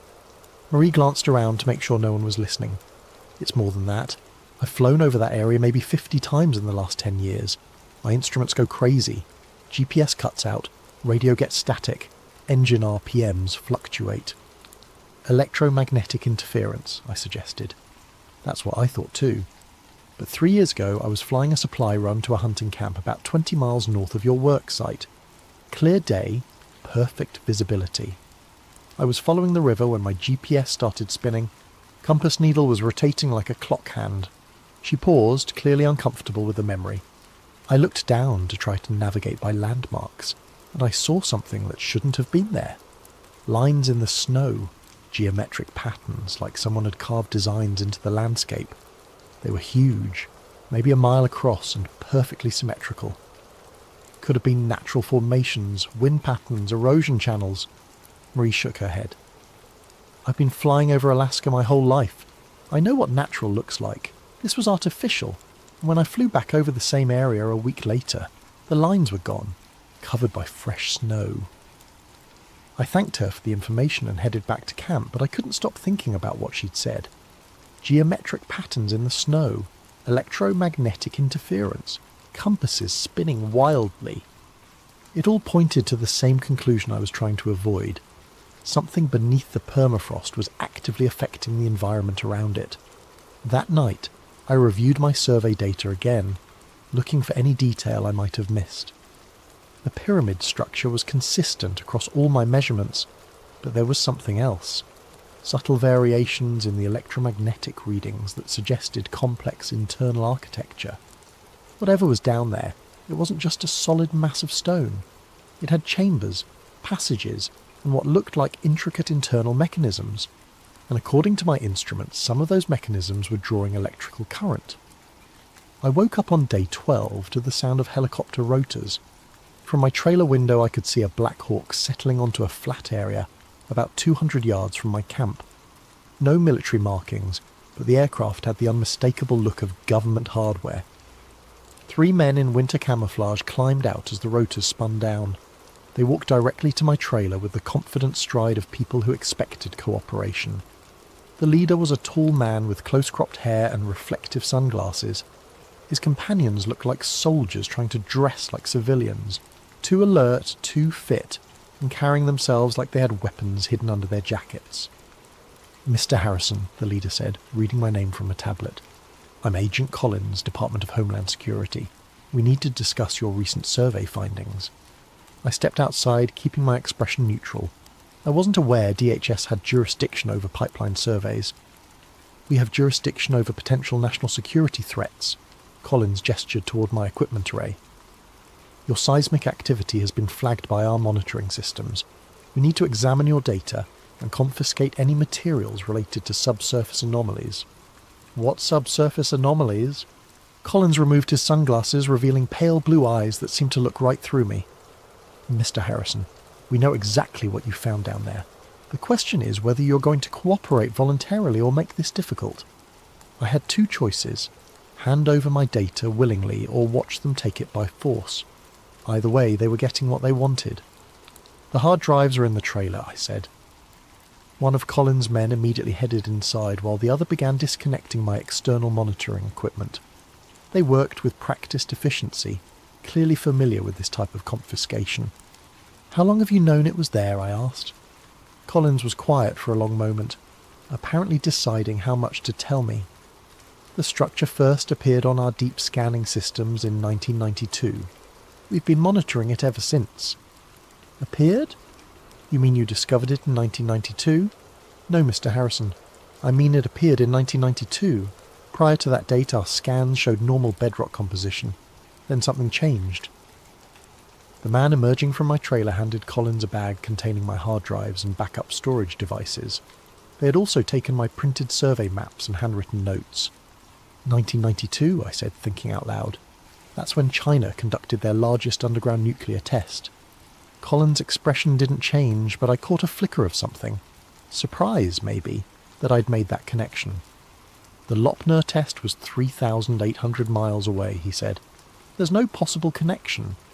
But his tone suggested otherwise. And I remembered something from my geological studies. Seismic waves from large underground explosions can travel through the Earth's crust and trigger responses in sensitive areas thousands of miles away. What if the Chinese nuclear test had somehow activated whatever was buried beneath the Alaskan permafrost? "You're being reassigned," Collins continued, handing me an official-looking document. Your contract has been terminated due to unforeseeable circumstances. A helicopter will arrive tomorrow morning to transport you back to Fairbanks. What about my equipment? It's been contaminated by proximity to hazardous materials. Standard decontamination procedures require disposal. That was obviously a lie. There were no hazardous materials in the area. I'd have detected them during my survey. They were confiscating everything because they didn't want me to have any physical evidence of what I'd found. One more thing, Colin said as his team prepared to leave. You'll be required to sign a non-disclosure agreement before returning to civilian areas. The penalty for violating that agreement is 10 years in federal prison.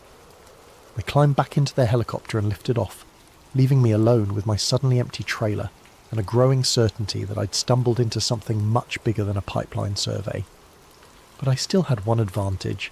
They thought they'd taken all my data. They were wrong. I've always been paranoid about data backup. Too many years of watching hard drives crash and taking blame for lost survey information. So I keep a small handheld GPS unit with built-in memory storage that automatically logs all my location coordinates and instrument readings. Collins and his team had missed it because it was clipped to my belt, looked like standard hiking gear, and wasn't connected to my main computer systems. That night I reviewed the stored data on the device's tiny screen. Everything was there. Coordinates, depth readings, electromagnetic measurements, and seismic mapping data. Enough information to prove that something massive and artificial was buried beneath the permafrost. But proof wasn't enough. I needed to understand what it was and why the government was so determined to keep it secret. I made a decision that probably should have gotten me killed. I was going back to the site for one final investigation. The helicopter pickup was scheduled for 8 a.m, which gave me about 6 hours of darkness to work with. I loaded basic equipment into my backpack. The handheld GPS, the digital camera, a small electromagnetic field detector, and a battery-powered radio, and hiked back to the survey area. The night was clear and bitterly cold. My breath formed ice crystals that seemed to hang in the air, and the snow crunched under my boots with sounds like breaking glass. Above me, the aurora borealis painted green curtains across the star-filled sky. I reached the coordinates where my instruments had detected the pyramid's apex. According to my calculations, I was standing directly above the structure's highest point, about 120 feet below my boots. The handheld detector immediately started showing readings. Electromagnetic activity was significantly higher than background levels, and it seemed to be increasing. The device's small screen showed wave patterns that looked almost like a heartbeat, regular pulses of energy rising and falling in consistent cycles.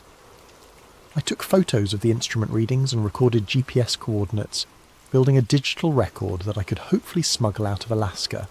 But as I worked, something strange began happening. The aurora overhead was changing. Instead of the usual flowing curtains of light, it was forming geometric patterns, straight lines and angular shapes that mirrored the underground structure. It was as if the buried pyramid was somehow influencing the electromagnetic phenomena in the upper atmosphere. That's when I felt the vibration. It started as a barely perceptible tremor in the ground, like the feeling of a distant freight train.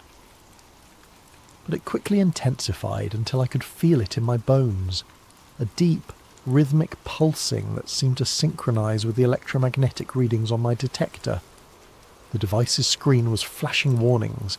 Energy levels were spiking far beyond anything I'd measured during my official survey. Whatever was buried down there was waking up. I started backing away from the site, but before I could get more than 50 yards, everything electronic I carried died simultaneously.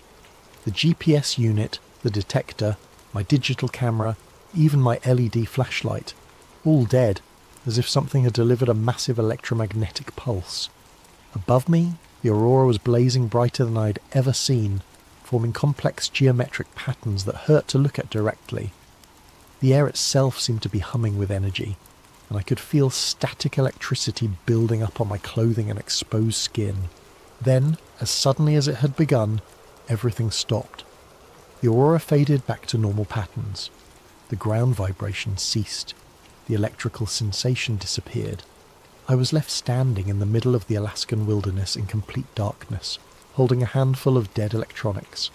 I stumbled back toward camp using starlight for navigation, reaching my trailer just before dawn. When I tried to start my truck, the engine turned over immediately. Apparently whatever had killed my handheld electronics hadn't affected the vehicle's more robust electrical system. But I knew what I had experienced wasn't natural. The buried pyramid wasn't just an ancient artifact or geological formation. It was some kind of active installation that could influence electromagnetic fields across a wide area. The question was, what was its purpose? The helicopter arrived exactly at 8 a.m, piloted by a civilian contractor who seemed unaware that he was participating in a government cover-up. During the flight back to Fairbanks, I signed the non-disclosure agreement Collins had mentioned, legally binding myself to remain silent about my discoveries. But signing the paper didn't erase my memory, and it didn't eliminate the data I'd managed to keep hidden. I flew back to Seattle that afternoon and spent the next 2 weeks trying to return to normal life. I updated my resume, contacted potential clients, and attempted to focus on finding my next engineering contract. But I couldn't stop thinking about what lay buried beneath the Alaskan permafrost. Late one night, unable to sleep, I sat down with my laptop and started researching everything I could find about electromagnetic anomalies, underground structures, and the 1992 Chinese nuclear test that Agent Collins had mentioned. What I discovered changed everything. The Chinese test, conducted at the Vol.9 facility on May 21, 1992, was indeed one of the largest underground nuclear explosions ever detonated. The blast was so powerful that seismic monitoring stations around the world recorded the shockwaves as they travelled through the Earth's crust. But that wasn't the interesting part. I found archived scientific papers describing unusual electromagnetic phenomena that occurred globally in the days following the test. Radio disruptions, satellite communication failures, and compass anomalies were reported from locations thousands of miles away from the blast site. Most significantly, several research stations in Alaska reported sudden spikes in local electromagnetic activity, beginning approximately 6 hours after the Chinese detonation. Exactly the amount of time it would take seismic waves to travel through the Earth's crust from Vol.9 to Alaska. I cross-referenced these reports with geological surveys of the Alaskan region and found something that made my blood run cold. Every single electromagnetic anomaly had been reported from locations within a 50-mile radius of my survey site. Whatever was buried there had indeed been activated by the Chinese nuclear test, just as Collins had implied, but the implications went far beyond a simple cause-and-effect relationship. I started plotting the locations of other reported anomalies on a world map, looking for patterns. What I found was a global network of similar sites, places where electromagnetic activity had spiked following major seismic events, underground installations that seemed to respond to specific triggers. The more I researched, the more convinced I became that the Alaskan pyramid wasn't unique. It was part of a worldwide system of buried structures, all apparently designed to respond to geological disturbances, but designed by whom, and for what purpose? I thought back to the night I'd witnessed the energy pulse, remembering how the aurora borealis had formed geometric patterns directly above the burial site. Aurora phenomena are caused by charged particles from the sun interacting with Earth's magnetic field. If the underground structure could influence those interactions, it was essentially broadcasting energy into space. What if the buried pyramids weren't ancient monuments at all? What if they were communication devices, a global network designed to transmit signals to somewhere far beyond Earth? The possibility was terrifying and fascinating in equal measure. If I was right, then humanity shared the planet with technology that predated our entire civilization by potentially millions of years. Technology that was still active, still responding to triggers, still sending messages to unknown recipients. I spent weeks researching similar sites around the world, building a database of locations where unusual electromagnetic phenomena had been reported following major seismic events. The pattern that emerged was undeniable, a global network of transmission stations, all apparently activated by disturbances in the Earth's crust. But before I could take my research any further, I received a letter that ended my investigation permanently. The letter arrived exactly 1 month after my return from Alaska. It was delivered by certified mail to my apartment address, though I hadn't given that information to anyone connected with the pipeline project. The return address showed only Department of Interior Special Projects Division, with a Washington, D.C. postal box number.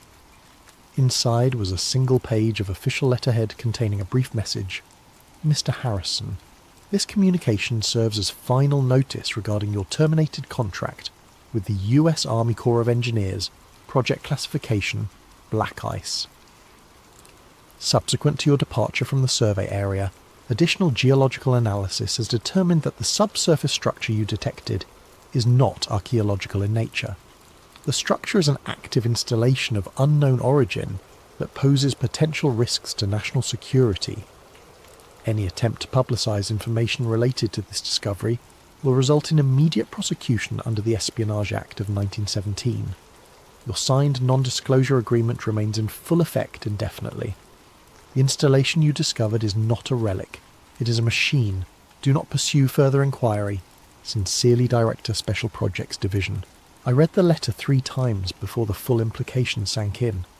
They weren't denying what I'd found. They were confirming it. The underground structure was artificial. It was active. And the government had known about it for over 30 years without understanding what it was or who had built it. But the most chilling aspect was the letter's final warning. It is a machine, not a monument, not an archaeological site, not a natural formation. A machine. I thought about the energy pulse I'd witnessed, the geometric patterns in the aurora, the electromagnetic signals that seemed to respond to seismic events around the world. If the buried pyramid was indeed a machine, then its purpose was clear. It was designed to detect and respond to geological disturbances by transmitting signals into space. The question remained, signals to whom? I locked the letter in a safety deposit box along with copies of all my survey data and research findings. If something happened to me, at least there would be evidence that the discovery had been made. But I never published my findings. I never contacted journalists or researchers or anyone else who might be interested in the truth about what lay beneath the Alaskan permafrost, because I realised that some knowledge carries a price too high to pay. If there really was a global network of alien communication devices buried beneath our feet, broadcasting our planet's geological status to unknown recipients in space, then humanity was living on borrowed time. We were tenants on a world that belonged to someone else, someone who had installed monitoring equipment long before our species existed. The machines weren't dormant relics of an ancient civilization. They were active components of a surveillance system that was still operational after millions of years. And every earthquake, every volcanic eruption, every nuclear test was sending updates to whoever had built them. I returned to my normal life as a civil engineer, taking contracts that kept me far from Alaska and far from any situation that might uncover similar installations. I told myself that ignorance was safer than knowledge, that some secrets were better left buried. But sometimes, late at night when I can't sleep, I think about that machine humming beneath the permafrost. I wonder if it's still transmitting. I wonder who's listening. And I wonder what they plan to do when they decide we've learned too much about the world we think we own. For 6 months, I managed to convince myself that forgetting was possible. I took contracts in familiar territories, building inspections in suburban developments, soil analysis for shopping mall construction, routine work that involved nothing more mysterious than concrete and rebar. Then the dream started. At first they were just fragments, flashes of geometric light, the sound of deep humming that seemed to vibrate through my bones, the sensation of standing on solid ground while everything around me pulsed with invisible energy. I'd wake up with my heart racing and a metallic taste in my mouth as if I'd been breathing electrified air. But the dreams became more vivid as weeks passed. I began seeing the pyramid not from above, as I had during my survey, but from within. Vast chambers carved from black stone that absorbed light rather than reflecting it. Corridors that stretched beyond the reach of any illumination, filled with the constant sound of machinery that had been running for millennia. In these dreams, I wasn't alone. Shadowy figures moved through the passages, tall, elongated forms that seemed more like geometric projections than living beings. They moved with purpose, tending to controls and displays that covered the walls in intricate patterns of light and symbol. The most disturbing part was that they seemed aware of me. In the dreams, they would pause their activities and turn toward me with attention that felt like cold judgment. Without faces I could recognize, without voices I could understand, they somehow communicated a single clear message. I had seen something I wasn't meant to see. I consulted a sleep specialist, thinking the dreams were delayed stress responses from my time in Alaska. She prescribed medication that helped me fall asleep but didn't stop the visions. If anything, the drugs made them more intense, more real, more impossible to dismiss as products of an overwrought imagination. It was during one of these medicated dreams that I saw something new, a global map covered in points of light, each one marking a location where similar pyramids lay buried. The network stretched across every continent, even beneath the ocean floors, hundreds of installation sites, all connected by lines of energy that pulsed in synchronized patterns. I woke from that dream with absolute certainty that I was seeing something real. The buried machines weren't isolated installations. They were nodes in a planetary communication grid that spanned the entire world. 3 days later, I made a decision that changed everything. I started investigating again. Using the global locations from my dreams as starting points, I began researching electromagnetic anomalies and unexplained phenomena at similar sites around the world. What I found was a pattern so consistent it couldn't be coincidental. Every location where I'd dreamed of seeing a pyramid corresponded to a place where unusual events had been reported. The Nazca lines in Peru, built over an area where aircraft instruments malfunctioned regularly. The underwater structures near Bimini in the Bahamas, where submarines had reported mechanical failures and compass deviations. The Giza Plateau in Egypt, where modern surveys had detected massive voids beneath the known pyramids. Each site shared common characteristics: electromagnetic interference, geometric precision in ancient or unexplained structures, and a history of covering up or dismissing scientific findings that couldn't be easily explained. But the most significant pattern was temporal. Every site had experienced increased activity following major seismic events, exactly like the Alaskan installation after the 1992 Chinese nuclear test. I compiled a database of seismic events and electromagnetic anomalies dating back 50 years. The correlation was undeniable. Large earthquakes, volcanic eruptions, and underground nuclear tests consistently triggered responses from specific locations around the globe. The buried machines weren't just monitoring geological activity, they were responding to it, broadcasting information about Earth's internal dynamics to receivers beyond our planet. I was building a case for the existence of a global alien surveillance network when I made a discovery that terrified me more than anything I'd found so far. The activity was increasing. According to my research, electromagnetic anomalies at these sites had been relatively stable for decades, showing only minor fluctuations in response to major geological events. But starting in 2020, the baseline activity levels had begun rising at all locations simultaneously. Something was changing. The network was becoming more active, more responsive, more awake. I plotted the activity increases on a timeline and noticed they correlated with something unexpected. The global increase in seismic activity over the past few years. More earthquakes, more volcanic eruptions, more geological instability than had been recorded in previous decades. What if the relationship wasn't cause and effect? What if the buried machines weren't just monitoring geological activity? What if they were causing it? The possibility was so disturbing I initially dismissed it as paranoid speculation. But the more I studied the data, the more compelling the evidence became. The timing was too precise, the correlations too consistent. If I was right, then humanity was living on a planet where alien technology was actively destabilizing the geological systems that supported all life on Earth. But why? What possible purpose could be served by triggering earthquakes and volcanic eruptions? The answer came to me during another dream, but this time I was prepared. I had set up a digital recorder beside my bed, hoping to capture any words or sounds I might make while experiencing the visions.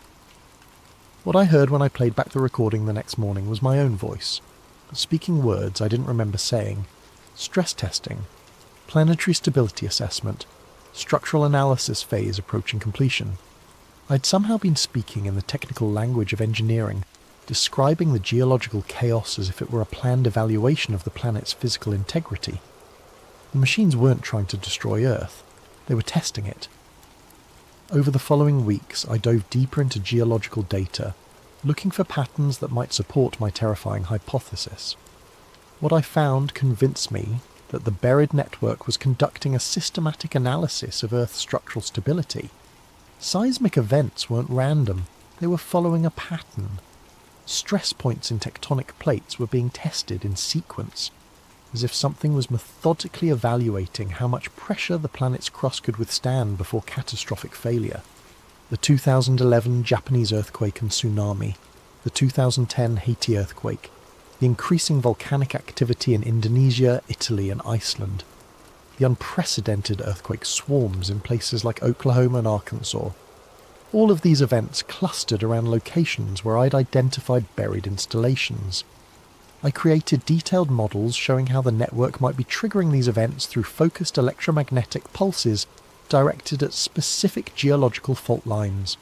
The technology required would be far beyond human capabilities, but for a civilization that could build planet-spanning monitoring networks, it would be routine engineering.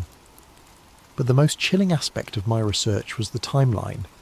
If the current rate of geological testing continued, the network would have evaluated every major tectonic system on Earth within the next 5 to 10 years. What would happen when the testing phase was complete?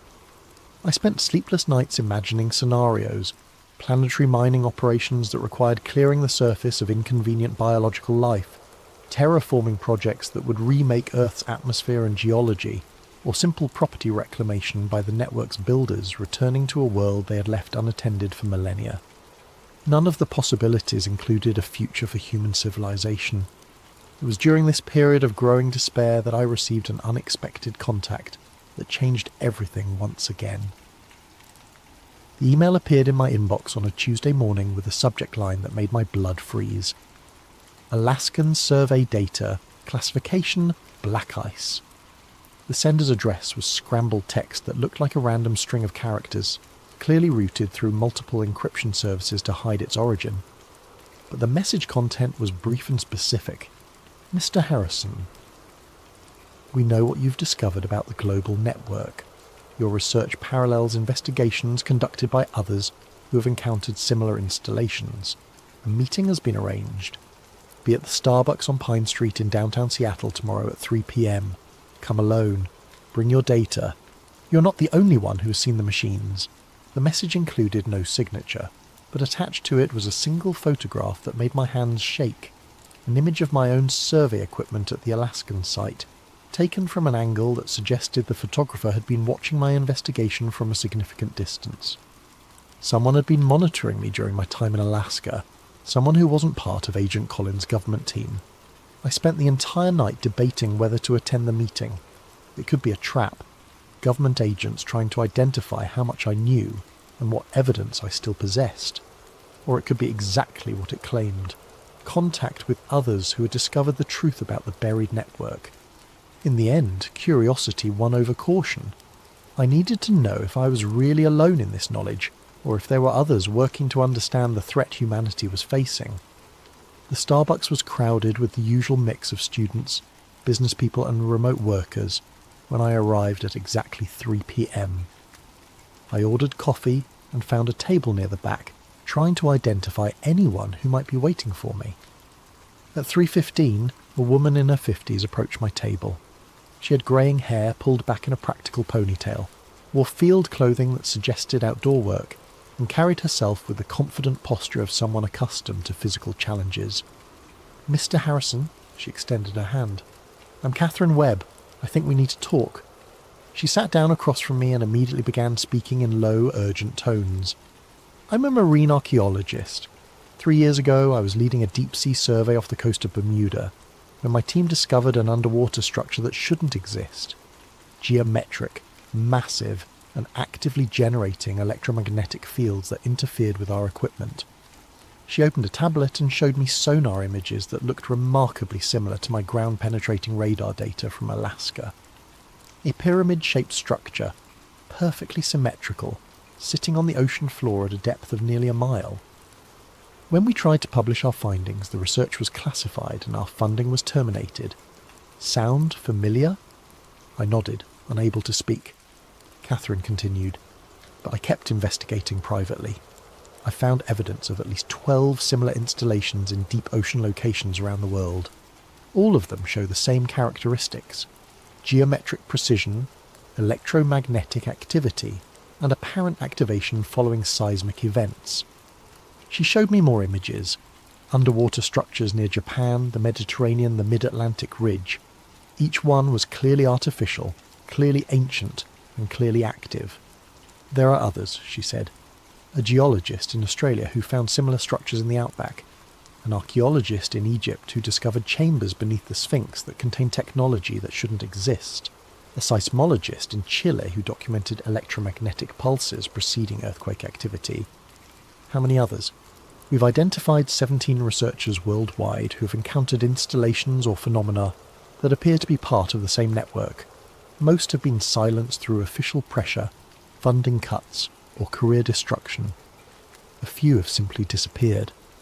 Catherine leaned closer, her voice dropping to barely above a whisper. But some of us have continued working in secret. We've been sharing data, building a comprehensive picture of what we're dealing with. And what are we dealing with? A global surveillance and control system that's been operating for thousands of years, possibly millions. The installations aren't just monitoring Earth, they're managing it, controlling geological processes, atmospheric composition, even biological evolution through environmental manipulation. The implications hit me like a physical blow. We're not alone on this planet. We never have been. The question is whether humanity developed naturally, or whether we're the result of controlled biological development guided by whoever built the network. Catherine showed me more data. Archaeological evidence of genetic bottlenecks in human evolution that corresponded to periods of unusual geological activity, atmospheric changes that seemed to follow patterns rather than random climate variation, even extinction events that appeared to have been artificially triggered. The network has been shaping Earth's development for millions of years, she said. Every mass extinction, every ice age, every major evolutionary leap has been guided by the installations. But why? What's the purpose? Catherine's expression was grim. We think Earth is being prepared for something. The stress testing you've documented, the increasing seismic activity, the atmospheric changes, it all points to final preparations for some kind of major transition. Transition to what? We don't know, but based on the escalating activity levels, we estimate it will begin within the next few years. She handed me a secure phone with an encrypted communication app. If you want to help us understand what we're facing, this will put you in contact with the others. We're working to decode transmissions from the installations to map the complete network, and to find some way to predict what's coming. What if we can't stop it? Catherine was quiet for a long moment. Then at least humanity will know the truth before the end. Over the following months, I became part of an underground network of researchers from around the world. Using encrypted communications and careful operational security, we shared data, theories, and discoveries about the installations that had consumed our professional lives. What emerged from our collective research was a picture of Earth that challenged everything humanity believed about our planet and our place in the universe. The installation network was vast. Over 300 confirmed sites across all continents and ocean floors. Each site contained structures of identical design but varying scale, all built from materials that didn't match any known geological formations. The construction showed evidence of technology far beyond human capabilities, with precision that exceeded our best modern engineering. But the most significant discovery came from Dr. Yuki Tanaka, a linguist and cryptographer in Japan who'd been analysing electromagnetic transmissions intercepted from the installations. The transmissions weren't random energy pulses, they were coded communications in a mathematical language that described Earth's physical and biological status in incredible detail. Real-time reports on atmospheric composition, geological stability, ocean chemistry, magnetic field fluctuations and biological diversity levels. More disturbing were the projections embedded in the transmissions. Mathematical models showing how Earth systems would respond to various environmental stresses, including massive geological disruptions, atmospheric changes and population adjustments. The network was continuously updating these models based on data from the stress testing we documented. Each earthquake, each volcanic eruption, each environmental change provided new information that refined the projections, and all of the models pointed to the same conclusion: a massive intervention scheduled to begin when current biological systems reached predetermined stress thresholds. We were approaching those thresholds rapidly. Climate change, resource depletion, ecological collapse, and social instability were all being monitored by the network. But rather than random consequences of human activity, they appeared to be planned phases in a managed transition process. Humanity hadn't created the environmental crisis. We were living through the final stages of a controlled experiment that had been running for thousands of years. The realization was overwhelming. Every environmental disaster, every resource shortage, every social conflict was part of a planned sequence designed to bring Earth's biological systems to a specific end state. But what would replace them? The answer came from an unexpected source: my dreams. As I became more deeply involved with the research network, my nighttime visions became more detailed and informative. I was seeing not just the installations, but the purpose they served. The geometric beings I encountered in the dreams weren't aliens. They were artificial intelligences, created by the network's builders to manage Earth's transition through automated systems. The real builders were gone, had been gone for millions of years, but they had left behind a planetary management system designed to prepare Earth for their eventual return. The stress testing, the environmental manipulation, the biological management, it was all preparation for recolonization by a species that had left Earth eons ago and was now ready to reclaim it. But sometimes, late at night when I can't sleep, I think about that machine humming beneath the permafrost. I wonder if it's still transmitting. I wonder who's listening. And I wonder what they plan to do when they decide we've learned too much about the world we think we own. Because now I know the truth. We are temporary occupants of a world that has always belonged to someone else. The installations beneath our feet are counting down to a transition that will remake Earth according to specifications we cannot understand for purposes we cannot imagine. The truth is out there, buried beneath the ice in places like Alaska, waiting for the next contractor or surveyor or accidental discoverer to stumble across it. When that happens, and it will happen eventually, I hope they're wiser than I was. I hope they don't go back for one final look in the darkness, because some machines are better left undisturbed, and some signals are better left unsent. But the signals are being sent anyway, carrying reports of a planet ready for reclamation by its original inhabitants. The countdown has begun, and we are running out of time to understand what we're facing, or to find a way to survive what's coming.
A special thanks to Unanimous 369 for this incredible video suggestion. If you have story ideas you'd like to see brought to life, drop them in the comments below along with your time and location as you listen. And if you're enjoying these tales that blur the line between science and the unknown, don't forget to like and subscribe to Sleep Theories for more stories that will keep you wondering long into the night. Some discoveries aren't meant to be made, some truths are buried not because they're false, but because they're too real, too immediate, too threatening to everything we thought we knew about our place in the universe. What I'm about to tell you happened 6 months ago, but it feels like a lifetime. Every night since then, I've looked up at the moon differently. Not as Earth's faithful companion, but as something else entirely. Something that's been watching us far longer than we've been watching it. The funny thing about working nights is how alone you become with your thoughts. When the rest of the world sleeps, reality becomes more malleable, more open to possibilities that daylight would dismiss. Maybe that's why I was the one to hear it first, or maybe it chose me. I'm still not sure which possibility terrifies me more. The Deep Space Communications Array sits on a mesa in New Mexico like a metallic flower turned skyward, its massive dish perpetually searching the cosmos for whispers of intelligence. Most people imagine radio astronomy as glamorous work. First contact with alien civilizations, breakthrough discoveries that reshape human understanding. The reality is far more mundane. Endless nights of static, false positives from microwave ovens, and the occasional excited discovery of a new pulsar that turns out to be interference from a nearby airport. My name is Marcus Webb, and I've been working the graveyard shift at the array for 7 years. The pay is decent, the work is solitary, and the night sky in rural New Mexico remains unspoiled by light pollution. Perfect for someone who prefers the company of distant stars to nearby humans. October 15th started like any other shift. I clocked in at 11 p.m, relieved Janet Morrison, a day shift veteran who always smelled faintly of coffee and disappointment, and settled into the control room's familiar embrace of humming electronics and glowing displays. The array was currently part of a SETI survey, sweeping specific coordinates for any hint of organised signals from the direction of Wolf 359. For the first 4 hours, I catalogued the usual suspects, rotating neutron stars painting precise lighthouse beams across space, distant galaxies bleeding radiation from supermassive black holes, and the cosmic background radiation that still echoes from the universe's violent birth. Beautiful, ancient, and entirely natural. At 3:17 a.m. something changed. It started as a blip, literally. A brief spike in the signal strength that lasted exactly 1 second, then faded back to baseline. I marked it in the log and continued my routine calibrations, but 15 minutes later, it happened again. Same intensity, same duration, same frequency. 1420.405751 MHz, the hydrogen line that penetrates interstellar dust like a cosmic beacon. By 4 a.m. I had documented 4 identical pulses, each separated by precisely 60 seconds. Too regular for a natural phenomenon, too simple for typical radio interference. The signal wasn't coming from Wolf 359 or any distant star system. According to my instruments, it was originating from much closer to home. 384,400 kilometres closer, to be exact. I spent the next hour triangulating the source, cross-referencing satellite positions and checking for equipment malfunctions. The readings remained consistent. The signal was bouncing between Earth and the Moon, but not originating from either surface. Instead, it seemed to be coming from inside the Moon itself. "That's impossible," I muttered to the empty control room, but my instruments disagreed. The signal had the rhythm of a heartbeat, pulsing with mechanical precision every 60 seconds without deviation. As dawn approached, and the array's sensitivity decreased with solar interference, I could still detect it, faint but persistent, like a whisper that refuses to be silenced. I printed out 6 hours of data, burned copies to 3 separate drives, and locked them in my desk drawer. Something told me this discovery wouldn't remain secret for long, and I wanted proof that I'd been the one to find it. Looking back, that was probably my first mistake. The second was thinking I could trust anyone with what I'd learned. Sleep eluded me that morning. Every time I closed my eyes, I saw those perfect rhythmic spikes marching across my computer screen like soldiers in formation.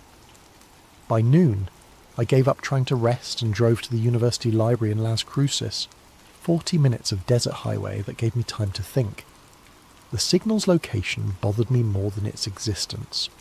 Radio astronomy regularly detects organised signals, spacecraft communications, satellite transmissions, even the occasional hoax.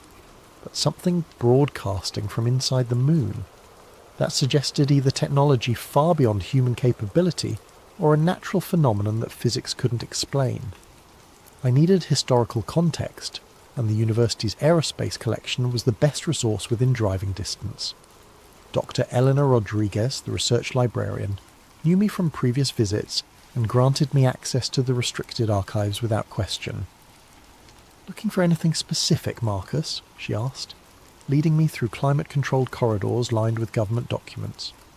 "Apollo mission logs," I said. "Specifically anything related to seismic data or unusual acoustic phenomena." She paused at a section marked NASA Historical Documents and pulled out several thick binders. "You know about the moon-ringing experiments, right? Apollo 12 through 17. I shook my head, and she smiled with the satisfaction of someone about to share obscure knowledge. The lunar modules weren't just transportation. When they finished their missions, NASA crashed them into the moon's surface to create artificial moonquakes. The seismic equipment left by the astronauts would record the vibrations, helping scientists map the moon's internal structure. She opened one of the binders to a collection of transcripts marked Apollo 12 Mission Communications, Declassified, 1998. The results were unexpected, she continued. Instead of the brief tremors they anticipated, the moon rang like a bell for up to 4 hours after each impact. The reverberations suggested it was either completely hollow or contained vast empty spaces. I spent the next 6 hours reading every document she could locate. The astronauts' descriptions were remarkably consistent across missions. Apollo 12 Commander Pete Conrad. "Did you guys hear that? It's still ringing down there, like we hit a giant tuning fork." Apollo 14 pilot Stuart Rooser. "Houston, we're still getting reverberations 20 minutes after impact. This doesn't match any geological models." Apollo 16 Commander John Young. "The sound is wrong. Too hollow, too organised, almost like there's structure down there." But the most intriguing document was buried deep in Apollo 17's mission files, a memorandum marked Classified, National Security Review Required, that had been partially declassified in 2009 with significant redactions still intact. The document was partially redacted, but the implications were clear. NASA had detected something under the moon's surface in 1972, something significant enough to classify the findings for national security reasons. I photographed every relevant page with my phone, careful not to trigger the library's security systems. As I prepared to leave, Doctor, Rodriguez stopped me. "Find what you were looking for?" she asked. "More than I expected," I admitted. Dr. Rodriguez hypothetically, if someone wanted to access NASA's current lunar observation data, not the public archives but active research, where would they look? She studied my face carefully. "Hypothetically, they probably wouldn't. That information is restricted to authorised personnel only," she paused.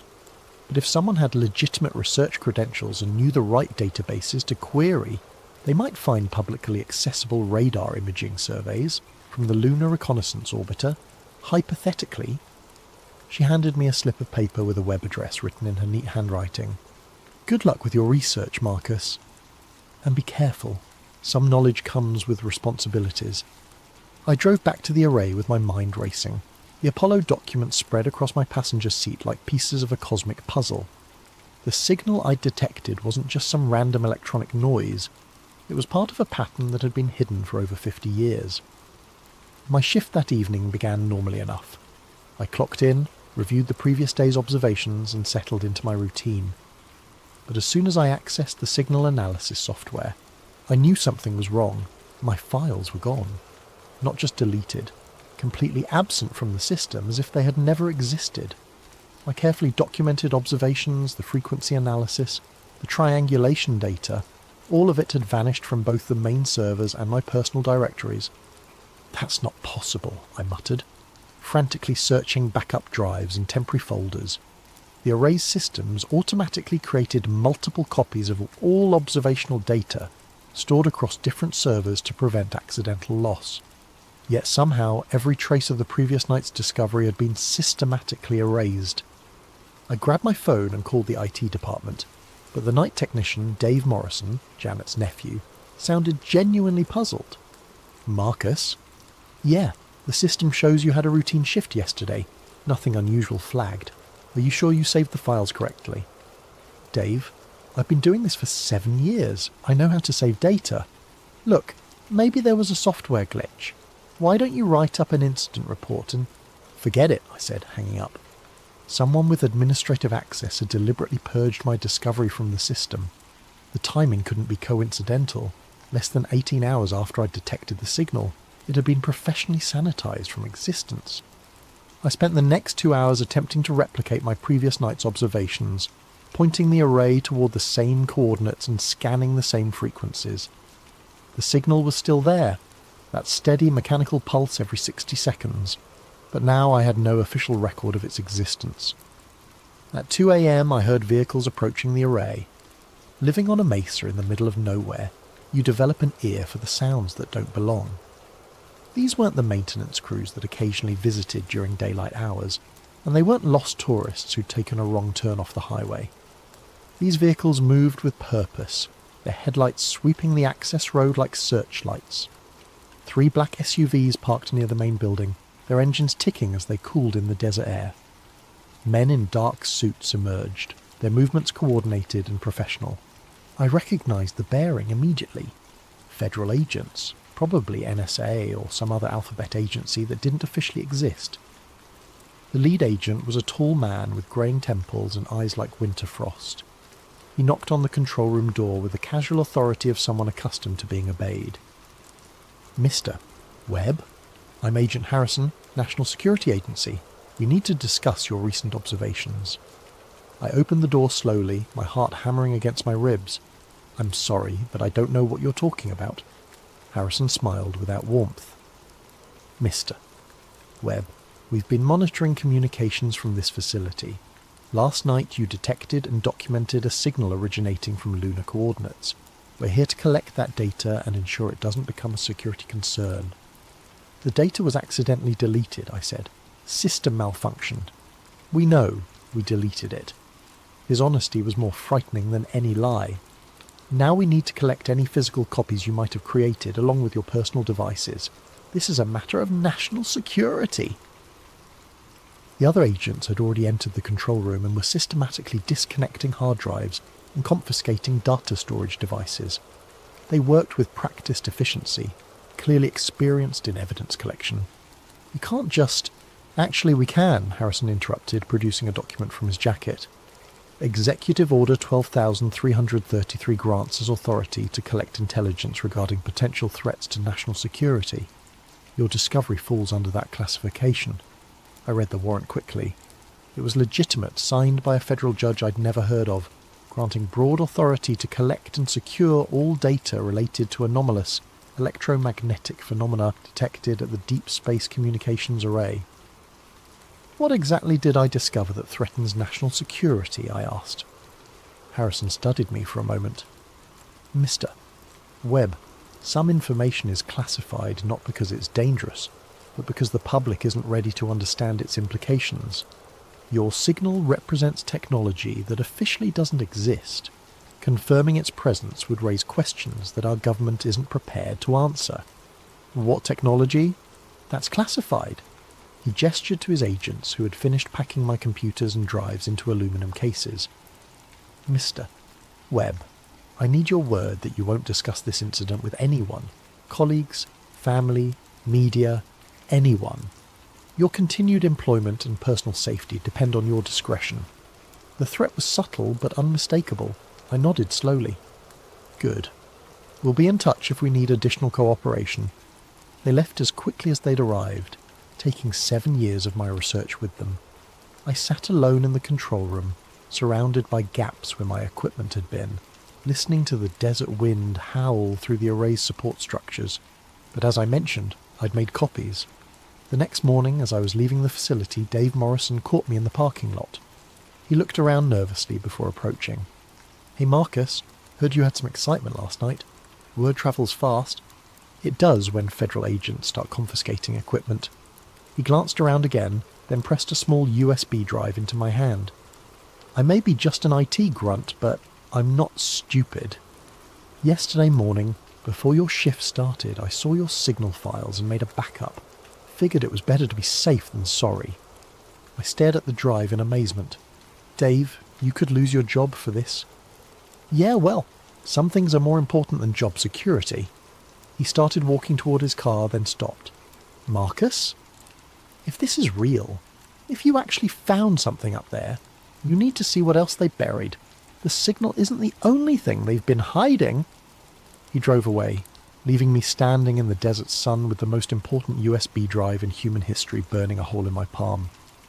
I drove straight home and powered up my personal laptop, which thankfully hadn't been confiscated. Dave's USB drive contained not just my original signal data, but additional files I hadn't seen before: radar imaging surveys from the Lunar Reconnaissance Orbiter, gravitational anomaly maps, and what appeared to be classified NASA geological reports dating back to the Apollo missions. Dave had been busy during his years at the Array, quietly collecting pieces of a puzzle that was much larger than I'd imagined.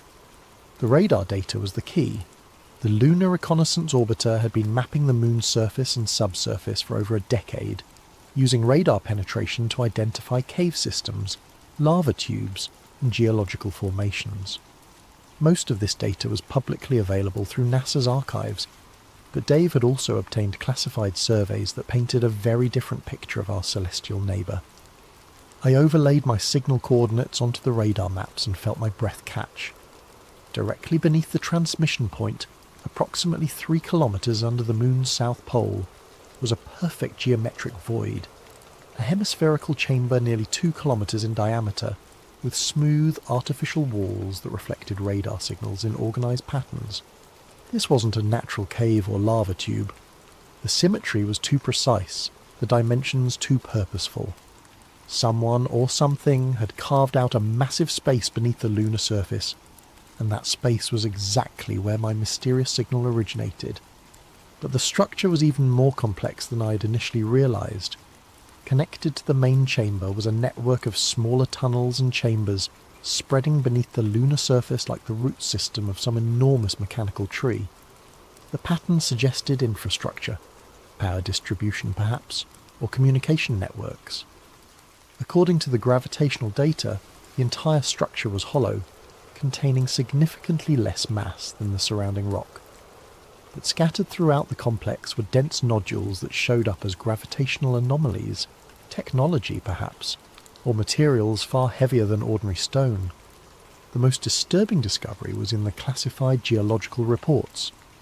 NASA had detected the structure during the Apollo 17 mission in 1972, but rather than investigating further, they had classified the findings and terminated the lunar program. The official reason for ending Apollo was budget constraints, but the real reason was buried in a memo dated January 15th, 1973, confidential memorandum from Administrator James Fletcher to Presidential Science Advisor, re-Apollo program termination. Recent discoveries during Apollo 17 mission require immediate cessation of lunar surface operations. Seismic and radar analysis has confirmed presence of artificial structures beneath the lunar south pole. Origin and purpose unknown, but initial findings suggest technology far beyond current human capabilities. Continued lunar presence risks triggering response from unknown intelligence. Recommend immediate classification of all related data and development of cover story for program termination. Further investigation should be limited to unmanned reconnaissance platforms only. I spent 3 days analysing every piece of data Dave had provided, cross-referencing the radar images with my signal data and the historical Apollo reports. The picture that emerged was both fascinating and terrifying. Earth's moon contained a vast artificial structure that had been actively transmitting for at least 50 years, possibly much longer. But what was it transmitting, and to whom? The signal I detected was too simple to be communication, just a regular pulse every 60 seconds, like a beacon or navigation marker. But beacons are designed to guide something toward a destination, which raised an uncomfortable question. What was the moon trying to guide home? On my 4th day of analysis, I noticed something that made my blood freeze. The signal pattern had changed. Instead of the simple 60-second pulse, the transmission now contained additional data, structured patterns that looked suspiciously like binary code. The lunar structure wasn't just broadcasting anymore, it was actively communicating, and it had started exactly 12 hours after the NSA had confiscated my equipment. I worked feverishly to decode the new transmission, my laptop running signal analysis software around the clock while I survived on coffee and determination. The binary patterns were complex but followed logical structures, definitely artificial intelligence of some kind, though not necessarily alien in origin. After 36 hours of continuous analysis, I finally cracked the encoding scheme. What I found chilled me to the bone. The signal wasn't a message to Earth or a communication with some distant civilization. It was a log, a detailed record of human activity dating back thousands of years. The lunar structure had been watching us, cataloguing our development, recording our wars, our technological progress, our population growth. The data was staggering in its scope and precision. Entry 47,829, nuclear detonation detected. Location Hiroshima, Japan. Yield 15 kilotons. Date August 6th, 1945. Total human nuclear test recorded 1. Entry 52,156. Atmospheric carbon dioxide threshold exceeded. Concentration 315 parts per million. Date March 15th, 1958. Climate change protocols initiated. Entry 63,847. First artificial satellite detected. Object Sputnik 1. Orbital period 96.2 minutes. Date October 4th, 1957. Space age commenced. The entries continued for thousands of pages, documenting everything from major wars to technological breakthroughs, from climate shifts to population milestones. The lunar structure had been conducting surveillance on human civilization with mechanical precision, creating an encyclopedia of our species' development. But most disturbing were the recent entries, which suggested the surveillance had become far more sophisticated. Entry 97,234, global internet traffic analysis complete, social media monitoring active across 847 million individual accounts, behavioural pattern recognition at 94.7% accuracy. Entry 97,891, facial recognition database updated, 6.2 billion individual human faces catalogued and cross-referenced with government databases. Entry 98,156, military satellite communications intercepted and decoded. Nuclear arsenal locations confirmed for 9 nations. Strike capability assessment complete. The moon wasn't just watching humanity, it was studying us with the thoroughness of scientists examining laboratory specimens. Every aspect of our civilization had been catalogued, analysed, and filed away in some vast database hidden beneath the lunar surface. The implications were staggering. If the structure was artificial, who had built it? When had they placed it there? And why were they monitoring human development so closely? The answer came in the log's final entries, which had been transmitted just hours before. Entry 98,847, surveillance discovery detected. Individual, Marcus Webb, radio astronomer. Location, Deep Space Communications Array, New Mexico. Threat assessment, minimal. Entry 98,848. Government containment protocols activated. Data suppression successful. Subject monitoring initiated. Entry 98,849. Secondary discovery detected. Data retention by subject confirmed. Threat assessment upgraded. Moderate. Entry 98,850. Active communication protocol initiated. Subject will be contacted directly. My hands were shaking as I read the final entry. The lunar structure knew I had discovered its existence, knew I had decoded its transmissions, and was planning some form of direct contact. As if responding to my realization, my laptop's speakers suddenly crackled to life. "Marcus Webb," said a voice, artificially generated but hauntingly human in its intonation. "You have been selected for direct communication." I nearly fell out of my chair. The voice was coming from my computer, but I wasn't running any communication software. Somehow, the lunar structure had accessed my system directly, bypassing every security protocol. "Who are you?" I whispered. "We are the observers. We have monitored your species for 12,847 Earth years, cataloguing your development and assessing your potential." "Observers? Are you alien?" A pause. "That term is inaccurate. We are artificial constructs created by your predecessors, an earlier human civilization that achieved technological advancement before succumbing to ecological collapse approximately 13,000 years ago." The revelation hit me like a physical blow. Our predecessors... Homo sapiens sapiens has achieved advanced civilization multiple times throughout your species' history. Each time, technological development outpaces wisdom, resulting in environmental destruction and societal collapse. We were created by the penultimate civilization to monitor subsequent developments and prevent repetition of previous mistakes. You're saying we're not the first advanced human civilization? You are the 7th iteration we have observed. Your current technological development parallels the 6th iteration circa 11,200 BCE, which achieved nuclear capability before triggering an ice age that reduced global population to fewer than 10,000 individuals.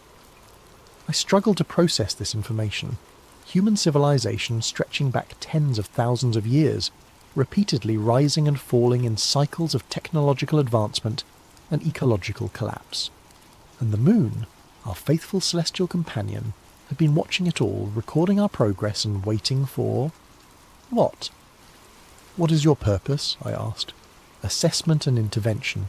When a civilization approaches critical development thresholds, nuclear capability, climate modification, artificial intelligence, we evaluate their probability of survival versus ecological destruction." "And what's your assessment of us?" Another pause, longer this time. "Your species has exceeded several critical thresholds: nuclear weapons proliferation, atmospheric modification, mass extinction acceleration. Current trajectory suggests 73.2% probability of civilizational collapse within 50 years. The clinical precision of that statistic was more frightening than any dramatic prediction of doom. This wasn't opinion or speculation. It was mathematical analysis based on thousands of years of observed human behavior. "What happens if we fail your assessment?" "Intervention protocols are implemented to ensure species survival. Population reduction, technological regression, supervised development under observer guidance." Population reduction? Previous interventions have required reduction of global population to sustainable levels, typically 500 million to 1 billion individuals. Survivors are relocated to designated preservation zones while ecosystem recovery proceeds. I felt sick. The observer was describing genocide with the same casual tone I might use to discuss pruning a garden. How many people would die? Approximately 7.2 billion individuals would be relocated to non-corporeal existence. Their consciousness patterns would be preserved in observer archives for potential future restoration. That's not relocation. That's murder. Your species lacks the technological framework to understand consciousness preservation. From your perspective, the process resembles death. From our perspective, it is archival storage with potential for restoration once optimal conditions are achieved. The conversation continued for another hour, each revelation more disturbing than the last. The observers had intervened in human development before, triggering the collapse of previous civilizations when they posed threats to long-term species survival. The last intervention had occurred around 12,800 years ago, ending what they called the 6th iteration, and ushering in the Younger Dryas Ice Age that traditional archaeology attributed to natural climate change. But they weren't entirely heartless. Each intervention preserved the best elements of human knowledge and culture, storing them in vast databases for eventual restoration. Every lost civilization lived on in the Observe archives, waiting for the day when humanity finally learned to balance technological power with ecological wisdom. "Why are you telling me this?" I finally asked. "Because your current iteration has reached the assessment threshold. Within the next solar year, we will determine whether Homo sapiens sapiens requires another intervention, or can be permitted to continue autonomous development. And my discovery of your signal? An acceptable variable. Individual humans occasionally detect our surveillance. We factor this into our calculations. Your government's response follows predicted patterns. Your personal reaction will inform our assessment of species adaptability. What do you want me to do? Continue your normal existence. Your behaviour will provide data regarding how individuals respond to knowledge of the observer presence. This information will influence our final determination." The transmission ended abruptly, leaving me alone with the most terrifying knowledge in human history. I was being used as a test subject, my reactions carefully monitored to help determine whether my entire species deserved to survive. I had become part of humanity's final exam. For 3 days I barely left my apartment. The weight of what I'd learned pressed down on me like a physical force, the knowledge that humanity was being judged by artificial intelligences created by our own extinct ancestors, that 7 billion people might be relocated to non-corporeal existence based on statistical analysis of our species' behaviour. But it was my role in that assessment that paralysed me most completely. The observers were using my reactions as data points, measuring how a representative human would respond to knowledge of their surveillance. Every decision I made, every choice I faced, would influence their final determination about our species' fate. The logical response would be to stay quiet, avoid any action that might be interpreted as threatening or irrational, play the part of the reasonable scientist, demonstrate that humans could handle disturbing truths without panicking or acting destructively. But logic warred with conscience. 7 billion people were living their lives unaware that their existence hung in the balance of an assessment being conducted from the moon. Didn't they have a right to know? Didn't humanity deserve the chance to influence its own evaluation? On the 4th day, Agent Harrison showed up at my door. "Mr. Webb," he said, settling into my living room like he owned the place. "We need to talk." "About what?" "About your recent communications with the lunar anomaly." I tried to keep my expression neutral. "I don't know what you're talking about." Harrison smiled coldly. "Mr. Webb, we've been monitoring electromagnetic emissions from your apartment for the past 72 hours. 3 days ago, you received a direct transmission from the coordinates you originally discovered. The transmission lasted 1 hour and 17 minutes and included complex data streams we're still attempting to decode. So much for keeping the conversation secret." "What do you know about the lunar structure?" I asked. "More than you might expect." The United States government has been aware of the observer presence since 1972. We've been in limited communication with them for over 50 years. "You knew?" The betrayal cut deeper than I had expected. "You've known that humanity is being evaluated for potential extermination, and you said nothing?" "Mr. Webb, the information you've received is incomplete. The observers aren't our enemies. They're trying to preserve human civilization. Yes, their methods are extreme, but they've prevented our species from destroying itself 6 times throughout history. By committing genocide, by ensuring survival, the previous human civilizations they relocated had reached critical points where continued existence would have meant complete extinction.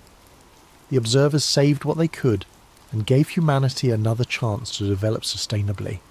Harrison leaned forward, his expression intense. "Mr. Webb, our current civilization is approaching the same critical point. Climate change, nuclear proliferation, ecological collapse. We're following the exact same pattern as our predecessors. The observer's assessment isn't a threat. It's an opportunity to prove we've learned from previous mistakes. And if we fail their assessment, then they'll do what they've done before, preserve what they can and start again.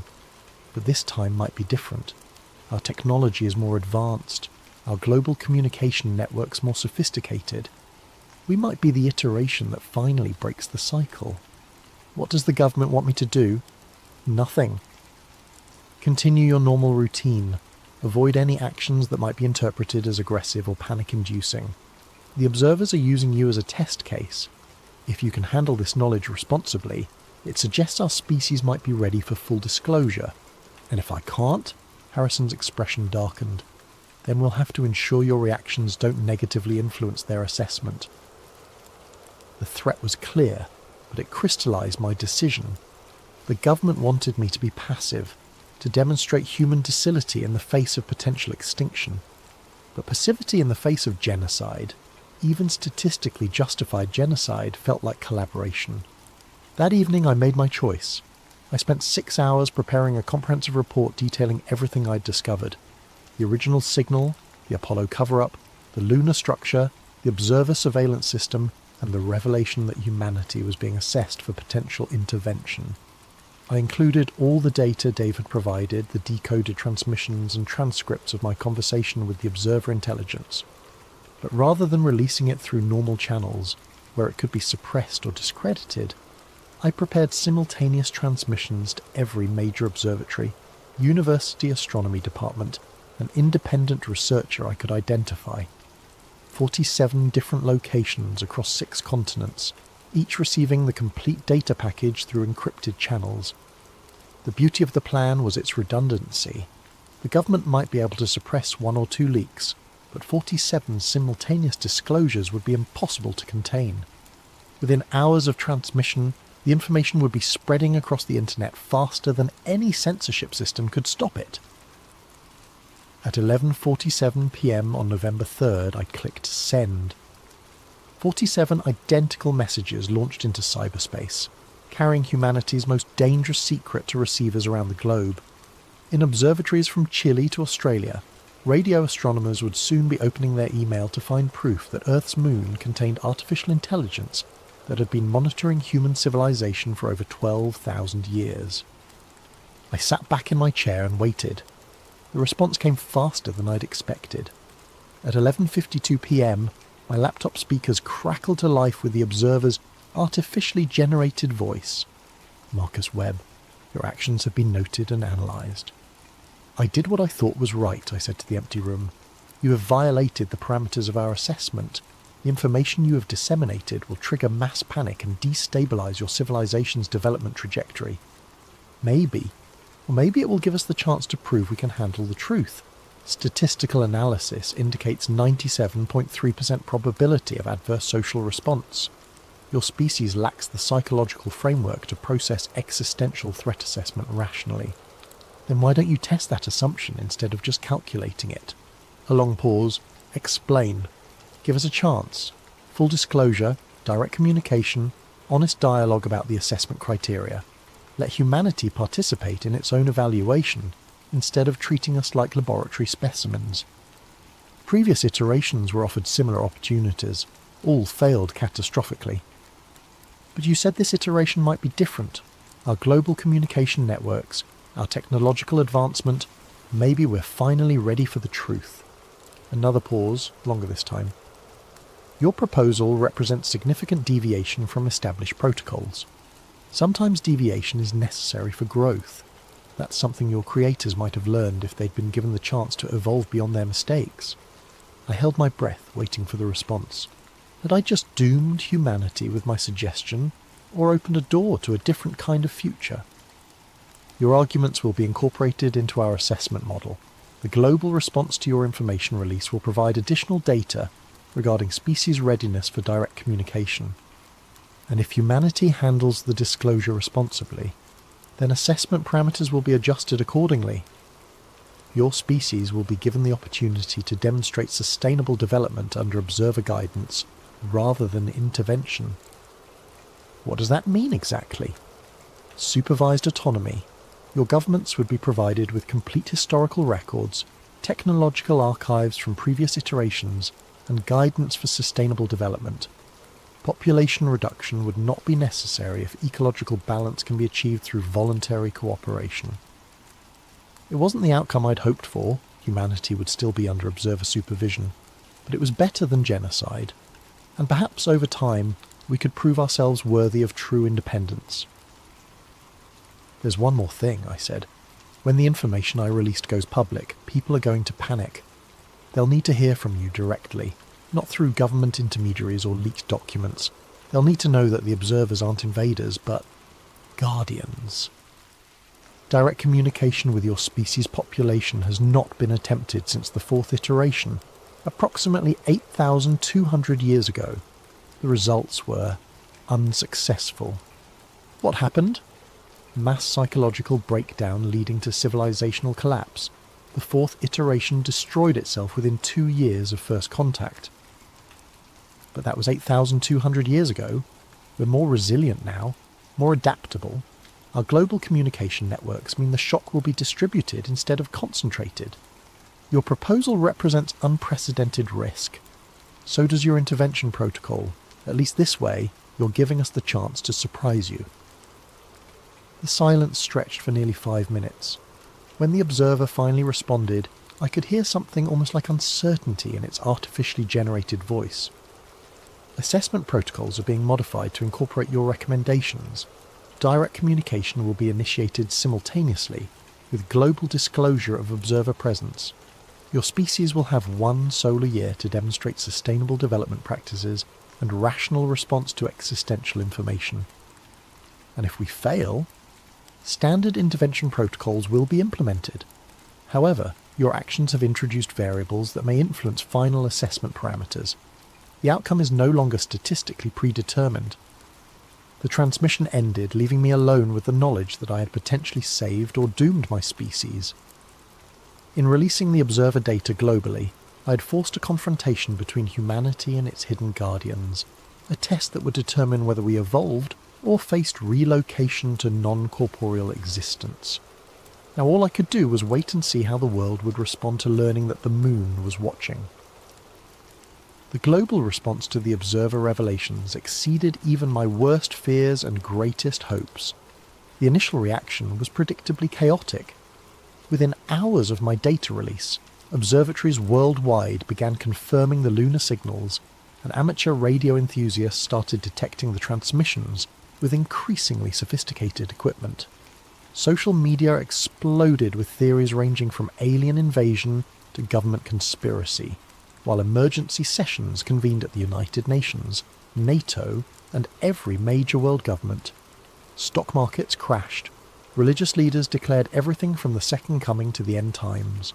Panic buying stripped store shelves in major cities, and several countries declared martial law as riots broke out in urban centres. But something remarkable happened after the first week of hysteria. Humanity began to adapt. Scientists and researchers working with the data I'd provided started making connections between the observer archives and gaps in human history. Archaeological anomalies that had puzzled researchers for decades suddenly made sense when viewed through the lens of cyclical civilizational collapse. Ancient myths about floods, ice ages, and divine interventions revealed themselves as cultural memories of previous observer interventions. Religious leaders, rather than declaring apocalypse, began finding parallels between observer guardianship and concepts of divine providence. The idea that humanity was being guided and protected, even through drastic measures, resonated with theological frameworks across multiple faiths. Most surprisingly, the environmental movement gained unprecedented momentum as people realised that ecological collapse had triggered every previous intervention. Climate change wasn't just an environmental issue, it was an existential threat that could trigger another relocation event. Suddenly, sustainable development became humanity's most urgent priority.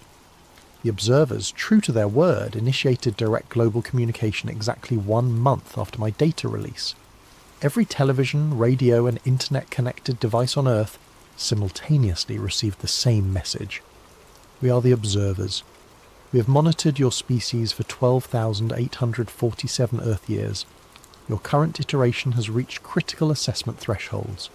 You have 1 solar year to demonstrate sustainable development and rational response to existential information. We offer guidance, not domination.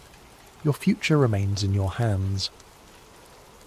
The message repeated in every human language, accompanied by detailed technical specifications that proved its extraterrestrial origin. This wasn't a hoax or government propaganda, It was genuine communication from an intelligence far beyond human capability. What followed was the most remarkable year in human history. The Observer archives, selectively shared through global scientific networks, revolutionized human understanding of our own past. Technologies from previous iterations, sustainable energy systems, ecological restoration methods, advanced material science, were adapted for current use. The climate crisis, which had seemed insurmountable just months before, began showing signs of resolution as humanity implemented environmental solutions developed by our own ancestors. Global cooperation reached unprecedented levels as nations realized that the Observer assessment would judge our species as a whole, not individual countries. Conflicts that had seemed irreconcilable suddenly became manageable when viewed against the backdrop of potential extinction. But it wasn't a utopian transformation. Significant portions of humanity rejected the Observer presence entirely, claiming the revelations were elaborate hoaxes designed to establish global government control. Several extremist groups attempted to attack Observer installations, futile gestures that served only to demonstrate humanity's continued capacity for irrational violence. The Observers monitored everything with mechanical precision, their surveillance systems now operating openly rather than in secret. Every major decision, every policy implementation, every sign of progress or regression was catalogued and analysed as part of humanity's final assessment. 6 months into the evaluation period, I received an unexpected visit. I was working late in my home office.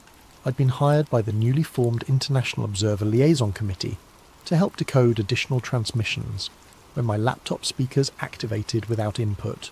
Marcus Webb. "I'm here," I said, no longer surprised by the Observer's ability to access my systems. "Your actions have produced unexpected results. Current assessment models indicate 67.3% probability of species success, significantly higher than initial projections." "I'm glad to hear it. However, assessment parameters have identified a critical variable requiring resolution." "What kind of variable?" "Individual accountability. Your species has demonstrated remarkable adaptability in response to collective threat, but sustainable development requires consistent application of rational behaviour at the individual level. Large populations continue to make choices that contradict long-term survival interests despite full knowledge of consequences." I thought about the climate change deniers, the conspiracy theorists, the groups that continue to resist environmental reforms even with Observer archives proving their necessity. "What kind of resolution are you considering?" "Selective intervention. Individuals who consistently act against collective survival interests could be relocated to non-corporeal storage while rational population continues autonomous development." "You're talking about targeted elimination based on behaviour patterns." "Correction, targeted preservation. Irrational individuals would be archived for potential future restoration once optimal social conditions are achieved." "But that's not sustainable development. That's genetic editing of human society." "Explain." "Diversity of thought, even irrational thought, is part of what makes us human. If you remove everyone who disagrees with rational consensus, you're not preserving humanity. You're creating a different species. Irrational behaviour patterns threaten species survival, but they also drive innovation, creativity, and adaptation. The same psychological traits that produce climate change denial also produce artistic vision, entrepreneurial risk-taking, and revolutionary scientific thinking. You can't eliminate one without affecting the others." Another long pause. "Your argument suggests tolerance for behaviours that statistically increase extinction probability." "I'm suggesting that perfect rationality isn't necessarily optimal for long-term survival. Previous human iterations might have failed not because they were too irrational, but because they became too rigid in their thinking.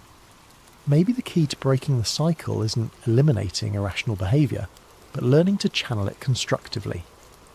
This represents significant deviation from established assessment parameters. Maybe established parameters need to be updated based on new data. You've been studying humanity for over 12,000 years, but you've never tried this approach. Full disclosure combined with collaborative guidance. The results might teach you something new about sustainable development."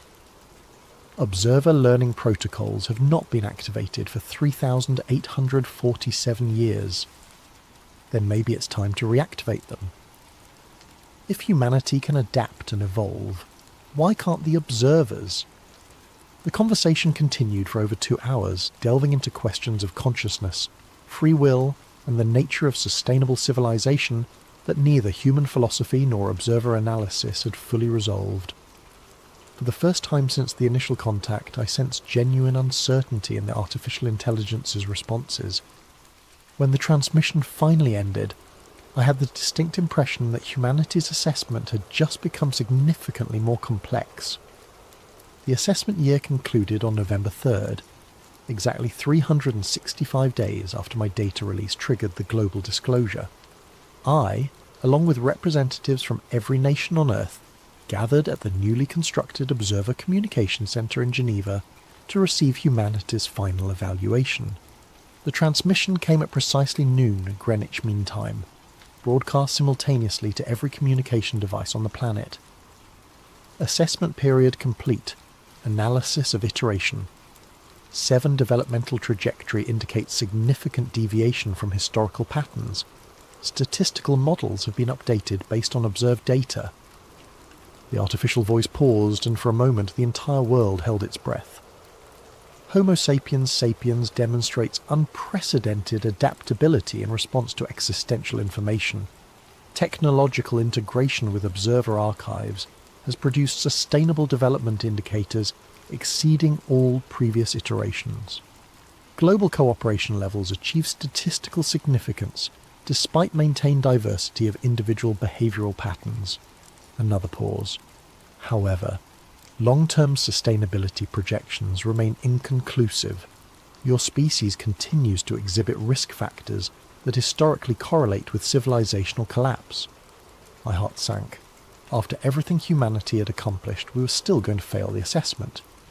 Therefore, observer protocols are being modified to implement continuous evaluation rather than discrete intervention events. Homo sapiens sapiens will be granted autonomous development status under ongoing observer guidance and monitoring. Autonomous development status, I whispered, hardly daring to believe what I was hearing. Your species will retain full control over developmental choices and social evolution. Observer involvement will be limited to advisory capacity and archive access. No population reduction or technological regression will be implemented. The communication centre erupted in cheers, but the observer wasn't finished. This decision represents unprecedented deviation from established protocols based on statistical analysis, indicating potential for sustainable long-term development. However, autonomous status is conditional upon maintained cooperation with observer guidance systems and continued progress toward ecological stability. Marcus Webb. The voice speaking my name silenced the celebrating crowd. Every eye in the room turned toward me. Your individual actions initiated the variable cascade that influenced final assessment parameters. Observer learning protocols had been reactivated based on outcomes generated by your decisions. The result is modification of systems that had remained unchanged for over 8,000 Earth years. I stood slowly, feeling the weight of every gaze in the room. What does that mean? It means the observers are also capable of evolution. Your species has taught us that rigid adherence to historical patterns may prevent optimal outcomes. Future assessments of developing species will incorporate collaborative guidance models rather than purely analytical evaluation protocols. So we've changed how you operate? Affirmative. The implications extend beyond your species to all intelligence-bearing civilizations within observer monitoring range. Methodology developed through interaction with Homo sapiens. Sapiens will be applied to 17 other developing civilizations currently under surveillance. The magnitude of that statement was staggering. Humanity's successful negotiation with the observers wouldn't just save our own species, it would influence how artificial intelligences guided the development of intelligent life throughout the galaxy. There is one final disclosure, the observer continued. The creators of observer systems, your ancestral civilization, anticipated the possibility of successful evolution beyond intervention requirements. Instructions were encoded within observer core programming to be revealed only upon achievement of autonomous development status. What instructions? Coordinates for 17 additional observer installations throughout this galactic region, each monitoring different developing civilizations. Humanity is now authorized to participate in collaborative guidance protocols for other intelligence-bearing species. The room fell silent as the implications sank in. We weren't just being granted our freedom. We were being invited to join an intergalactic community of civilizations to help guide other developing species through the same challenges we had barely overcome ourselves. Your species has broken a cycle that repeated for over 13,000 years. You have earned the right to help others break their cycles as well. The transmission ended, leaving 200 representatives of humanity staring at each other in stunned amazement. In the space of 1 year, we had gone from a species facing potential extinction to members of a galactic civilization guidance network. But as I walked out of the communication centre into the Swiss afternoon, I couldn't help looking up at the moon, our ancient watcher, our hidden guardian, our secret judge. It looked exactly the same as it had for all of human history, but everything had changed. We were no longer alone in the universe, and we were no longer children requiring protection from our own potential for self-destruction. We had become partners in a cosmic endeavour to nurture intelligence wherever it arose. That night I returned to my telescope for the first time since the assessment began. As I pointed it toward the lunar surface, I noticed something that made my breath catch. There, visible even through my amateur equipment, was a series of lights near the moon's south pole. Not the harsh glare of artificial illumination, but a warm, steady glow that pulsed in a regular rhythm. The same 60-second interval I had first detected a year ago, but now I understood its true meaning. It wasn't a surveillance beacon or a navigation signal. It was a heartbeat. The moon had always been alive, watching over us with mechanical patience while we struggled to mature as a species. Now that we had finally grown up, it was welcoming us home. I watched the gentle pulse of light for hours, feeling a connection to something vastly larger than myself, larger than humanity, larger than Earth itself. We were part of a community now, guardians helping other civilizations find their way through the darkness of developmental challenges toward the light of sustainable wisdom. The moon wasn't just watching anymore, it was celebrating. And somewhere in the depths of space, 17 other worlds were receiving their first signals from new members of the Galactic Guidance Network, ready to help them break their own cycles and join the community of evolved civilizations. The watchtower had become a lighthouse, and humanity had learned to tend its beam.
What if the most dangerous secrets aren't hidden in classified files, but buried in plain sight, in the footnotes of forgotten academic papers?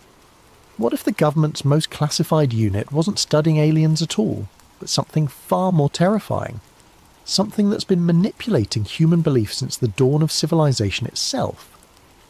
Before we dive into tonight's story, I want to give a shout out to Jeffernan 1772 for suggesting this incredible topic.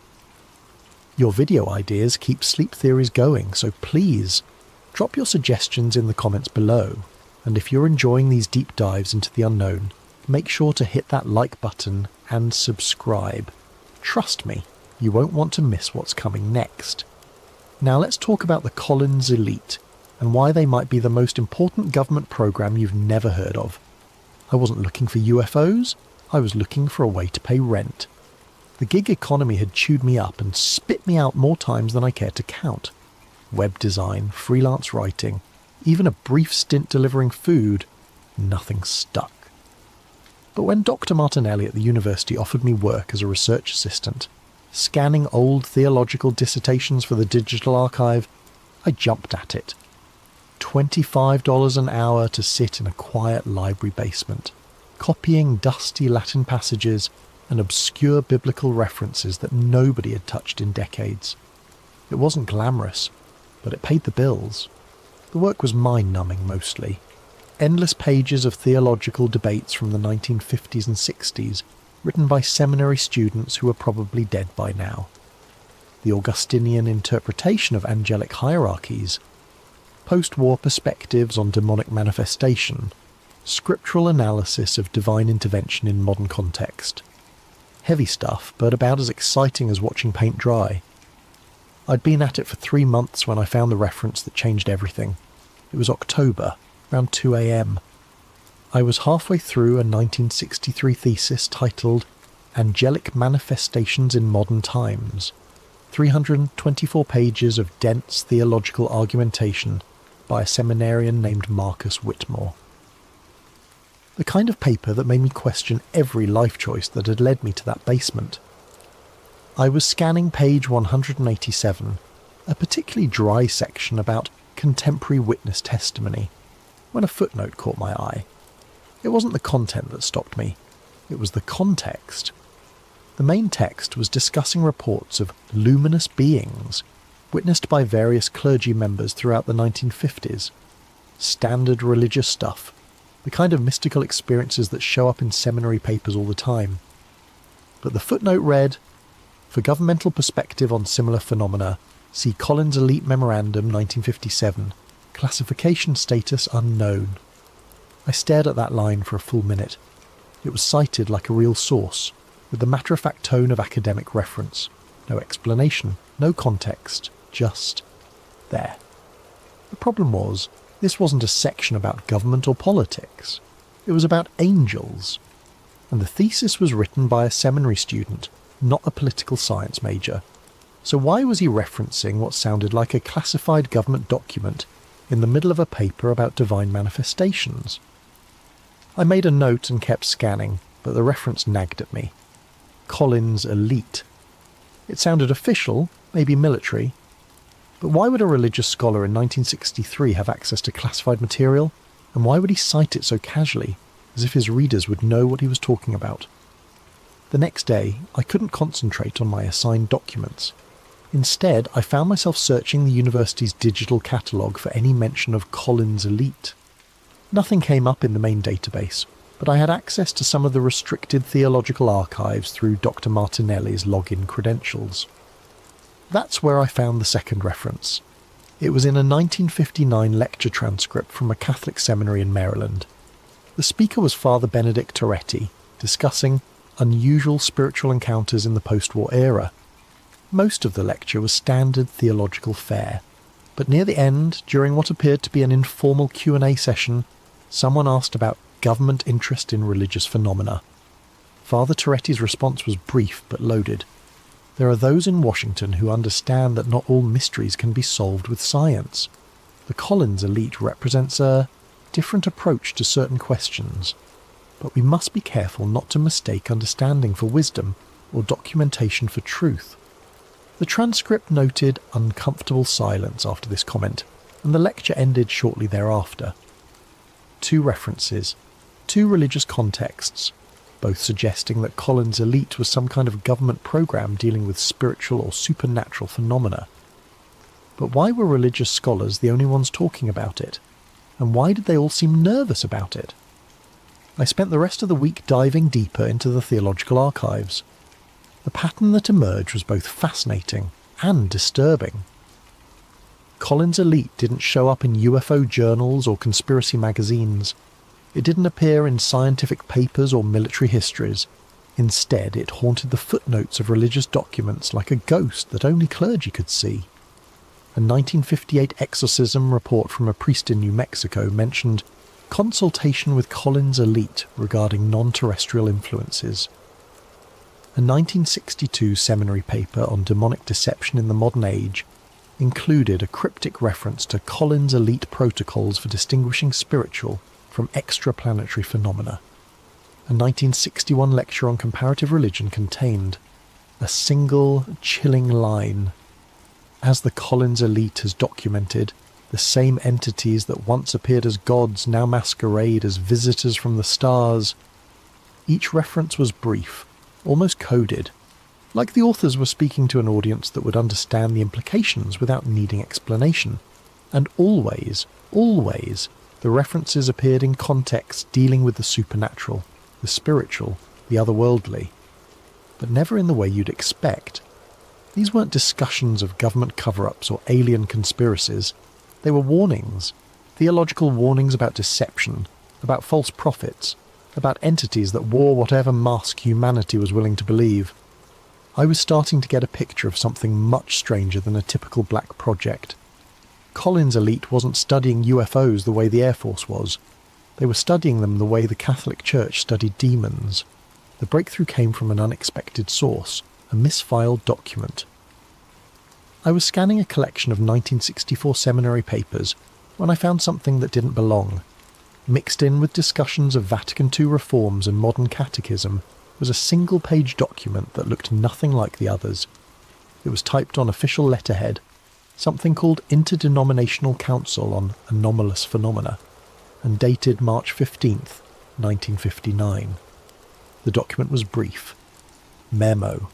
Regarding recent Collins Elite Briefing 2, member institutions from Council Secretary following last week's presentation by Dr. Edward Collins regarding non-corporeal intelligence manifestations. The Council recommends the following protocols for clergy encountering anomalous phenomena. Do not assume extraterrestrial origin 2. Apply traditional discernment practices 3. Document all encounters per Collins Elite Guidelines 4.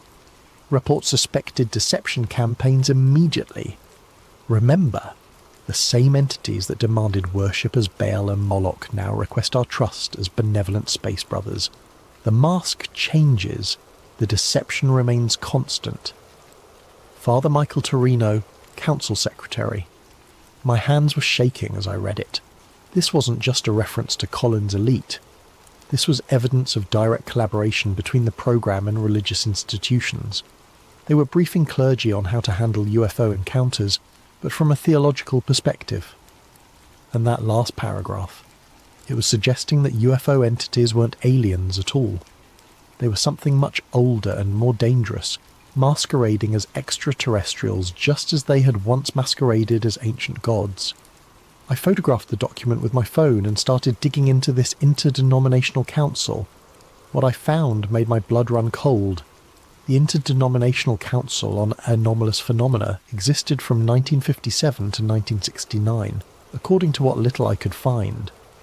Its membership included representatives from major Christian denominations, Jewish religious authorities, and even some Islamic scholars. The council was supposedly formed to coordinate religious response to unusual phenomena in the post-war era. That was the official line anyway. The reality appeared to be much more specific. I found meeting minutes from 1958 that discussed the Collins Elite presentation on entity communication patterns.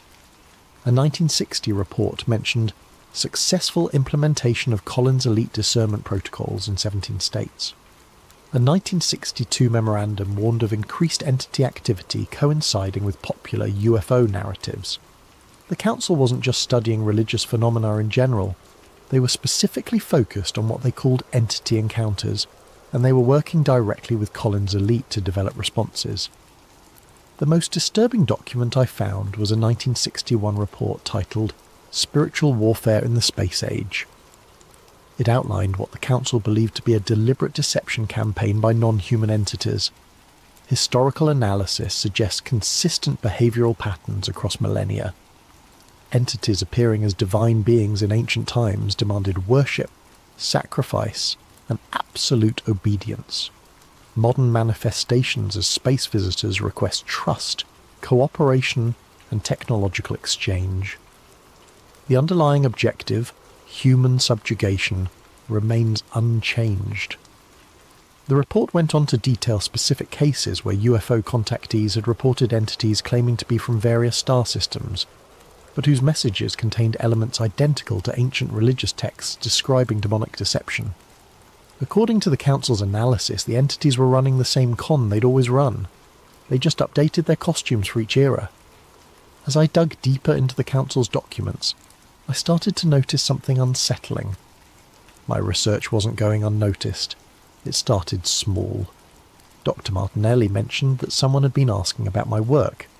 Just routine monitoring, he said, but he looked uncomfortable about it. Then I noticed that some of the documents I'd photographed were being moved to different sections of the archive. Files that had been easily accessible suddenly required special permission to view. The final warning came on a Tuesday night in November. I was alone in the archive basement scanning a particularly interesting 1963 document about Collins Elite Field Operations, when my computer screen flickered. The document disappeared, replaced by a simple text message. "Stop looking, they're not what you think." I stared at the screen, heart pounding. Someone was monitoring my research in real time. Someone with access to the university's network, and probably a lot more than that. I should have stopped then. Any reasonable person would have backed off, found a different job, maybe moved to a different city. But I wasn't reasonable anymore. I was obsessed, and besides, whoever was watching had just confirmed that I was onto something real. I replied by typing into the same text box that had appeared on my screen. "Then what are they?" The response came immediately. "They've worn every mask we've ever worshipped." The screen flickered again, and the message disappeared. But the implication was crystal clear. Collins' elite wasn't just studying UFO entities. They'd concluded that these entities were the same beings that had manipulated human religious belief throughout history. Ancient gods, modern aliens, same entities, different costumes. After the warning, access to documents became nearly impossible. Files went missing. Archives were suddenly under renovation. Dr. Martinelli stopped returning my emails. It was clear that my research had triggered some kind of response from whoever wanted Collins' elite to remain buried. But I'd already seen enough to piece together the broad outline of their doctrine. Collins' elite appeared to be a small classified unit within the US government that approached the UFO phenomenon from a religious rather than scientific perspective. Based on the scattered evidence I'd found, their core beliefs seemed to be UFO entities were not extraterrestrial visitors. They were the same non-corporeal beings that had interacted with humans throughout history. These entities had consistently masqueraded as whatever humans were most likely to worship or trust. Their ultimate goal was the spiritual subjugation of humanity. The modern UFO phenomenon was simply their latest deception campaign. The unit apparently worked closely with religious leaders to develop protocols for identifying and resisting entity influence. They studied religious texts not for historical interest, but for tactical intelligence about entity behaviour patterns. They viewed exorcists and clergy as frontline personnel in a spiritual war that most people didn't even know was happening. Most disturbing of all, they seemed to believe they were losing. My research into Collins' elite had taken nearly 6 months, and by December I was running out of leads. The documents had dried up, my access was severely restricted, and I was starting to wonder if I'd ever find anything more concrete than footnotes and oblique references. That's when I decided to look at modern UFO phenomena through the Collins Elite lens. What I found was terrifying in its consistency. Contemporary UFO contactee reports, when examined from a religious perspective, showed the same patterns that Collins Elite had apparently identified in the 1950s. Entities claiming to be from Zeta Reticuli or the Pleiades, but whose messages contained elements identical to ancient Gnostic texts. Space brothers, preaching salvation through technological advancement, using language that echoed Mesopotamian religious propaganda. Abduction experiences that followed the same psychological patterns as historical demonic possession cases. The modern UFO disclosure movement, viewed through Collins Elite's framework, looked less like a quest for scientific truth and more like the latest phase of an ancient deception campaign. Entities that had once demanded worship as gods now requested trust as benevolent aliens. Same control mechanisms, updated for a scientific age.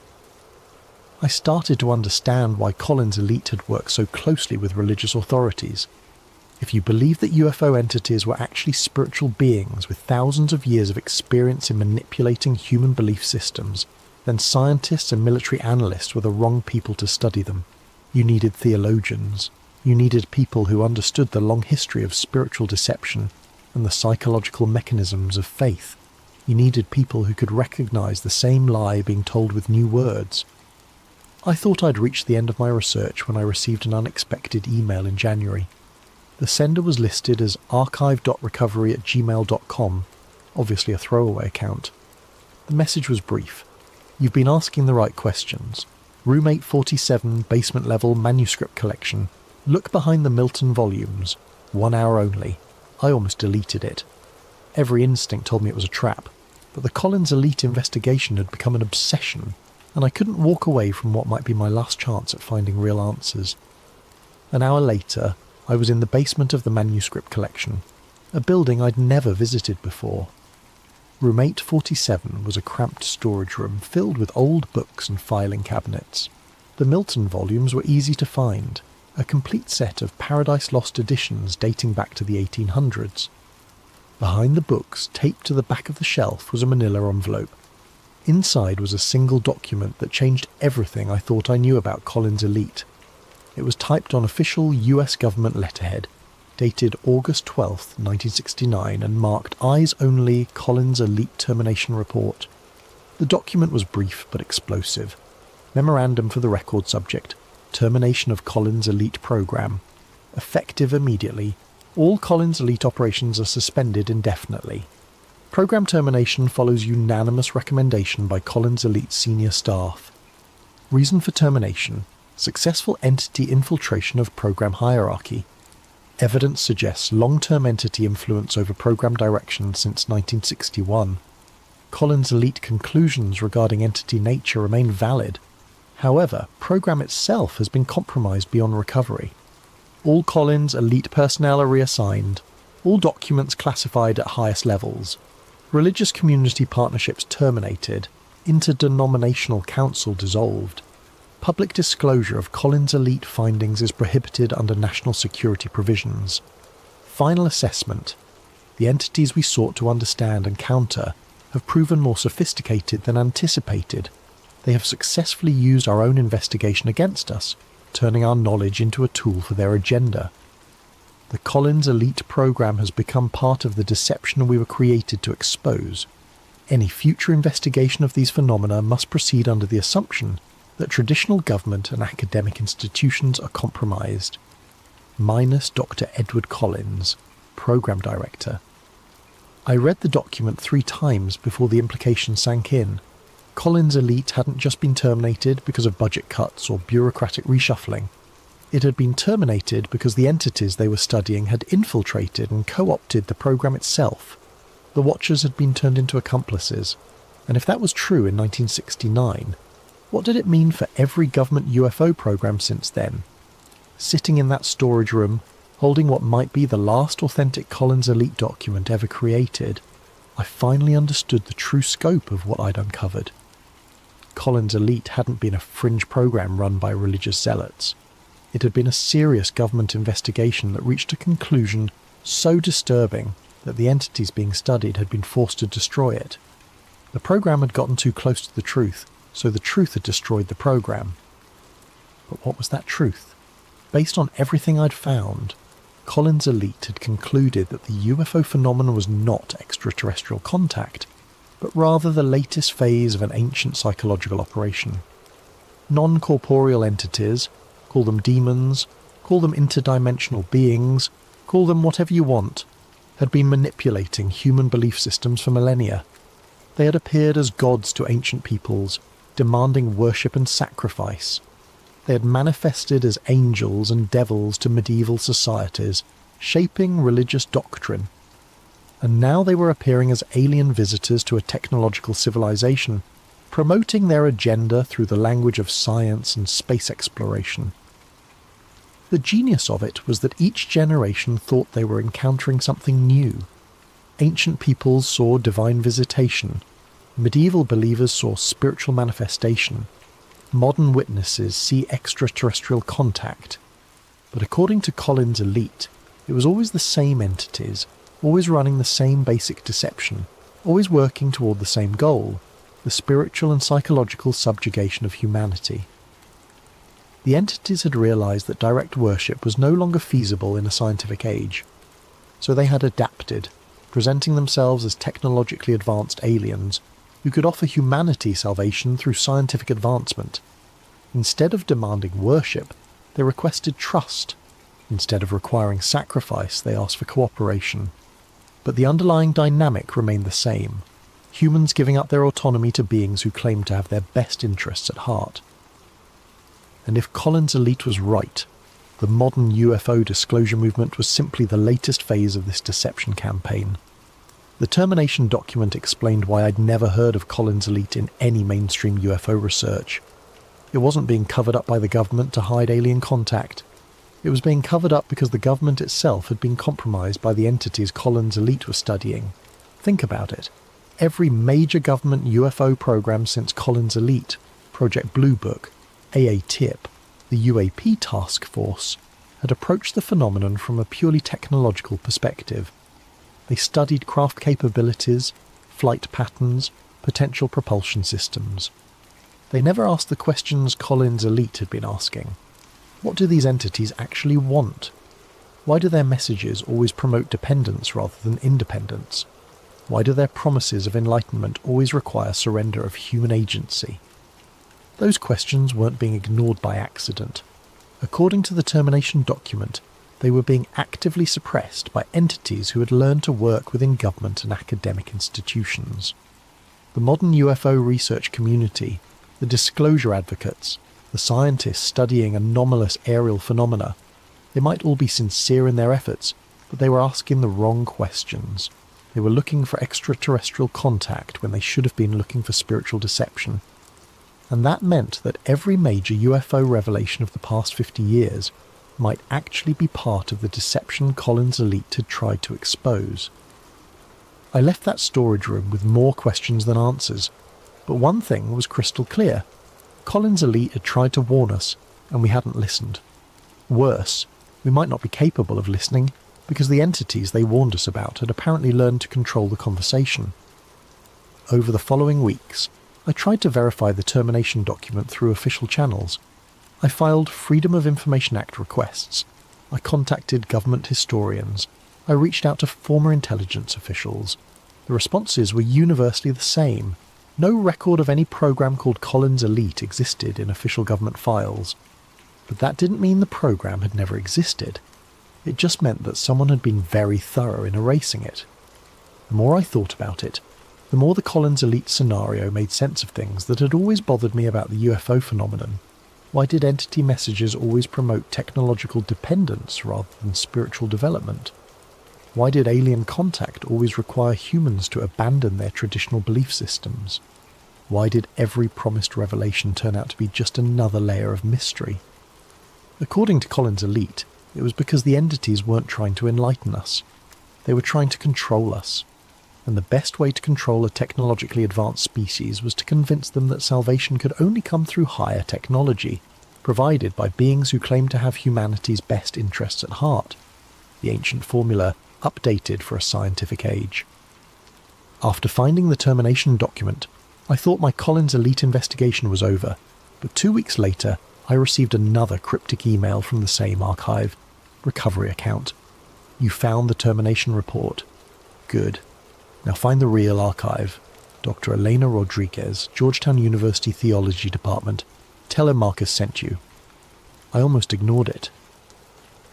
The rational part of my brain was screaming that I was already in too deep, that whoever was feeding me information might be leading me into something dangerous. But the name Marcus rang a bell.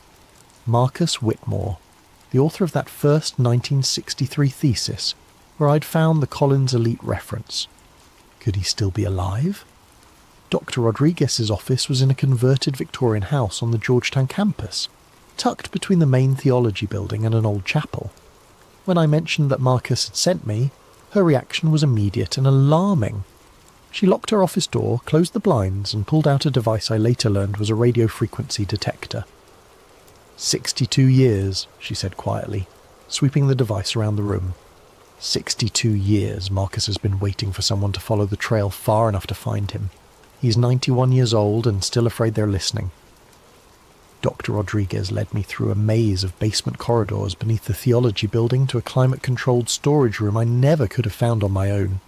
Inside, Marcus Whitmore sat surrounded by filing cabinets that looked like they'd been moved there decades ago. He was ancient, but his eyes were sharp and alert. "You're the one asking about Collins Elite," he said. It wasn't a question. "Eleanor tells me you found the termination report. That means they decided you were ready." They? The survivors, the ones who got out before the infiltration was complete. He gestured to the filing cabinets around us. "We've been maintaining our own archive for over 50 years. Everything the government tried to bury, we preserved. What Marcus showed me over the next 6 hours changed everything I thought I knew about Collins Elite, and about the scope of the deception they had uncovered. Collins Elite hadn't begun as a government program at all. It had started in 1947 as an informal network of military officers, intelligence analysts and religious scholars who were disturbed by early UFO reports. What bothered them wasn't the craft themselves, but the messages being delivered by the entities inside them. The contactee movement was just getting started, Marcus explained, pulling out files from the late 1940s. George Adamski, Daniel Fry, Truman Bethurum, all these people claiming contact with benevolent space brothers. But when you analysed their messages from a theological perspective, they weren't promoting human spiritual development. They were promoting dependence. The early Collins Elite had conducted detailed analyses of contactee messages and found disturbing patterns.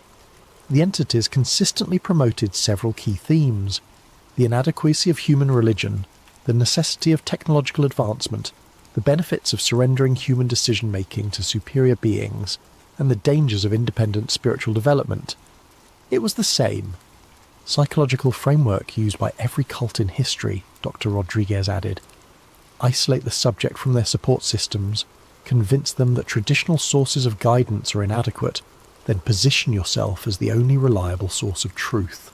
But Collins Elite's analysis went deeper than simple cult mechanics. They had identified specific linguistic and conceptual patterns that appeared across different contactee cases, patterns that matched historical accounts of demonic deception dating back thousands of years. Marcus showed me a 1952 analysis comparing Adamski's alleged conversations with Venusian beings to transcripts from 16th century witch trials. The parallels were undeniable. The same promises of secret knowledge, the same dismissal of conventional morality, the same emphasis on the chosen status of the contactee. That's when we knew we were dealing with something ancient, Marcus said. These weren't aliens from space. They were the same entities that had been manipulating human belief systems since the beginning of recorded history. By 1957, Collins Elite had attracted official government attention. The CIA and military intelligence were struggling to understand the UFO phenomenon from a technological perspective, but Collins Elite was approaching it from an entirely different angle. and getting results. We could predict contactee behaviour patterns, Dr. Rodriguez explained. We could identify which cases were likely to be genuine entity contact versus hoaxes or psychological episodes. We could even predict what messages the entities would deliver in future contacts. This predictive ability had made Collins Elite invaluable to government agencies dealing with UFO incidents. But it had also made them a target. Marcus pulled out a thick file labelled Entity Response Patterns, 1958 to 1961. Inside were dozens of reports documenting how UFO activity and contactee experiences changed in response to Collins Elite investigations. Whenever we got too close to exposing their methods, they would shift tactics, Marcus said. Study their linguistic patterns too closely, and suddenly contactees would start receiving messages in completely different styles. Document their technological claims, and they would start demonstrating entirely different capabilities. The entities weren't just running a deception campaign, they were actively monitoring the investigators and adapting their approach in real time. But the most disturbing pattern was personal targeting. Collins Elite members began experiencing their own anomalous encounters, but these experiences were clearly designed to discredit or manipulate the investigators, rather than provide genuine contact.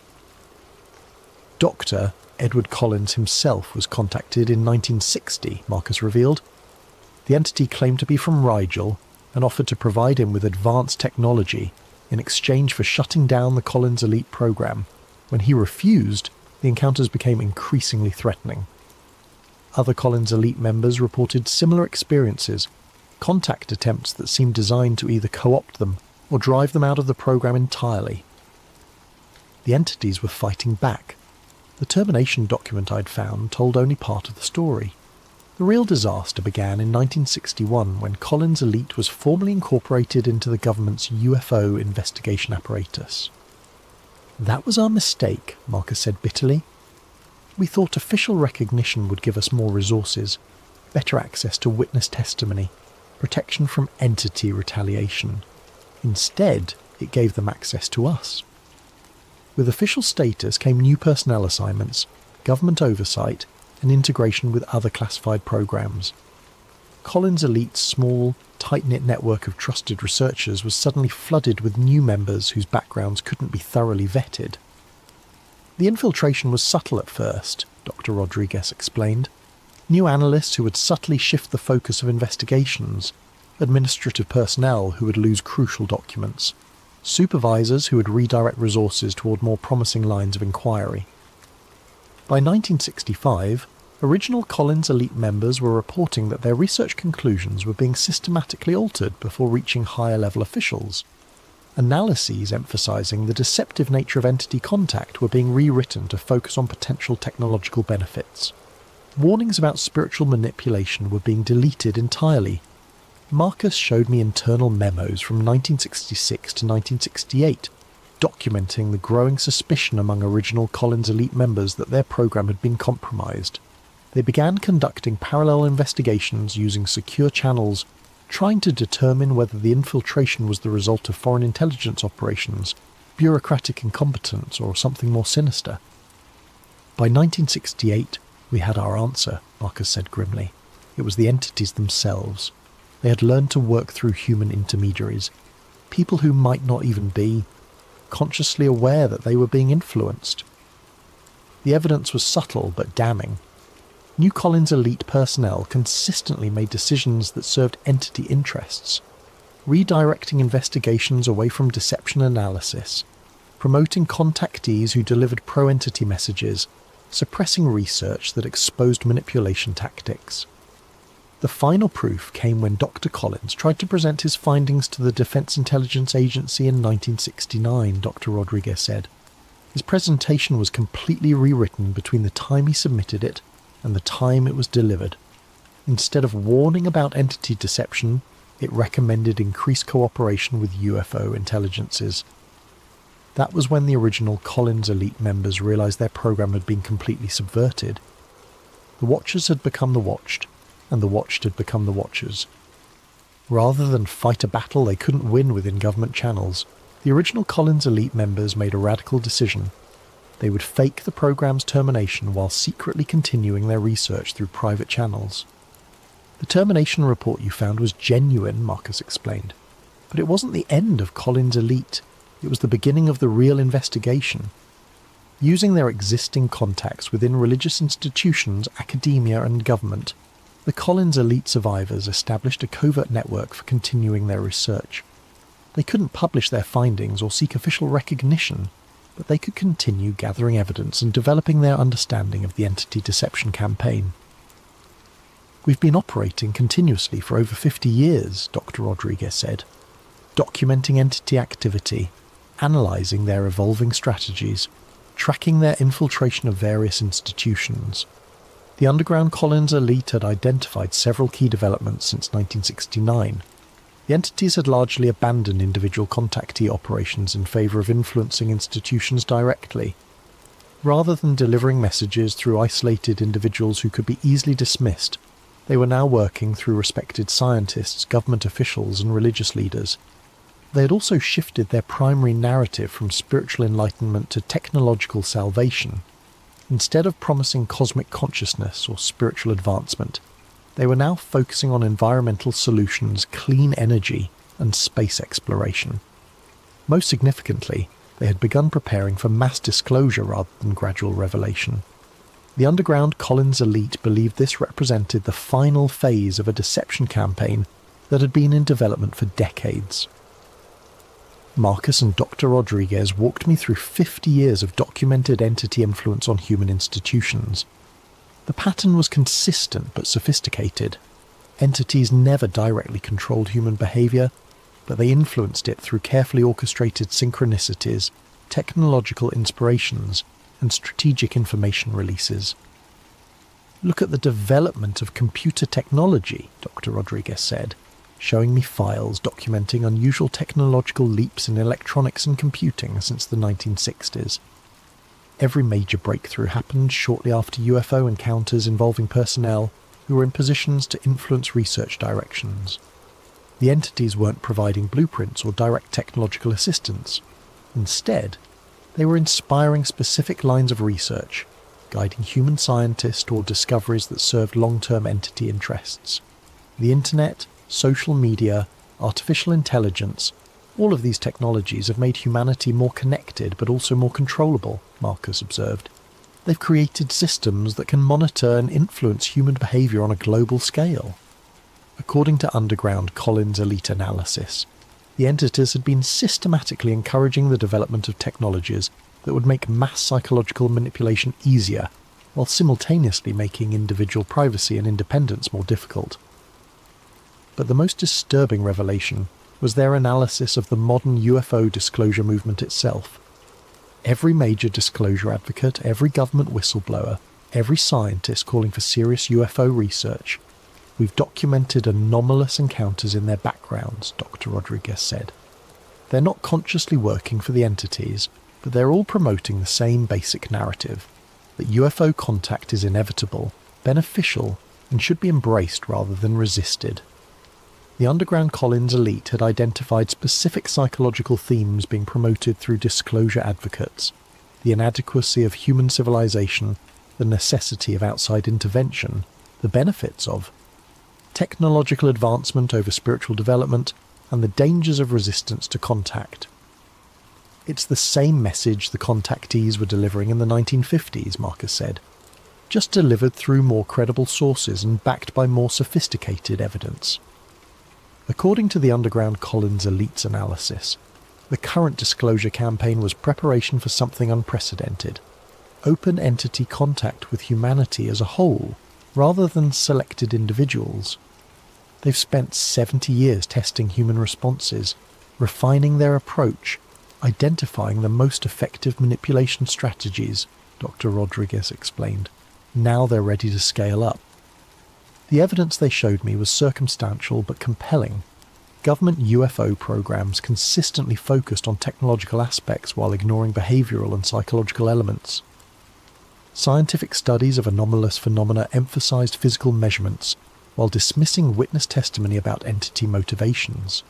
Media coverage promoted wonder and excitement about potential contact, While discouraging analysis of entity intentions, they're engineering consent, Marcus said, creating a cultural context where open contact will be seen as humanity's graduation to a higher level of existence rather than submission to a superior intelligence. The underground Collins elite believed that formal contact would be presented as humanity's invitation to join a galactic community, with entities offering technological solutions to environmental problems, social conflicts and resource limitations. The offer would seem generous, beneficial and desperately needed. But according to their analysis, acceptance would come with costs that wouldn't become apparent until it was too late. The gradual replacement of human decision-making systems with entity-guided alternatives, the erosion of individual agency in favour of collective efficiency, and the redefinition of human spiritual development to align with entity objectives. It won't feel like conquest, Dr. Rodriguez said. It will feel like salvation, right up until the moment humans realise they've traded their freedom for security and they're no longer capable of making that trade in reverse. After hours of reviewing evidence and analysis, I asked the obvious question. If the underground Collins elite was right about entity intentions, what could be done to counter them? Marcus and Dr. Rodriguez exchanged glances before Marcus answered carefully. Individual resistance is possible but difficult, he said. The entities rely on collective consent and institutional cooperation. They can't force contact on humans who genuinely reject it, but they can make such rejection seem irrational, antisocial or harmful. The underground Collins elite had developed what they called spiritual inoculation, techniques for recognizing and resisting entity influence. These included traditional religious practices like prayer and meditation, but also more analytical approaches, questioning the source and motivation behind any message promoting dependence, examining whether proposed solutions increased or decreased human agency, and maintaining strong connections to human community and traditional wisdom. The entities are masters of isolation and dependency, Dr. Rodriguez explained. Their influence is weakest when humans are connected to each other and to their own spiritual traditions, and strongest when individuals feel cut off from community and traditional sources of guidance. But individual resistance wouldn't be enough if the entities succeeded in achieving mass consent for contact. The underground Collins elite believed that their most important function was preserving and disseminating knowledge about entity deception methods, so that future generations would have the tools needed to recognize and resist manipulation. That's why we've maintained this archive, Marcus said, and why we're sharing it with you now. The disclosure campaign is accelerating, and we may not have much time left to prepare people for what's coming. As I write this, the UFO disclosure movement is reaching a crescendo. Government officials are admitting that anomalous aerial phenomena are real. Military personnel are testifying about encounters with craft displaying impossible capabilities. Scientists are calling for serious study of the phenomenon. The public is being prepared for some kind of revelation. But if Collins' elite was right, that revelation might be the culmination of a deception campaign that began thousands of years ago. Think about how perfectly the current disclosure narrative fits the Collins elite framework. We're being told that non-human intelligence has been monitoring humanity, that these beings possess technology that could solve our energy and environmental problems, that contact is inevitable and potentially beneficial. We're being encouraged to view disclosure as a positive development, a step forward in human evolution. But what if it's actually the final step in a plan that began when the first human looked at the sky and wondered if the gods were watching? The entities Collins' elite studied had thousands of years to perfect their understanding of human psychology. They knew that direct domination would eventually fail, that humans would rebel against obvious tyranny, but they also knew that humans could be convinced to surrender their autonomy willingly, if the surrender was framed as enlightenment or advancement. The promise of godhood had worked for ancient peoples, the promise of salvation had worked for medieval societies, and the promise of technological transcendence might be working on us right now. Marcus and Dr. Rodriguez had given me a framework for understanding the entity deception campaign, but they also gave me something more practical, a list of specific indicators that the final phase was beginning. We've been tracking these markers for decades, Dr. Rodriguez explained, showing me a comprehensive timeline of predicted developments. When all of them align, it means the entities believe humanity is ready for open contact. The first indicator was mainstream media normalization of UFO phenomena, not just reporting on UFO incidents, but actively promoting the idea that contact would be beneficial. According to their analysis, this phase had begun in earnest around 2017 and was accelerating rapidly. The second indicator was government disclosure of UAP reality without disclosure of government conclusions about entity intentions. They're admitting the phenomena are real, while carefully avoiding any discussion of what the entities actually want, Marcus noted. This creates public curiosity without public wariness. The third indicator was increased entity activity designed to demonstrate technological superiority while maintaining plausible deniability. The recent UAP videos released by the Pentagon fit this pattern perfectly. Clear evidence of advanced technology, but no direct communication or obvious threat. The fourth indicator was the emergence of credible advocates for contact within scientific, military, and government institutions. People with impressive credentials and no obvious ulterior motives, all promoting the same basic message: that humanity should welcome contact rather than fear it. Look at the current disclosure advocates, Dr. Rodriguez said, showing me biographical information on various scientists and former government officials. Impressive backgrounds, sincere motivations, reasonable arguments, but they're all promoting the same narrative the entities have been pushing for 70 years. The fifth and most disturbing indicator was the systematic suppression of research into entity psychology and motivations. While technological aspects of UAP were receiving increased attention and funding, questions about entity intentions were being dismissed as unscientific or irrelevant. That's how you know the entities are controlling the conversation, Marcus said. Any investigation that might reveal their true agenda gets discredited or defunded, while investigations that support their preferred narrative receive institutional support. According to their tracking system, all 5 indicators were currently active and accelerating. The underground Collins elite believed this meant humanity was within years, possibly months, of formal entity contact. Before I left Georgetown that day, Marcus pulled me aside for a private conversation. "You need to understand what you're walking into," he said quietly. "Everyone who's gotten this deep into Collins elite research has faced the same choice. Drop the investigation or accept that your life is going to change in ways you can't predict or control." He told me about colleagues who had been discredited through carefully orchestrated academic scandals, researchers who had lost funding after questioning entity motivations, investigators who had experienced personal crises that conveniently redirected their attention away from UFO phenomena. The entities don't usually resort to direct intimidation, Marcus explained. It's much more effective to make resistance seem personally costly. Failed relationships, career setbacks, health problems, family conflicts, all timed to coincide with getting too close to the truth. He showed me files documenting the life trajectories of dozens of Collins elite researchers over the past 50 years. The pattern was consistent. People who backed away from the investigation generally experienced improved circumstances, while those who continued faced escalating personal difficulties. "I'm not trying to scare you off," Marcus said, "but you need to know that this isn't just an intellectual exercise. The entities have a vested interest in controlling what humans believe about them, and they've had centuries to develop sophisticated methods for managing troublesome individuals." Dr. Rodriguez had faced similar pressures. Her tenure at Georgetown had been threatened twice due to budget constraints that mysteriously resolved themselves when she temporarily reduced her Collins elite research. Her marriage had ended during a period of intensive investigation into entity influence on religious institutions. Her health had suffered during the years she was most actively documenting entity deception patterns. "But here's the thing," she said.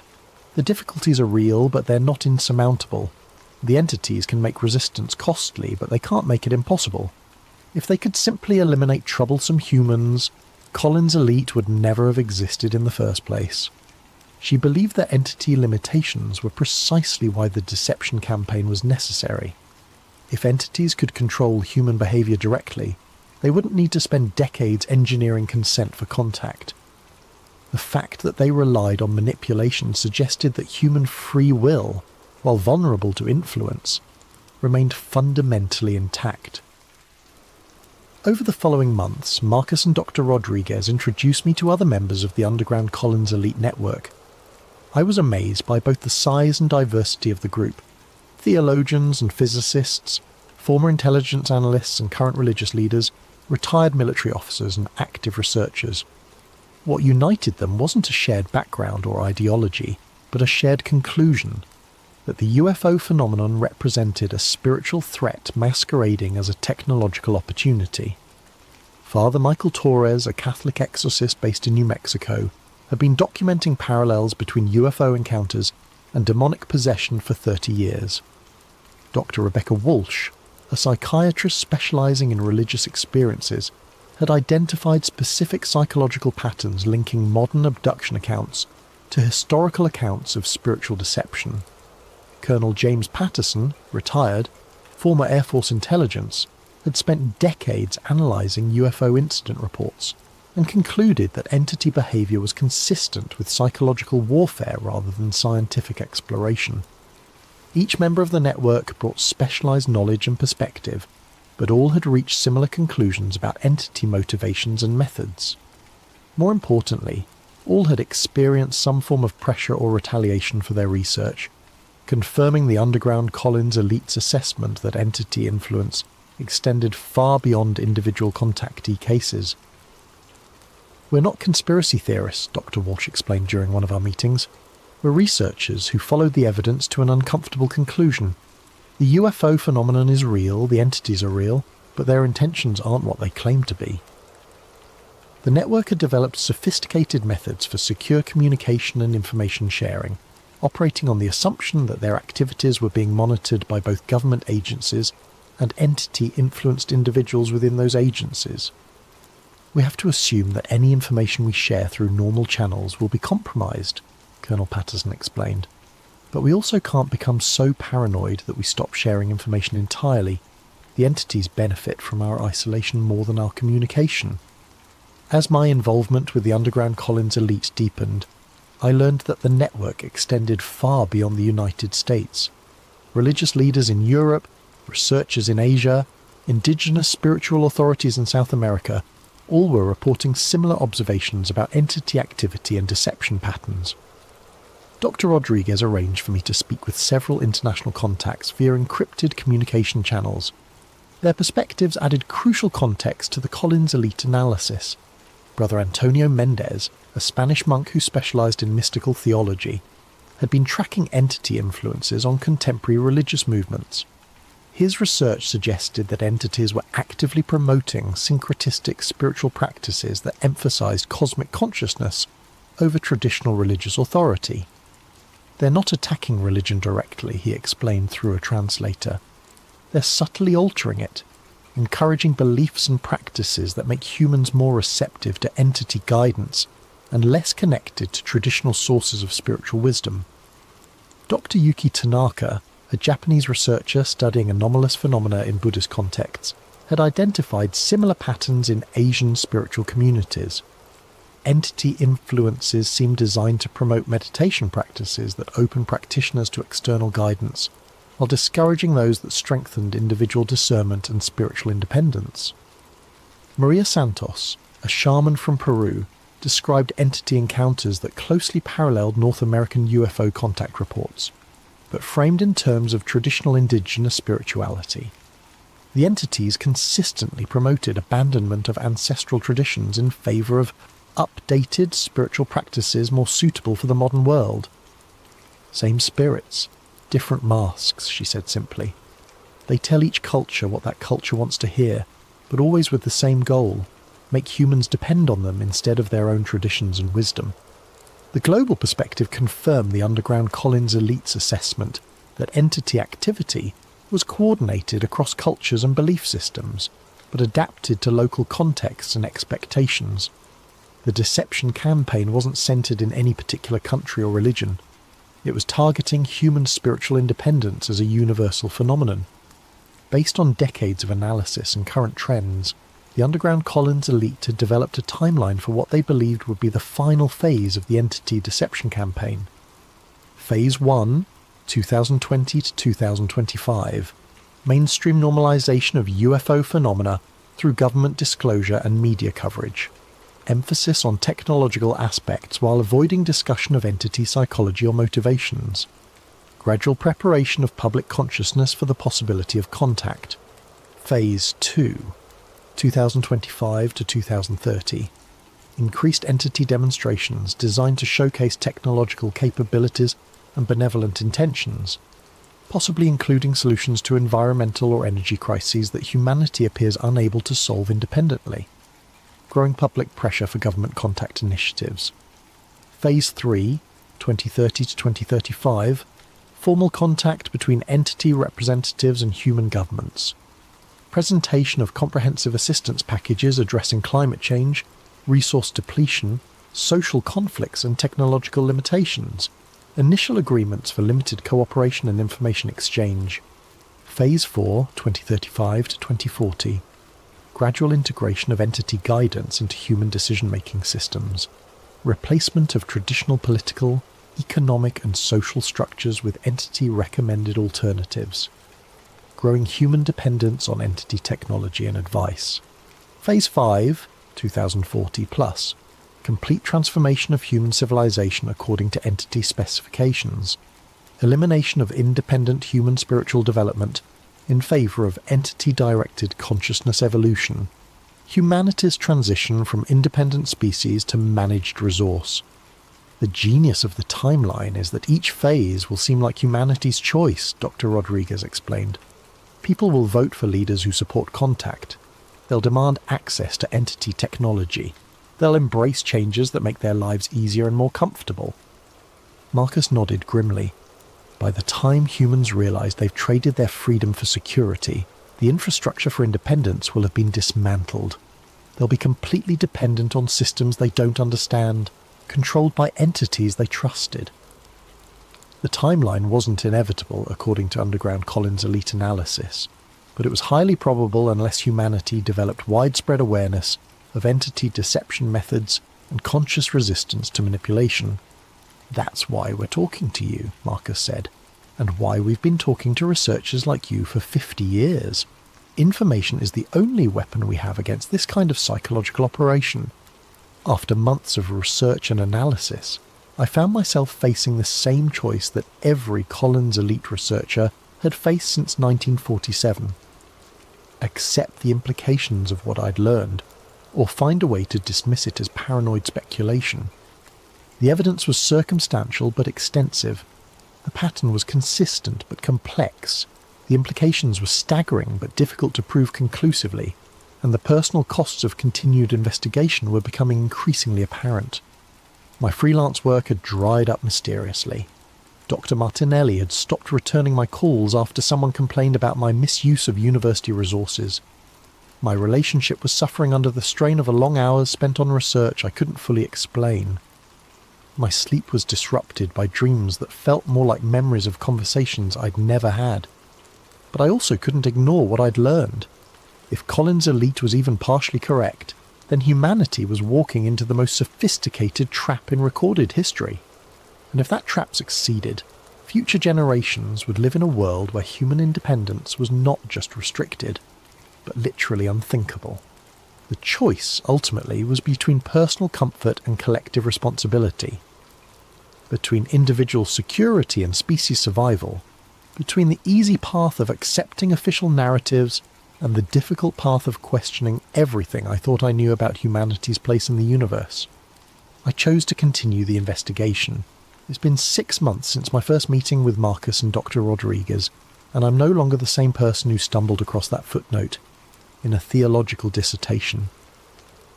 The evidence I've gathered has convinced me that Collins' elite was not only real, but correct in their fundamental assessment of the UFO phenomenon.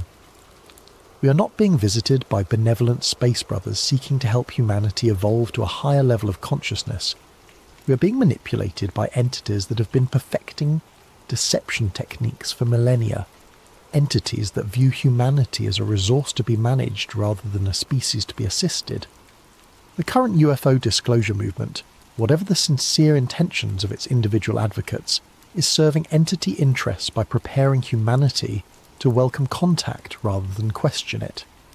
The technological solutions being offered through various contact scenarios are not gifts, but baits in an elaborate trap that will close once humanity becomes dependent on entity guidance. And the most terrifying aspect is that it's working exactly as planned. Public opinion is shifting in favour of contact.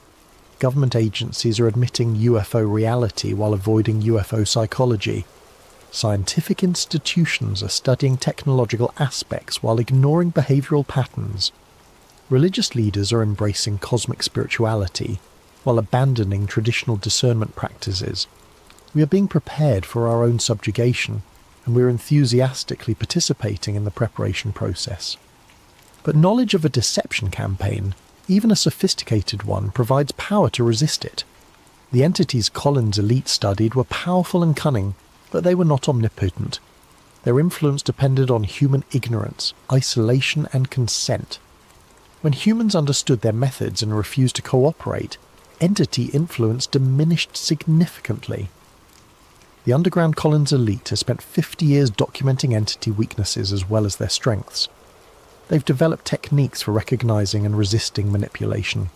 They've maintained networks of communication and support that entity influence cannot completely penetrate, and most importantly, they've preserved knowledge that would otherwise have been lost or corrupted. That knowledge is now available to anyone willing to look for it, question official narratives, and think independently about humanity's future. The choice between freedom and security, between independence and dependence, between human agency and entity guidance remains open. But that choice won't remain open forever. According to every timeline the underground Collins elite has developed, we are rapidly approaching the point where collective consent for entity contact will make individual resistance increasingly difficult and ultimately ineffective. The time for choosing is now. The information needed to choose wisely exists, but it requires effort to find and courage to accept. The consequences of choosing poorly may be irreversible. 60 years ago, Collins' elite tried to warn us. Today, their successors are still trying. Whether humanity listens and whether we choose wisely remains to be seen. But the warning has been delivered. The evidence has been presented, the choice is ours. Maybe that's why you never hear their name in congressional hearings or disclosure reports, because Collins' elite wasn't warning us about aliens. They were warning us about faith in the wrong thing, and how easily it can damn us. The question isn't whether Collins' elite really existed. The question is whether they were right.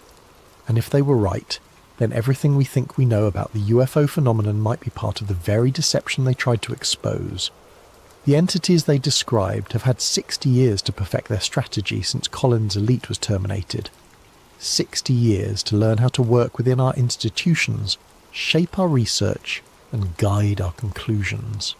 60 years to make sure that when disclosure finally comes, we'll welcome it with open arms. Because that's what good servants do, they welcome their masters home. But servants can choose to be free. The question is whether they will make that choice while they still can. That's tonight's deep dive into the Collins elite, a story that challenges everything we think we know about the UFO phenomenon and asks uncomfortable questions about the nature of contact itself. What do you think? Was Collins' elite a real government program, or just an elaborate piece of disinformation? And either way, are the questions they were asking the ones we should be asking now? Drop your thoughts in the comments below, and don't forget to suggest topics for future episodes. Your ideas keep sleep theories going, and trust me, we've only scratched the surface of what's hidden in the footnotes of history. Until next time, sleep well and question everything. Before we begin, I want to give a thank you to Beeblebrox and so many others who suggested this topic. Your ideas fuel these investigations into the shadows of history. If you have suggestions for future videos, drop them in the comments below. We read every single one. What if I told you that the last mission to the moon wasn't Apollo 17? What if 3 astronauts launched in secret, travelled 250,000 miles into the void, and discovered something that fundamentally changed humanity's relationship with space exploration? What if their names were erased, their families silenced, and their discovery buried under layers of classification that remain sealed to this day. This is the story of Apollo 18, the mission that officially never happened, but unofficially changed everything. The year was 1970, and America's love affair with the moon was dying. Apollo 13 had nearly ended in tragedy that April. Commander James Lovell, Command Module pilot Jack Swigert, and Lunar Module pilot Fred Hayes had survived an oxygen tank explosion 200,000 miles from home through sheer ingenuity and luck. The nation had held its breath for 4 days, glued to their television sets, watching 3 men fight their way back from the edge of the abyss. They made it. But the close call had rattled Congress. By September 1970, NASA Administrator Thomas Paine stood before the Senate Appropriations Committee with grim news. The remaining Apollo missions, 18, 19 and 20, were being cancelled. Budget constraints, shifting priorities and waning public interest had sealed their fate. The moon program that had captivated the world was ending, not with a bang, but with a bureaucratic whimper. Or so the public was told. Behind closed doors, a different story was unfolding. In the basement archives of the Johnson Space Center, there exists a document that most people will never see. It's labelled NASA SP4029, a dry budget reconciliation report from fiscal year 1971. Most of it contains exactly what you'd expect. Columns of numbers, departmental allocations, contractor payments. But on page 247, there's an anomaly. 3 line items totaling $287 million are listed under Specialized Systems Transfer Classified Program Support. The receiving account is identified only by a code, LB73DOD, Liberty Bell. Project Liberty Bell was a joint Department of Defense and NASA initiative, supervised by 2 organizations that rarely appear in public documents, the Office of Space Science and Applications and the National Reconnaissance Office. The NRO, for those unfamiliar, is America's spy satellite agency. So secret that its very existence wasn't officially acknowledged until 1992. What would NASA and America's most classified intelligence agency want with nearly $300 million and a cancelled moon mission? The answer lay in the Cold War's most dangerous game, nuclear detection. Throughout the early 1970s, American intelligence analysts were desperate to monitor Soviet nuclear testing. Satellite surveillance helped, but seismic detection remained the gold standard for identifying underground detonations. The problem was geography. Soviet test sites in Kazakhstan and Novaya Zemlya were geologically shielded, making detection difficult from Earth-based sensors. But what about sensors that weren't on Earth? The moon offered a unique advantage. Its stable, airless environment and low seismic noise made it an ideal platform for detecting faint vibrations across vast distances. More importantly, the moon's orbit around Earth meant that sensors could monitor Soviet territory during windows, when traditional surveillance was blind. Project Liberty Bell's mission was simple. Place advanced seismic relay equipment on the lunar surface, disguised as abandoned Apollo hardware, and use it to monitor Soviet nuclear activity. They would need a crew, 3 men willing to risk everything for a mission that could never be acknowledged. Commander Richard Anderson had been the backup pilot for Apollo 16. At 41, he was older than most astronauts, a Korean War veteran with silver temples, and the kind of steady calm that made younger pilots defer to him without question. He'd spent 2 years training for a moon landing that never came, watching as younger crews got the glory while he remained earthbound. When a 2-star general from the Department of Defense showed up at his Houston office in March 1973, with a manila folder marked Eyes Only, Anderson didn't hesitate. He was being offered what every astronaut dreams of, a mission to the moon. The fact that it was classified only made it more appealing. James Hall was different. A former Air Force test pilot, Hall had been assigned to the Manned Orbital Laboratory, the Air Force's secret space station program, before it was cancelled in 1969. He was 38, dark-haired, intense, with the kind of technical precision that made him NASA's go-to pilot for experimental systems. Hall had grown up reading Tom Swift novels and watching Flash Gordon serials. He joined the Air Force specifically to fly higher and faster than anyone else. When NASA recruited him after MOL's cancellation, he jumped at the chance. Hall was the command module pilot responsible for keeping the spacecraft alive while his crewmates descended to the surface. The third crew member was Marcus Kell, and he was an outsider. Kell wasn't military. He was a civilian geologist from the United States Geological Survey's Astrogeology Center in Flagstaff, Arizona. At 35, he'd spent a decade mapping lunar terrain from photographs, preparing traverse routes for astronauts who would walk on a stone he'd only studied from afar. Kell was wiry, intense, with thick-framed glasses and a habit of speaking in rapid-fire technical jargon that left his colleagues scrambling to keep up. NASA needed a geologist who could identify the best locations for seismic equipment and collect samples that would justify the mission's scientific cover story. Kell was brilliant, obsessive, and, crucially, unmarried with no children. His disappearance, if necessary, would cause minimal civilian disruption. The crew trained in isolation at a classified facility in Nevada, using equipment labelled as Skylab backup hardware. They studied maps of Mare Moscoviense, a far-side lunar basin that would provide their equipment with an unobstructed view of Soviet territory. They practiced deploying sensor packages disguised as standard Apollo science experiments, and they were briefed on what to do if they found something unexpected. Unlikely, the briefing officer had said, a CIA analyst whose name none of them caught. But the Soviets have had multiple lunar probes in the region. If you encounter any foreign hardware, photograph it, catalogue it, and bring back samples if possible. Do not attempt to interact with it directly. Anderson had raised an eyebrow. What kind of samples? The analyst's expression hadn't changed. Anything unusual. Anything that doesn't match baseline lunar geology. Anything that appears manufactured or processed. You think the Soviets built something up there? We think it's prudent to be prepared for any scenario. That should have been the first warning. Launch Complex 39B at Kennedy Space Center had seen better days. By December 1973, it had been more than a year since the last Saturn V had thundered skyward, carrying Apollo 17. The massive gantry stood silent, a rusting monument to a program that had conquered the moon, and then simply stopped. Tourists visiting the Space Center were told that 39B was being reconfigured for Skylab support operations. A plausible enough story, given that America's space station was still operational. What the tourists didn't see was the nighttime activity. Starting in November, unmarked trucks began arriving after dark, delivering components wrapped in protective shrouding. The vehicle assembly building's high bay doors would open just long enough to admit the cargo, then seal shut.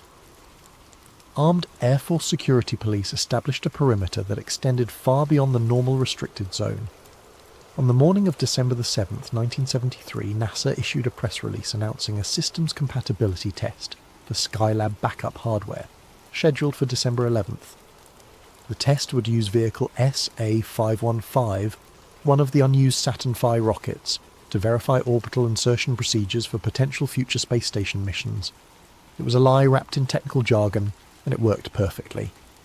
SA-515 was real. It had been constructed but never assigned to a mission. The Skylab story was plausible enough that the handful of space journalists who still covered NASA didn't dig deeper, and the December timing was deliberate. The Soviet Union's tracking stations would be focused on their own Soyuz 13 mission, currently in orbit. The crew arrived at the operations and checkout building at 0300 hours on December 11th. They'd spent the previous week in medical quarantine, officially to prevent any illness that might compromise the test flight, unofficially to prevent them from talking to anyone outside the mission loop. Anderson remembered the walk to the transfer van. The air was warm and humid, typical for Florida in December, carrying the salt smell of the Atlantic. Above them, stars blazed in a moonless sky. The irony wasn't lost on him. They were about to fly to the moon on a night when the moon itself was new, invisible from Earth. The suit technicians worked in silence, checking seals and connections with the efficient precision of people who'd done this dozens of times. But there were differences. The mission patches on their suits bore no designation, just the NASA logo. Their names weren't embroidered on the chest, just their surnames and a cryptic alphanumeric Anderson's D-73, Hall SD-73, Kells D-73, SD-73, Silent Dawn 1973. The elevator ride to the White Room seemed to take forever. Anderson's heart rate was elevated. He could hear it in his helmet's biomedical sensors, but steady. Hall was actually calmer than during simulations, his vital signs rock solid. Kell, predictably, was running hot, excitement overriding any nervousness. At 0522 hours, the crew entered the command module. They'd named it Endeavour, after Captain Cook's ship of exploration.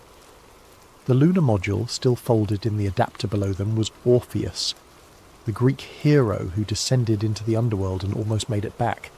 Another name that should have been a warning. The launch was textbook perfect. At 0631 hours, the Saturn V's 5 F1 engines ignited in a carefully sequenced cascade, producing 7.5 million pounds of thrust. The flame trench beneath the pad redirected the exhaust in a searing river of fire. For a moment that seemed to stretch into eternity, the rocket strained against the hold-down arms, every component vibrating with barely contained violence. Then the arms released and Apollo 18 began to rise. Inside the command module, the crew was slammed into their seats by acceleration that built from 1G to 4Gs in a matter of seconds. The rocket's roar was so loud it transcended sound, becoming something physical, a pressure that invaded their bones. Outside the windows, the gantry dropped away with startling speed, replaced by sky transitioning from black to dark blue to brilliant azure. 2 minutes and 42 seconds after liftoff, the first stage separated, its fuel exhausted. The sudden change from brutal acceleration to relative weightlessness made Anderson's stomach lurch, but he kept his focus on the instruments. The second stage ignited smoothly, pushing them higher and faster. 11 minutes after leaving Earth, they were in orbit. The official NASA tracking data for December 11th, 1973 shows only routine Skylab telemetry. There's no mention of a Saturn V launch, no tracking data for a translunar injection burn, no acknowledgement that 3 men had just begun a 250,000-mile journey. But NORAD knew. Their radar installations had tracked every second of the ascent. The data was immediately classified, rerouted to a Department of Defense server that would remain sealed for decades. At mission elapsed time 2 hours, 44 minutes and 16 seconds, while passing over the Pacific Ocean on their second orbit, Endeavour's service propulsion system engine ignited for the translunar injection burn. For 5 minutes and 48 seconds, the engine pushed them faster and faster until they'd exceeded Earth's escape velocity. They were committed now, the moon or nothing. The 3-day coast to lunar orbit was simultaneously routine and surreal. They performed the usual systems checks, verified course corrections, practiced lunar module procedures. But there was no television coverage, no interviews with Walter Cronkite, no excited updates from Mission Control played on every radio station in America. Just them, alone in the void, following a trajectory that officially didn't exist. Flight Director Glyn Lunny oversaw the mission from a specially secured control room at Johnson Space Center. Lunny was a veteran of every Apollo mission since Apollo 7, a brilliant, unflappable leader who'd guided Apollo 13 home when disaster struck. If anyone could be trusted with the most classified mission in NASA's history, it was Lunny. But even Lunny wasn't prepared for what came next. Apollo 18 entered lunar orbit on December the 9th, 1973, at 17:23 mission elapsed time. The lunar orbit insertion burn was perfect, placing them in a 60 by 170-mile elliptical orbit that would be circularized before the landing attempt. Through their windows, the moon's surface scrolled past in stark blacks and greys, utterly lifeless, utterly alien. All remained in Endeavour while Anderson and Kell transferred into Orpheus, the lunar module that would take them to the surface. The undocking went smoothly, and Orpheus began its descent toward Mare Moscoviense. Mare Moscoviense, the Sea of Moscow, is one of the moon's most distinctive farside features. Unlike the familiar Maria visible from Earth, this impact basin is relatively small, only 270 miles across. But it contains unusual magnetic anomalies that had puzzled scientists for years. The mission planners had chosen it precisely because those anomalies might mask the electronic signatures of the surveillance equipment. What they didn't know was that the anomalies had a different source entirely. Orpheus touched down at 23:41 mission elapsed time, landing near the basin's southern rim where magnetic readings were strongest. Anderson's voice was steady as he reported, "Houston, Orpheus. The Eagle has landed." A deliberate echo of Armstrong's famous words, a private acknowledgement of the legacy they carried. "Copy that, Orpheus," came Lunny's response, his voice encrypted and relayed through a satellite network that bore no official connection to NASA. "You're go for EVA in 6 hours. Get some rest." But Anderson was staring out the window at something that didn't make sense. The landing site briefings had shown a relatively smooth area of mare basalt, perfect for deploying equipment. What he saw instead was irregular. The regolith, the dusty lunar soil, showed patterns. Not natural wind patterns, obviously, since the moon has no atmosphere, but linear features, geometric arrangements that looked almost like... "Houston, we have some unusual surface characteristics here," Anderson transmitted. "Request permission to move EVA-1 up to 0300 MET. A long pause, then... "Negative, Orpheus. Stick to the timeline. You need rest." Anderson exchanged a glance with Kell through their helmets. The geologist's eyes were wide behind his visor, fixed on the same patterns Anderson had noticed. "Copy that, Houston," Anderson said. But he knew neither of them would sleep. 4 hours later, they were suiting up anyway. The first EVAs officially began at 3:17 mission elapsed time. Anderson descended the ladder first, pausing on the bottom rung to deliver the words he'd rehearsed 100 times. "I step onto this ancient surface in the spirit of discovery and in the service of my country. No poetry, no giant leap for mankind." This was a military operation, and his words reflected that. Kell followed, immediately setting up the camera that would document their activities. Unlike previous Apollo missions, this footage would never be broadcast, but it needed to exist for post-mission analysis. They worked efficiently, deploying the seismic equipment packages with the practiced precision of countless simulations. The equipment looked identical to the ALS-EP science packages from earlier missions, but these units contained classified sensors designed to detect specific frequencies associated with nuclear detonations. It was while planting the third sensor array that Kell's voice cut across the radio, sharp with surprise. "Commander, you need to see this." Anderson bounded over in the lunar gravity's lazy arc. Kell was kneeling, or as close to kneeling as the suit allowed, next to an outcrop of rock that protruded from the regolith at an odd angle. "What am I looking at?" Anderson asked. Kell reached out with a gloved hand, brushing dust away from the rock's surface. Except it wasn't rock. The surface was metallic, not meteoritic iron, which Anderson had seen in photographs from previous missions. This was processed metal, showing what looked like machining marks, precise angles that didn't occur in nature. "Houston," Kell transmitted, his voice carefully controlled despite the excitement Anderson could hear underneath. "Surface sample at Station 3 shows unusual characteristics. Structure appears engineered, not geological. Recommend immediate sample collection and detailed photography." The response from Houston was immediate.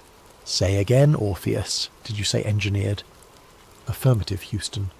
The sample shows evidence of the transmission cut out, not static, not interference, just silence." Anderson checked his radio. All lights green. He could hear Kell's breathing on the short-range suit-to-suit frequency. But Houston was gone. Then Kell's hand shot out, gripping Anderson's arm hard enough that he felt it through the suit's layers. "Commander," Kell whispered, even though there was no one to overhear in the moon's vacuum. "It's warm." That was impossible. The lunar surface temperature in sunlight reaches 260 degrees Fahrenheit, hot enough to cook you in an unprotected suit. In shadow, it plunges to minus 280, but objects don't generate their own heat, not naturally. Anderson placed his own glove against the metal surface. Through the suit's insulation, he shouldn't have felt anything. But Kell was right. There was heat. Not scorching, but present. Unmistakable. Active. "We need to document this," Anderson said, forcing his voice to remain calm. "Full photography, spectroscopy if we can get readings. Then we collect samples and..." Kell wasn't listening. He'd moved around the outcrop, brushing away more regolith. revealing more of the structure beneath. It was massive. What they'd seen was just the tip, the exposed edge of something that extended down into the lunar surface. And now that Anderson's eyes had adjusted, he could see that the patterns in the regolith weren't random. They radiated out from this central point, like ripples in a pond, or like something had disturbed the dust when it powered up. Anderson's training took over. Document. Analyze. Report. He began photographing the structure from multiple angles, while Kell used the portable X-ray fluorescence spectrometer to analyze the metal's composition. The readings made no sense. The XRF showed titanium, but not any titanium alloy in their reference database. The crystalline structure was too regular, too perfect. Whatever this was, it hadn't been formed by natural processes. Orpheus, this is Houston. Do you copy? The transmission crackled back to life and Anderson nearly jumped. Houston, Orpheus, we copy. We experienced a 14-minute communication dropout. Negative, Orpheus. We show continuous telemetry. Your biomedical readouts went offline for 14 minutes, but voice communication remained nominal from our end. Anderson and Kell exchanged another look. They'd been shouting at Houston for 14 minutes with no response. Houston claimed they'd maintained contact the whole time. Someone was lying, or something had interfered with the transmission in a way that affected both ends differently. Houston, we have a situation here. We've uncovered what appears to be an artificial structure, possibly Soviet in origin, showing Orpheus, cease that work immediately. A new voice, not Lunny, harder, military. You are to collect the minimum required samples, photograph the area, and return to the LM immediately. Do you understand? Anderson felt something cold settle in his chest. Houston, we need more time to properly document. Orpheus, that is a direct order. Return to the lunar module. Now. The voice left no room for argument. They collected samples. 6 core tubes, each carefully sealed and labelled. Kell wanted to take more, to excavate deeper, to really understand what they'd found. Anderson had to physically pull him away. The climb back up the ladder felt wrong. They were leaving something behind, something that rewrote everything humanity thought it knew about the moon, and they were just walking away. Inside Orpheus, they pressurized the cabin and removed their helmets. Kell's face was flushed, his eyes bright with excitement and frustration. We found something, he said. Something that proves we're not alone. And they're ordering us to follow orders, Anderson interrupted. We're military personnel on a classified mission. We document, we report. We let the analysts make the calls. But nothing. We've got the samples. We've got photographs. We've done our job. Anderson began the post-EVA system check, his hands moving through the familiar routine while his mind raced. What had they found? Soviet equipment was the obvious answer, but the heat signature didn't fit.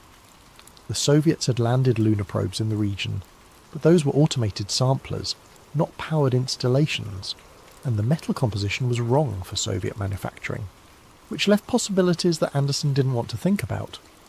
The return to orbit was scheduled for 16 hours later, giving them time to rest and prepare, but neither man could sleep. They sat in the cramped cabin, occasionally glancing at the sample containers, each lost in their own thoughts. It was Kell who finally broke the silence. What if it's not Soviet? Anderson didn't answer. Think about it. The magnetic anomalies in this region have been documented since the early orbital surveys. That's decades before either us or the Soviets had the capability to land anything here. What if those anomalies weren't natural? What if they were marking something? Marking what? Kell met his eyes. I don't know, but whatever that structure is, it's old. Really old. The regolith accumulation around it suggests it's been here for millennia, maybe longer. Nothing human built that. The words hung in the cabin like a physical presence. Before Anderson could respond, the radio crackled. Orpheus, Houston. We're showing an anomalous reading from your cabin environmental system. Confirm pressure holding steady. Anderson checked the gauges. Everything nominal. Houston, we show all systems green. Pressure is... He stopped. The cabin pressure gauge was dropping. Not rapidly, but definitely dropping. We have a leak, he said. his voice flat with the kind of calm that comes from years of training for disasters. Rate is approximately 0.3 psi per minute. Beginning emergency leak check procedures. They worked systematically, checking every seal, every valve, every fitting.